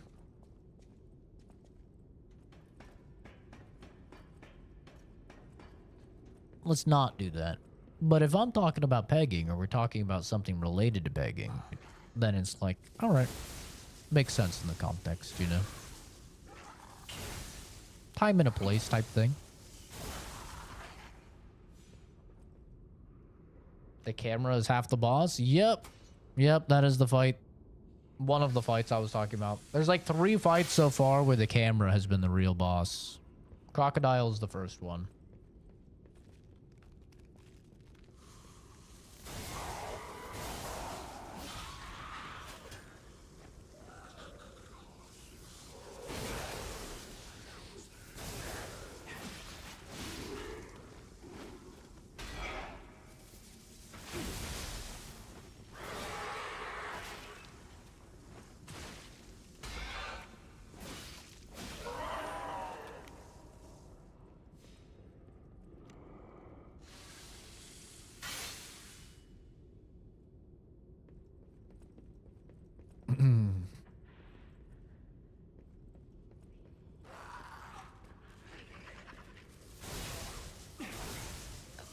I love this sword, bro. I could just spam heavy. It's great.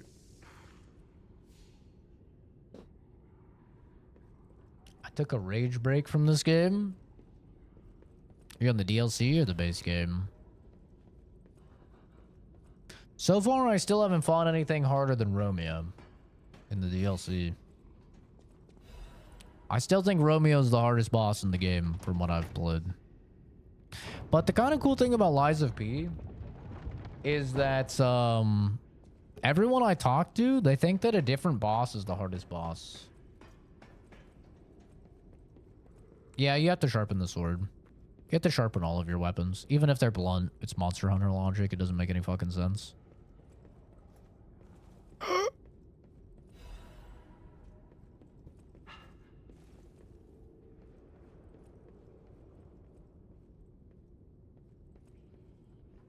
The second rapid gank and it's pissing me off. Oh, yeah. I always say that the Rabbit Brotherhood is like the one fight that I would consider bad in the base game. I think the first time is fine. The second time is fucking AIDS. It's terrible.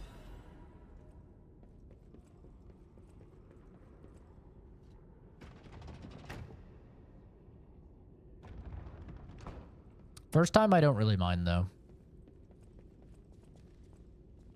Oh, what the fucking shit? Hello? Who are you?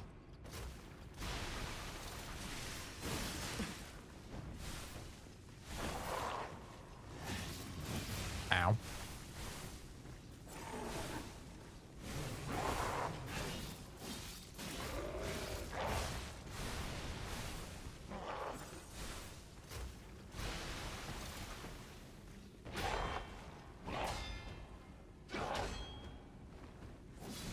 Ow.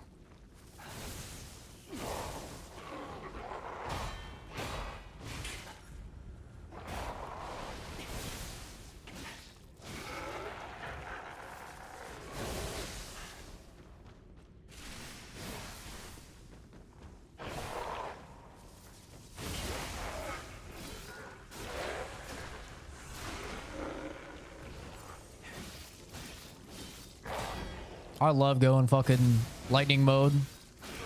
It's so sick.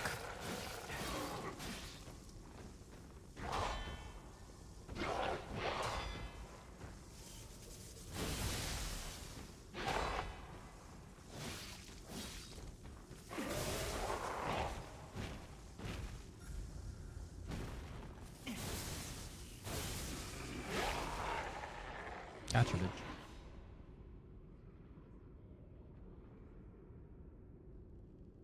I'm just fighting 3 annoying bosses one after another. You're literally just getting stun locked. I don't know why, but I was having trouble with the corrupt circus boss. I guess I was just sucking. Yeah, I don't think that one is too bad.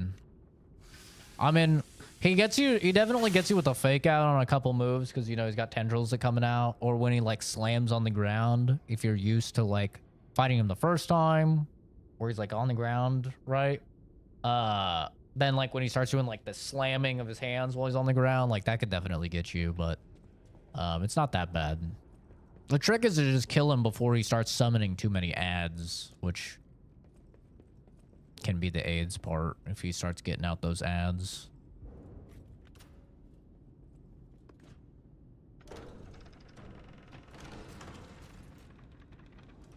I'm probably going to end stream shortly here. I wanted to beat the DLC, but my throat is getting a bit sore. Been streaming too long. The last battle. The end of this overture is approaching. Revisit the unfinished stories from your journey. Unspoken words and unfulfilled promises may all disappear when the overture ends. Oh, shit.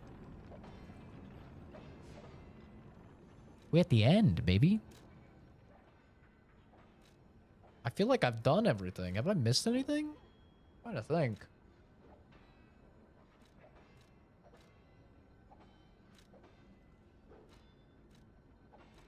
I feel like I did everything.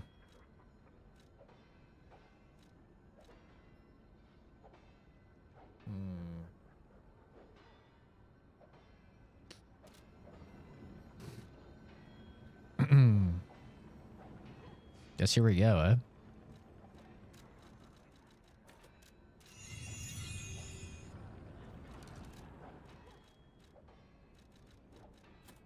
Are we gonna fight Arlecchino? Or are we gonna fight Romeo? Or are we gonna fight... Who are we gonna fight?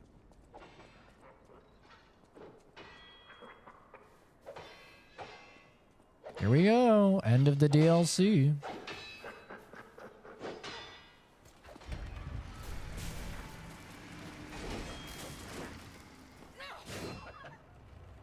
Leia's fighting Arlecchino. Yep. Where's the legend I faced before?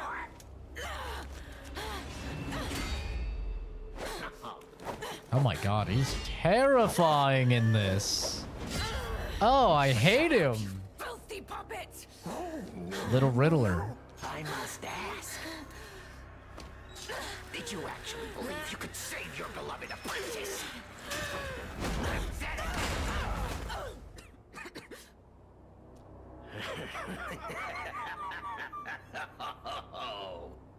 And who might you be? The guy that's gonna beat your fucking ass.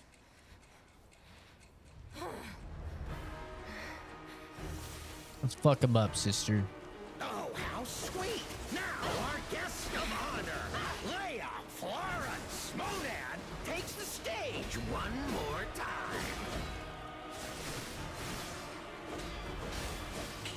Ooh. Ouch.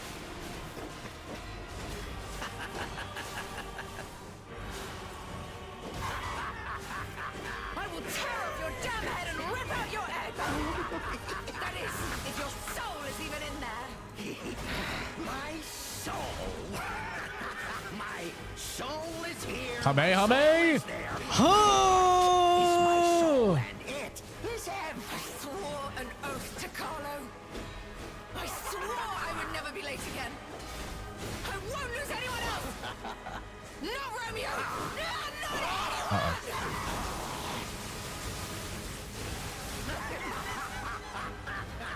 This is so much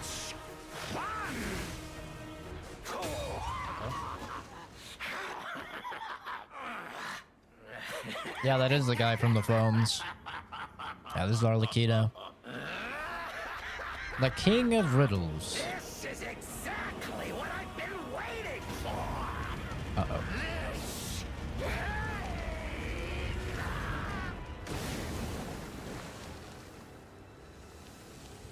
Uh-oh.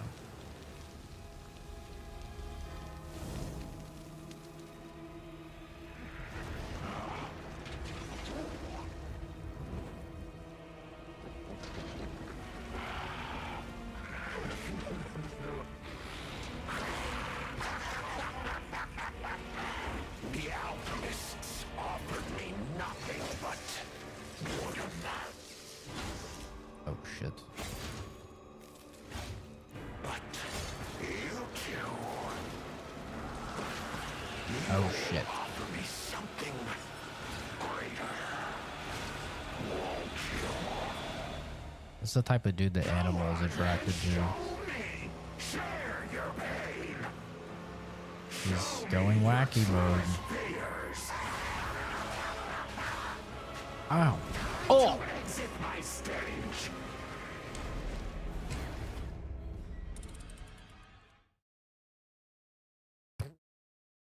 That was some Elden Ring horseshit right there. Jesus.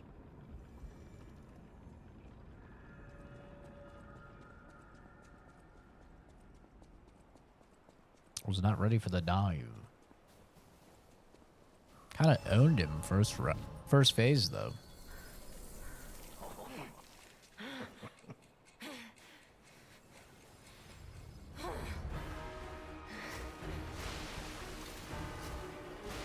Oh, he walked back. Sweet.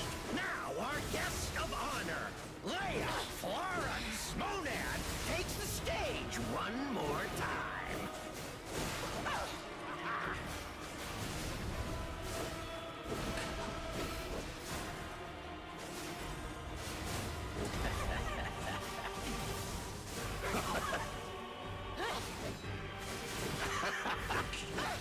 Oh my god, he's owning. And rip out your ego.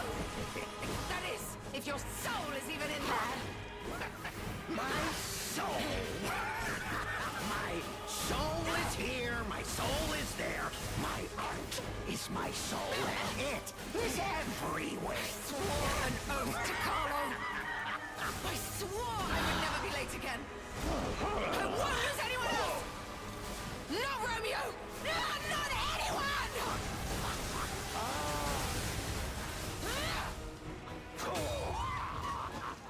Elden Ring horseshit. AoE, yup. Alright, I think I can... I'm just gonna dodge this. I don't know if I can parry them.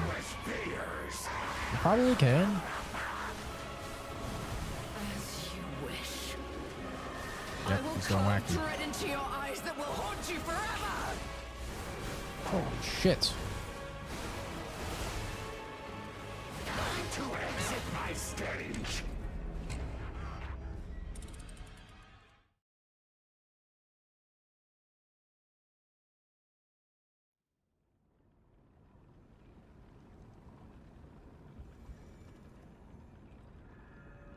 Okay, so you cannot dodge that shit. You can't dodge it. Even with my enhanced electricity dodge, I couldn't dodge it. So you have to parry him. Okay.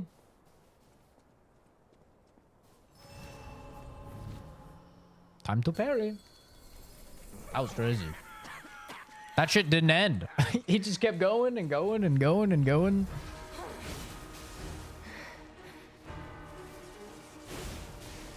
Oh, how sweet! Now our guest of honor, Leia Florence Monad, takes the stage one more time.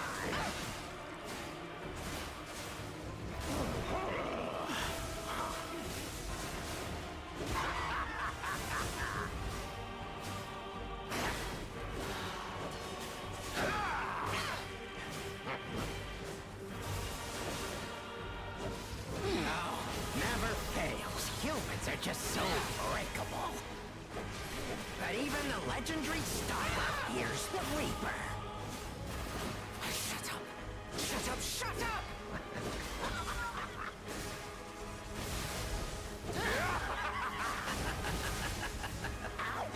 I'm just a little too far. Get the crit.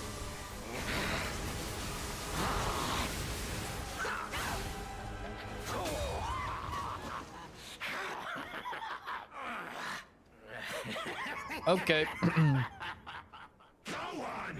Time to get good. It's parry time.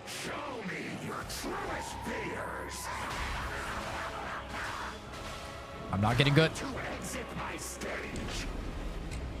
I thought I'd have time to heal. That is a crazy phase transition, man. He literally hits you with like a 20-something hit combo on phase transition. That shit is crazy. It's got to be one of the craziest opening attacks I've ever seen in a Souls-like.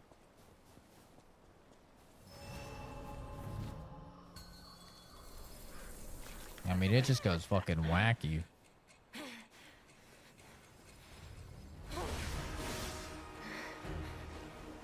Oh, how sweet! Now our guest of honor, Leia Florence Monad, takes the stage one more time.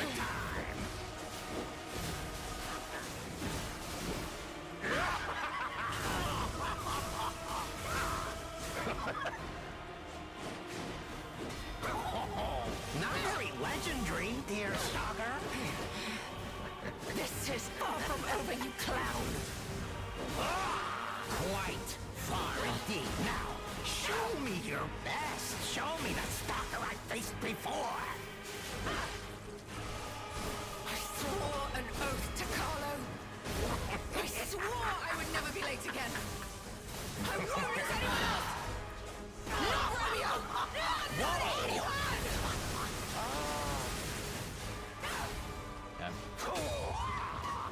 Millennia all over again. We'll see how the rest of the fight is, but Show me your truest fears. As you wish. I will carve dread into your eyes. Here we go. And haunt you forever. fuck, too early. That last one is so delayed. He's just like, okay, that's the furthest we've gotten. Almost survived the opening volley. That opening volley is fucking insane. So it's parry the two together, then parry the next two skulls, and then parry. It's parry. And then he'll dash in, which is a pretty easy parry.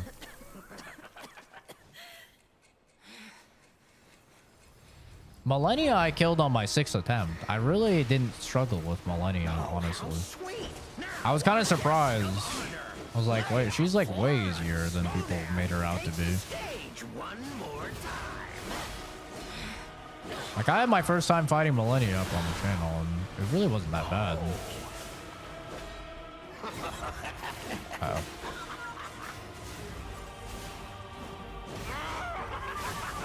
Oh, he's still going. Cut you into cordwood. There it is. This precision, this technique. How Ow. I missed them. Time to exit my stage. Huh. He's definitely way more aggroed on me. He doesn't look hard, he just looks tanky. No, he's hard. He's definitely hard. It's not even that he's that tanky. He actually has lower health than a lot of the other bosses we've fought.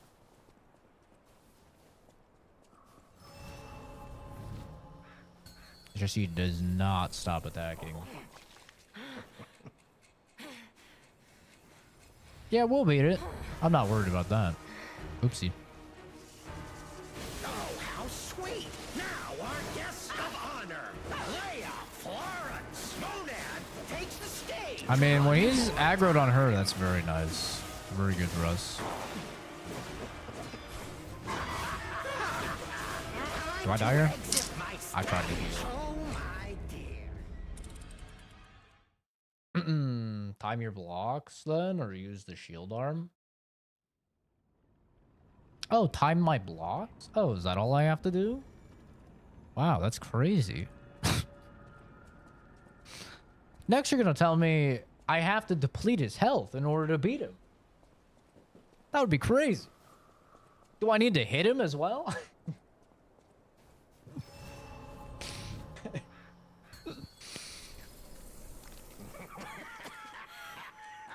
Harder than Romeo, at least? I don't know if he's harder than Romeo yet.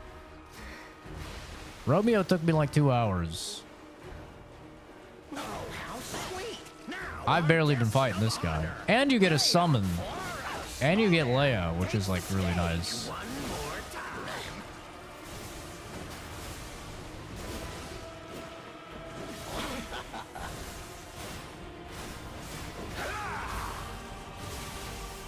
Leia does a lot of fucking damage. I will tear off your damn head and rip out your head. That is, if your soul is even in there. Oh, the frame rate. My soul.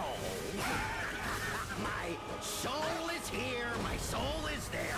My art is my soul, and it is everywhere. I swore an oath to Carlo. I swore I would never be late again. I won't lose anyone else.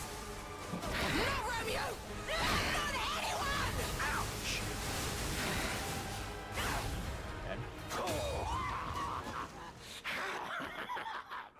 Go on and show me. Share your Alright. pain. Show me your truest fears. Oh, fuck. I will carve dread into your eyes that will haunt you forever. Oh, it's so delayed. Oh, it's so delayed. Oh my god. Okay, so there's an attack after that attack as well. Damn. What you need to do is bring his health down to 0 while keeping yours above 0. Yeah. No, I don't have the perfect block Renstone. I'm not that far in the base game. I literally started the DLC the moment I could start the DLC, which is like right when you get into chapter 9. So I don't have a lot of the stuff that you unlock later in the base game.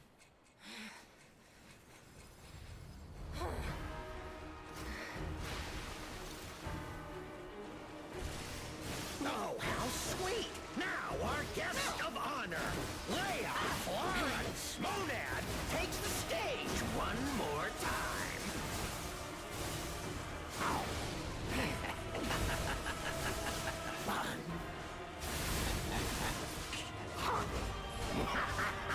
This is bad. He caught me with no stamina.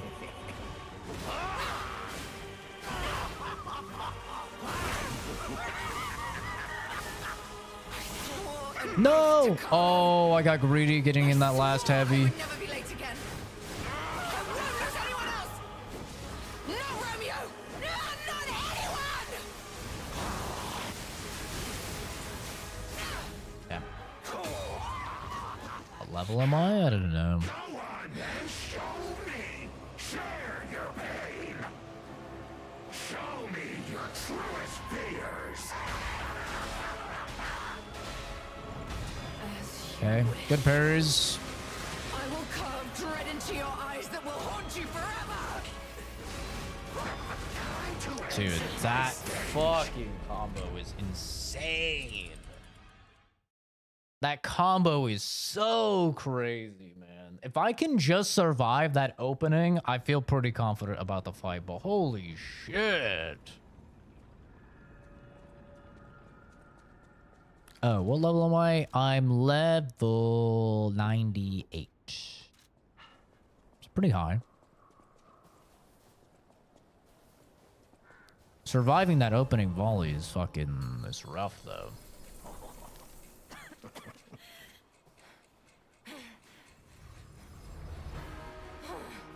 Today's going well, though, Pickle. Oh, how sweet! Now our guest of honor, Leia Florence Monad, takes the stage one more time.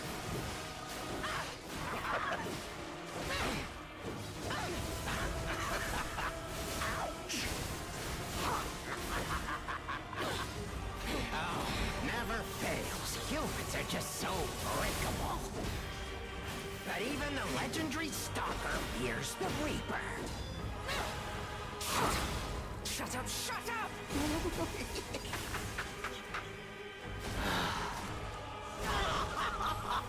I swore an oath to Carlo.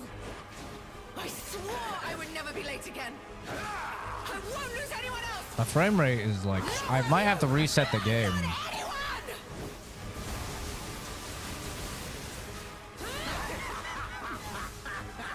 This is so much fun.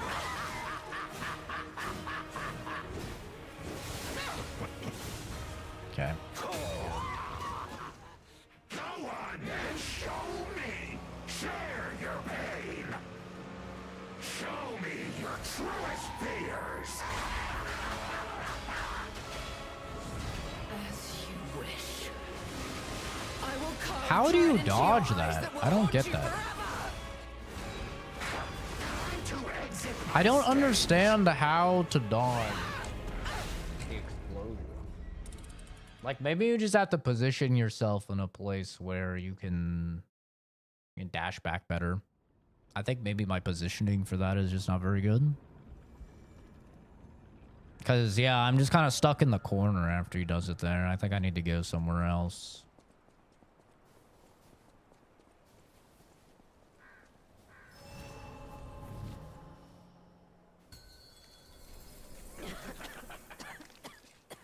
But parrying that fucking volley is insane, man.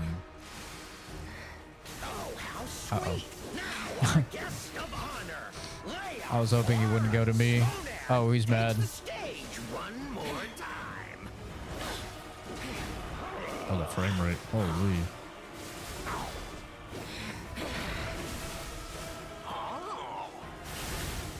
I will cut you into cornflakes. There it is. This precision, this test. Swore an oath to Carlo. I think I'm dead. I swore Oh my I would god, never be that's late lucky. again. I won't lose anyone else. No, Romeo. No, not anyone.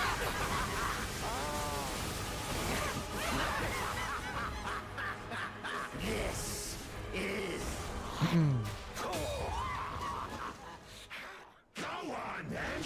Alright. I'll try and do this like right in the center. Oh my god. As you wish. I will carve dread into your eyes that will haunt you forever. Too early. God damn. Oh, I cannot survive this attack, dude. This one attack. Like, literally, if I could just get past this one attack. It does feel like waterfowl, though. It feels like this guy has one move that can kill me. It's just this one move over and over and over again.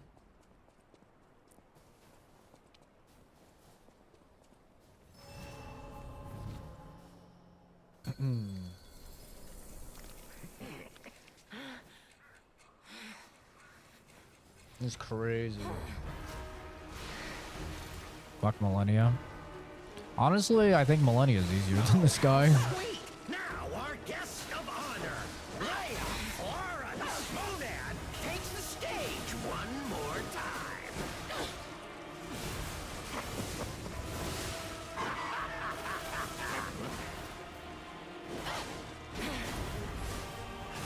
This is the end. Die. Oh, now this technique, this one I know. Oh my god, the delay.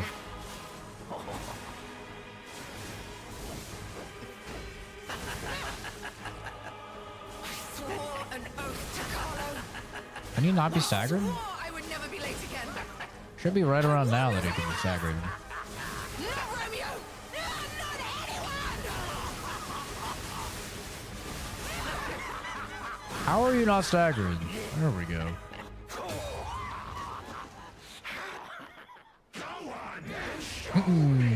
Share your pain. Show me your truest fears. Okay. I will I'm still in range. Time to exit my stage. Oh my god, dude. This one attack is crazy.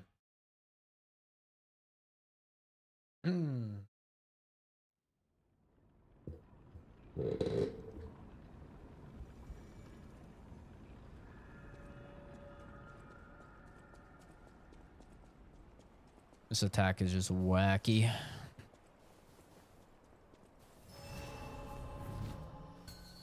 I may actually just be done with the DLC. I'm not gonna lie. I may actually just look up the ending. Oh, how sweet! Now our guest of honor, Leia Florence Monad, takes the stage one more time.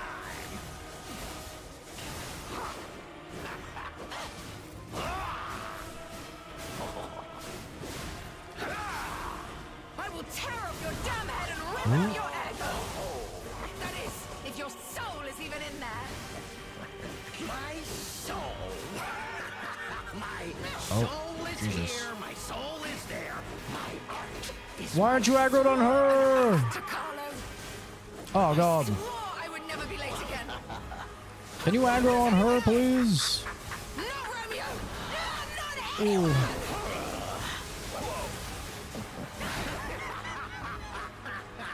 This is. Okay. Go on then, show me. Share your pain. Show me your truest fears. As you wish. Oh! Carve dread into your eyes that will haunt you forever! Time to Bro. exit my stage. I can't survive. That's crazy. Take care, Gavin. Thanks for stopping by, dude.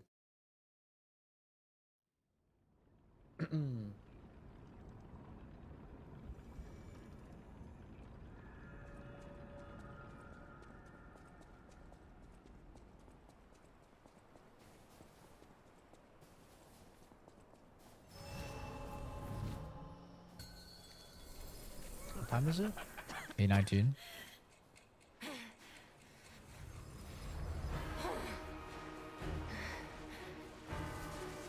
Oh, how sweet! Now our guest of honor, Leia Florence Monad, takes the stage one more time.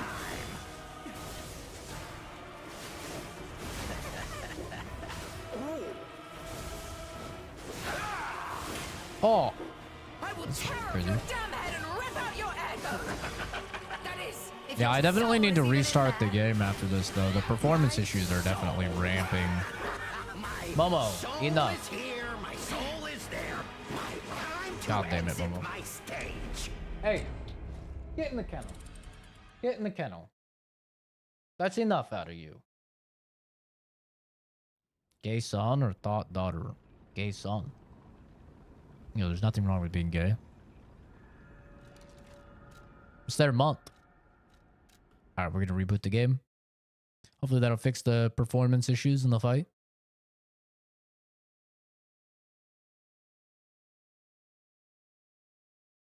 So Special K definitely helps with the performance issues with the PC version of Lies of P.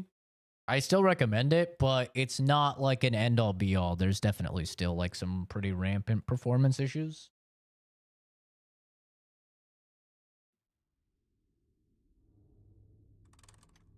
I have no idea what you're talking about, Pickle.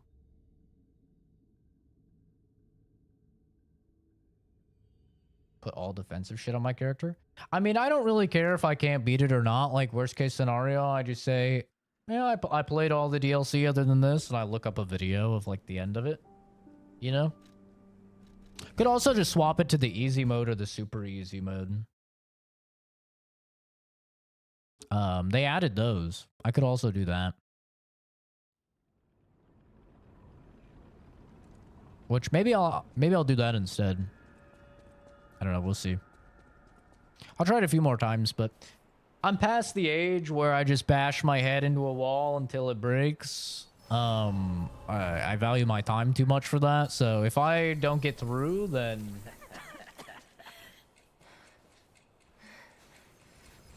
you know, that is what it is. But my time is way more valuable than like just wasting hours and hours. And there's a lot of other games and stuff I gotta play.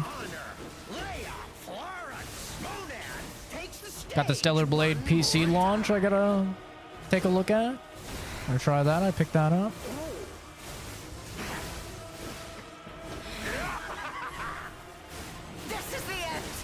I have no pride when it comes to video game skill.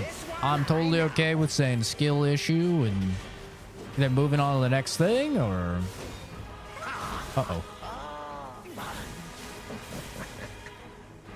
Or just like swapping it to easy mode or something. Oh, God. I swore an oath to Carlo. I swore I would never be late again. I won't lose anyone else. Not Romeo. Not anyone. Oh, she knocked him out of it. God damn it. There we go. Go on and show me. Share your pain. Show me your truest fears. Uh-oh, I think I'm too close to the wall. I will carve dread into your eyes that will haunt you forever. Fuck! Oh my God. Yeah, we're gonna swap it to easy. I'm gonna swap it on over to easy. The performance issues are fixed though.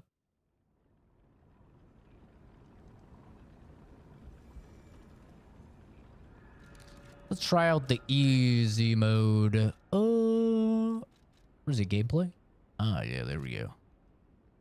Hell yeah, brother. Butterflies guidance. Butterfly in the sky. I give that twice his hand.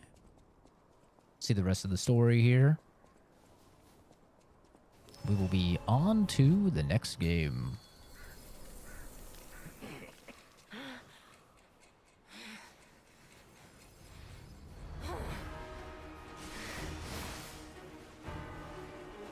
See how easy this is.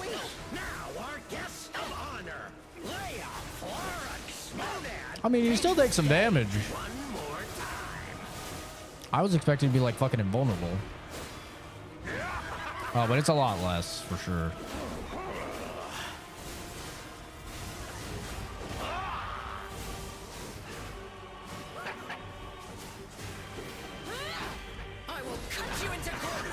Are his attacks slower as well? Does it actually change the speed of his attacks? They almost seem slower. That would be a cool thing.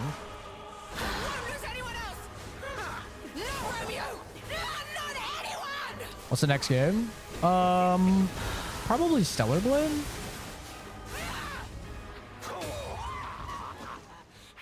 Yeah, probably Stellar Blade. We'll finally get to see past this. Maybe. I mean, I could still die again. As you wish. I will carve dread into your eyes that will haunt you forever.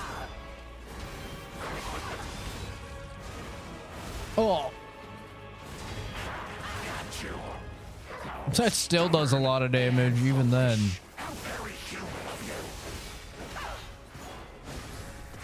Oh, shit. That's cool.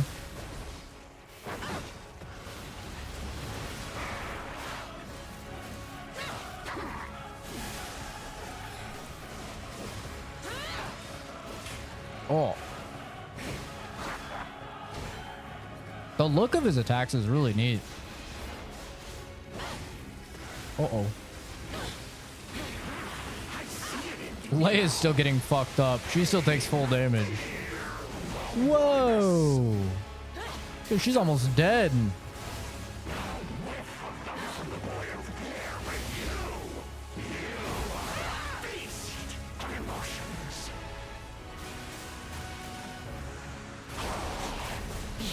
Oh, that's sick. You get a fucking... Oh shit. Oh, shit. Okay, that's fucking peak. That is sick. You get a full-on cinematic fucking fatal attack. Yeah, that's awesome. That's some like Persona 5 when you in Royal when you team up with Adachi.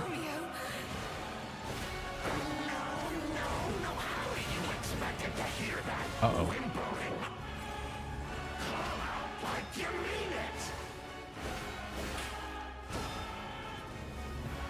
Oh. Get up. Oh.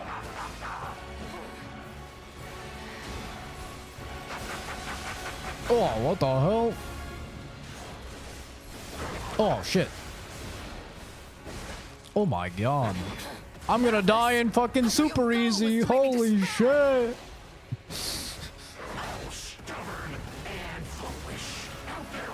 Yeah, this shit would take me so long normally. I have made a great decision. I'm fucking almost done. I'm almost dead and it's very easy.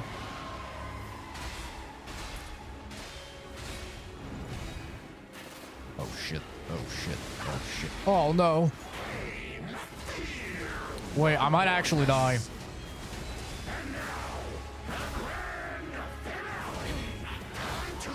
I literally die on super easy. Holy shit. Oh my god, bro. That's crazy. Jesus Christ. Yeah, this fight is crazy hard. This would take me so fucking long. This is harder than Romeo, for sure. This is definitely harder than Romeo. Yeah, this is the hardest fight in the game. And it's not even close. Which all the other fights I really didn't think were that bad either. Oh, how sweet! Now our guest of honor. Yeah, this one is crazy. Take the stage one more. Thank God they added the fucking easy mode.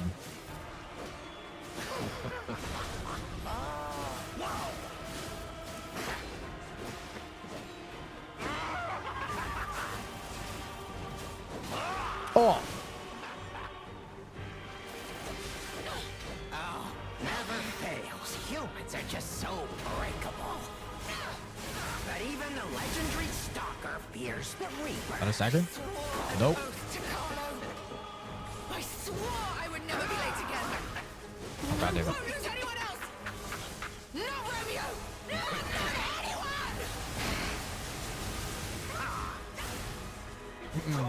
25 deaths, by the way, so far.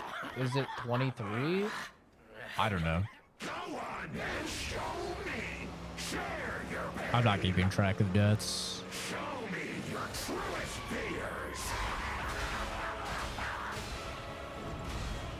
you wish. I will carve dread into your eyes that will haunt you forever. Uh-oh.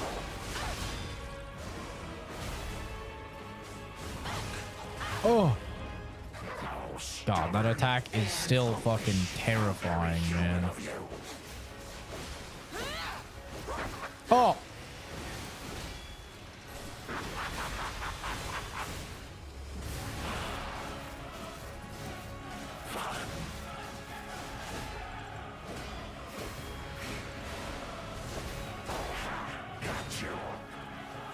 Not even close.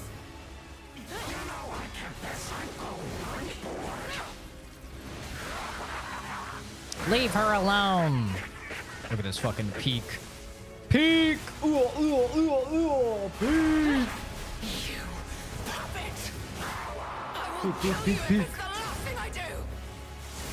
Yeah, this shit is sick. He has so much health, too.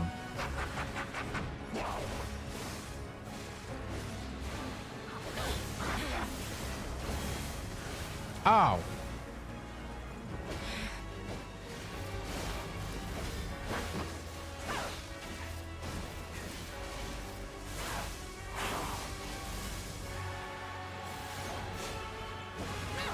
Oh.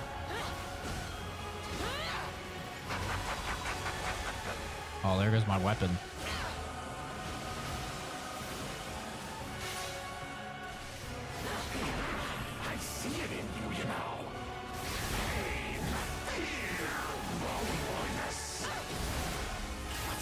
There we go. We might have it here.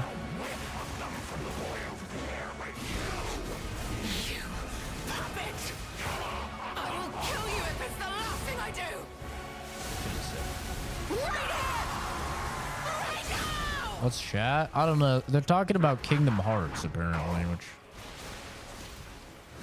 I fucking hate Kingdom Hearts, so I have no idea. I don't really know anything about it.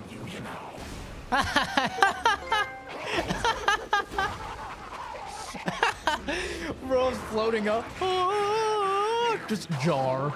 Oh, what the fuck? That's funny.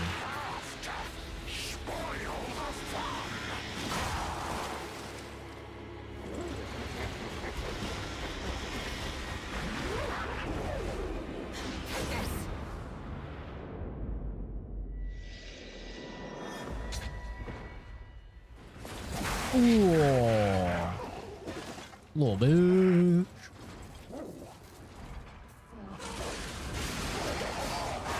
Oh, the judgment slash. Oh, shit. Get fucking Virgil, Stinky.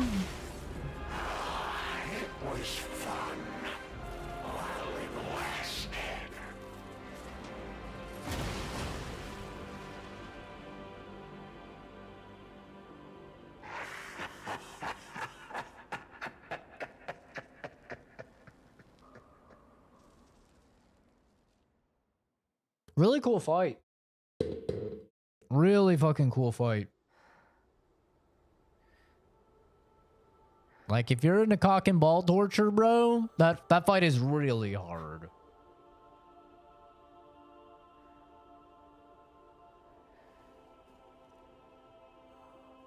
But just for me personally, since I've gotten older, I'm not gonna throw away hours and hours. Consort was on was the last time, bro. That was it. Like, I will never do a Consort Radon again. That shit fucking scarred me. I still have nightmares about Consort Radon. Just,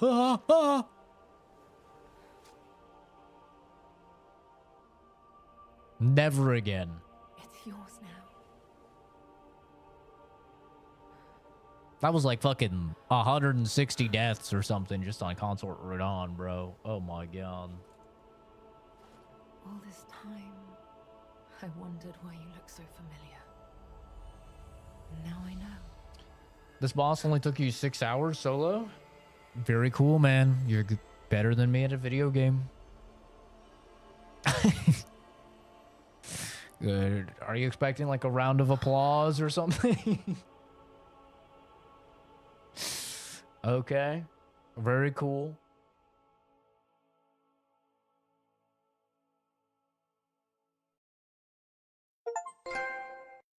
Reach the ending. I think it would have been really neat if you could go into the future and like come back and like change things. So like if you could go into the future and get the cure that you give Antonia, right? And then come back and give it to her.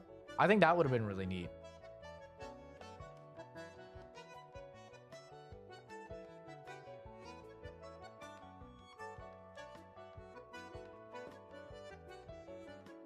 Overall thoughts on the DLC? I don't think it's worth $30. I'll be honest. I don't usually like to talk about worth, but like the amount of content here is definitely not what I would expect out of $30. Like Shadow of the Erdtree is like, I think that was also $30. I could be wrong. I think that was also like $30, and that's way more content. No, I'm not getting off. No, I'm not ending stream. Who is she to Carlo? What exactly did the final boss puppet have to do with the alchemist? And what was that about the souls and the alchemist? Well, alchemy is very closely tied to souls, and the alchemists are trying to become immortal through the pursuit of soul manipulation. But who is she to Pinocchio? Pinocchio is based off of Carlos, and Carlos was one of her apprentices. Take care, Drake. Thanks for stopping by.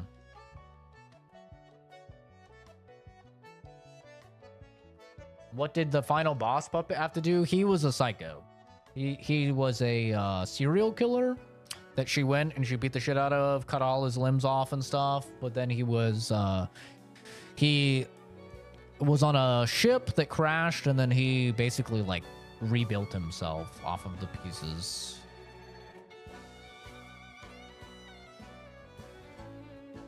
Essentially.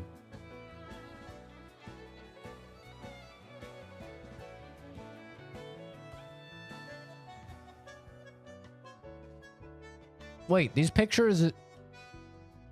Wait a sec. These pictures are like new stuff. Oh shit, I wasn't looking at the pictures. I'm gonna have to go back.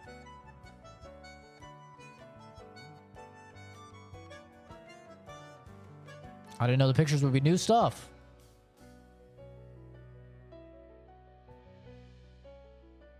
One of those was the lightning chick, and she kind of looked like Leia.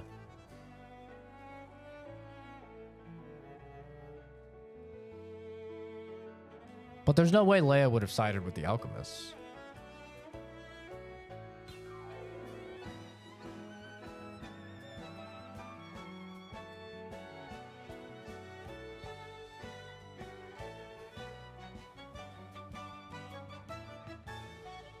But yeah, no, the Arlecchino is just crazy. He's just a fucking serial killer.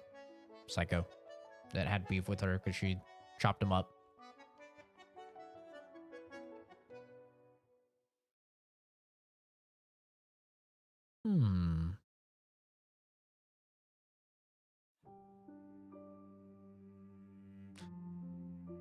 I'm not really sure what we're going to go into now because Death Stranding 2 is right around the corner, which is the next big game we'll be playing. Death Stranding 2 is the next like big thing, and that's on the 26th. So we have 11 days until that. So whatever I start next, I need to be able to beat by then. It can't be a terribly long game.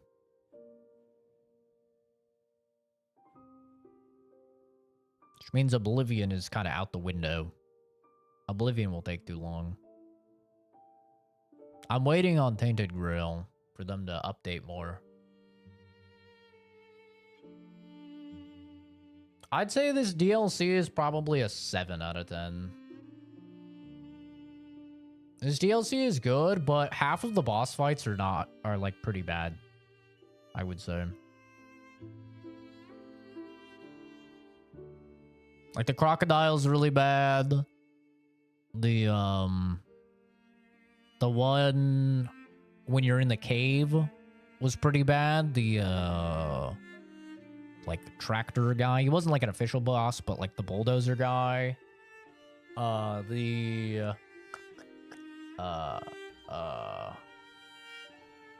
The swamp guy was like kind of just a reuse of the same fucking boss. He had like 1 or 2 new moves. Like that's kind of a bad fight. The big guy that looked like Geppetto, he was an okay fight. He wasn't great. Yeah, the game also has like some serious performance issues. Which is not good at all. That's a game problem. Like, that's a problem that's been in Lies of P since, like, it launched, but the fact that they haven't fixed it is definitely, like, an L. I think that last fight is pretty cool. It's too hard for me, but I think, like, if you're somebody that really likes hard fights, that fight is, like, really cool.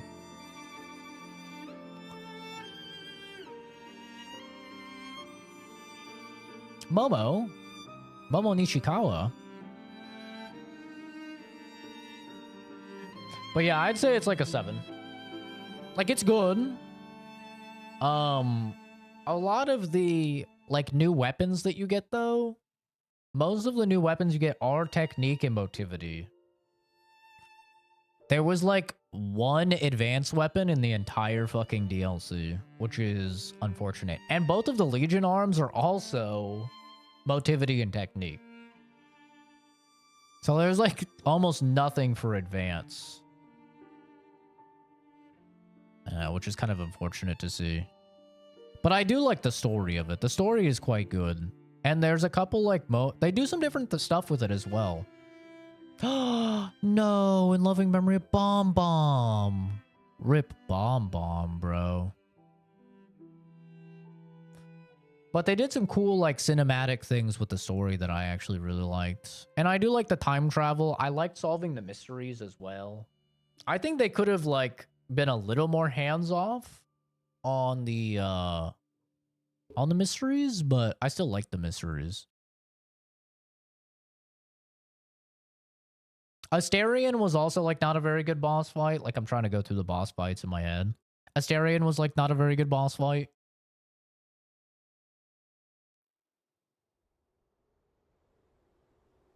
Yeah, overall, I think like Markiona is a really good boss fight.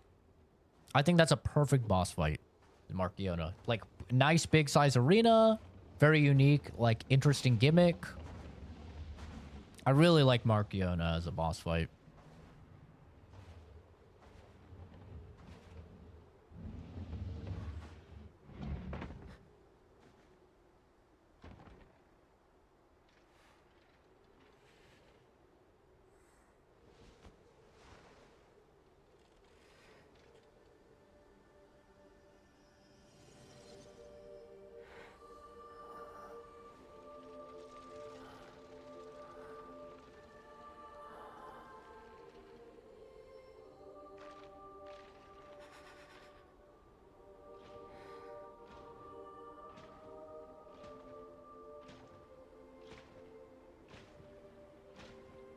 Is that the fucking puppet? I believe in you. Carry on. Don't forget, this is your story now. What? Geppetto killed them? Why would he do that? What? Why would Geppetto do that? What the fuck? Geppetto, I knew you were an evil piece of shit, but that's like very evil. There's a mystery afoot that I must solve.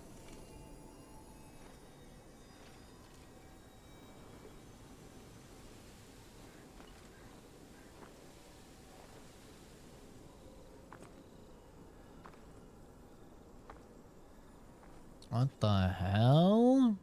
There are stories that, however minutely, have been altered by your actions. Seek out the tales that remain in both the forgotten time and the present time. What the fuck? What does that mean?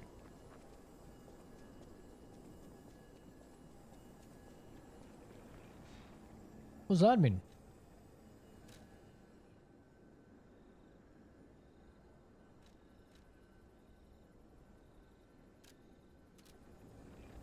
I gotta go back and see what the hell's going on with the bodies.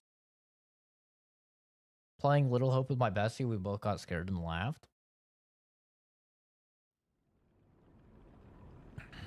Little Hope, good game.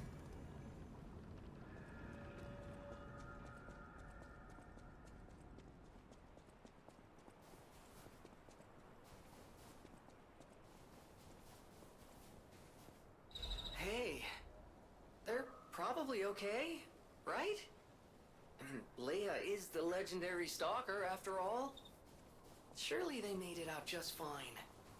But if not, there may be another thread of fate at work here. And it's up to us to cut it. Because there has to be a way. We may not be able to save everyone, but we can find a way to save those left. So let's find it. Together.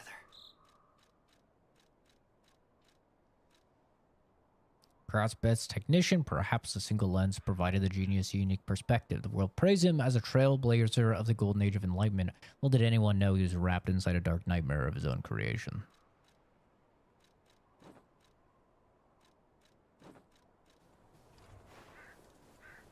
Huh.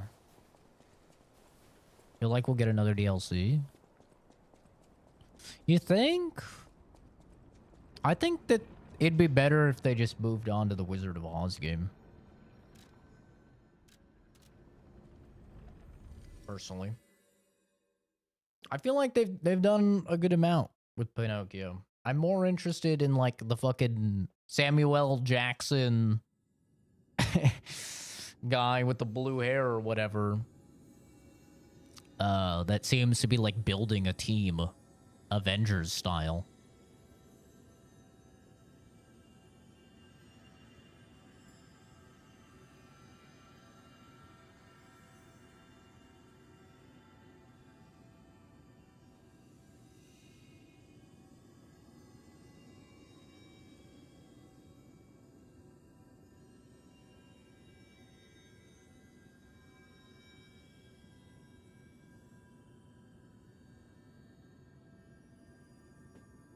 I wonder how long Atomfall is. Maybe we'll do Atomfall next.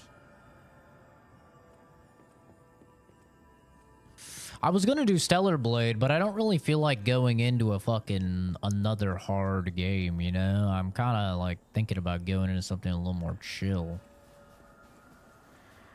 A little more relaxing.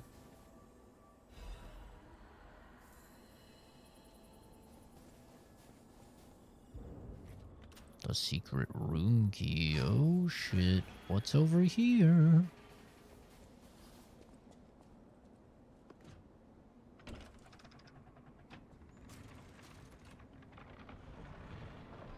Is Stellar Blade hard? Yeah, it's not easy.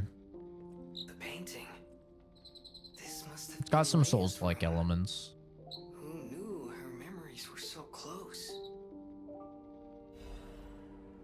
Oh. My dearest Carlo, listening to this song always reminds me of you. Do you remember the time we all gathered to play this piece together? We were happy then. They were precious, if all too short moments of happiness. Perhaps those times were so precious because of their brevity. Why is it that we humans always look for more when happiness is already in our grasp? I couldn't appreciate what we had then. But that wasn't because I found you tiresome. After breaking ties with the Monad family, I was lost. I could barely take care of myself.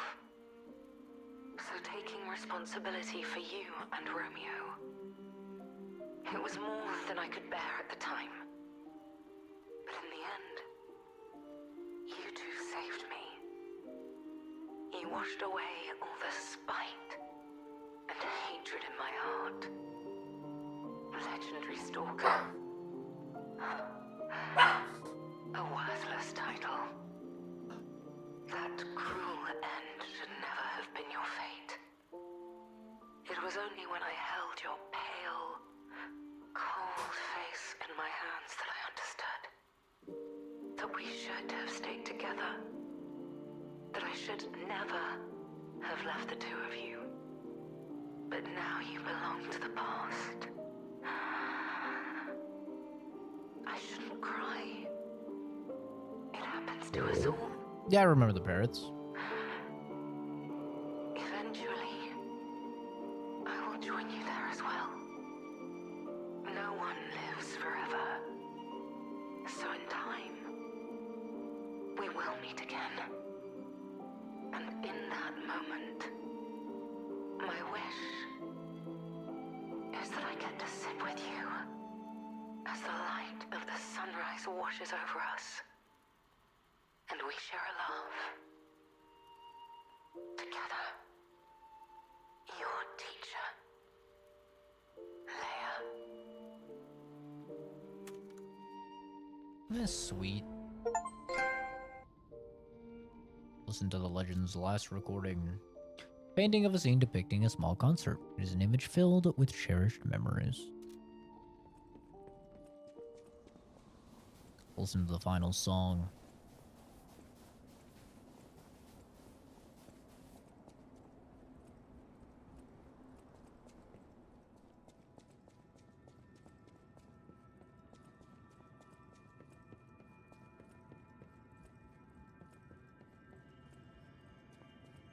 Runs like shit in here.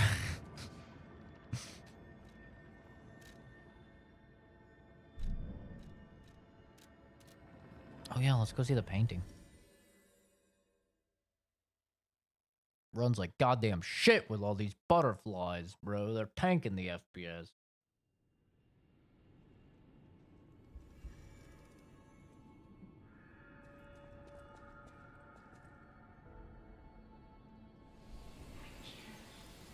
Whoa.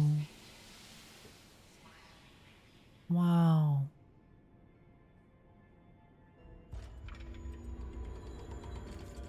I feel warmth. Painter's Sky. Let's listen to this song.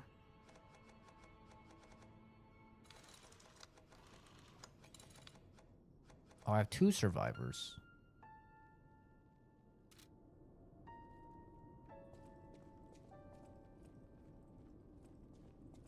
Oh, the frame rate.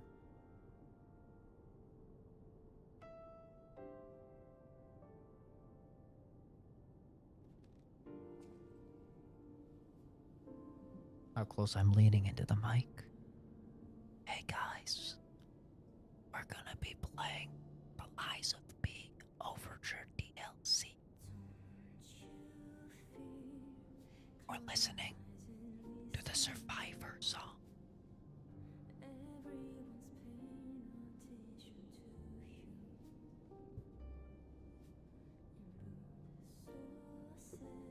I don't know what else to say.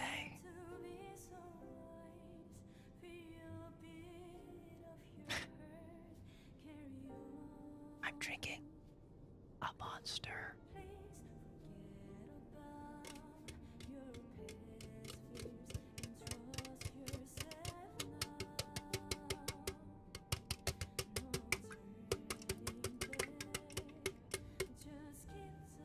It's free real estate.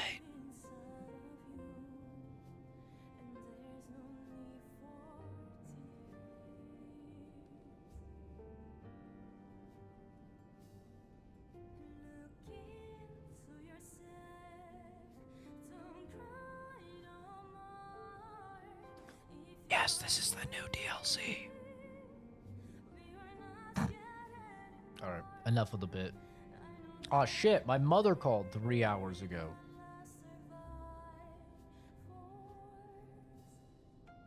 God damn it.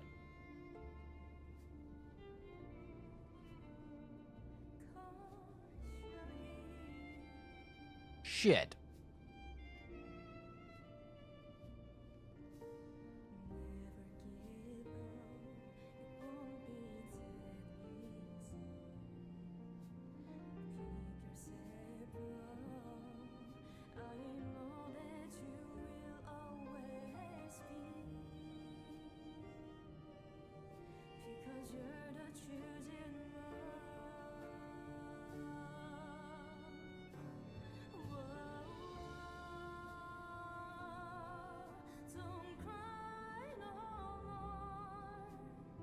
My mom's probably sleeping.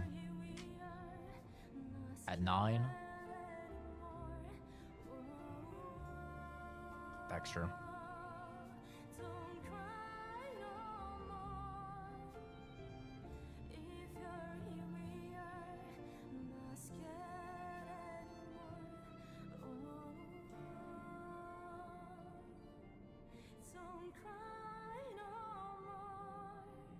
Well, I put the controller.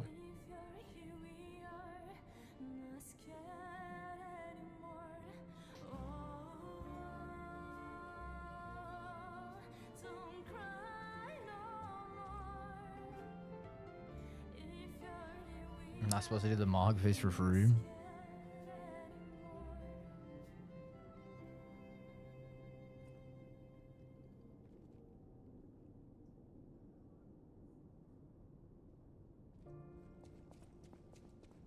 The song's kind of sad.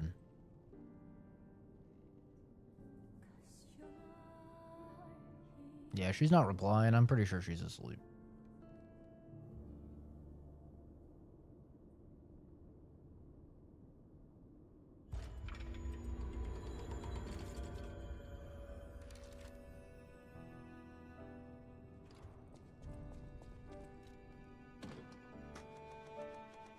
There was another survivor. There's 2 survivor.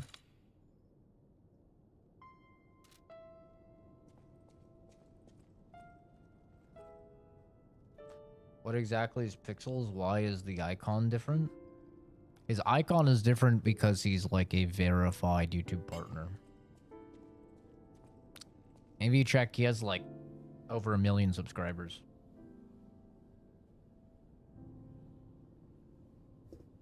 He's a big boy content creator.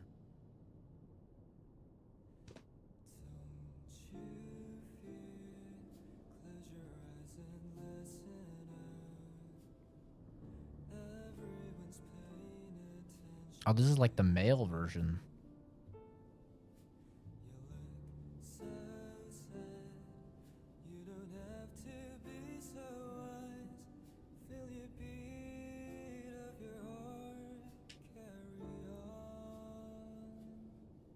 Hello, what you doing? Yeah, kill him. Kill him.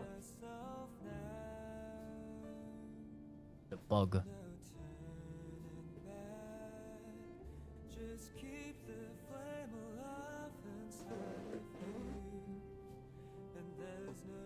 Good boy, telling me about the bug. Good boy.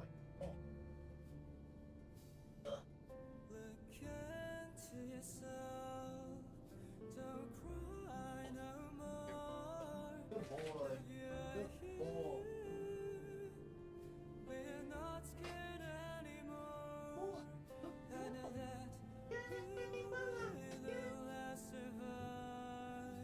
My hero.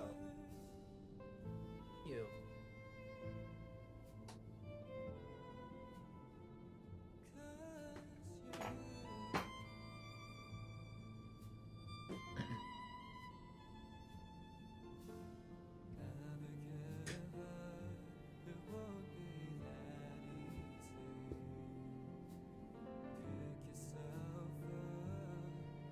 Dude, I wish every Souls-like had a difficulty option.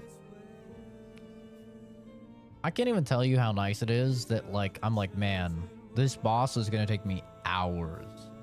And then I could just be like, oh, there's an easy mode and a super easy mode. Dude, every game needs that. That shit is so nice. I don't have to, like, waste hours and hours and hours on one boss.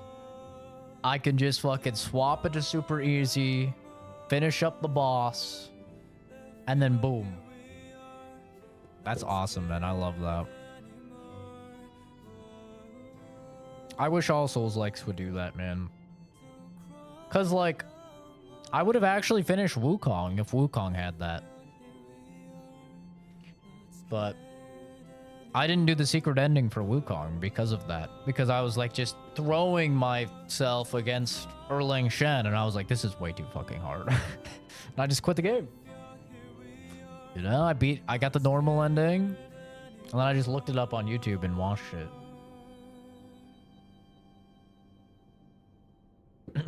Kind of feel like you're in the minority for this take. Not really. I mean, a lot of people love summons in Elden Ring, right? Summons are easy mode in Elden Ring. I mean, that's literally why Miyazaki put them in the game, is because they're easy mode.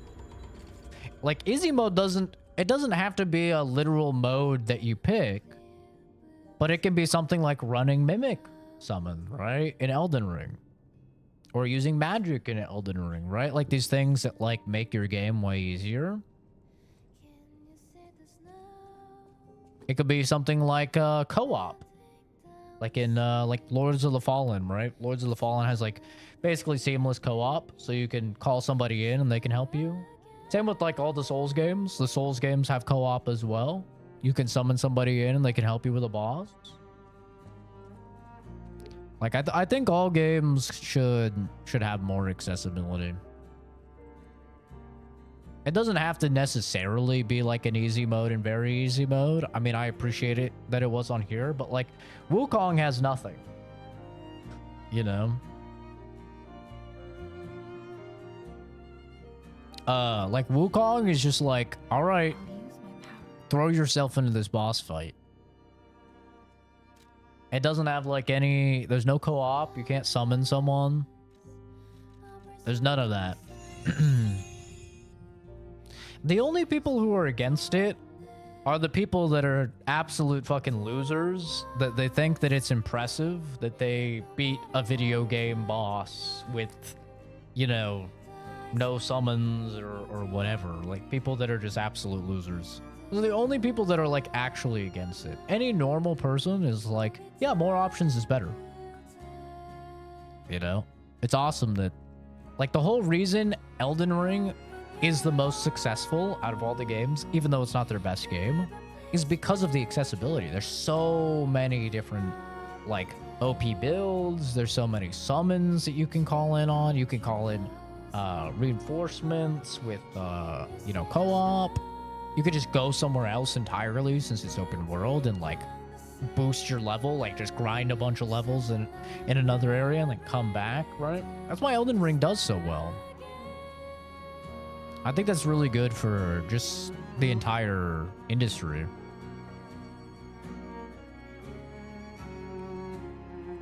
Yeah, the sweats, exactly. Like the loser that was in chat earlier, he's like, I beat the game, I beat the boss in blah blah hours, you know, or whatever. Solo. It's like, all right, you're bragging about your skill in a video game? Okay. Let's see your credit score. Let's see how many houses you've bought. Let's see how much you make in a year. Let's see your relationship with your family. Let's see how many friends you have. You know, let's see your job. Like, why don't we compare some things that are actually like, why don't we compare some things that actually matter in life? Because I guarantee you I win in all of them. You know, it's like, I've never understood the bragging about your video game skill. It's like, come on, relax. It's not how I meant it. I meant it in the sense of not having difficulty settings and its easy mode being inherent to the game's systems. It's part of the charm, which is lost with difficulty selection. Who cares how you beat it? I don't think it's part of the charm at all. You know how many people, like, just want to play through a game for the story? Or how many people want to play through the game just to, like, see the fights? Or how many people want to just see the various areas in a game and the different gear and stuff like that? I don't think having an easy mode, like, ruins any of that. Like, if somebody plays through Lies of P, if somebody plays through this game on easy mode, or they play through this game on normal mode, they still get to experience the game fully in its entirety. Like, they still get to fight all of the enemies. They still get to get all the lore. They still get to get all the story. They still get to get all the cutscenes. It doesn't diminish their experience at all, the fact that they just save time.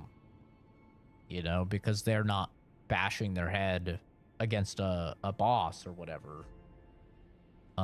It's not like you're cheating and, like, bypassing the game entirely or something.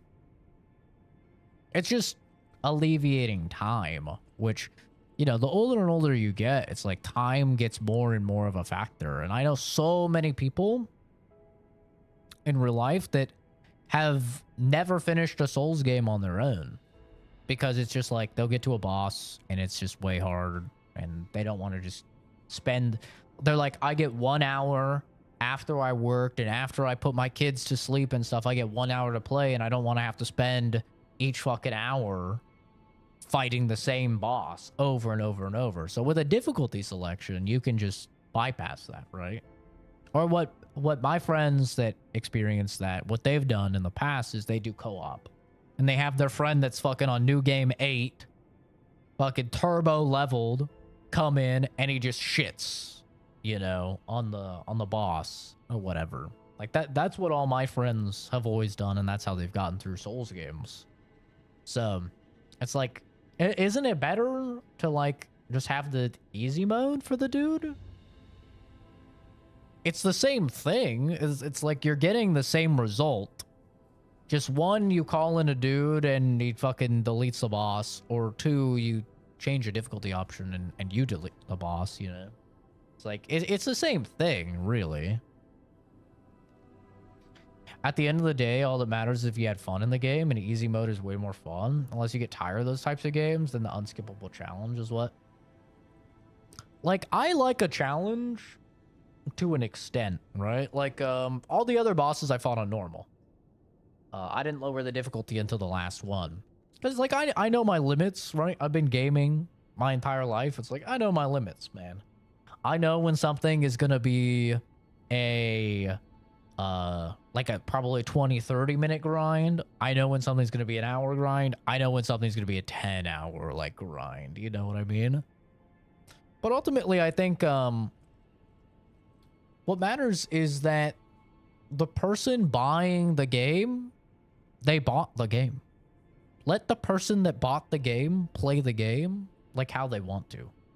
And that's why I think that it's awesome that they added the easy mode, is because it's like, if you want to play through on Legendary Stalker, you can. There's nothing wrong with that. But if you want to, maybe that's a little bit too hard, you want to tune it down a bit, you could do Awakened Puppet. Or if it's something that's really beating your ass, you can turn it down to Butterfly's Guidance, bro. And even then, I still died. I still died on the fucking final boss on the super easy mode. So it's like, you can still die. You know? You can definitely still die. It's not like it just beats it for you, but it does make it like way, way easier. For sure. But yeah, I think too many people, they have this weird sense of pride for playing through a video game. And it's almost like gatekeepy. They're like, I really don't want other people to be able to do what I did, but with less effort. It's like, bro, why do you care? You know? Easy mode? No, easy mode did not exist. No, it was just one difficulty for Lies of P. And I know a lot of people that quit Lies of P because of that. They said the game was too hard. I mean, you want to talk about Asmongold, like we've been talking about him on the channel this stream. Asmongold quit the game because it was too hard. He couldn't do it for the base game. And I know a lot of people that did. Like most people... They, that I know, they quit around the Furnace boss, which I think is like the second or the third boss. So with this DLC, they went and they added easy mode and super easy mode, which I think is awesome.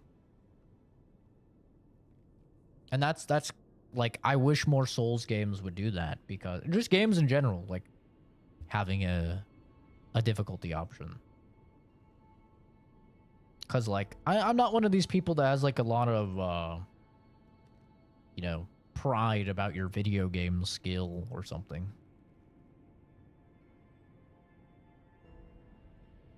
Yeah, like, I played Jedi Survivor on the hardest difficulty until I got to a couple of the bosses and I turned it down.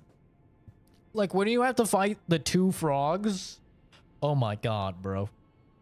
When you have to fight the 2 frogs in Jedi Survivor... for like that challenge. Oh, I put that on super easy. Oh, yeah. I was on super easy for the final boss. I changed it. I changed it for the last 2 attempts. Yeah, I changed it to super easy. I was on normal the whole DLC until like that final boss. I was like, this is really hard. I don't think I can do this. And then I put it on super easy. Died on super easy. And then got him on the next time on super easy. Yeah, it still had that much HP, aggressiveness, and damage, yeah. That's why I'm saying, like, that fight is really hard. That fight is insanely difficult. Like, if I was to do that on normal mode, it would easily take me, like, 5 or 6 hours to get through that. I mean, that fight is really, really fucking hard. Like, I died on super easy. It's really tough. And that's with the summon, bro. I had the summon and super easy and I died. That shit was tough. Yeah, I remember that, Doofy. Yeah, I did play Hogwarts Legacy, yeah. I have a review of it on the channel. Pretty good game. What should we play next? What's next on the list? Let's take a gander, see what we got. Let's see what we have got. What is next? We could do Stellar Blade. We could definitely do Stellar Blade. Now that that's on PC. I've already played Stellar Blade, though. This was my game of the year for last year. That's why I'm kind of like, I don't really know. About that. These are demos. I mean, we could go back to First Berserker, I guess. I don't really want to, though. I feel like pretty done with First Berserker. You know? Like, I didn't beat it. I had like 3 bosses left to go. But I feel like I played enough of it.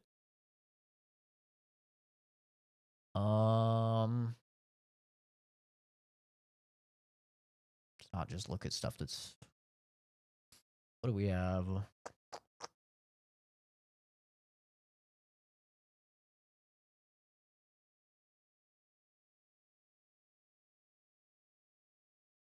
I really feel in the mood to play a horror game, man. We could go back to Tainted Grail. But I kind of want to wait for some more updates. How big is my hard drive? In total, across all my hard drives, I have about 10 terabytes. The worst game I can find? I'm good. I like to be happy in my free time.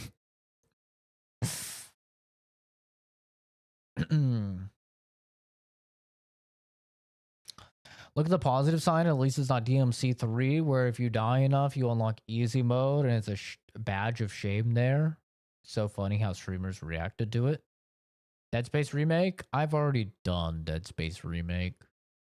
A ton. Are these horror games? Is this a horror game? I don't know if these are horror games. Any of these horror games?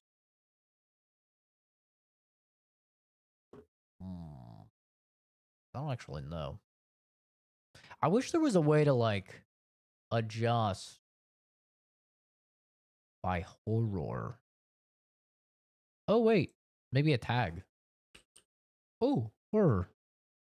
Oh, look at this. Okay, what do we got? Amnesia, The Bunker. Aliens, The Dark Descent. Dread. Dredge is a horror game? Tomb Raider. Doom. What? Am I the scary thing in Doom? I never did the Callisto Protocol DLC. Not the greatest game, but...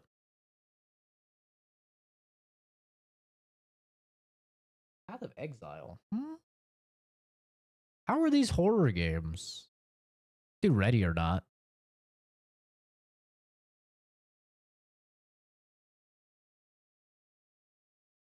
Did I ever play Nightmare Creatures on the PS1? I don't think so.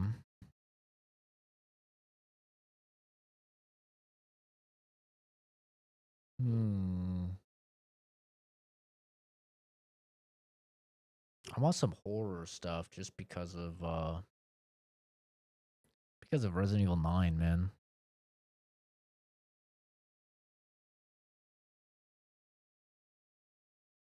Honestly, just playing through RE7 and RE8 kind of sounds fun.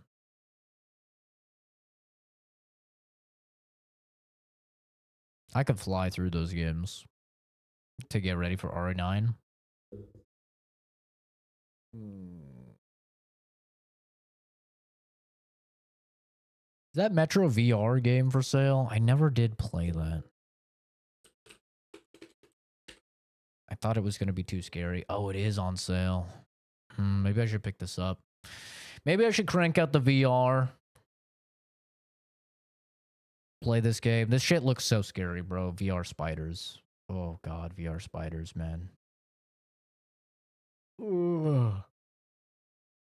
I put it off because it looked too scary. I haven't played VR in a minute. I've also never streamed VR. Oh yeah, this Five Nights at Freddy's game just came out. Anybody know anything about this Five Nights at Freddy's game? This just came out 2 days ago. One of our contractors, Edwin Murray, has gone missing. I've only played Five Nights at Freddy's 1.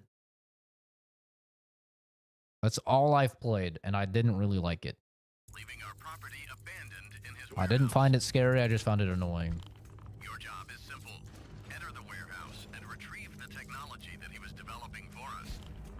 It's a kind of prototype endoskeleton that can adapt to any costume and become any character. We suspect it may be malfunctioning, so just be aware of the slim but non-zero chance that you could sustain significant injuries while This looks like a real video game.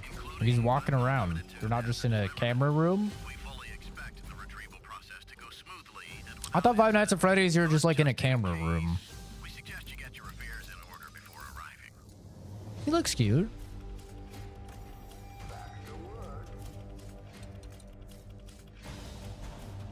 This looks like a real video game.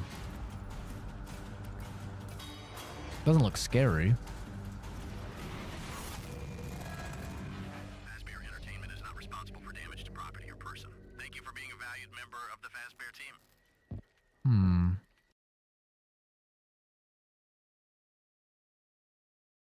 Choo Choo Charles? Been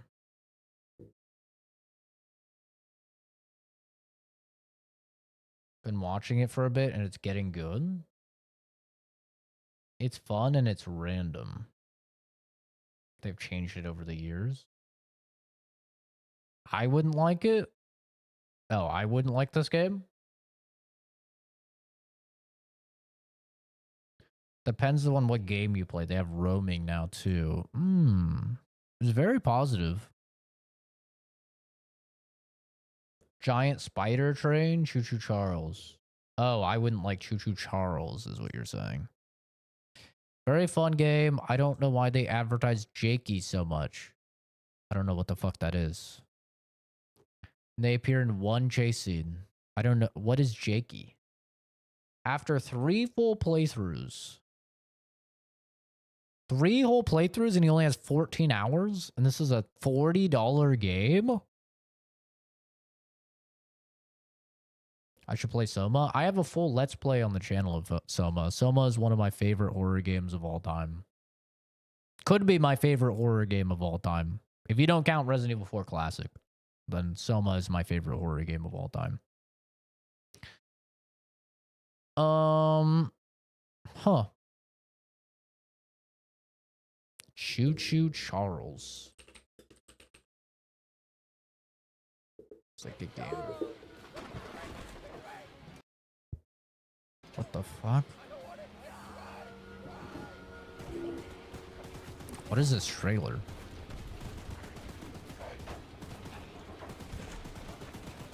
It doesn't look very scary.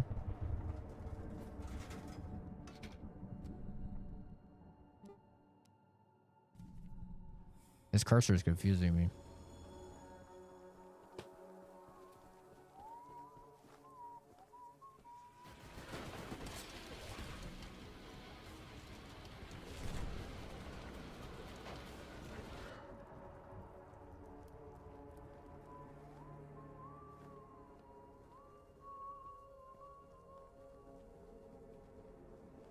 The fuck? What the fuck is going on in this game?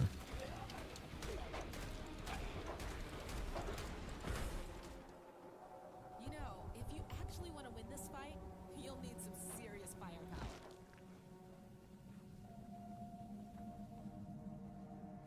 Are those little Thomas the Choo Choo trains? This is not a great trailer. Those rockets and my launcher, all you need. What? What the fuck is this? This is a real video game? This looks like a shitty meme.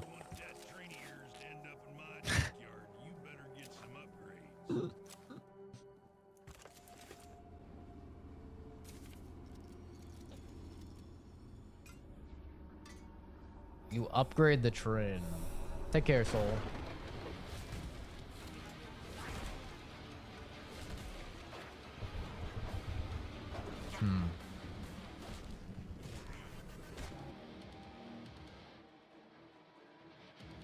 That looks like something.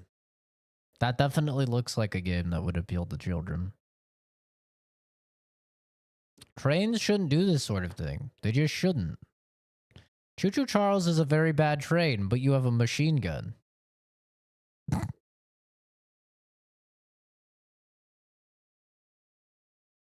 Okay. That's something. Wait, I want to make sure no porn games pop up. I know how fucking Steam is these days.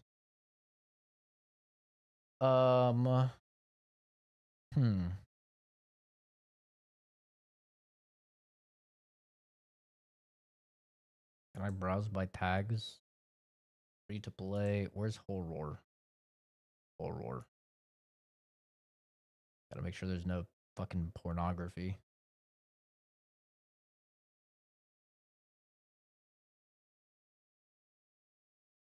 Okay, I don't see any porno. Some of these games are not horror. Dude, I can't wait for Dying Light. Oh my god. Are those 1 to 3 numbers that are on my profile reset every stream? Yes. Every stream. The leaderboard is reset. No, it's not a secret file. It's just like if you go on Twitch at all, or if you go on Steam at all, you just see a bunch of pornography. Just everywhere. Just wanted to make sure there would be no porno. Why are we looking at Souls likes? Thought I was looking at horror. Why is Claire Obscure horror? Oh, you know, I never played the RE4 DLC, the Ada DLC. I could do that. Oh god, I want this so bad. I want it so bad.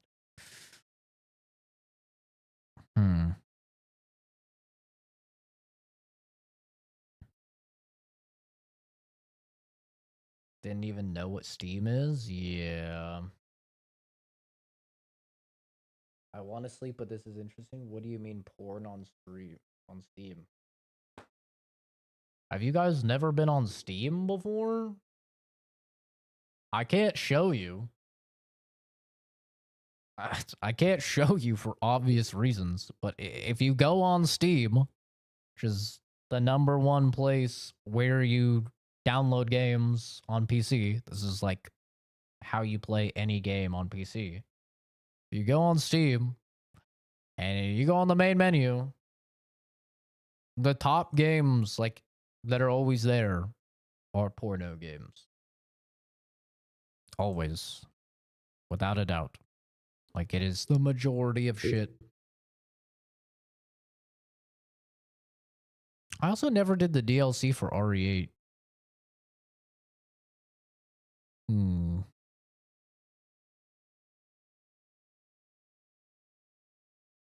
Blasphemia. I'm on Steam. I haven't encountered anything weird so far.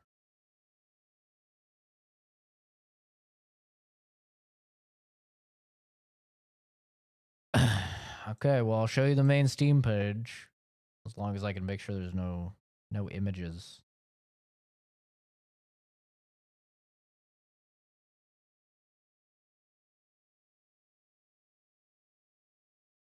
Okay. This should be good. If you go to Steam, you go down to new and trending. You can see new and trending. #1, Sex Dorm. Nudity, sexual content, mature, NSFW. Next, Witch of Eclipse. Adventure RPG, sexual content. Next, Five Nights at Freddy's. Next, Backpack Battles. That looks normal. Next, Loot Line. Sexual content, NSFW, Pirates, realistic. Then the Altars. Then the Finals. And Stellar Blade. And Camper Make It Home. That's actually pretty good. That's not that bad. That's only 3 porno games. Top seller. No porno games in Top Seller. That's nice.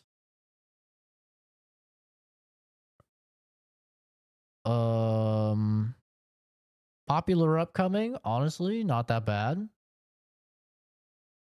None of these are porno games. Honestly, this is a pretty good day, actually.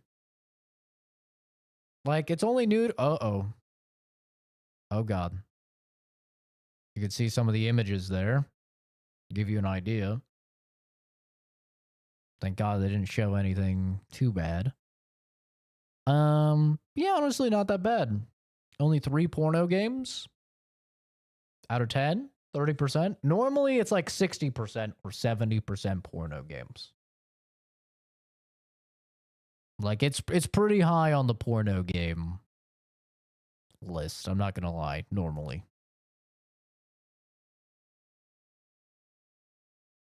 Yeah, I'm not really too sure what we'll play. We might just literally do RE8. I might just play Resident Evil 8. Get ready for RE9. Steam is a platform for children. How are those games on it? Steam doesn't have any filtering anymore. So you can make really any game, and as long as you go through and you show that it's not like a fucking virus or a like some sort of like keylogger or something like that, it's good. You're fine. They don't care. So yeah, you can basically upload whatever the fuck you want to Steam now. And as a result, the easiest games to make are porno games, and they sell a ton. So that's typically what you see in like the top selling is just like porno games.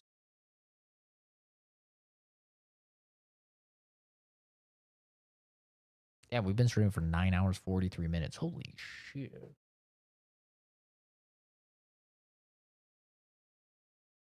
Yeah, I think we might do RE8. I think we might go through that to get ready for RE9.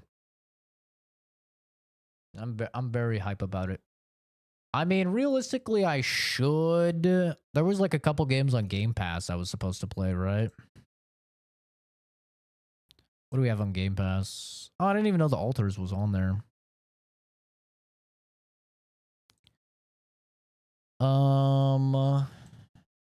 I mean, we could do Atomfall. I've been putting off Atomfall for so fucking long. We could do Atomfall. I've put it off for so long at this point. Shit came out in March 27th. I'm almost 3 months behind on it. I also never did South of Midnight, but I think that game would just be...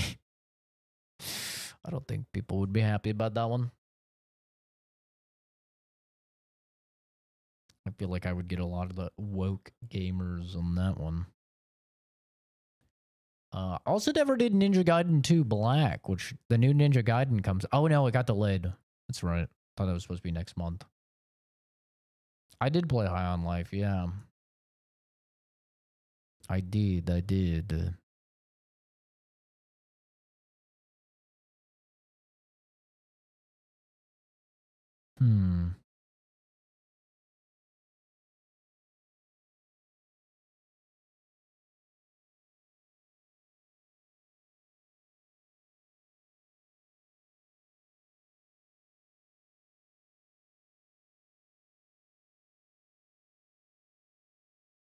Isn't that just 6 a.m.? Huh?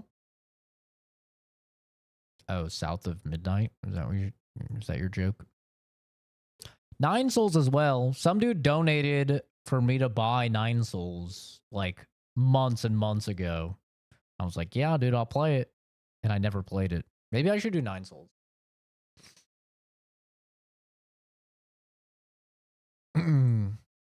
Very funny doo-doos. Maybe I should do 9 Souls. Because I heard this had some horror as well. Like, I'm pretty sure this also has horror. Even though it doesn't look like it. 21 hours. 21 hours, 26 hours. It's not bad. It's actually not bad. Take care, Soul.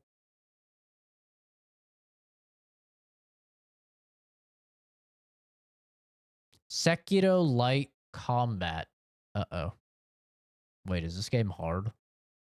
I don't want to go into another hard game. If I was going to go into another hard game, I'd just play Stellar Blade. Engage in fast, brutal combat where deflection, precision, strikes, and charging are key. Nine Souls blends intense action with platforming mechanics requiring timing and strategy. So it's Hollow Knight. Unleash devastating attacks with martial arts, Taoist talismans, and use godly bow to dominate the battlefield. Skill-based encounters. Okay, well that's out the... All right, Nine Souls is out the window for now. I don't want to play something hard. Like, I don't. I want to play something like... maybe not necessarily chill, but not a big skill issue type of thing. Honestly, bro, fuck it. We're just gonna do Resident Evil. I know there's like games I need to play. I know. I'm just gonna do Resident Evil. I am. I'm not sorry. Do I even own Resident Evil on this account? 4452. Revelations 2. 7. I don't own 8. I don't own 8 and none of us own 8? Really? Well, I guess I have to buy 8.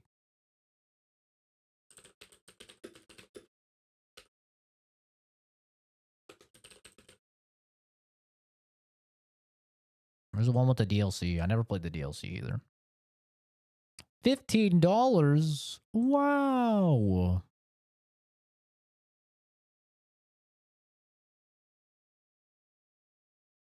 Wait.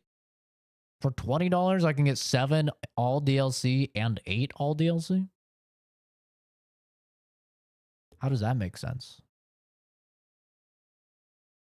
What do I think about Dune? I don't care about it.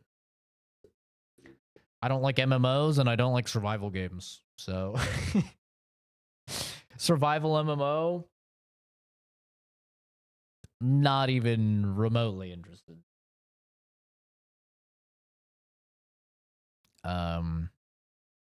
Yeah.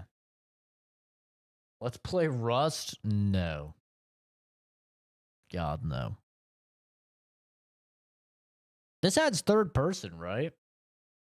I think the DLC adds first person. I think the DLC adds third person.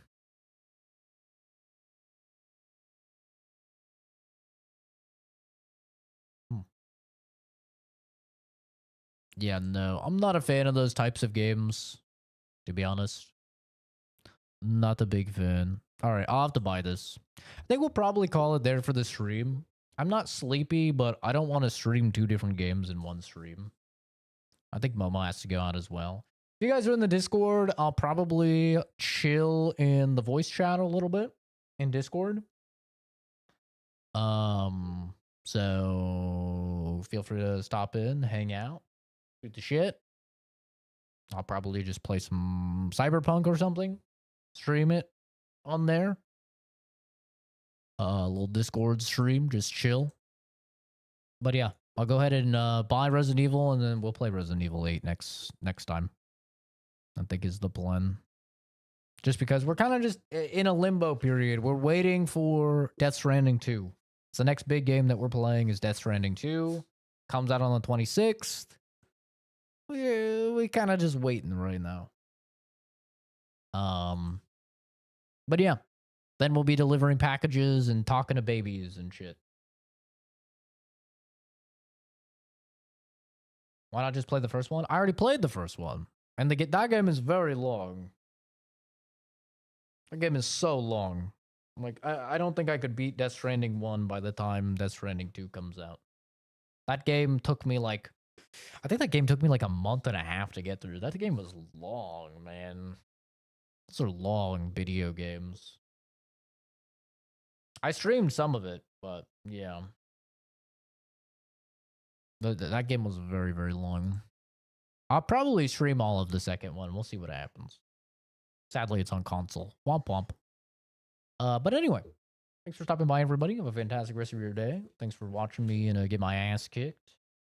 Hopefully you all had a great Father's Day. Told your dad you love him. If not, depending on your time zone, it might not be too late. Maybe maybe do that. Tell them that they're great and you appreciate them nutting in your mother. Just an idea, you know. I'm not gonna pressure you or anything. But yeah, thanks for stopping by. Have a good one, guys. I'll probably be live at some point tomorrow with some Resident Evil. Take care. Bye bye bye bye bye bye.